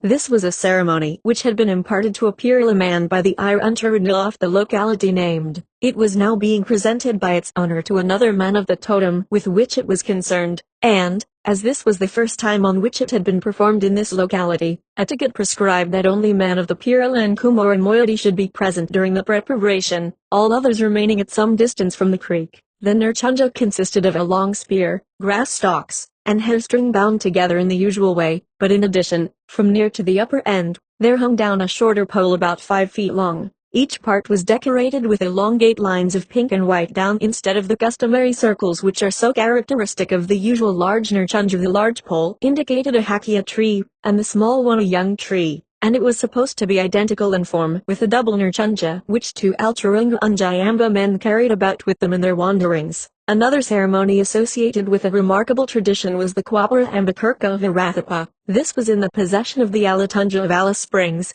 and at his request was performed by a Penunga man. The performer is supposed to be a woman with a newly born child, the latter being represented by an oval mass of twigs and grass stalks encased in hair string and down, about 2 feet in length by 1 foot in diameter. The whole was covered with close-set bands of white down, 2 black spots being left to indicate the eyes. The performer held the supposed child in his hands while he sat down swaying about and quivering, the other men dancing and singing as they ran round him. When it was over, the oval mass was pressed against the stomach of the Alatunja, who then took and pressed it against that of the old Purila man who presided over the Angwira. The tradition with which this is associated is as follows. In the locality of a plum tree totem about 15 miles SSE of Alice Springs, is a special rounded stone which projects from the ground amidst mulga scrub for about a height of 3 feet. This stone is called a Rathapa. In the Alcharunga, a man named Intatirkaka, who belonged to the plum tree totem and was not an Altmerka, came from a place called Kularatha, a fine waterhole out to the north of Mount Hughlin, in the western MacDonalds, and, crossing a depression in the latter range close to Mount Gillen, he proceeded to Ukangwala, which means the hollow or hole, and lies close to Quirnpa, where he found a Nurchunja erected but could not see any people to whom it belonged, so he proceeded to appropriate it, but, when he tried to pull it up out of the ground, all that he could do was to slightly loosen it. Seeing that he could not secure it whole, he broke it off at the butt and down it tumbled with a loud crash. The Nurchunja was the property of a plum tree woman, named Unkara, who, with her little baby boy, was out hunting for the plums on which they fed. She had originated at this spot and had lived alone here, having nothing to do with the plum tree Altmerka men who lived not far away. When she heard the crash, she came quickly back to her camp, and there she saw what had taken place and was greatly grieved. As the natives say, her bowels yearned after her Nurchunja. She put her baby boy into the hollow where the Nurchunja was broken off, just below the surface, and, leaving with him a large number of Churinga, went in pursuit of the thief. The boy went into the ground, taking with him the store of Churinga, and the Arathipa stone arose to mark the spot, and forms the center of an Akmanakilla of the plum tree totem, the stone being, of course, the home of all the many spirit individuals, one of whom was associated with each of the Churinga. The woman went straight up into the sky and, following the course taken by Intaturkika, she alighted at a place called Okiiperta where he had camped. From here she walked on towards the northwest, and then again went up into the sky and did not descend until she reached Kalaratha, from which place the man had come originally, and to which he had returned. Here she found a large number of plum tree people, but could not see her Nurchunja because the thief had placed it right in the middle of a big group of Nurchunjas which belonged to the party. In grief at not being able to recover it, she sat down and died. However, to return to the Arathapa stone, there is on one side of it a round hole through which the spirit children are supposed to be on the lookout for women who may chance to pass near, and it is firmly believed that visiting the stone will result in conception. If a young woman has to pass near to the stone and does not wish to have a child, she will carefully disguise her youth, distorting her face and walking with the aid of a stick. She will bend herself double like a very old woman, the tones of whose voice she will imitate, saying, "Don't come to me, I am an old woman." Above the small round hole a black line is painted with charcoal, and this is always renewed by any man who happens to visit the spot. It is called Iknula, and a black line such as this, and called by the same name, is always painted above the eye of a newly born child, as it is supposed to prevent sickness. Not only may the women become pregnant by visiting the stone, but it is believed that by performing a very simple ceremony, a malicious man may cause women and even children who are at a distance to become so. All that has to be done is for the man to go to the stone by himself, clear a space of ground around it, and then, while rubbing it with his hands, to mutter the words Arakutjawanka Aknara Untamunja Irichika, which means, literally translated, plenty of young women, you look and go quickly. If, again, a man wishes to punish his wife for supposed unfaithfulness, he may go to the stone and, rubbing it, mutter the words Arakutja Tanahangala Iwupawuma Urtu Irpina Alimela Munjika Chakirakicha, which means, that woman of mine has thrown me aside and gone with another man, go quickly and hang on tightly, meaning that the child is to remain a long time in the woman, and so cause her death. Or again, if a man and his wife both wish for a child, the man ties his hair girdle round the stone, rubs it, and mutters, Arakutja Thinganol Untakonila Arapirima, which means, the woman my wife you think, not good, look. The word Arathapa means a child, though it is seldom used in this sense, the word Ambakirka being most often employed. Similar Arathipa stones are found at other spots. There is one near to Hermansburg on the Fink River, another at the west end of the Waterhouse Range, and another near to Running Waters on the Fink. Another ceremony called the Quabra Anthina of Aramirla was associated with a curious and rather complicated tradition. Anthina is the opossum totem, and Aramirla is a place now called Winnick's Depot, by reason of its having been used as such during early days. It is in reality merely a gorge leading through the Rocky Ranges which form the eastern continuation of the MacDonalds. The ceremony refers to two Pirela women of the opossum totem. They both originated at and never left Aramirla. Each of the performers had a curious T-shaped Nurchunja on his head. From the crossbars of each there were suspended churinga, which had once belonged to the two women. When the ceremony, which consisted of the usual swaying to and fro on the part of the performers, and of the running round and round of the other men, was concluded, we were told the following. In the Alchuringa a party of wildcat people who, unlike the other wildcat parties, consisted for the main part of Pulthara and Penunga, started from near Wilayunpa out to the east of Charlotte Waters. They journeyed on to the north, halting and forming up in a kill at various places. After a time they came close to Aramirla, but passed by without seeing the two Pirla opossum women who were sitting down there.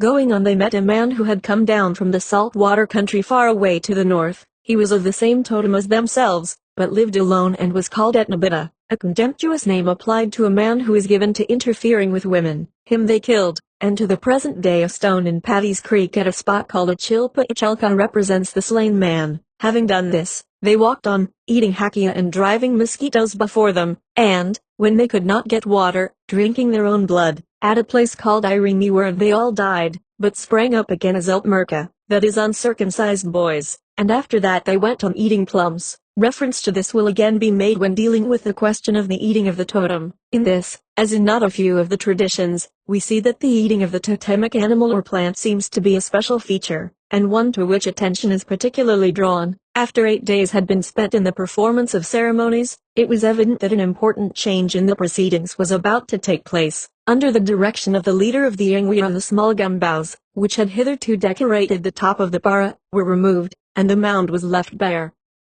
All the young men were ordered away from the ground, and spent the greater part of the day in the bed of the river under the charge of the Alatunja of Alice Springs. Meanwhile, close by the para, a group of elder men who were already earlier were assembled. All classes were represented, and the next 5 hours were spent in preparations for an important ceremony called the Kwapara Unchitra of Amanda. At Amanda, which is known to white men as the Bad Crossing on the Hugh River, is an important Unchitra or frog totem center, and during the Angwira a large number of ceremonies connected with this were enacted as the leader came from this locality, and, though not himself belonging to the frog totem, he had inherited a large number of ceremonies concerned with this and the wildcat totem from his father. He performed the ceremony himself. On his head was a large somewhat flat helmet made in the usual way, and completely covered with concentric circles of alternate pink and white down. These represented the roots of a special gum tree at Amanda. The whole of his back and chest as far down as the waist was a complete mass of white spots, each of which was encircled by white down. There were various sizes, and indicated frogs of different ages. On the inner side of each thigh were white lines representing the legs of fully grown frogs. On his head he wore a large frog churinga, 5 feet in length, decorated with bands of down and tipped with a bunch of owl feathers. All around the base of this were arranged tufts of black eagle hawk feathers, each fastened onto a stick, so that they radiated from the headdress. About 20 strings, each of them 2 feet in length and made of a possum fur string, had been covered with pink and white down, and ornamented at one end with tufts of the black and white tail tips of the rabbit kangaroo. These were suspended around from the head so as almost completely to hide the face, which was itself enveloped in a mass of down. The churinga represented a celebrated tree at Amanda, and the pendant strings its small roots. When all was ready, a shallow pit about a yard in diameter was scooped out in the sand, and in this the performer squatted with a short stick in his hands. Except for the presence of Thilitter, it was difficult to tell that the elaborate decoration concealed from view a man. When he was seated in the pit, he sent out 3 old men who were earlier across the river. 2 of them carried small churinga attached to the end of hair string. The man who did not carry one went behind the spot where the young men were gathered together, while the other 2 went one to each side. Then the sound of the bull roar was heard, as the churinga were whirled round and round, and, amidst much shouting and excitement, the young men were driven in a body across the river and up the opposite bank onto the Angwira ground. Running through the scrub which bordered the river, they suddenly came in sight of the performer, who was slightly swaying his body from side to side and digging the earth up with a stick in his hands. For a moment, when first he came in view, the young men halted and lifted up their hands as if in astonishment, and then driven up by the 3 earlier men, they ran up to and circled round and round the performer shouting, "Wah, wah," at the top of their voices. The old men stood to one side, and the 2 with the churinga went round and round the young men as if to drive them in as close as possible. This went on for about 3 minutes, when one of the younger men, who was a Purila and the son of a dead man of the frog totem of Amanda, laid his hands on the shoulders of the performer, who then ceased moving, and the ceremony was over. After a short pause the decorated man got up, and first of all embraced the young man who had stopped him, and then went round and did the same to various old Bolthera and Penunga men, and touched with a piece of white down the navel of the old Purila man of the white bat totem, whose locality lay close to that with which the ceremony was associated. 119. Then he sat down and called the young Purila man up to assist him in removing the decorations. After each ceremony the down is carefully removed from the body, though naturally a not inconsiderable portion adheres so firmly that it must be rubbed off, and so each performance means the loss of a certain amount. As soon also as ever a churinga or nurchunja has once been used, the decorations are taken off. No nurchunja is used more than once, even if 2 ceremonies follow close upon one another, each of them requiring one. A fresh one is made for each. The reason of this is that any particular nurchunja represents and is symbolic of one particular object with which the ceremony is concerned. It may be a gum tree, a hakia, an emu or a frog, and, when once that particular nurchunja has been used in a ceremony, it is henceforth symbolic of one, and only one thing, though, so far as its appearance and structure are concerned, it may be precisely similar to a nurchunja, which means something totally different. Suppose, for example, that, as on the last occasion, a large churinga or nurchunja represents a gum tree, then in the mind of the native it becomes so closely associated with that object that it could not possibly mean anything else. And if a precisely similar churinga or nurchunja were wanted an hour afterwards to represent, say an emu, then a new one must be made. The reason for the showing of the performance just described was that on the previous day the young Purila man already referred to had gone out into the bush and had brought in a present of game in the form of euro, as an offering to the older man who had charge of the Unchachara ceremonies of Amanda. This gift of food is called chadarilya, and when bringing it in he had told the old man that there was food waiting for him along the creek. This remark was perfectly understood as a request, though this must not be made in any more direct way, that he should be shown some ceremony connected with his dead father's totem. With this the third phase of the Angwira came to an end. The fourth phase was a very well-marked one, as with it were ushered in the series of fire ordeals which are especially associated with the Angwira. The young men had already had by no means an easy time of it, but during the next fortnight they were supposed to be under still stricter discipline, and to have to submit themselves to considerable discomfort in order to prove themselves worthy of graduating as Erlira. Just at sunrise the Upwangwara were collected together close to the para. The leader of the Angwira had meanwhile appointed 3 elder men, who were already Erlira, to look after them during the day. About a dozen of the older men had provided themselves with small churinga, and with a great amount of shouting, and amidst the strange weird roar and screech of the bull roarers, no two of which sounded alike, the Upwangwara were driven in a body away from the camp. Each man amongst them carried his shield, spear, and boomerang, for it was their duty now to go out into the bush all day hunting game for the benefit of the old men who stayed in camp performing ceremonies. The idea was to test still further the endurance of the young men and their obedience to their elders. Out in the bush they are not supposed to eat any of the game which they catch, but must bring it all into the old men who may, or may not, give them a share of it when they return to camp. Whether this rule is rigidly adhered to on the part of the younger men may perhaps be doubted. The temptation offered by the sight of a fat little wallaby must be very strong to a full-grown young man who has not been having too much to eat for some 3 or 4 weeks past. And though old men go out in charge, it can be scarcely possible to keep a strict watch over all of the Upwangwara. Avoiding on this, the first morning of the new departure in the ceremonies, the women's camp, which lay out outside of the Angwira ground on the other side of the river, the Upwangwara were taken out through a defile amongst the ranges on the west side of the camp. As the day wore on it became evident that there was unusual excitement and stir in the women's camp. One of the older ones had been informed that the Upwangwara would return in the evening, and that they must be ready to receive them. She had been through this part of the ceremony before, and knew what had to be done, but the great majority of the women required instructing. About 5 o'clock in the evening, all the women and children gathered together on the flat stretch of ground on the east side of the river.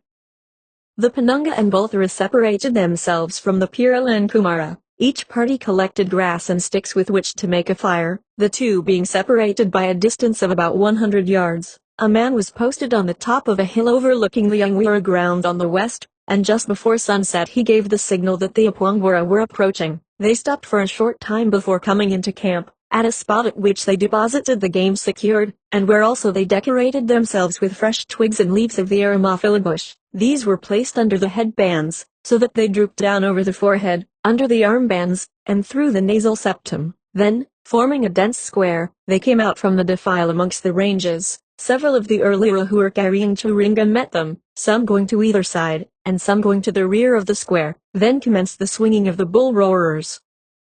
The women on the tiptoe of excitement lighted their fires, close to which were supplies of long grass stalks and dry boughs. The Upwangwara were driven forwards into the bed of the river, pausing every now and then as if reluctant to come any further on. Climbing up the eastern bank, they halted about 20 yards from the first group of women, holding their shields and boughs of Aramophila over their heads, swaying to and fro and shouting loudly WHRR WHRR. The Penunga and Bolthera women to whom they came first stood in a body behind their fire. Each woman, with her arms bent at the elbow and the open hand with the palm uppermost, moved up and down on the wrist as if inviting the men to come on, while she called out kata, kata, kata, keeping all the while one leg stiff, while she bent the other and gently swayed her body. This is a very characteristic attitude and movement of the women during the performance of certain ceremonies in which they take a part. After a final pause the Upwangwara came close up to the women, the foremost amongst whom then seized the dry grass and boughs, and setting fire to them, threw them onto the heads of the men, who had to shield themselves, as best they could, with their boughs. The men with the bull roarers were meanwhile running round the Upwangwara and the women, whirling them as rapidly as possible, and after this had gone on for a short time, the Upwangwara suddenly turned and went to the second group of women, followed, as they did so, by those of the first. And here the same performance was again gone through. Suddenly once more the men wheeled round and, Followed by both parties of women who were now throwing fire more vigorously than ever, they ran in a body towards the river. On the edge of the bank the women stopped, turned round and ran back, shouting as they did so, to their camp. The Apongwara crossed the riverbed and then ran onto the Angwira ground where, sitting beside the para, was a man decorated for the performance of an Unjayamba ceremony. Still holding their shields, boomerangs, and boughs of aramafila, they ran round and round him shouting wah, wah. Then came a moment's pause, after which all the men commenced to run round the para itself, halting in a body, when they came to the north end to shout wah, wah, whrr, more loudly than before. When this had been done several times they stopped, and then each man laid down his shield and boomerangs and placed his boughs of aramafila so that they all formed a line on the east side of and parallel to the para, at a distance of 2 yards from this. When this was done the Apongwara came and first of all sat down in a row, so that they just touched the opposite side of the para to that on which the boughs were placed. In less than a minute's time they all lay down, in perfect silence, upon their backs, quite close to one another, with each man's head resting on the para. 120 all save 1 or 2 old men moved away, and these few stayed to watch the Apongwara. For some time not a sound was to be heard. None of them might speak or move without the consent of the old men in whose charge they were. By means of gesture language 1 or 2 of them asked for permission to go to the river and drink at a small soakage which had been made in the sand. In a short time they returned, and then it was after dark before they were allowed to rise. The sudden change from the wild dance round the performer and the para, accompanied by the loud shouting of the men whose bodies were half hidden by thick clouds of dust, which the strong light of the setting sun illuminated, was most striking. About 9 o'clock the men got up and began the usual singing, running sideways along by the para, shouting loudly as they did so. Shortly before midnight a curious ceremony was performed, which was associated with certain Laurentia men of Amanda. There were 4 performers, and the ceremony was divided into 2 parts. 3 men were engaged in the first and more important scene. A long hole, just big enough to hold a man's body, but not deep enough to conceal it, was scooped out. In this, at full length, one of the men lay while a second knelt down over his legs and the third knelt at the head end. These 2 were supposed to be Laurentia men, engaged in baking the man in the earth oven, and each of them with 2 boomerangs imitated the action of basting him and of raking the embers up over his body, whilst he himself imitated admirably the hissing and spluttering noise of cooking meat. After a few minutes the 3 got up and joined the audience, and then out of the darkness, for the fire beside the bar served only to light up the ceremonial ground, came a decorated man who was supposed to represent an Altruinga man of the frog totem. He moved about from spot to spot, sniffing as if he detected the smell of cooking, but could not detect where it came from. After a minute or 2 he joined the audience and the performance stopped. There was not much rest to be had that night. The Apongwara lay down again while the older men close to them kept up an incessant singing, and at 2 o'clock all were called up to witness the performance of a ceremony of the wildcat totem, in which 3 men took part, who were supposed to be performing an ordinary dancing festival or altherda in the Altruinga. Just at daybreak another ceremony was ready, which was again connected with the frog totem of Amanda. It was performed by one of the oldest men present, the old white bat man, and he was decorated to represent a particular tree at Amanda, which suddenly appeared full-grown on the spot, where an Altruinga man of the frog totem went into the ground. It became the Nanja tree of the spirit part of him, which remained behind associated with his Churinga. It was now getting daylight. The leader decided upon 3 Erlira, who were to accompany and take charge of the Apongwara during the day, and just after the sun rose they were once more driven out of the Angwira ground amidst the whirling of bull roarers. The old men spent the day in camp preparing 2 or 3 ceremonies, but reserving a somewhat elaborate one for the benefit of the Apongwara, who were driven in at dusk by way of the women's camp, where the fire throwing was repeated. Once more the ceremony of first sitting and then lying down by the para was enacted. In fact this was carried out every evening during the next 2 weeks. At midnight the Apongwara were aroused to witness a ceremony of the white bat totem. 11 men, the greatest number which we have seen taking part in any one of these sacred ceremonies, were decorated. 10 of them stood in a row facing and parallel to the para, and they were all connected together by a rope of human hair string, which was decorated with pink and white down, and was passed through the hair waist girdle of each man. 4 of them had Churinga on their heads, and were supposed to represent special gum trees near to Amanda, the long rope being the roots of the trees. The other 6 were supposed to be bats resting in the trees. The 11th man was free from the rope and his decoration differed from that of the rest, who were ornamented with white pipe clay and red and white down, while he had a long band of charcoal on each side of his body, outlined with red down. He began dancing up and down in front of the others, holding his body in a stooping position, and making all the while a shrill whistling noise, like that made by a small bat as it flies backwards and forwards. In his hands he carried twigs which he rubbed together. The 10 men meanwhile moved in line, first to the right and then to the left, and with the other man dancing in front of them. The whole formed a curious scene in the flickering light of the campfire. At a signal from the leader of the Angwira, 2 men went out from the audience, each carrying a long spear which was held behind the line of performers so as to touch the back of each man, the signal for them to stop. Each performer in turn touched with a piece of down first the stomach of the leader, and then that of the old white Batman to whom the ceremony belonged. During the next day ceremonies were held as usual, but there was no fire throwing. At sunrise on the following morning, the Apwangwar were driven out of camp to the sound of bull roars, by way of the women's camp, where they again had fire thrown over them, and in the evening the same ceremony was repeated when, just at sunset, they were brought into camp over the ranges on the eastern side. The following day saw a slight change in the program. The Apwangwar were taken out to the west, not going near to the women's camp. During the day news was brought in of the death of a very old and very celebrated rail chawa, or medicine man, who lived far away out to the west. We were assured that his death was due to the evil magic of a native who lived at a place called Owen Springs on the Hugh River, an instance of the fact that the native is quite unable to realize death from any natural cause. As the old man in question had died simply from senile decay, the sounds of wailing came all day long from the camp of the women, who struck each other blows with their waddies and cut themselves with knives. During the day the old men performed ceremonies concerned with a group of wildcat people who, in the Altaringa, marched out from the south of what is now Woodnadatta, and then turned northwards and followed a track which led them across the west part of the present Arunta country and through certain spots such as Illamerta in the James Range.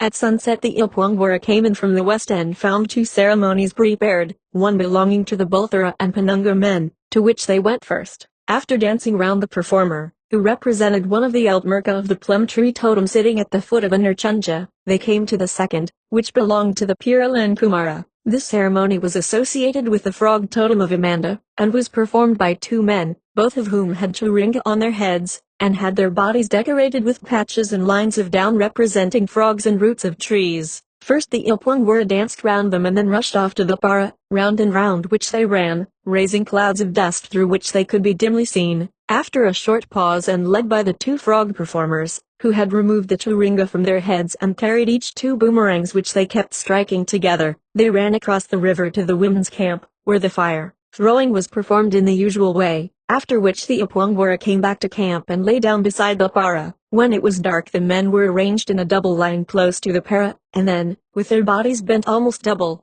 their arms extended in front, and their hands clasped together, they moved, first in one direction and then in the other, parallel to the length of the mound, stamping on the ground as they did so and shouting wah, wah, whrr, at the top of their voices. This peculiar dance is one which is especially performed by the members of the Alpira tribe during the course of the Angwira, and as 1 or 2 Alpir men had come down to take part in this Angwira, it was danced on this occasion.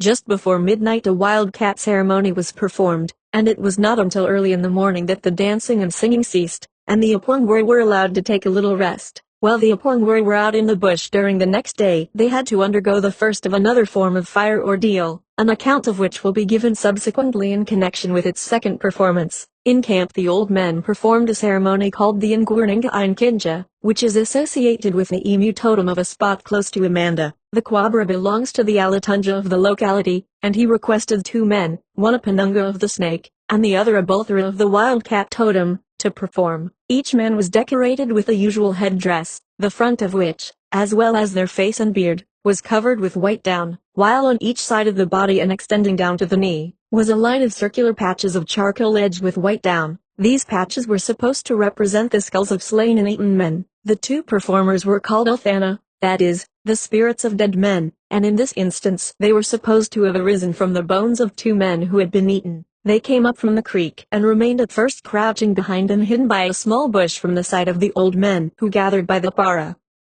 Then they got up and came on, each of them bending forwards and supporting himself by a stick in either hand, as if they were decrepit old men who could hardly walk. For some time they prowled about looking first to one side and then to the other, as if they were in search of something, and, following an irregular course, came towards the para, where the old men were seated beating the ground with boomerangs. At sunset the Ipwangwara once more came in by way of the women's camp where the fire throwing took place, and then, on the Angwira ground, they stood in a long line beside the para watching the performance of an emu ceremony, which consisted in a man decorated with a tall headdress tipped with a bunch of emu feathers and having his body decorated with a large number of parallel lines of white down walking backwards and forwards in the aimless way of an emu. That night was at last a quiet one, as everyone seemed to be getting somewhat exhausted. The next morning a fish ceremony was performed, and at sunset when the Ipwangwara came in, this time direct onto the Angwira ground, a ceremony called the Kwapara Ungamilia of Ulkniwukala was prepared.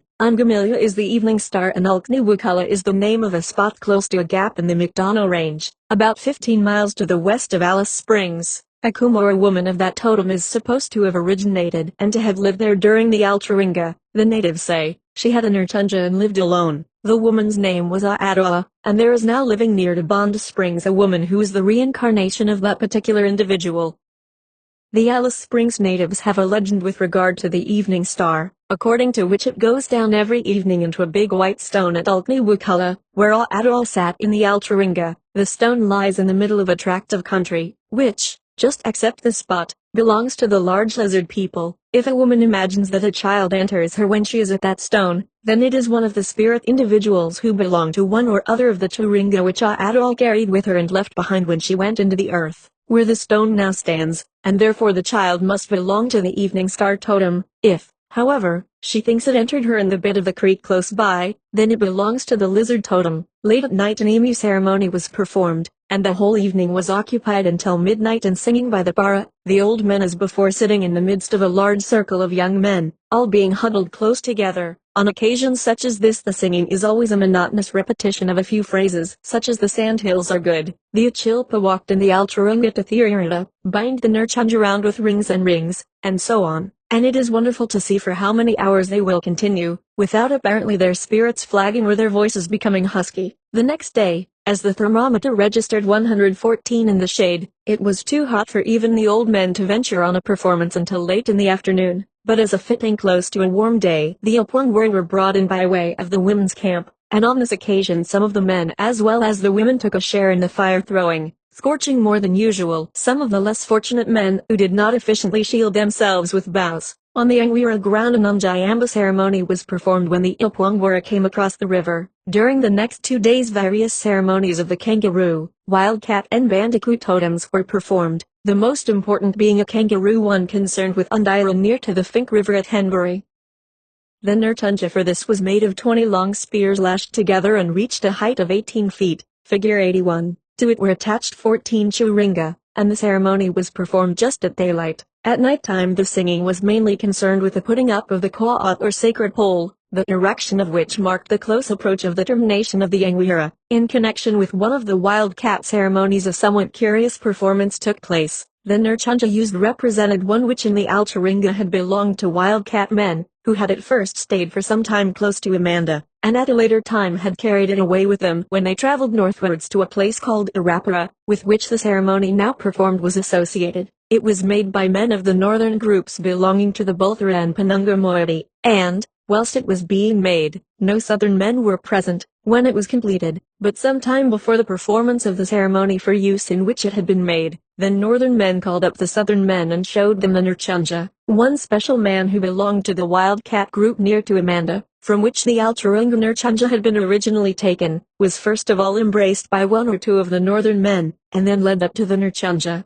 upon which his hands were pressed. Then the leader of the Angwira, who also belonged to Amanda, was similarly embraced, and his hands placed on the Nurchunja, the idea being, so the natives said, to assuage the grief of these men, which was caused by the sight of a Nurchunja which had passed away from their country to the north and so into the possession of another group of wildcat people. The ceremonies now became more and more interesting, though the exact meaning and significance of some of them it is impossible to state. The leader of the Angwira remained in camp preparing, with the aid of the men of his locality, a special sacred object which consisted of 2 large wooden churinga, each 3 feet in length. They were bound together with human hair strings so as to be completely concealed from view, and then the upper 3 quarters were surrounded with rings of white down, put on with great care, and so closely side by side, that when complete the appearance of rings was quite lost. The top was ornamented with a tuft of owl feathers. When it was made, it was carefully hidden in the bed of the creek, so that none of the Apwangwara could see it. This object is called the Ambularikira. Whilst this was being made, 3 of the older men, who had been especially associated with the leader throughout the ceremonies, had gone out of camp across the hills to the west, and had cut down a young gum tree, the trunk of which was about 9 inches in diameter and some 20 feet in height. This was to serve as the kwa'a, and it had to be cut down with care, as it was not allowed to touch the ground until it was brought onto the Angwira ground. The branches were lopped off and it was stripped of its bark, and then, while the Apwangwara were away in the bush, it was carried into camp and placed out of sight in the bed of the creek. As usual, the Apwangwara returned at sunset, coming in from the west without, on this occasion, going to the women's camp, as the last fire-throwing ceremony by the women had been held. At the northern end of the ground an Altmerka ceremony was held, and then they came onto the para in front of which sat the leader of the Angwira, supported on one side by a Bulthara, and on the other by a Kumara man. These 2 were to assist him during the night. Perfect silence was maintained while the men placed their branches of aramafala on the long heap which had been gradually accumulating, and then came and lay down with their heads upon the para, the ground in front of which had been dug up by the older men during the day, so as to make it softer to lie upon. Until shortly before 9 o'clock perfect silence was maintained by the Apwangwara, and even the old men only spoke in low whispers, and then very rarely, as they moved quietly about. The 3 men seated in front of the Apwangwara remaining motionless and silent. Then a number of small fires were made, and bundles of sticks, each one about 2 feet long, were arranged in radiating groups with one end in the fire. There would be from 4 to 8 of these radiating bundles in each of the fires.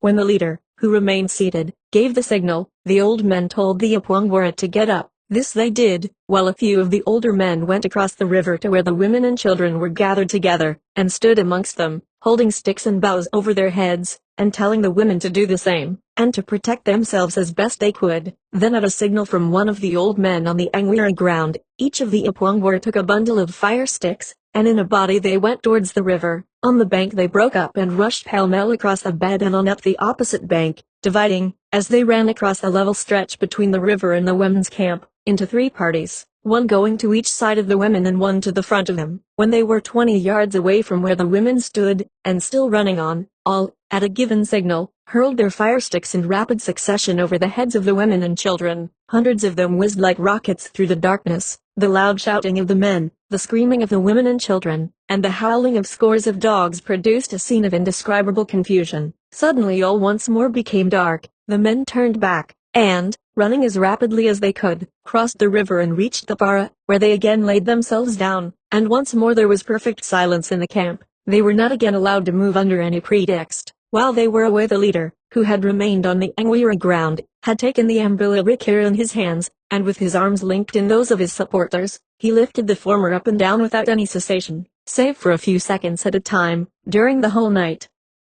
When the Apwangwara returned from their fire-throwing, he was hidden from their view by a group of old men who sat down in front of him, so that they did not actually see him until morning. All night long the Apwangwara lay silent. One old man who had been told off to watch them, walked backwards and forwards along the line, now and then joining in the singing which, after a short time, was started by the old men, but in which the Apwangwara took no part, or halting in his walk to whisper instructions or information about the Alcharinga to one or other of the young men. There was very little rest to be had. The monotonous rising and falling of the Ambularikira went on without ceasing, as also did the singing of the old men, the aged white bat being particularly prominent. Shortly after 5 o'clock the Apwangwara, who had been instructed by the old men keeping watch over them what they had to do, were roused. Then, for the first time since 9 o'clock on the previous evening, that was after a stretch of 8 hours' duration, the leader and the 2 men supporting him ceased from lifting the Ambularikira up and down. There was little wonder that they looked tired and haggard,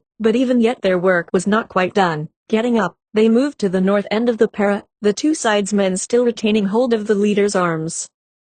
The Apwangwara went to the line of Weta and, having taken boughs of this, arranged themselves so as to form a solid square behind the leaders. Most of the older men remained on the Angwira ground, from which one of them, the watcher over the Apwangwara, shouted instructions across to the women. The main party, headed by the 3 men bearing the Ambularikira, and accompanied by a few of the older men, moved in the form of a solid square out from the Angwira ground, over the river and up the opposite bank to where the women stood grouped together. All stood beckoning to the men to come on in the way already described. and at the same time they called quietly kata, kata, kata. The party approached slowly and in perfect silence, and when within 5 yards of the front rank of the women, the men who carried the ambilarikira threw themselves headlong on the ground, hiding the sacred object from view. No sooner had they done this than the Ilpwangwar threw themselves on the top, so that only the heads of the 3 men could be seen projecting beyond the pile of bodies. Then, after remaining thus for 2 minutes, the Ilpwangwar got up and formed into a square facing away from the women, after which the 3 leaders rapidly jumped up,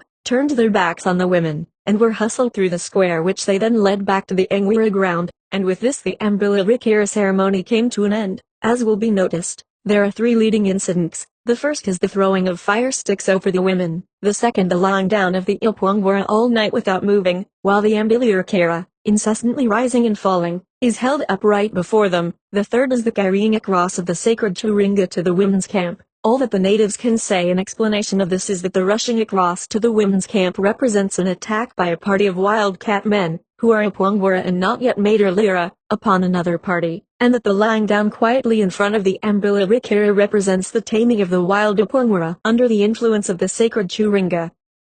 They also say that if from any cause the strength of the men who are lifting up and down the churinga should fail, then the Ilpwangwara will die. They have no idea as to what is the meaning of the third incident, the carrying over of the churinga to the women's camp. Whilst any explanation must at best be a mere conjecture, it is perhaps worthwhile suggesting that the whole ceremony may be commemorative of a reformatory movement which must at one time have taken place in the tribe in regard to the question of cannibalism. Traces of this still linger on, but only traces, and 2 or 3 of the ceremonies which had been performed during the few days immediately preceding that of the ambilarikira seem to show that at a much earlier time it was practiced to a much greater extent. The natives say that the idea of attacking another party, as represented in the first incident, is connected with eating the men who were killed. This, taken in conjunction with the fact that the second incident indicates a taming of the wild men whose natures are thereby made less fierce, may perhaps point back to a time when some powerful man, or group of men, introduced a reformation in regard to the habit of cannibalism.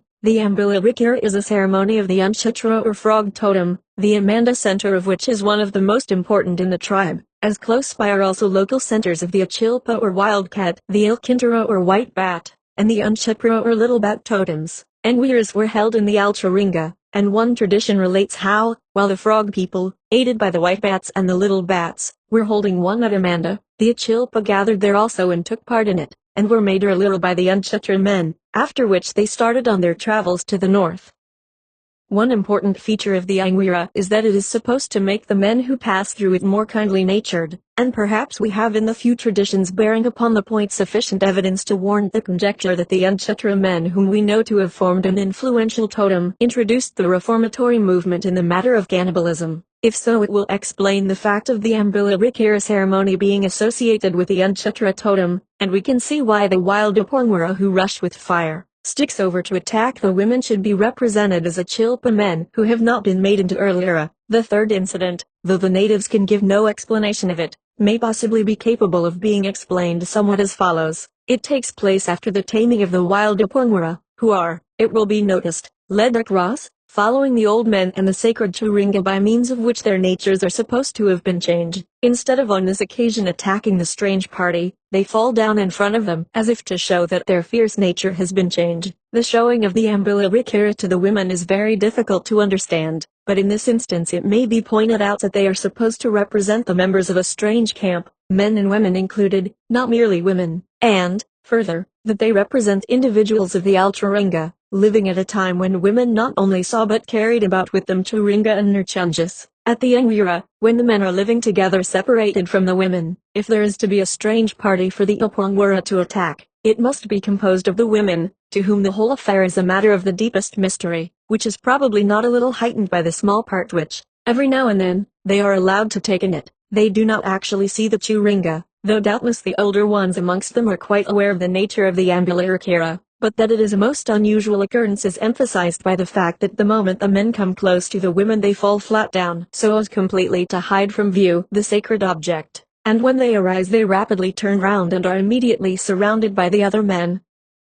At the fire throwing in the women's camp, it will have been noticed that the men who carry the churinga actually go close up to the women and children, but the churinga are kept in such rapid and continual movement that there is no chance of their being actually seen. Still, there remains the fact that on these two occasions women are present when churinga are used, whereas there is no doubt whatever that the most severe punishment follows even the accidental seeing of one of them by a woman under any other circumstance. We could get no explanation whatever from the natives in regard to the matter, except the inevitable one that it had always been so in the Alchuringa, and it can only be added that, as a matter of fact, what little the women do see simply serves to add to their mystification. It was still early morning when the Ilpwang were returned to the Angwira ground from the women's camp, and, just after sunrise, they were sent out with instructions to remain away for 2 days. In camp everything was quiet, as the night had been an exhausting one, and no one, except perhaps one or two of the younger ones, had had any sleep. During the day about 30 short sticks made out of gum tree wood were prepared. Each was about an inch in diameter and from 6 to 9 inches in length. They were carefully rubbed with red ochre, and then later on in the day the leader hid them in the loose soil, forming the para mound.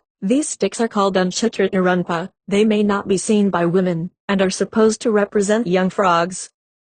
When it became dark the older men assembled by the para from which the sticks were taken, as if they were frogs hiding in the ground, as most of the Central Australian species do, and then, accompanied by the continuous clunk of the sticks, the one held in the right hands being allowed to fall upon the one in the left, the men sang for 2 or 3 hours. On the next day, while the Apwang were all far away out in the bush, the sacred pole, or ka'a, was first of all ornamented and then erected in the middle of the ceremonial ground. It had been lying all night in the bed of the creek, where the preparations for ceremonies were made, and in the morning the men who had brought it in began to decorate it. First of all one of these men, a Kumara, bled himself, opening for the purpose a vein in his arm. From this he allowed blood to flow until there was enough